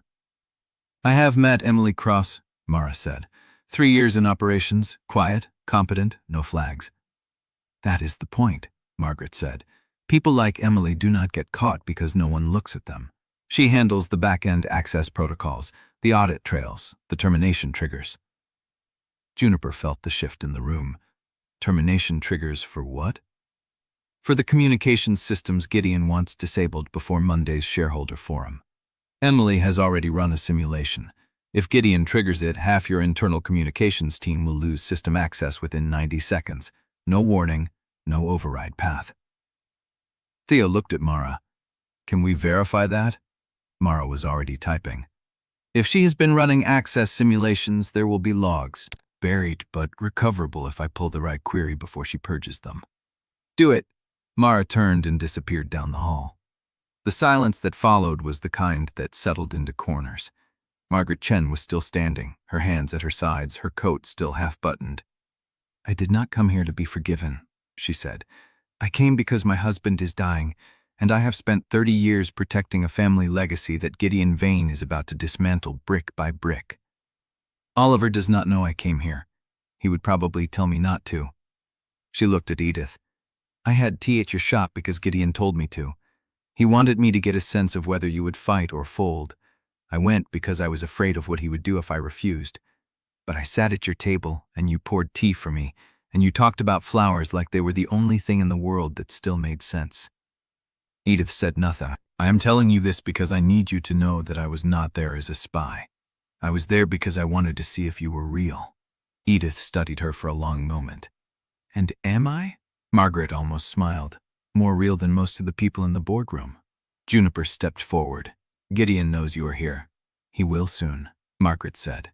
"I have maybe an hour before his people track the car I took. Possibly less. Then we move." Juniper picked up the ring. The metal was warm in her palm.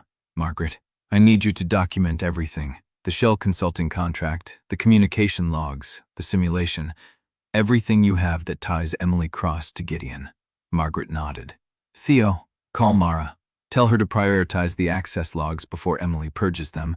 Then call Oliver and tell him his mother is in our study and that we are about to go public with evidence that will bury his career if he was part of this." "He was not," Margaret said quickly.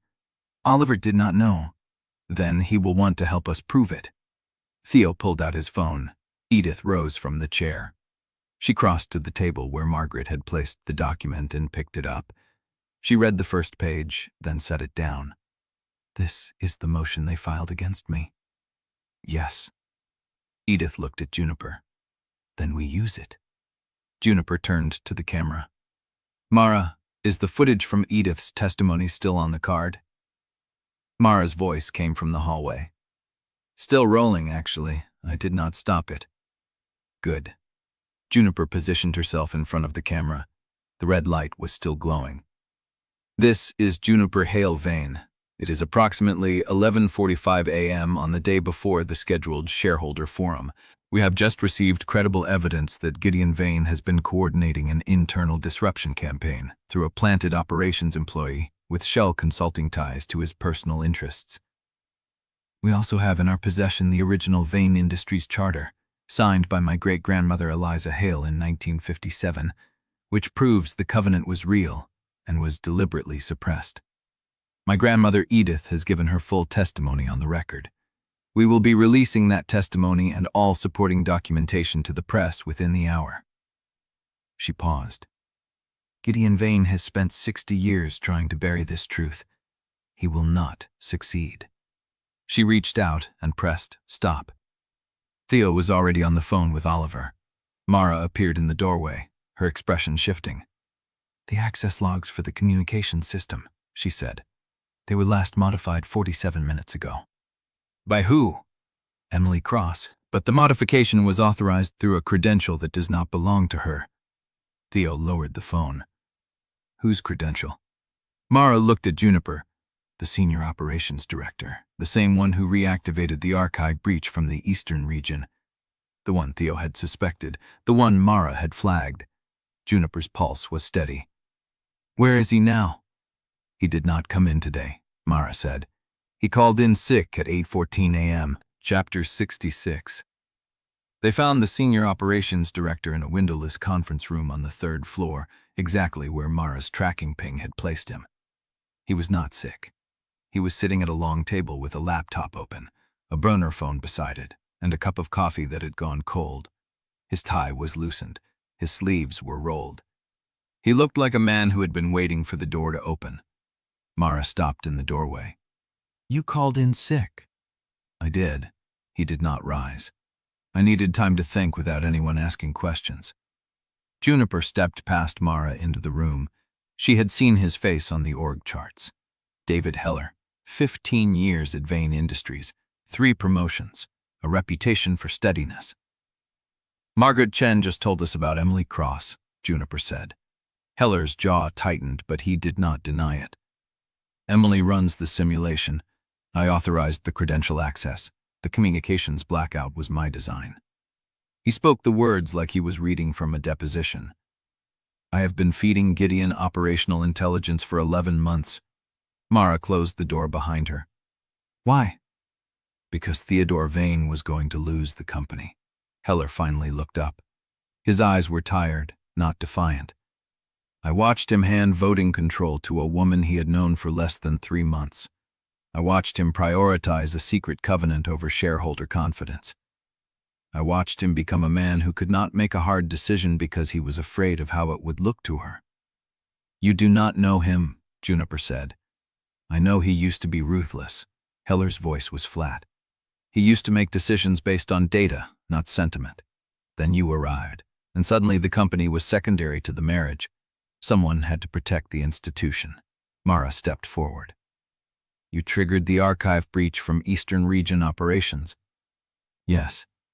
You reactivated the credential so Gideon could monitor every move we made toward the Covenant evidence. Yes. You modified the access logs 47 minutes ago to cover Emily's trail. I did. Juniper studied him. There was no guilt in his posture, no shame. He believed what he had done was right. You think Theo is weak because he chose me. I think Theodore Vane compromised his judgment for emotional reasons. That made him a liability to the company. Heller finally stood. I did not do this for Gideon. I did this for Vane Industries. Gideon was the only one willing to make the hard choices without sentiment getting in the way. Mara's phone buzzed. She glanced at it, then went still. David, what did you just do? Heller reached into his pocket and pulled out a second phone. He pressed a single key. 30 seconds ago, a purge protocol activated in the document management system. It is wiping every internal record tied to governance changes made in the last 8 weeks. The Covenant documentation, the board restructuring, the shareholder communications. Juniper's blood went cold. Stop it! I cannot. Heller set the phone down on the table. The protocol is automated. It runs from a standalone server that does not connect to the main network. By the time anyone finds the physical machine, the records will be gone. Mara was already on her phone calling IT. Juniper did not move. She looked at the cold coffee, the loose tie, the deliberate stillness of a man who had already accepted what he was about to lose. You are not walking out of this building. I know. Heller sat back down. I made peace with that before you walked through the door. The conference room was silent except for Mara's voice in the hallway, sharp and urgent, giving orders to a systems administrator who did not understand what was happening. Juniper heard this her own phone.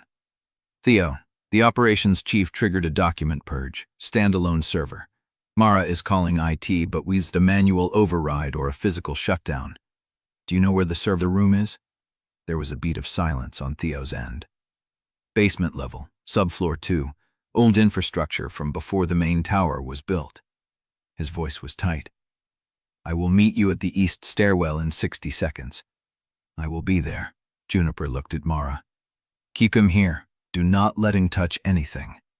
Mara nodded, then moved to block the door. Heller did not resist. Juniper ran. The east stairwell was cold and smelled of concrete dust. She took the steps 2 at a time, her flat slapping against the metal treads, her breath coming hard. By the time she reached the ground floor, Theo was already there, phone in one hand, keys in the other. Basement access requires a physical key. I have one. They moved through a service corridor, past a janitor's closet and a bank of electrical panels, until they reached a reinforced metal door marked with a faded sign. Subfloor 2, authorized personnel only. Theo unlocked it. The stairs down were narrow, the light flickering. At the bottom, a single corridor led to a small room lined with server racks, their indicator lights blinking in the dimness. Theo pointed to a machine at the end of the row. That is the standalone.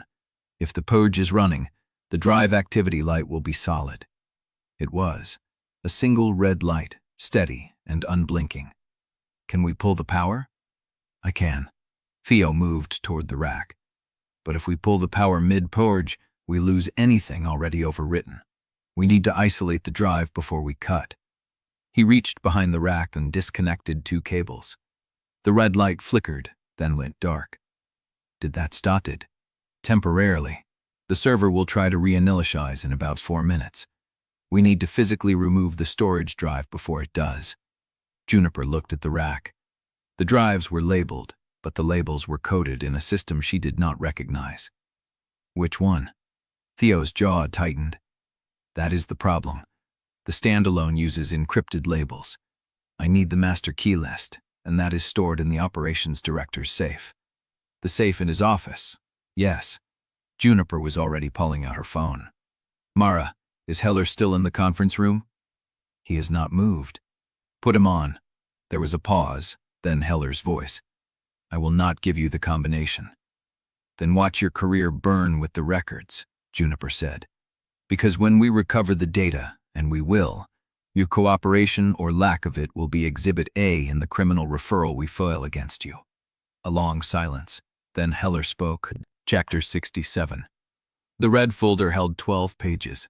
Master key list, drive configuration codes, server room schematics, a handwritten addendum with the safe combination already crossed out. Theo scanned the list, his finger moving down the column. Rack 4, position 3, drive label 105 Arch 1987. The Covenant year, Juniper said. Yes. He was already out the door. She followed, her legs still burning from the first sprint. The stairwell echoed with their footsteps. The reinitialization timer was 3 minutes and falling. They reached the subfloor door. Theo unlocked it. The server room hummed with the quiet thread of machines about to reboot. Rack 4 was at the far end. Position 3 was a black drive with a red label strip at the edge. Theo's hands moved fast, finding the latch, pressing the release, working the connector free. The reinitialization counter on the main panel hit 0. The server whirred, fans spun up. The red light on the front panel flickered, then stayed dark. The disconnected cables had broken the boot sequence before it could complete. Theo held the drive in both hands. Got it. Juniper let herself breathe. Back on the 3rd floor, Mara had set up a forensic workstation in the conference room. Heller sat in his chair, still as stone, the burner phone on the table between them. He watched Theo place the drive into a shielded reader. The purge protocol ran for 18 minutes before you cut the cables, Mara said. It overwrote most of the active governance files on the primary server, but the standalone keeps a mirror log of every command it executes before the purge sequence begins. Can you recover the log? Theo asked. Already recovering. Mara tapped the screen. The trigger command was set to fire automatically at 8:47 this morning, but the authorization chain traces back to a remote login at 5:12 a.m. Whose credential? Mara paused. The logged-in used a routing protocol that bounces through 3 shell certificates before hitting the main server, but the initial handshake signature matches a personal device registered to Celeste Vane's executive assistant. Juniper's chest tightened. Celeste, there is more. Mara pulled up a second window. While the purge was running, I had IT pull the backup mirror from last week. The access logs show a direct file transfer originating from Heller's terminal to an external server 3 weeks ago. What file? The marriage contract, the one that hit the tabloids in Chapter 27. Mara looked up. The transfer was authorized using a clearance override that traces back to the same routing protocol. Heller executed the transfer on Celeste's behalf. The room went quiet. Heller did not deny it. She told me it would force a transparency review, he said. She said the truth would make the company stronger. And you believed her? Theo's voice was cold. I believed the company was broken. Heller met his gaze. I still do. Juniper stared at the screen. Celeste had been the leak all along. Not a random mole, not a compromised assistant. Celeste, who had sat across from her at the Halden Club recording their conversation with a smile. Celeste, who had released the edited audio at 11:30 a.m. to preempt Theo's defense. Celeste, who had been playing a longer game than anyone knew. She used Heller to leak the contract, Juniper said. Then she used the leak to justify her father's governance challenge. She has been manufacturing the crisis from both sides. Theo picked up Heller's burner phone. Is this the only device she used to contact you? Yes. The phone buzzed in his hand. He looked down at the screen, a text message from an unsaved number. Nice work on the server, but you cannot stop what is already in motion. The forum is tomorrow. I have the full unedited audio of your grandmother's testimony from the bank vault security feed. If you want to keep it out of the shareholders' hands, come to River House alone. Tonight, 105. Juniper read it over his shoulder. Her pulse hammered. She's lying, Theo said. The vault had no cameras. I checked the bank schematics. Does she know that? Juniper's voice was steady, but her hands were cold. Or did she plant one? Even if she planted one, she cannot have the feed already.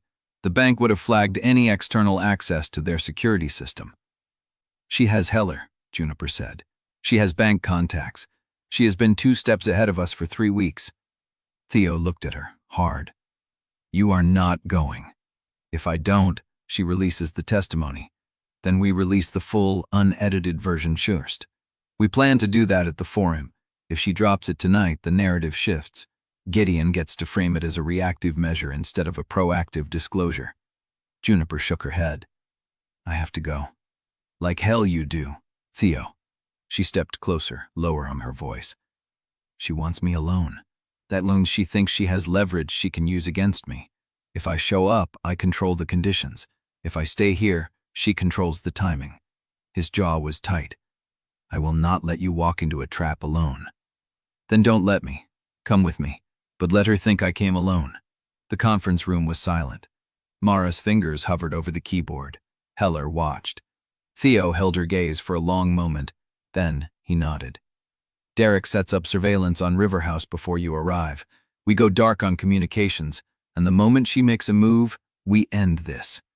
Juniper looked at the phone in his hand. The text from Celeste glowed on the screen. Tonight.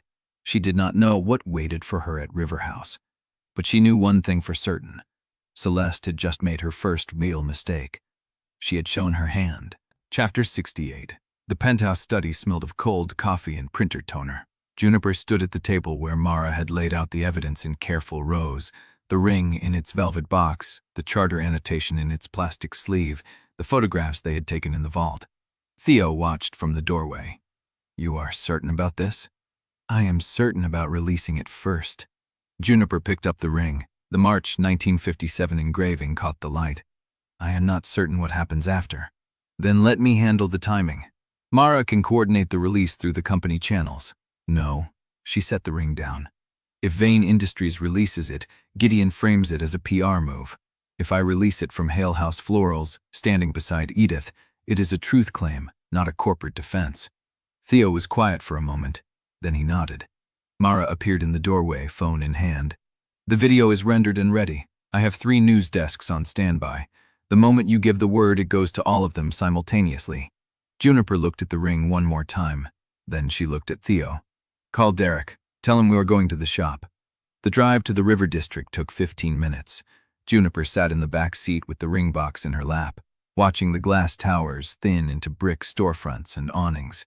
Theo drove with one hand on the wheel, the other reaching for hers at a stoplight. "Are you ready?" "No." She squeezed his hand. "But I am doing it anyway." Derek pulled up in front of Hale House Florals. The sign was dark. The lights inside were off. Edith stood at the door in her wool coat, holding a paper cup of tea. She looked at Juniper as she climbed out of the car. "I saw your face through the window. You are about to do something that cannot be undone." "I know." Edith nodded. She pushed the door open and stepped aside. The camera was set up in the back room, where Edith had taught Juniper to arrange peonies when she was 8 years old. The same wooden table, the same dented metal bucket, the same smell of damp soil and crushed stems. Juniper sat down. Mara adjusted the light. Theo stood behind the camera, out of frame. "Whenever you are ready." Juniper took a breath. She placed the crest ring on the table where the camera could see it. "My name is Juniper Hale Vane," she said. "This is the ring that belonged to my great-grandmother Eliza Hale, who co-signed the founding charter of Vane Industries in 1957. She was erased from the company's history because she was a woman with opinions that the board could not afford. My grandmother, Edith Hale, watched her mother's legacy get painted out of a portrait and written out of a charter." She picked up the ring. "Last week, we recovered the original charter annotation from a safety deposit box that had been sealed since 1989. The proof is here. The ring is here. My grandmother's testimony is recorded and verified." She set the ring down. "I am not claiming this inheritance to destroy Vane Industries. I am claiming it to restore the truth that was buried. The covenant exists, the stewardship obligation exists, and I intend to honor it." She paused. "I am not asking for permission. I am telling you what is already true." Mara held the frame for 3 more seconds. Then she lowered the camera. "It is done." Juniper let out a breath she had not realized she was holding. Edith stepped forward and put her hand on Juniper's shoulder. "Your mother would have been proud. She would have told me to stop talking and start working." Edith laughed, a dry sound. "She would have told you that too." Mara uploaded the video within the hour. The news desks released it simultaneously at 2:00 p.m. By 2:30, the city was watching. Juniper stood in the back room of the flower shop, phone in hand, scrolling through the response. The first comments were skeptical, calling it a publicity stunt. Then the photographs from the vault started circulating. The charter annotation, the ring, the letters. By 3:00, a local morning show had already booked a segment on the Hale family history. By 3:30, a shareholder had posted a public statement calling for the covenant to be honored. Theo appeared in the doorway. "The narrative is shifting. It is not winning yet." "No, but it is no longer a whisper." He stepped closer. "You did what needed to be done." Juniper looked at the ring in her palm. "It does not feel like winning. It feels like breathing room. That is enough for today." At 4:00 p.m., Mara called. "Turn on the news." Juniper reached for the remote in the shop's back room. The screen flickered to life. Gideon Vane sat behind a polished desk in a television studio, microphone clipped to his lapel, calm and composed. "Let me be clear," he said. "I have no objection to the restoration of historical records. If the Hale family wishes to be recognized in the founder exhibit, I will support that motion personally. Juniper's stomach tightened. But a legacy does not grant management authority. A great-grandmother's ring does not qualify someone to run a multi-billion-dollar conglomerate. If Juniper Hale Vane believes that bloodline and competence are the same thing, I invite her to face the shareholders directly tomorrow at the forum. Let her explain exactly how she plans to reconcile a flower shop's inventory with the demands of a global board. He leaned forward. I am not afraid of the truth. I am afraid of sentiment disguised as strategy, and I suspect the shareholders are too. The screen cut to a reporter's voiceover. Theo was already on his phone. Mara, get me a response slot on the same network. I want in before the evening cycle. Juniper stared at the television. Gideon had just done something unexpected. He had not fought the evidence. He had accepted the history and challenged her competence. It had been a smarter move than she had anticipated. Edith appeared beside her, tea in hand. That man never makes the move you expect. I know. He is baiting you into defending yourself instead of showing what you can do. Juniper looked at the ring in her palm. Then I will show him. A CFO of my Vori, out to left the trooper. The Boyd still laring shore. A bigness to scans in a way-fied line. The exhaust has a stable out supposing blaze out monaster, for powers to folony the menited restry, which believe your sats. The shop's connection said maybe Frang, the grand man. Then I will show him. Chapter 69. Theo laid the laptop on the work table in the back room of the flower shop. 3 pages of bullet points. Mara had compiled them from every deposition, every board transcript, every tabloid article published in the last decade. Juniper looked at the list. You printed the worst parts. Every attack Gideon could make. And a few he probably won't. She pulled out the chair and sat. The ring was still on her finger. She had not taken it off since the vault. Start with the easy ones. Theo moved to the other side of the table. Why do you believe you were qualified to sit on a governance board for a multi-billion-dollar conglomerate? I have run a small business for 7 years. I understand labor margins, supply chain fragility, and what happens when someone above you makes a decision without understanding the people below. And the scale difference? I am not running operations. I am holding stewardship. Those are different skills. Theo nodded. Better. Tighten the language. You do not need to prove you can run the company. You need to prove you can hold power accountable. She wrote it down. Next, the contract marriage. Gideon will call it fraud. It was a private arrangement between consenting adults. No laws were broken. No shareholders were misled about financial performance. Your grandmother's testimony was recorded after the bank vault discovery. He will argue she was coached. She was asked to tell the truth. There is a difference between preparation and coercion. Theo looked at her. That is good. Hold that line. They kept going. 20 minutes, 40. The light through the back window shifted from late afternoon to early evening. Juniper's voice grew steadier with each answer. Theo asked about the foreclosure, the temp agency placement, the first meeting on his executive floor. Each question was designed to find the crack, the inconsistency, the moment she had said something that could be twisted. She answered every one.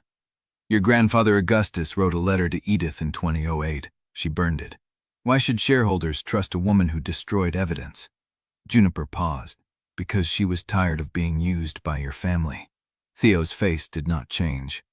That is not a defense. That is an explanation. The difference matters. She met his eyes. She burned it because she had spent 60 years surviving without your name. She did not need Augustus's apology to validate her life, and she did not trust that one letter could undo decades of silence. And if Gideon asks why she did not keep it as proof, then I will tell him that proof does not require a dead man's permission to be real. Theo held her gaze for a long moment. Then he looked down at the list. One more. Give it to me. The man you married. If he had known the covenant existed before he proposed, would he have married you anyway? Juniper's hands went still. The question was not on Mara's list. She could tell by the way Theo's voice dropped, quieter, less rehearsed. That is not a shareholder question. It could be. If Gideon frames the marriage as a scheme, you are asking me something else. Theo set the papers down. I need to know what you believe. She looked at the ring on her finger. You married me because you needed a wife in 90 days. I married you because I needed money to save the shop. That was the truth when we signed. And now? Now I married you because I chose to. That is also true. Theo's jaw tightened. That does not answer the question. It does not need to, because the past does not determine what I choose tomorrow.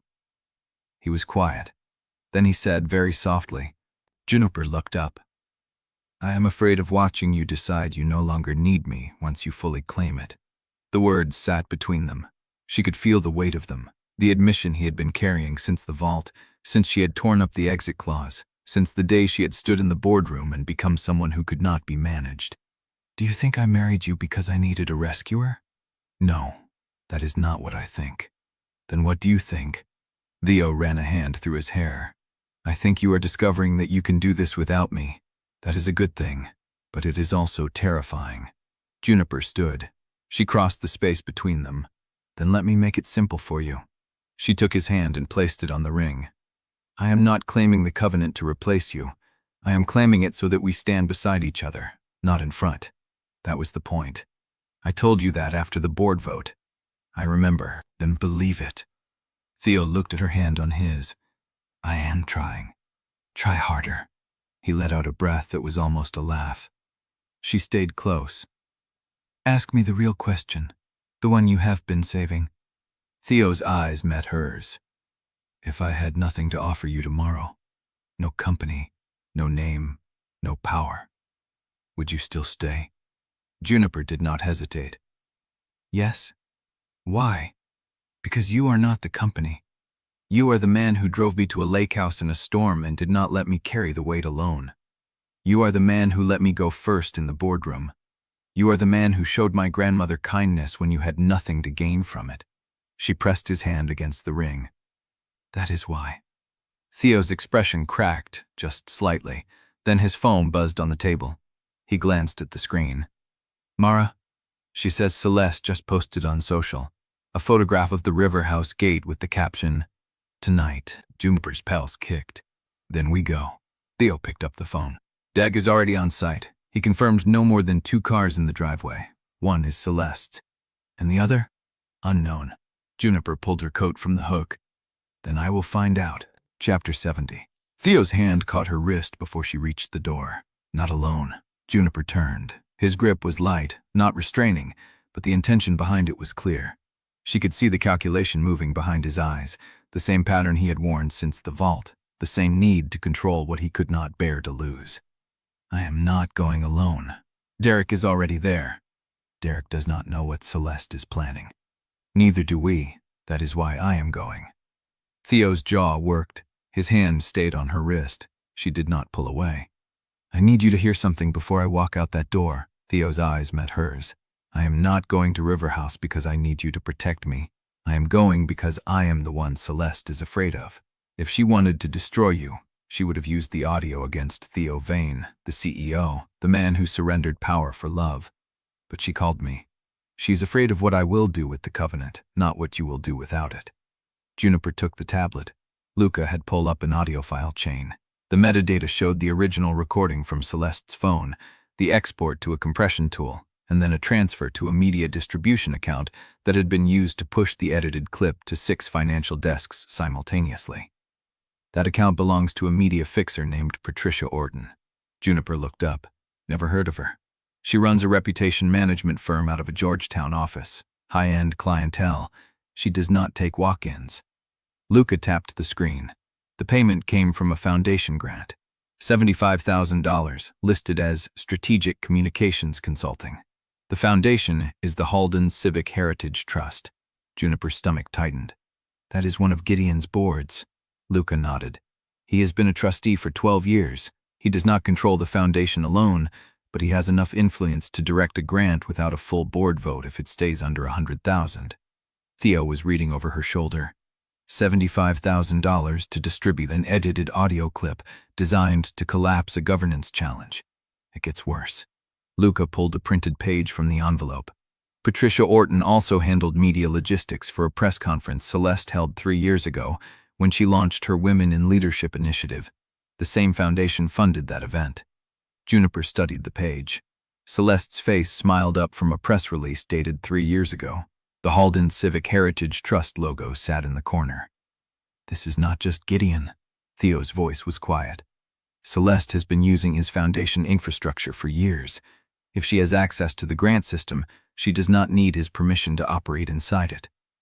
Juniper set the tablet down. Then the question is whether Gideon knows she is using his foundation to fund the attack on his own coup. Luca shook his head.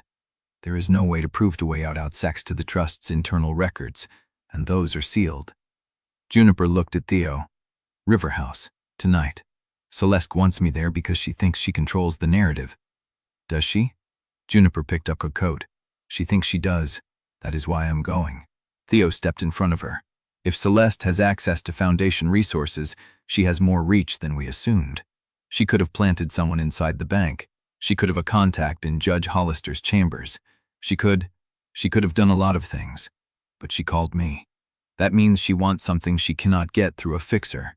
What? I do not know yet, but I will find out. Theo's hands came up to her shoulders. I am coming with you. Not as a rescuer, as the man who stays because he wants to. Juniper held his gaze. Then stay close. Let me lead. I will. She turned to Luca. Can you trace the Foundation grant to Patricia Orton's account without triggering an alert? Luca's mouth tightened. Maybe. If the Foundation uses standard banking protocols, the payment trail ends at Orton's firm. Getting past that to a personal account requires a court order or a leak.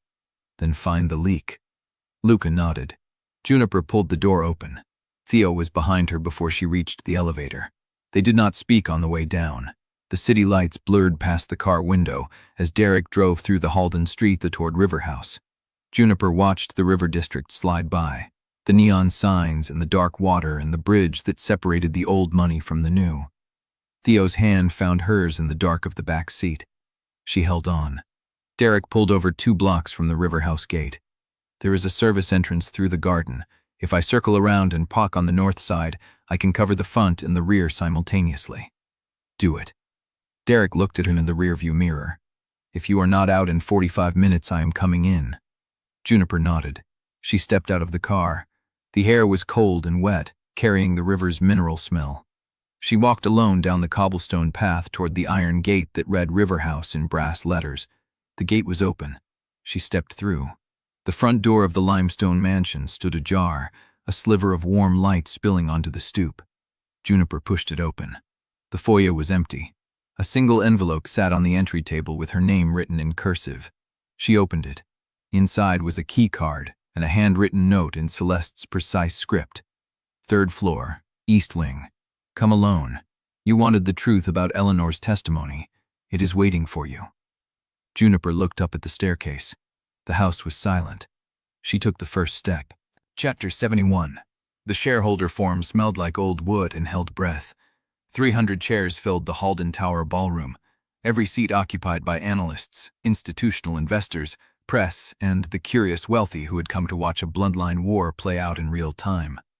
Crystal chandeliers threw light across polished mahogany paneling. Microphones waited at the center stage podium like surgical instruments. Juniper stood at the side entrance, watching the room settle. Theo was beside her, still as a blade. You do not have to do this alone. I am not alone.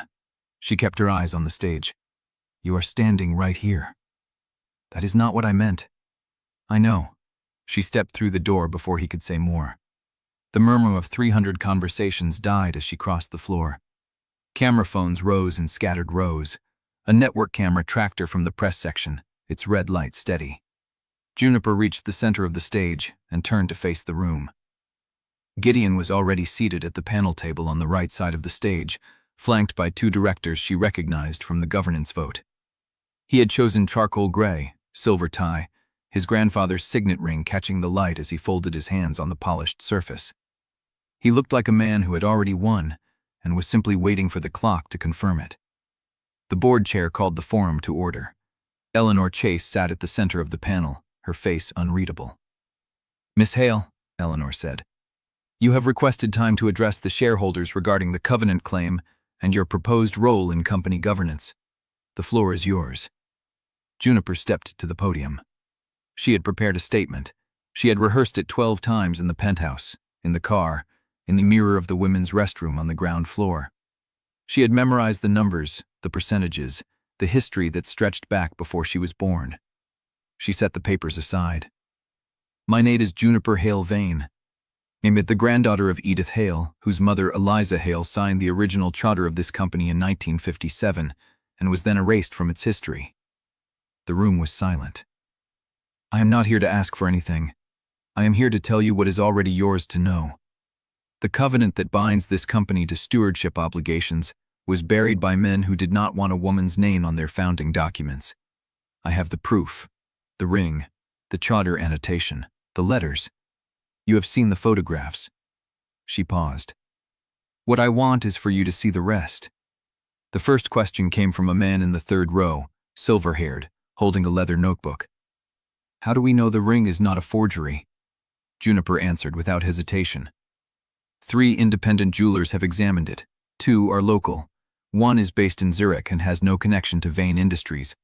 Their reports are in the information packet distributed to every shareholder this morning. The second question came from a woman in a navy suit. Your marriage to Theodore Vane began as a contract. Do you deny that? No. The room shifted. I signed a 12-month marriage contract because my grandmother's flower shop was weeks from foreclosure, and I had no other way to say it. That is the truth. I do not pretend it was love at first sight, but I also do not pretend that the contract was the whole story. The woman pressed. And when did you learn about the covenant? After I was already married. But the covenant is the reason you are standing here.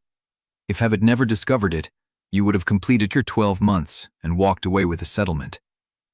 Juniper held her gaze. If I had never discovered the covenant, I would have finished the contract and left. That is true. But the covenant exists whether I discovered it or not. The question is not when I found out. The question is why it was buried for 60 years. Gideon rose from the panel table. His voice carried without amplification. Miss Hale is very good at framing questions, but framing is not stewardship. He walked to the center of the stage, positioning himself between Juniper and the audience. I have never disputed that Eliza Hale contributed to this company's founding. She did. She was pushed out. That was wrong. I have said that publicly. I will say it again now. It was wrong, and I regret that my family's history includes that injustice. He turned to face the room. But regret does not qualify a person to run a multi-billion-dollar conglomerate. Bloodline does not qualify a person. Competence qualifies a person. And Miss Hale's professional history consists of temp assignments and a flower shop that was, by her own admission, weeks from bankruptcy 6 months ago. Murmurs rippled through the audience. Juniper felt the temperature drop. She had known this was coming. She had prepared for it. But preparation and experience were not the same thing, and standing in front of 300 people who were being asked to decide whether she was capable or a fraud, the distance between them felt enormous. Gideon walked back to his seat, but he did not sit. The marriage contract, the covenant discovery, the timing is very convenient. A woman appears in Theodore Vane's office on the same morning he learns about the 90-day succession deadline. She marries him within a week. She discovers a buried covenant that comes her control of the company. She releases a video statement to the press before the board can review the evidence. He paused. I am not accusing anyone of collusion. I am asking the shareholders to apply the same skepticism they would apply to any other business transaction. Would you hand your company to someone whose entire claim rests on a document that conveniently surfaced after her wedding? Juniper stepped forward. The document was not convenient. It was hidden. It took a 60-year conspiracy to keep it buried, and it took a woman who had no power in this company to bring it into the light. If the covenant was a fraud, why did your father, Arthur Vane, authorize the transfer of the crest ring to a private safety deposit box in 1989? Why did Roland Marsh, your own former legal counsel, witness the original 1957 charter and stay silent for 35 years? Gideon's expression did not change. Roland Marsh is no longer with the company. His credibility is not mine to defend. But his silence is yours to explain. The audience leaned forward. Before Gideon could respond, a screen lowered from the ceiling behind the panel table. Juniper turned. Gideon's hand was on a tablet on the table in front of him. I have been patient, Miss Hale. I have accepted your historical claim. I have acknowledged my family's role in the erasure. But I also have a responsibility to the shareholders of this company to present the full picture. He tapped the tablet. Audio filled the ballroom. It was Juniper's voice, tinny through the speakers, but unmistakable. I don't know if I can do this. The room went still. I mean, the Covenant, the board, the press. I didn't ask for any of this. Some days I wonder if I'm just in over my head. Juniper's stomach turned to ice. She knew that conversation. The Halden Club, the private dining room, Celeste's warm smile and empathetic questions. The audio had been edited, cut, re-squectioned. In the recording, her voice sounded uncertain, overwhelmed, lost. The clip ended. Silence pressed against the walls. Gideon set the tablet down. I am not saying Miss Hale is a bad person. I am saying she is not ready. And the question before us today is not whether she has a claim. It is whether we trust her to lead. Juniper's hands were trembling. She pressed them flat against the podium. 300 faces stared at her. She thought of Edith, sitting in the back row, hands folded on her cane, watching. She thought of Theo, standing at the side of the stage, trusting her to lead. She thought of the garden she had promised herself she would build. Juniper lifted her chin. May I respond? Chapter 72. Juniper held the podium, the silence pressing against her from all sides. She thought of the recording chain Mara had rebuilt on the forensic workstation, the routing protocols, the timestamps, the $75,000 check that linked Celeste's fixer to Gideon's foundation. She thought of Heller sitting in the conference room, still defiant, still believing he had acted for the company. She thought of the question Theo had asked her at the flower shop. Would you stay if I had nothing to offer tomorrow? She had answered yes. Now she had to prove that answer meant something. I would like to show you something. Juniper turned toward the side of the stage where Mara stood, tablet in hand, face unreadable. Mara nodded once. Then she walked to the panel table, set the tablet down, and connected it to the projection system. Gideon's expression flickered. What is this? A complete recording chain, Mara said, her voice flat and precise. From the original raw file through the edit session to the final distributed clip, time-stamped, watermarked, verifiable. The screen behind her lit up with a timeline interface. 3 tracks stacked vertically. The top track showed the raw audio waveform, a long, unbroken line of sound with spikes at regular intervals. The middle track showed the same waveform with segments highlighted in red, cut sections marked by vertical black lines. The bottom track showed the final clip that had played in this room. Mara pointed to the red segments. These are the cuts. 8 separate edits, all removing context that would have made the speaker sound decisive rather than uncertain. She tapped a timestamp on the top track. The original file shows Miss Hale saying, I don't know if I can do this alone. The word alone was cut. The sentence became, I don't know if I can do this. Same words, different meaning. Murmurs rippled through the audience. Juniper kept her hands flat on the podium. Mara continued, scrolling through the timeline. Here, the original file contains a follow-up sentence. But I am going to try because my grandmother did not raise me to walk away from hard things. That sentence was removed entirely. She looked up at the room. 8 edits, 8 removals, all designed to replace a woman working through uncertainty with a woman drowning in it. Gideon's jaw tightened. This is a serious accusation, Miss Sloan. Do you have proof that the editing was intentional rather than routine production trimming? Mara's expression did not change. I have the edit session metadata. The file was created on a professional audio workstation, registered to Patricia Orton Media Consulting. That firm was paid $75,000 from the Halden Civic Heritage Trust, a foundation your family controls, to produce and distribute the edited clip to 6 financial desks. She pulled up a document on the screen. The check was authorized by your signature, Mr. Vane, as managing director of the trust. The ring went very still. Gideon's face was unreadable. I signed many checks as managing director. I cannot be held responsible for every grant recipient's use of funds after disbursement. But you can be held responsible for tracing the funds back to your daughter's media fixer. Theo's voice cut through the murmur. He stepped forward from the side of the stage, hands at his sides, voice steady. Celeste Vane used this foundation to pay Patricia Orton to manufacture a narrative. She used David Heller to leak the marriage contract to the same outlets. She authorized the server purge that destroyed 8 weeks of governance records. And she did it all using infrastructure your foundation provided. He paused. The question is not whether you knew.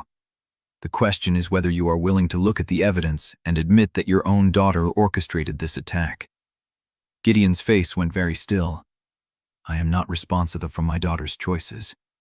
No, Theo said, but you are responsible for the systems that enabled them. The audience shifted. Juniper saw the change in their postures, the crossed arms loosening, the whispered exchanges, the flicker of doubt in faces that had been solidly Gideon's minutes before. She stepped forward. I did not ask for this fight. I did not ask to inherit a covenant that had been buried for 60 years. I did not ask to marry a man whose family had arrested my grandmother's mother from the company she helped build. She looked at the room. But I am here, and I am asking you to look at what has been done to keep me out. The edited audio, the leaked contract, the server purge, the motion to disqualify my grandmother's testimony on grounds of age. These are not the actions of people who believe the truth is on their side. Gideon's voice cut through. Very compelling, Miss Hale, but competence is not measured by who has wronged you. It is measured by what you can do. He turned to face the room. I accepted the historical claim. I admitted my family's role in the erasure. I am willing to negotiate a settlement that honors Eliza Hale's contribution to this company without destabilizing its leadership. He paused. But what I am not willing to do is hand a multi-billion-dollar conglomerate to a woman whose only qualification is a bloodline and a compelling speech. If you vote to transfer control to Miss Hale, you are betting the company on someone who has never managed a division, never overseen a quarterly earnings call, never made a decision that affected 10,000 employees. His voice dropped. I have made those decisions. I have made them under pressure. I have made them when the cost was higher than anyone in this room knows. And I have never, not once, let sentiment override judgment. He looked at Theo. Which is more than I can say for my nephew. Theo went still. Gideon's voice was soft, almost gentle. Theodore surrendered voting control of this company to a woman he had known for 6 months. He did it because he was in love. He did it because she asked him to. And he did it without consulting the board, without a transition plan, without any assurance that she could actually do the job. He shook his head. That is not leadership. That is infatuation dressed up as principle. Theo's hands were at his sides. Juniper watched him. She saw the muscle in his jaw tighten. She saw the breath he took before he spoke. She saw him choose. I surrendered voting control because the covenant was legally valid. Because the erasure of Eliza Hale from this company's history was a theft that should have been corrected decades ago. And because the woman I married did not ask me to give up anything. She asked me to stand beside her while she fought for what was hers. He stepped forward. If that is sentiment, then I am guilty of it. And I would rather be guilty of sentiment than guilty of what you have done to keep the truth buried. The room was silent. Juniper felt a shift. Not a landslide, not a conversion, but a crack in the wall of certainty that had surrounded Gideon's narrative. She looked at Eleanor Chase, sitting at the panel table, face unreadable. Eleanor's eyes met hers. Then Eleanor lifted the gavel. We will recess for 30 minutes to allow the shareholders to review the additional evidence presented this afternoon. She brought the gavel down. The room exhaled. But Juniper did not move. Because Gideon was not done. She could see it in the set of his shoulders, the stillness of his hands. He was calculating. And she did not know what move he had left. Chapter 73. The gavel came down and the room resettled slowly, the way water closes over a stone. Juniper stayed at the podium. Her palms were damp against the wood, but her voice had held, and that was what mattered. Behind her she could feel Theo's presence, steady and waiting. He had not moved from where he stood when the recess was called. Eleanor Chase adjusted her glasses and looked out at the shareholders. The panel will now hear from Theodore Vane before we proceed to the vote. Theo stepped forward. Juniper turned to watch him. She had seen him in boardrooms, in crisis, in the dark of the lake house with his walls stripped away. She had never seen him like this, walking toward a room full of people who had watched him lose control of the company he had spent his life protecting. He stopped beside her, close enough that his sleeve brushed hers. "I'm not going to argue that I made the right choice," he said. "I am going to tell you why I made it." The room was silent. He looked at the shareholders, at the press, at the faces that had measured him for years, and found him cold enough to trust. "I spent my entire life believing that control was the same as stewardship, that if I held tight enough, planned well enough, never let anyone see me hesitate, I was doing what my grandfather expected, what my father could not." He paused. "I was wrong." Juniper felt the words land, not because they were loud, but because they were quiet. "Control is not stewardship," Theo said. "Possession is not care. I learned that from the woman standing beside me." He looked at her. She walked into my office on a day I had already lost, handed me a corrected schedule, and did not ask for anything in return. She did not need my permission to fix what was broken. She just did it. Juniper's throat tightened. "That is competence," Theo said. "Not a degree, not a title.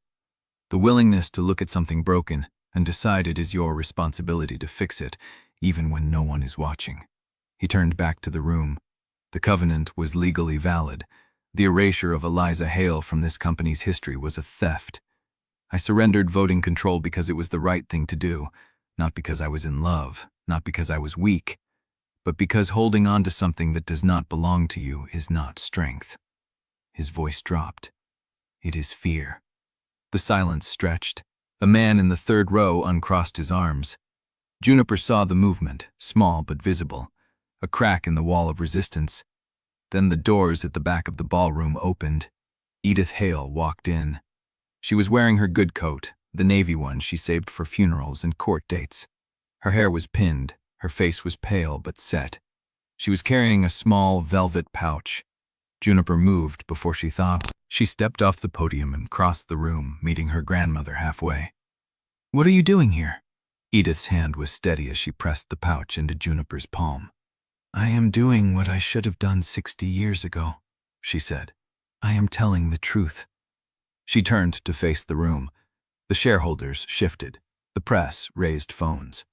Edith did not raise her voice. "My mother helped build this company," she said. "She signed the charter that created it. She wore this ring every day of her life until the board told her a woman with opinions was a liability they could not afford." She gestured to the pouch in Juniper's hand. "That ring was commissioned for her in 1954. It has never been worn by anyone else. It was buried in a safety deposit box for 35 years because the men who ran this company did not want anyone to remember that a woman had a hand in building it." She looked at Gideon. "You accepted the claim this morning. You said you were willing to negotiate, but you are not willing to hand over control because you still believe this company belongs to the people who have always held it." She shook her head. "It does not belong to you. It never did. It belongs to the people who built it and to the people who will build it next. And my granddaughter is one of those people."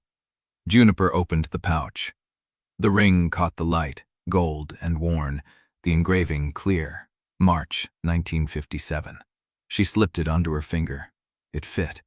Edith smiled, just slightly. "It was always meant for you." Juniper looked at the room. She saw the shareholders shifting, the crossed arms loosening, the whispered exchanges. She saw Gideon's face, still and calculating. She saw Theo, standing at the podium, watching her with something that looked like hope. Eleanor Chase lifted the gavel. "We will proceed to the vote." The room stirred, but before the first hand could rise, a woman near the back stood up. "Wait." She was in her 50s, silver-haired, wearing a tailored suit. Her face was familiar from the photographs Juniper had studied. Eleanor Vane Hall, Juniper's great-aunt. She walked forward slowly, her steps measured, her eyes fixed on Juniper. "I was asked to stay away," she said. "I was told my presence would complicate things." She stopped a few feet from Juniper. "But I have watched this family bury the truth long enough." She looked at the room. "Eliza Hale was my mother. I was 12 years old when they forced her out. I watched her pack her desk. I watched her hand over her key. I watched her walk out of this building and never come back." Her voice cracked. I have waited 60 years for someone to say her name out loud in this room. She looked at Juniper. I did not send the ring. I did not know where it was, but I know my mother would have wanted you to have it. Juniper could not speak. Eleanor turned to face the shareholders. Vote for the woman who carries her ring, or vote against her, but do not pretend you do not know whose legacy you are choosing. She walked to the back of the room and sat down. The silence that followed was not empty. It was full. Eleanor Chase lifted the gavel again. The vote is now open. Hands began to rise. Juniper watched them, counting without breathing. Councilwoman Reeves first, as before. Then the woman in the third row who had uncrossed her arms. Then a man in a gray suit near the window. Then two more. Then a cluster near the front. Gideon's coalition held. 6 hands stayed down. 2 wavered, lifted, then dropped. Juniper counted again. 7 for, 6 against, 2 abstaining. The room held its breath. Eleanor Chase looked at the remaining shareholder, a woman in her 60s with steel gray hair and a face that gave nothing away. The woman did not raise her hand. She stood. I move to recognize the covenant transfer, she said. I second the motion to restructure governance with Juniper Hale Vane as co-steward alongside Theodore Vane. The room exhaled.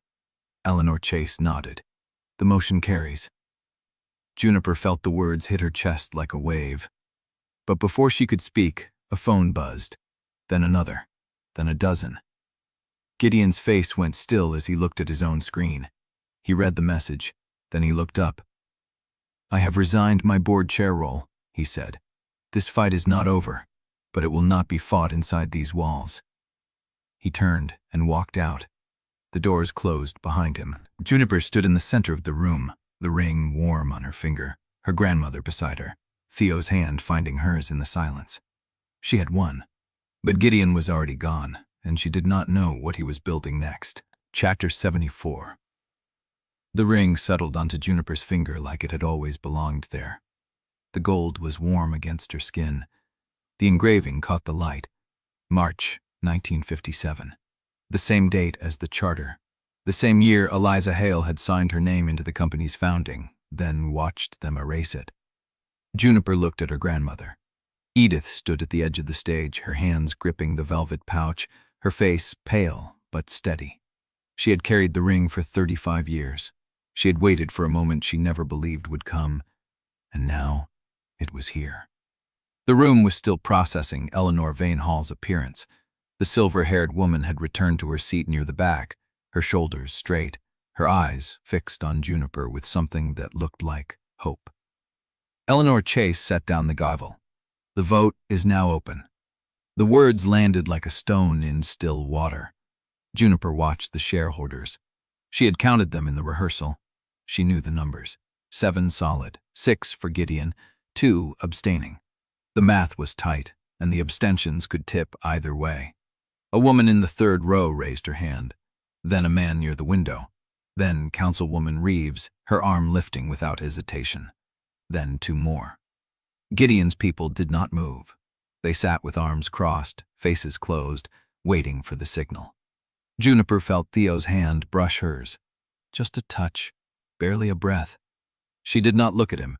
He looked at the shareholders who had not raised their hands yet, the 2 abstainers. A man in his 60s with a silver watch and a face that gave nothing. A woman in her 40s with a phone pressed to her ear, listening, her eyes scanning the room. The woman lowered the phone. She raised her hand. I move to recognize the covenant transfer, she said. I second the motion to restructure governance with Juniper Hale Vane as co-steward alongside Theodore Vane. The room exhaled. Eleanor Chase nodded. The motion carries. Juniper heard the words, but they did not feel real. They felt like they were happening to someone else. 7 for, 6 against. 2 abstaining, but one of them had moved. The second had not. It did not matter. The motion carried. She looked at Gideon. He was not looking at her. He was looking at his phone. The screen glowed. His thumb moved. His face went still in a way that made Juniper's stomach tighten. Then he looked up. I have resigned my board chair role, he said. This fight is not over, but it will not be fought inside these walls. He turned and walked out. The doors closed behind him. Juniper stood in the center of the room, the ring warm on her finger, her grandmother beside her, Theo's hand finding hers in the silence. She had won. But Gideon was already gone, and she did not know what he was building next. The room began to stir. People stood. Voices rose. Someone was already on the phone, feeding the news to the financial desks. Juniper turned to Edith. "You did it," she said. Edith shook her head. "We did it." Juniper looked at the ring. The gold was worn at the edges. The band was thin from decades of being held. She could feel the weight of every year it had spent in the dark. She looked up at Theo. He was watching her with an expression she had never seen before. Not pride, not relief, something softer, something like wonder. "You did it," he said. "You won." She shook her head. "We won." He smiled, just slightly. "Yes, we did." Juniper looked at the doors where Gideon had walked out. She did not know what he was planning. She did not know who had sent the message that made him leave. She did not know what the next fight would look like. But she knew one thing.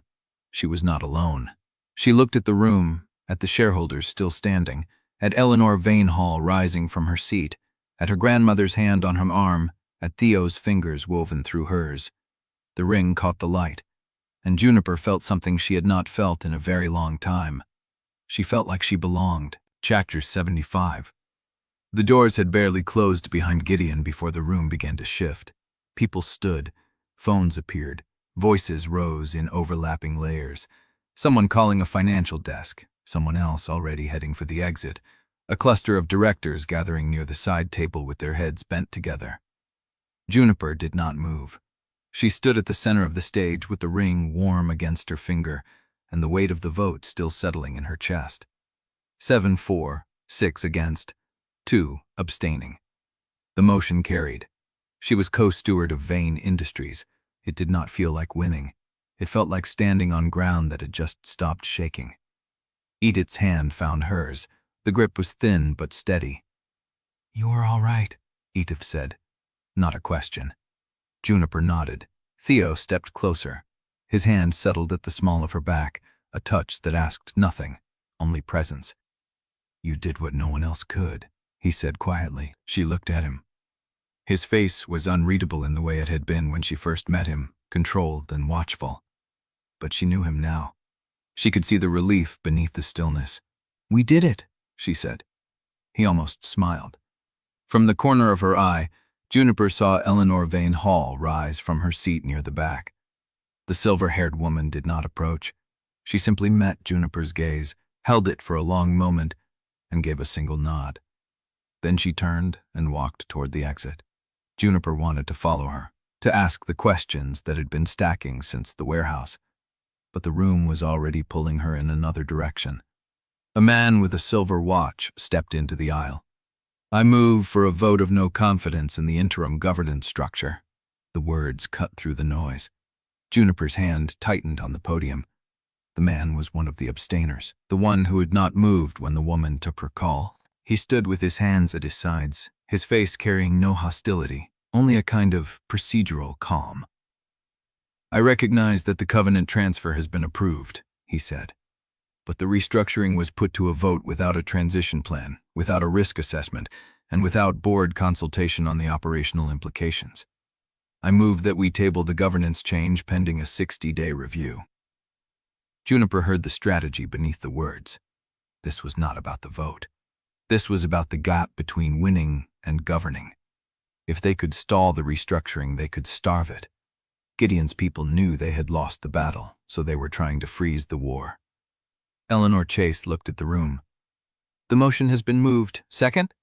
A woman near the window raised her hand. "Seconded." Juniper's chest tightened. She looked at Theo. His jaw was set, but he did not speak. He was waiting for her to decide whether she needed him to. She did not. She stepped forward.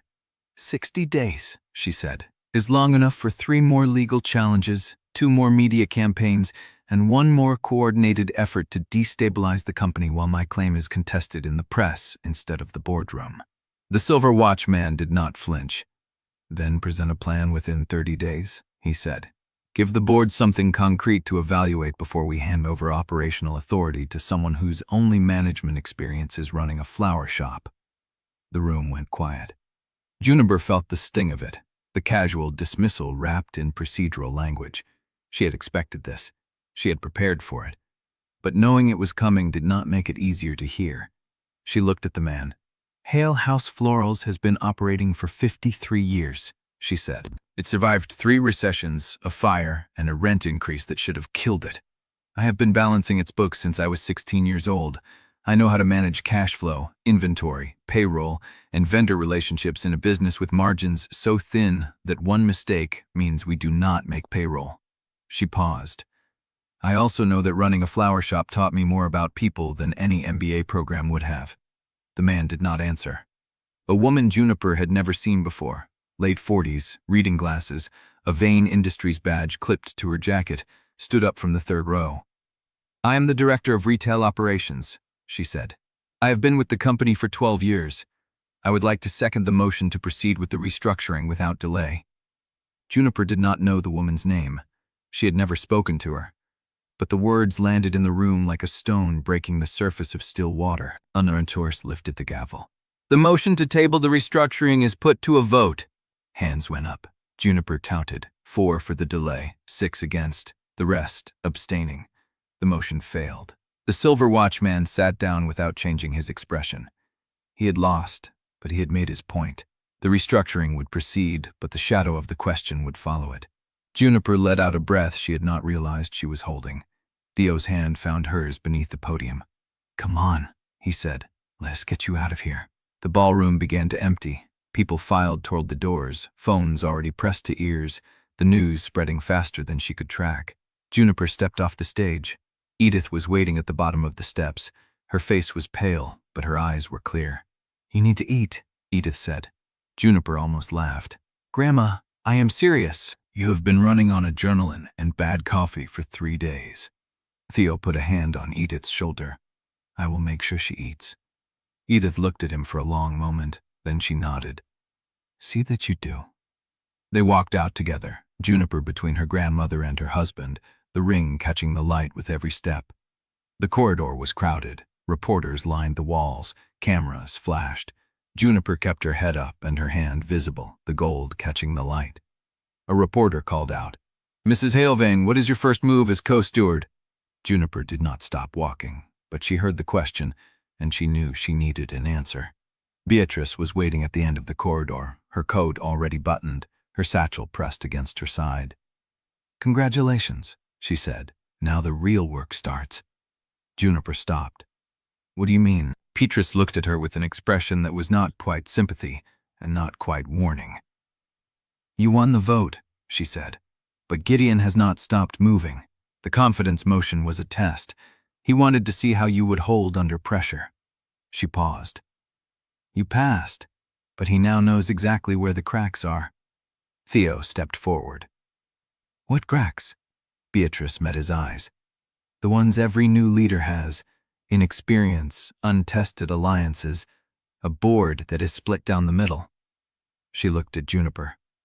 "He will not try to beat you in the boardroom again. He will try to break you in the open." Juniper felt the ring against her skin. She had won. But Beatrice was right. Winning was not the end. It was the beginning. The crowd pressed closer. Another flash, another question. Juniper kept walking, Theo's hand on her back, Edith's presence at her side, Beatrice's words settling into her chest like a second heartbeat. She had won, and now she had to prove she could hold it. They reached the car. Derek opened the rear door. Juniper was about to step inside when her phone buzzed. She looked at the screen. Unknown number. 1 sentence. "He already has your grandmother's address." Chapter 76. The car pulled away from the curb before Juniper could decide whether to show Theo the text. "He already has your grandmother's drafts." She turned the phone face down on her thigh and stared through the window at the river district sliding past. The shops she had known since childhood. The corner where she had waited for the school bus. The awning of Hale House Florals coming into view. Derek pulled up at the curb. "We should go inside," Juniper said. "All of us." Theo looked at her. He did not ask why. He just opened his door and stepped out. The shop smelled like damp soil and crushed stems. Edith had already unlocked the front door and switched on the work lights. She stood at the back counter with her coat still buttoned, filling a kettle with the practiced efficiency of someone who had done it 10,000 times. Mara arrived 3 minutes later, her heels clicking against the tile. "I have preliminary drafts of the governance transition," she said. "Employee trust structure, community investment framework, the restoration language for the founder records." Luca came through the back door with a cardboard tray of coffee cups and a paper bag from the bakery 2 blocks over. "I figured you would not eat unless I brought it," he said. Juniper set her phone on the work table, screen still face down. They gathered around the broad wooden surface that had held every flower arrangement, every unpaid bill, every late-night conversation Juniper could remember. Edith set the kettle down and joined them without being asked. For a moment, no one spoke. Then Juniper put her hand flat on the table. "Gideon has Edith's address." The silence sharpened. Edith did not flinch. She reached for the kettle and poured water into a teapot, as if Juniper had commented on the weather. "I assumed he would," she said. "Grandma, I have lived in this neighborhood for 53 years, Edith said. "I know every light, every shadow, every neighbor who watches from their window. If Gideon Vane wants to find me, he will have to come through people who have been looking out for me longer than he has been alive." Luca set the bakery bag on the table. "That is not a long-term security plan. It is not a plan at all," Mara said. "It is hope dressed up as stubbornness." Edith looked at her. "Those are the same thing, young lady." Juniper pressed her fingers against her temples. "Okay, we deal with the security threat separately. Right now, we have a company to restructure and a legacy to restore. Gideon wants me looking over my shoulder. I refuse to give him that." She pulled a notebook from her bag and opened it to a blank page. "Let us start with the restoration project. The founder records, the portrait that was painted out, the name that was erased." Mara pulled a tablet from her bag. "The corporate archive has a dedicated section for the founding era. 12 portraits, 11 identified. The 12th was painted over with a generic landscape in 1962. The frame and plaque were removed." "Do we know where the portrait is?" "The archive inventory lists it as deaccessioned in 1963. No destination recorded." Luca leaned forward. "The accession means destroyed or sold. If it was sold, there is a paper trail. Auction houses keep records." "I will start calling," Mara said. Theo had been quiet. He stood at the edge of the work table, arms crossed, watching the conversation move like he was tracking currents beneath visible water. Juniper looked at him. "What are you thinking?" He did not answer immediately. He reached into his pocket and pulled out a folded piece of paper. A map. He spread it across the table. "The Founders' Courtyard," he said, "between the main tower and the old archive building." Juniper recognized the layout. A narrow, outdoor space she had passed twice, once on the way to the archive visit. Overgrown, locked, ignored. "It has been closed for 30 years, Theo said. "The board voted to seal it after my grandfather died. No one has maintained it." Edith set the teapot on the table. "Why are you showing us this?" Theo looked at her. "Because it is the only piece of the original campus that still belongs to the founders. The building was renovated. The lobby was redesigned. The courtyard was left untouched." He paused. "I want to reopen it, restore it, and name it after your mother." The words landed in the room like a bell. Edith's hand stopped over the teapot. Luca set down his coffee. Mara looked up from her tablet. Juniper felt something shift in her chest. A door opening she had not known was there. "Eliza Hale Garden," Theo said. "Public access, open to the River District. A memorial that is alive instead of sealed behind glass." Edith stared at him. "Why?" Theo met her gaze. "Because the company erased her. The boardroom vote restored her name on paper. But paper is not enough. People need to see her, touch the place she built, walk through something that exists because she existed." Edith did not answer. She turned away. Her hand pressed against the counter. Her shoulders went still. Juniper started to move toward her, but Edith lifted a hand. "I need a minute." She walked to the back room. The door clicked shut. The silence that followed was not uncomfortable. It was heavy with something Juniper could not name. Luca broke it first. "That is a good idea," he said. "The garden." "It is," Mara said. "It changes the narrative from legal restoration to living memory." Juniper looked at Theo. "Why did you not tell me you were thinking about this?" He looked at the map. "Because I was not sure Edith would accept it, and I did not want to offer something that would be refused." The back door opened. Edith stood in the frame. Her face was composed, but her eyes were wet. "The peonies," she said. "My mother planted peonies along the east wall of the old building. They bloom in late May." Theo nodded. "Then we plant peonies." Edith looked at him for a long moment. Then she walked back to the table and sat down. "I have the original planting records in the attic," she said. "My mother kept a garden jar." She drew the layout. Luca reached for the bakery bag. "Then we have a starting point." They worked for the next hour. Mara mapped the legal requirements for the public garden designation. Luca calculated the budget. Edith described the original planting schemes in memory, naming flowers Juniper had never heard of, varieties that had been bred out of common knowledge. Theo listened more than he spoke, but every time Edith paused, he asked a question that showed he had been tracking every detail. Juniper watched him. She watched the way he leaned toward Edith when she spoke, the way he did not correct anyone, the way he let the plan form around the table instead of imposing his own structure.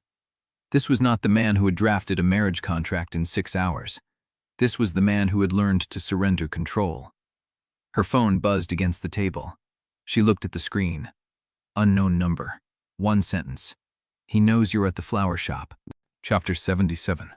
The text from Theo's phone was still burning in Juniper's mind when they locked up the flower shop. "He knows you're at the flower shop." She did not show it to him. Not yet.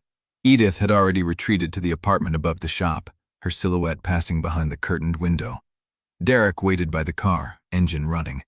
Mara and Luca had left 20 minutes earlier, each carrying assignments, auction house records, legal filings, and the quiet work of building something permanent out of a victory that still felt fragile. In the back seat of the sedan, Theo reached for her hand. "You are thinking about the text." She turned to him. "How do you know?" "Because you folded your thumb into your palm. You only do that when you are holding something back." She let herself breathe. "There is no safe answer tonight," she said. "If I tell you, you will overcorrect. If I hide it, you will sense the gap." His jaw tightened. "Try me." She pulled out her phone and handed it to him. He read the message. His face did not change, but his thumb pressed harder against the screen. "Derek," he said. "Change of route. We are not going to the Penthouse." "Where?" "Beatrice Vale's office. Now." Juniper looked at him. "It is past midnight."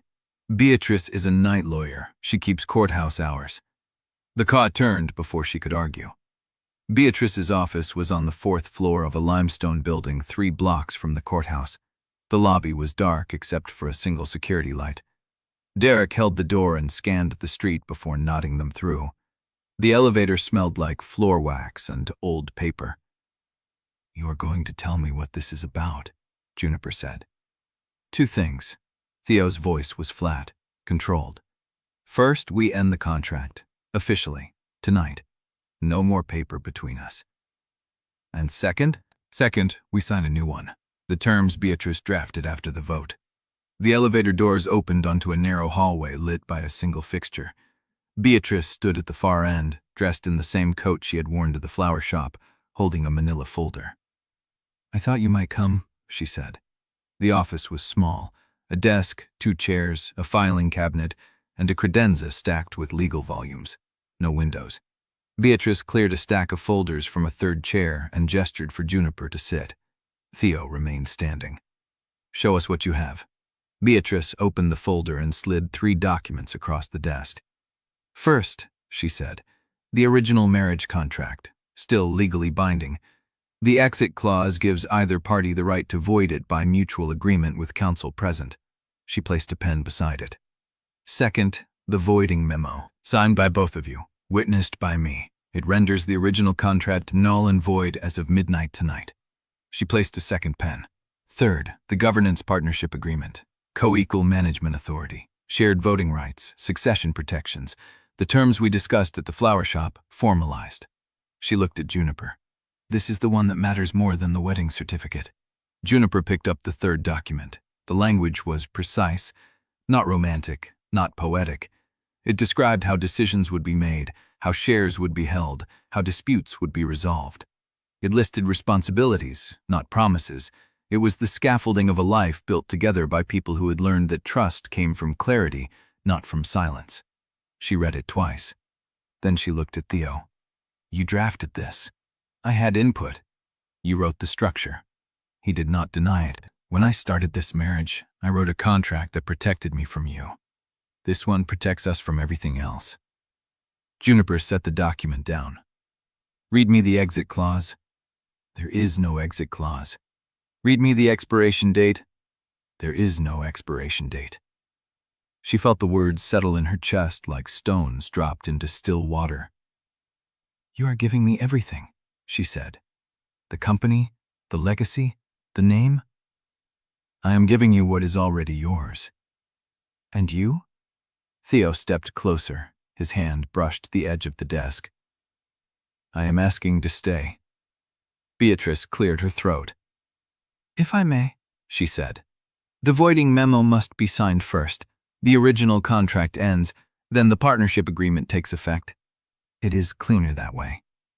Juniper picked up the pen. She looked at the original contract, the language that had kept them separate, the clauses that had defined their distance, the financial terms, the public appearance requirements, the separate bedrooms, the fixed expiry date. She remembered negotiating each line, the fear that had driven her to insist on separate bedrooms, the desperation that had made her sign at all. She picked up the pen. I want to read it aloud, she said. Theo looked at her. Why? Because I need to hear the words leave my mouth. I need to know they are gone. Beatrice nodded. Juniper began. This agreement is entered into between Theodore Vane and Juniper Hale, hereinafter referred to as the parties. She read the whole thing. The clauses about financial transparency, the confidentiality requirements, the non-interference terms, the language that had felt like armor when she signed it, and now read like a cage she had built for herself. When she finished, she looked at Theo. Clause 7C, she said, separate residences, voided. Clause 12 amperus, mutual non-interference in family affairs. Voided. Clause 14 bytes, no public displays of affection required. Voided, violated, and overturned by evidence on multiple occasions. She laughed. The sound surprised her. Beatrice smiled. Sign the line, she said. Juniper signed. Theo signed. Beatrice stamped the voiding memo with her notary seal and slid it into a separate envelope. Done, she said. The old contract is dead. She placed the third document on the desk. Now this one. Juniper picked up the pen again. The governance partnership agreement was shorter than the marriage contract. Fewer clauses, fewer protections, fewer walls. She signed her name. Theo signed his. Beatrice stamped the page. Effective immediately, she said. Juniper Hale Vane and Theodore Vane, co-stewards of Vane Industries, each holding equal authority over governance, succession, and strategic direction. She looked at them both. Congratulations. You are no longer married by contract. Juniper felt something leave her chest, a tension she had carried since the day she walked into that courthouse. What am I now? She asked. Beatrice gathered the documents. That is not a legal question. Theo did not say anything until they were back in the car. Derek drove a different route, longer, slower, through streets that were empty and dark. Juniper leaned her head against the window. What happens tomorrow? She asked. Tomorrow, Theo said, we open the founder's courtyard. Edith meets with the landscape architect. Mara calls auction houses. Luca finishes the budget. And Gideon? Theo was quiet. Gideon is waiting for us to make a mistake. The text you received proves he is watching. He knows where we are. He knows where Edith lives. He is not done. Then why does it feel like we just won? He reached for her hand. It's because we stopped fighting each other. Now we fight him. Chapter 78. The corridor outside the Founder Hall had been polished to a mirror shone. Juniper stood at the end of it, wearing the ring on her finger and a forest green dress that Edith had helped her choose the night before. The fabric was soft. The color matched the peony border in Eliza Hale's garden journal. "Ready?" Theo asked. "Tell me what it looks like." "I have not seen it since the contractors finished." "You approved the design." "I approved the structure." He took her hand. "You chose what goes on the wall." That had been the strange part. 3 days of decisions, which portrait went where, which language acknowledged the erasure, which names belonged to the founders, and which belonged to the people who had kept the company running while the founders fought over legacy. She had asked Edith to write the text for Eliza's plaque. Edith had written 4 lines. Eliza Hale, co-founder, architect of the 1957 Stewardship Covenant, erased from this hall for 35 years. Welcome home. Derek opened the double doors. The room smelled like fresh paint and cut flowers. Juniper stepped inside and stopped. The 12th founder portrait hung at the center of the long wall, where the generic landscape had been for 3 decades. It had taken Mara's team 6 days to track it through auction house records, a private collector in Montreal, and a wire transfer that Theo had authorized without asking what it cost. The woman in the painting was younger than Juniper had imagined, early 30s maybe. Dark hair pinned up like Edith wore hers, the same cheekbones, the same steady gaze. She held a single peony in one hand, stem wrapped in brown paper from a shop that no longer existed. Eliza Hale looked back at her granddaughter across 60 years of silence. "Your mother's eyes," Edith said quietly. Juniper had not heard her approach. "She had your chin, too. That stubborn line." Edith touched her own jaw. "I never noticed until I saw the painting cleaned." The other portraits had been rehung in chronological order. 11 founders, 12 with Eliza restored to her proper place at the center. The plaques beneath each frame had been recast in brass, the engraving deep enough to read from across the room. The one beneath Eliza's portrait read, Eliza Hale Vane, 1925-1999, co-founder, Vane Industries. Her vision shaped the covenant that binds this company to its people. Erased, 1962, restored, 2025. Below the plaque, a small brass plate marked the spot where the garden door would open into the courtyard in spring. "Did you know her?" Juniper asked. "I was 12 when she was pushed out. She sent letters for the first few years. Then she stopped." Edith's voice was steady.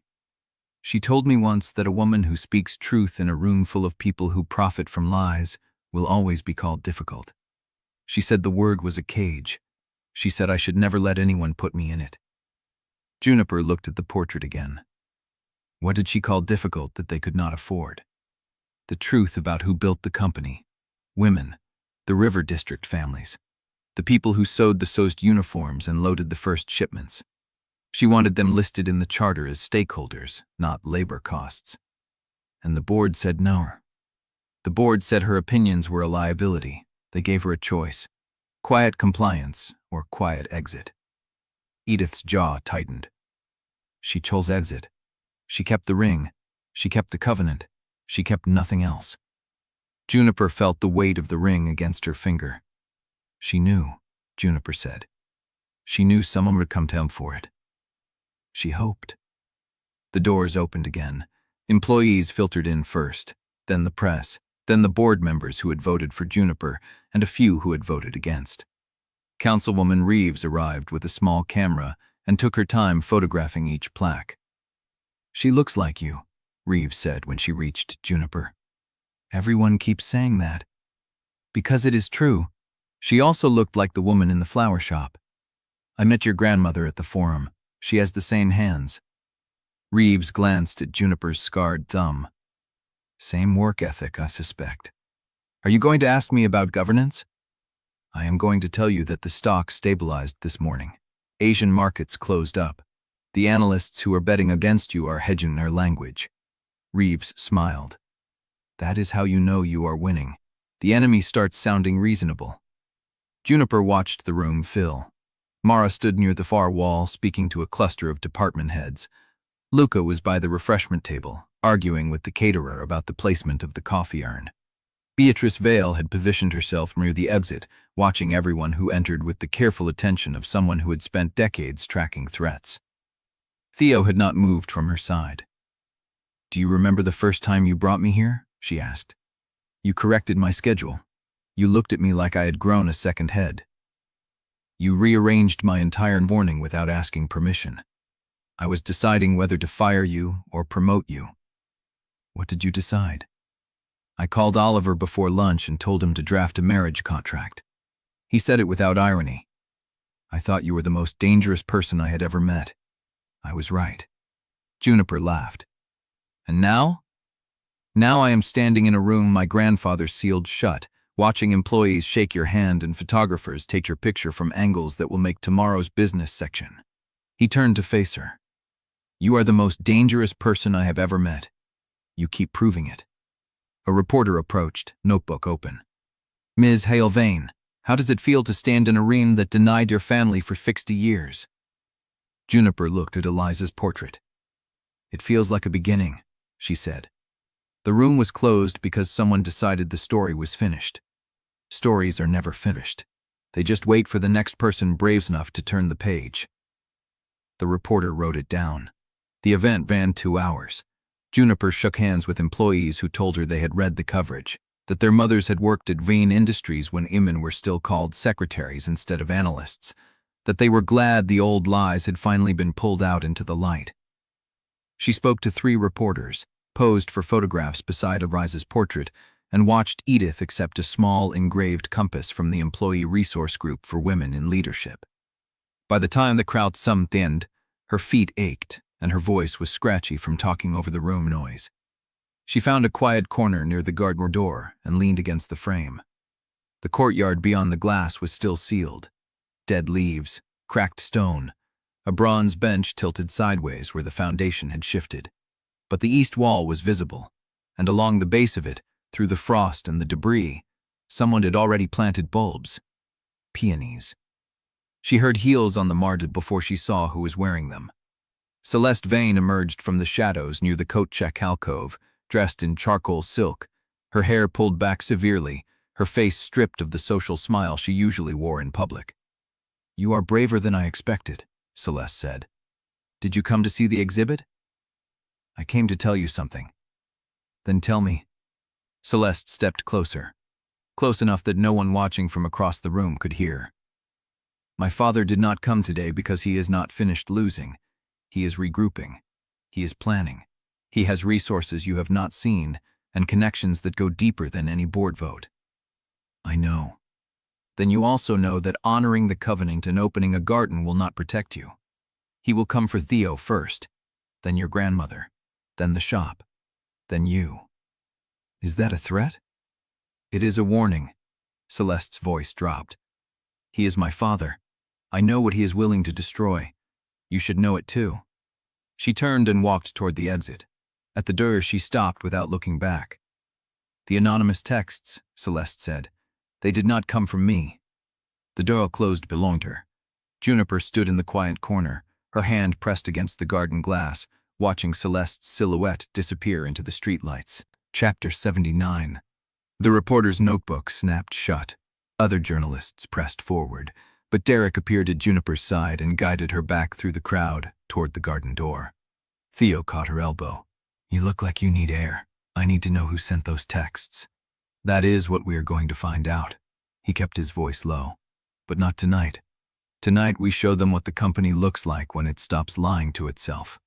She wanted to argue. The question burned in her chest. Who was tracking her movements? Who knew she was at the flower shop? Who had warned her about Edith's address? But Theo was right. The room was watching. The reporters were still writing, and somewhere across the city, Gideon Vane was regrouping. She straightened her spine and turned back to the hall. The announcement came at 7 o'clock. Theo stepped onto the small stage beneath Eliza's restored portrait, adjusted the microphone, and waited for the room to quiet. 48 hours ago, this company stood at a crossroads, he said. I stood at a crossroads, and I made a choice that some of you considered weakness. A murmur rippled through the crowd. "Theo Vane does not surrender," someone called from the back. "That is the Vane way." Theo did not flinch. "The Vane way nearly destroyed this company. My grandfather built an empire on fear. My uncle tried to maintain it through control. And I spent 5 years believing that if I held tight enough, if I never showed a crack, the company would survive." He paused. Juniper watched his hands grip the podium edges. He was steady now, the way he had been in the boardroom when he surrendered voting control. "I was wrong." The room went still. Controlling something is not the same as stewarding it. Protecting your own position is not the same as protecting the people who built the ground you stand on. He looked directly at Juniper. "I married a woman I did not deserve, because a contract was easier than honesty. And she showed me that strength is not holding everything alone. Strength is choosing who to stand beside." He stepped away from the podium and extended his hand. Juniper crossed the room. She took his hand and climbed the 2 steps to the stage. Theo faced the crowd with her fingers laced through his.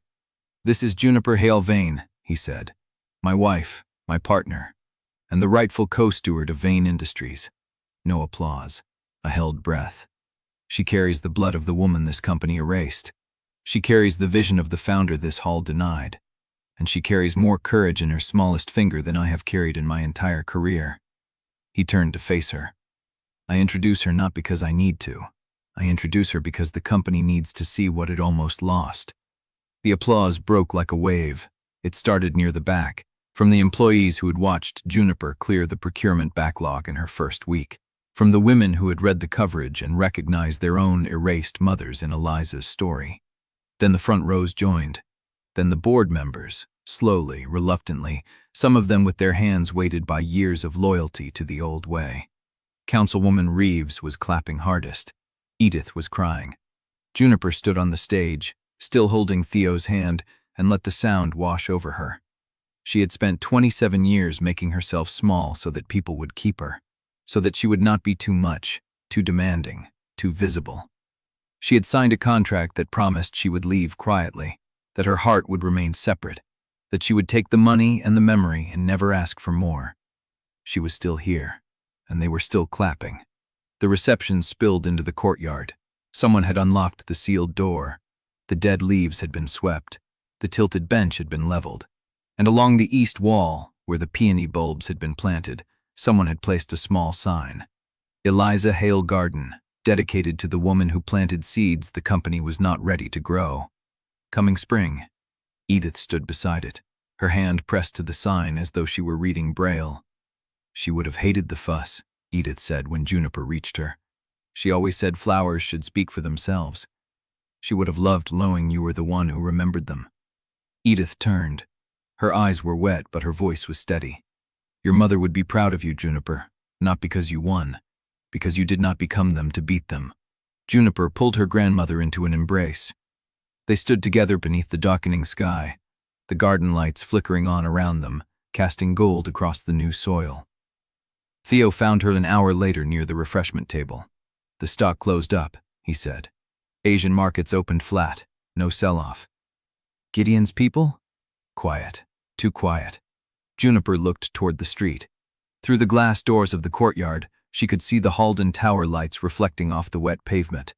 A few pedestrians, a car idling at the curb, and a figure standing across the street, half hidden behind a newspaper stand. Gray coat, silver hair catching the streetlight. Gideon Vane watched for a long moment. Then he turned and disappeared into the crowd, swallowed by the city that still belonged to him in ways the board vote could not touch. Juniper's hand tightened on the glass. Theo followed her gaze. "He is waiting," he said quietly. "He is watching. For a mistake." Theo's jaw tightened. "And we have just given him a very public target." Juniper watched the empty space where Gideon had stood. She thought about Celeste's warning, about the anonymous texts, about the peonies that had been planted in a sealed courtyard by hands no one could name. "We did not start this war," she said. "No, but we just announced we are not running from it." Juniper looked at her reflection in the glass. The ring on her finger caught the light. "Good," she said. "Let him watch." But her stomach had not settled, because if Celeste had not sent those texts, then someone else was tracking her. Someone who knew where she was before she arrived. Someone who had warned her about Edith's address before Gideon acted on it. And whoever it was, they were not done. Chapter 80. The penthouse felt different when they finally stepped through the door. Not the space itself. The same pale walls, the same floor-to-ceiling windows casting the city lights across the marble floors. But the air had shifted. The silence between them was no longer filled with questions, with clauses, with the weight of what they had not said. Juniper set her bag on the console table and watched the reflection of the city in the glass.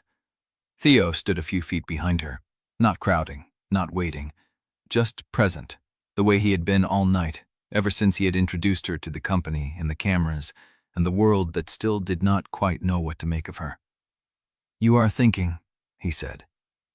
"I am always thinking." That is not an answer. She turned.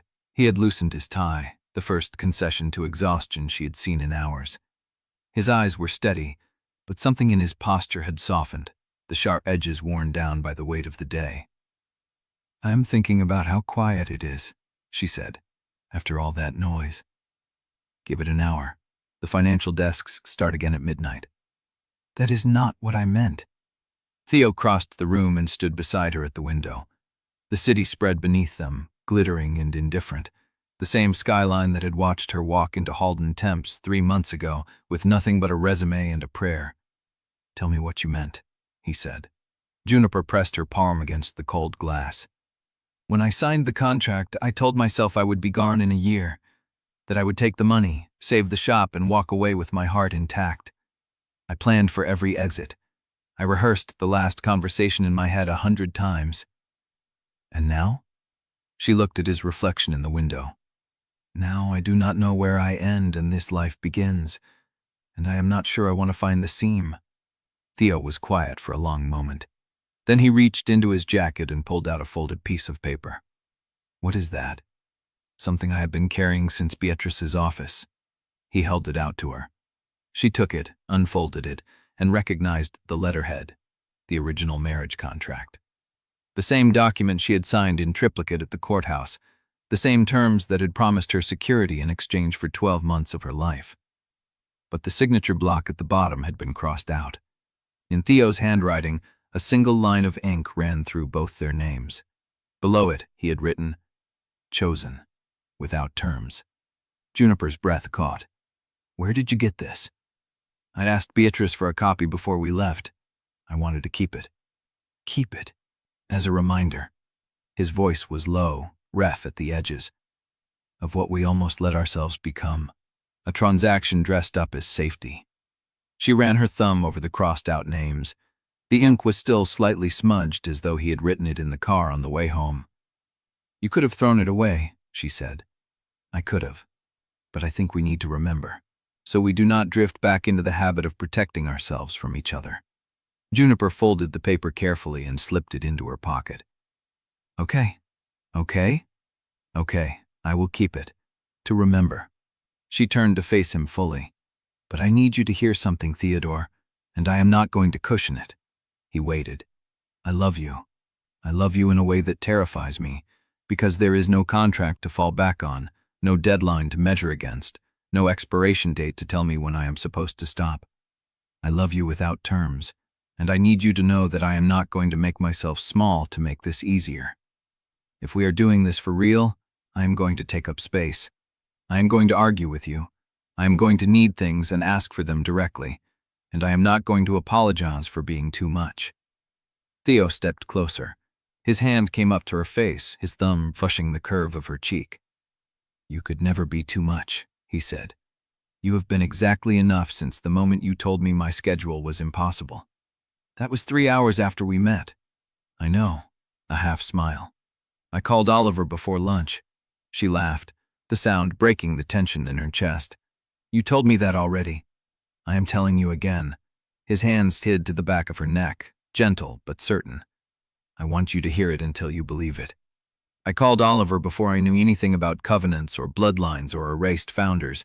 I called him because you walked into my office and refused to be intimidated, and I wanted to find a way to keep you in my life." "That is the most romantic thing you have ever said, and it is about scheduling." "I am a CEO. Scheduling is my love language." She kissed him. It was not a careful kiss. It was not the kind she had learned to prefer galas and board dinners, measured and appropriate.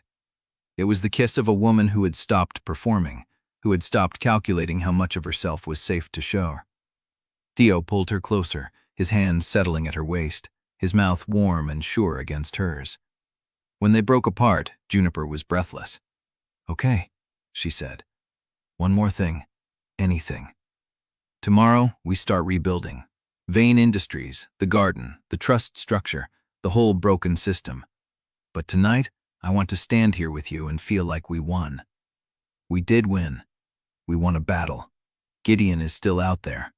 The anonymous texter is still out there. And someone planted those peonies in a locked courtyard without anyone seeing them. So tonight," Theo said, "we hold the ground we have." She nodded. He took her hand, threading his fingers through hers. "Then let us hold it together." They stood at the window for a long time, watching the city breathe beneath them. The lights of Halden Tower glowed in the distance, a monument to everything they had fought for, and everything that still needed to be rebuilt. Somewhere in those offices, Mara was probably still at her desk. Luca was arguing with a caterer about coffee urn placement. Edith was home, sleeping in the apartment that Juniper had promised to protect. And somewhere in the dark spaces between the lights, Gideon Vane was watching, waiting, planning. Juniper did not look away from the city. "He will come for us again," she said. "Probably.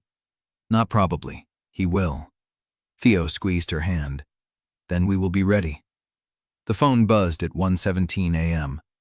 Juniper was still awake, lying beside Theo in the dark, her head on his chest, counting the rhythm of his heartbeat. She reached for the phone. One new message.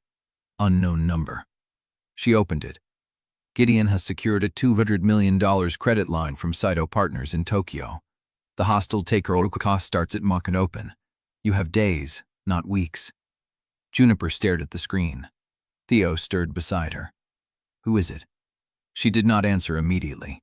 She read the message again, letting the weight of it settle. Then she turned the phone so he could see. Theo read it in silence. His hand tightened on hers. "Days," he said. "Days." He sat up, the sheets pooling around his waist. The city lights painted silver lines across his shoulders. "Then we start now." Juniper looked at the phone again. The anonymous texter had been right about everything so far. The address, the tracking, the warnings. Whoever they were on her side, or they wanted her to believe they were.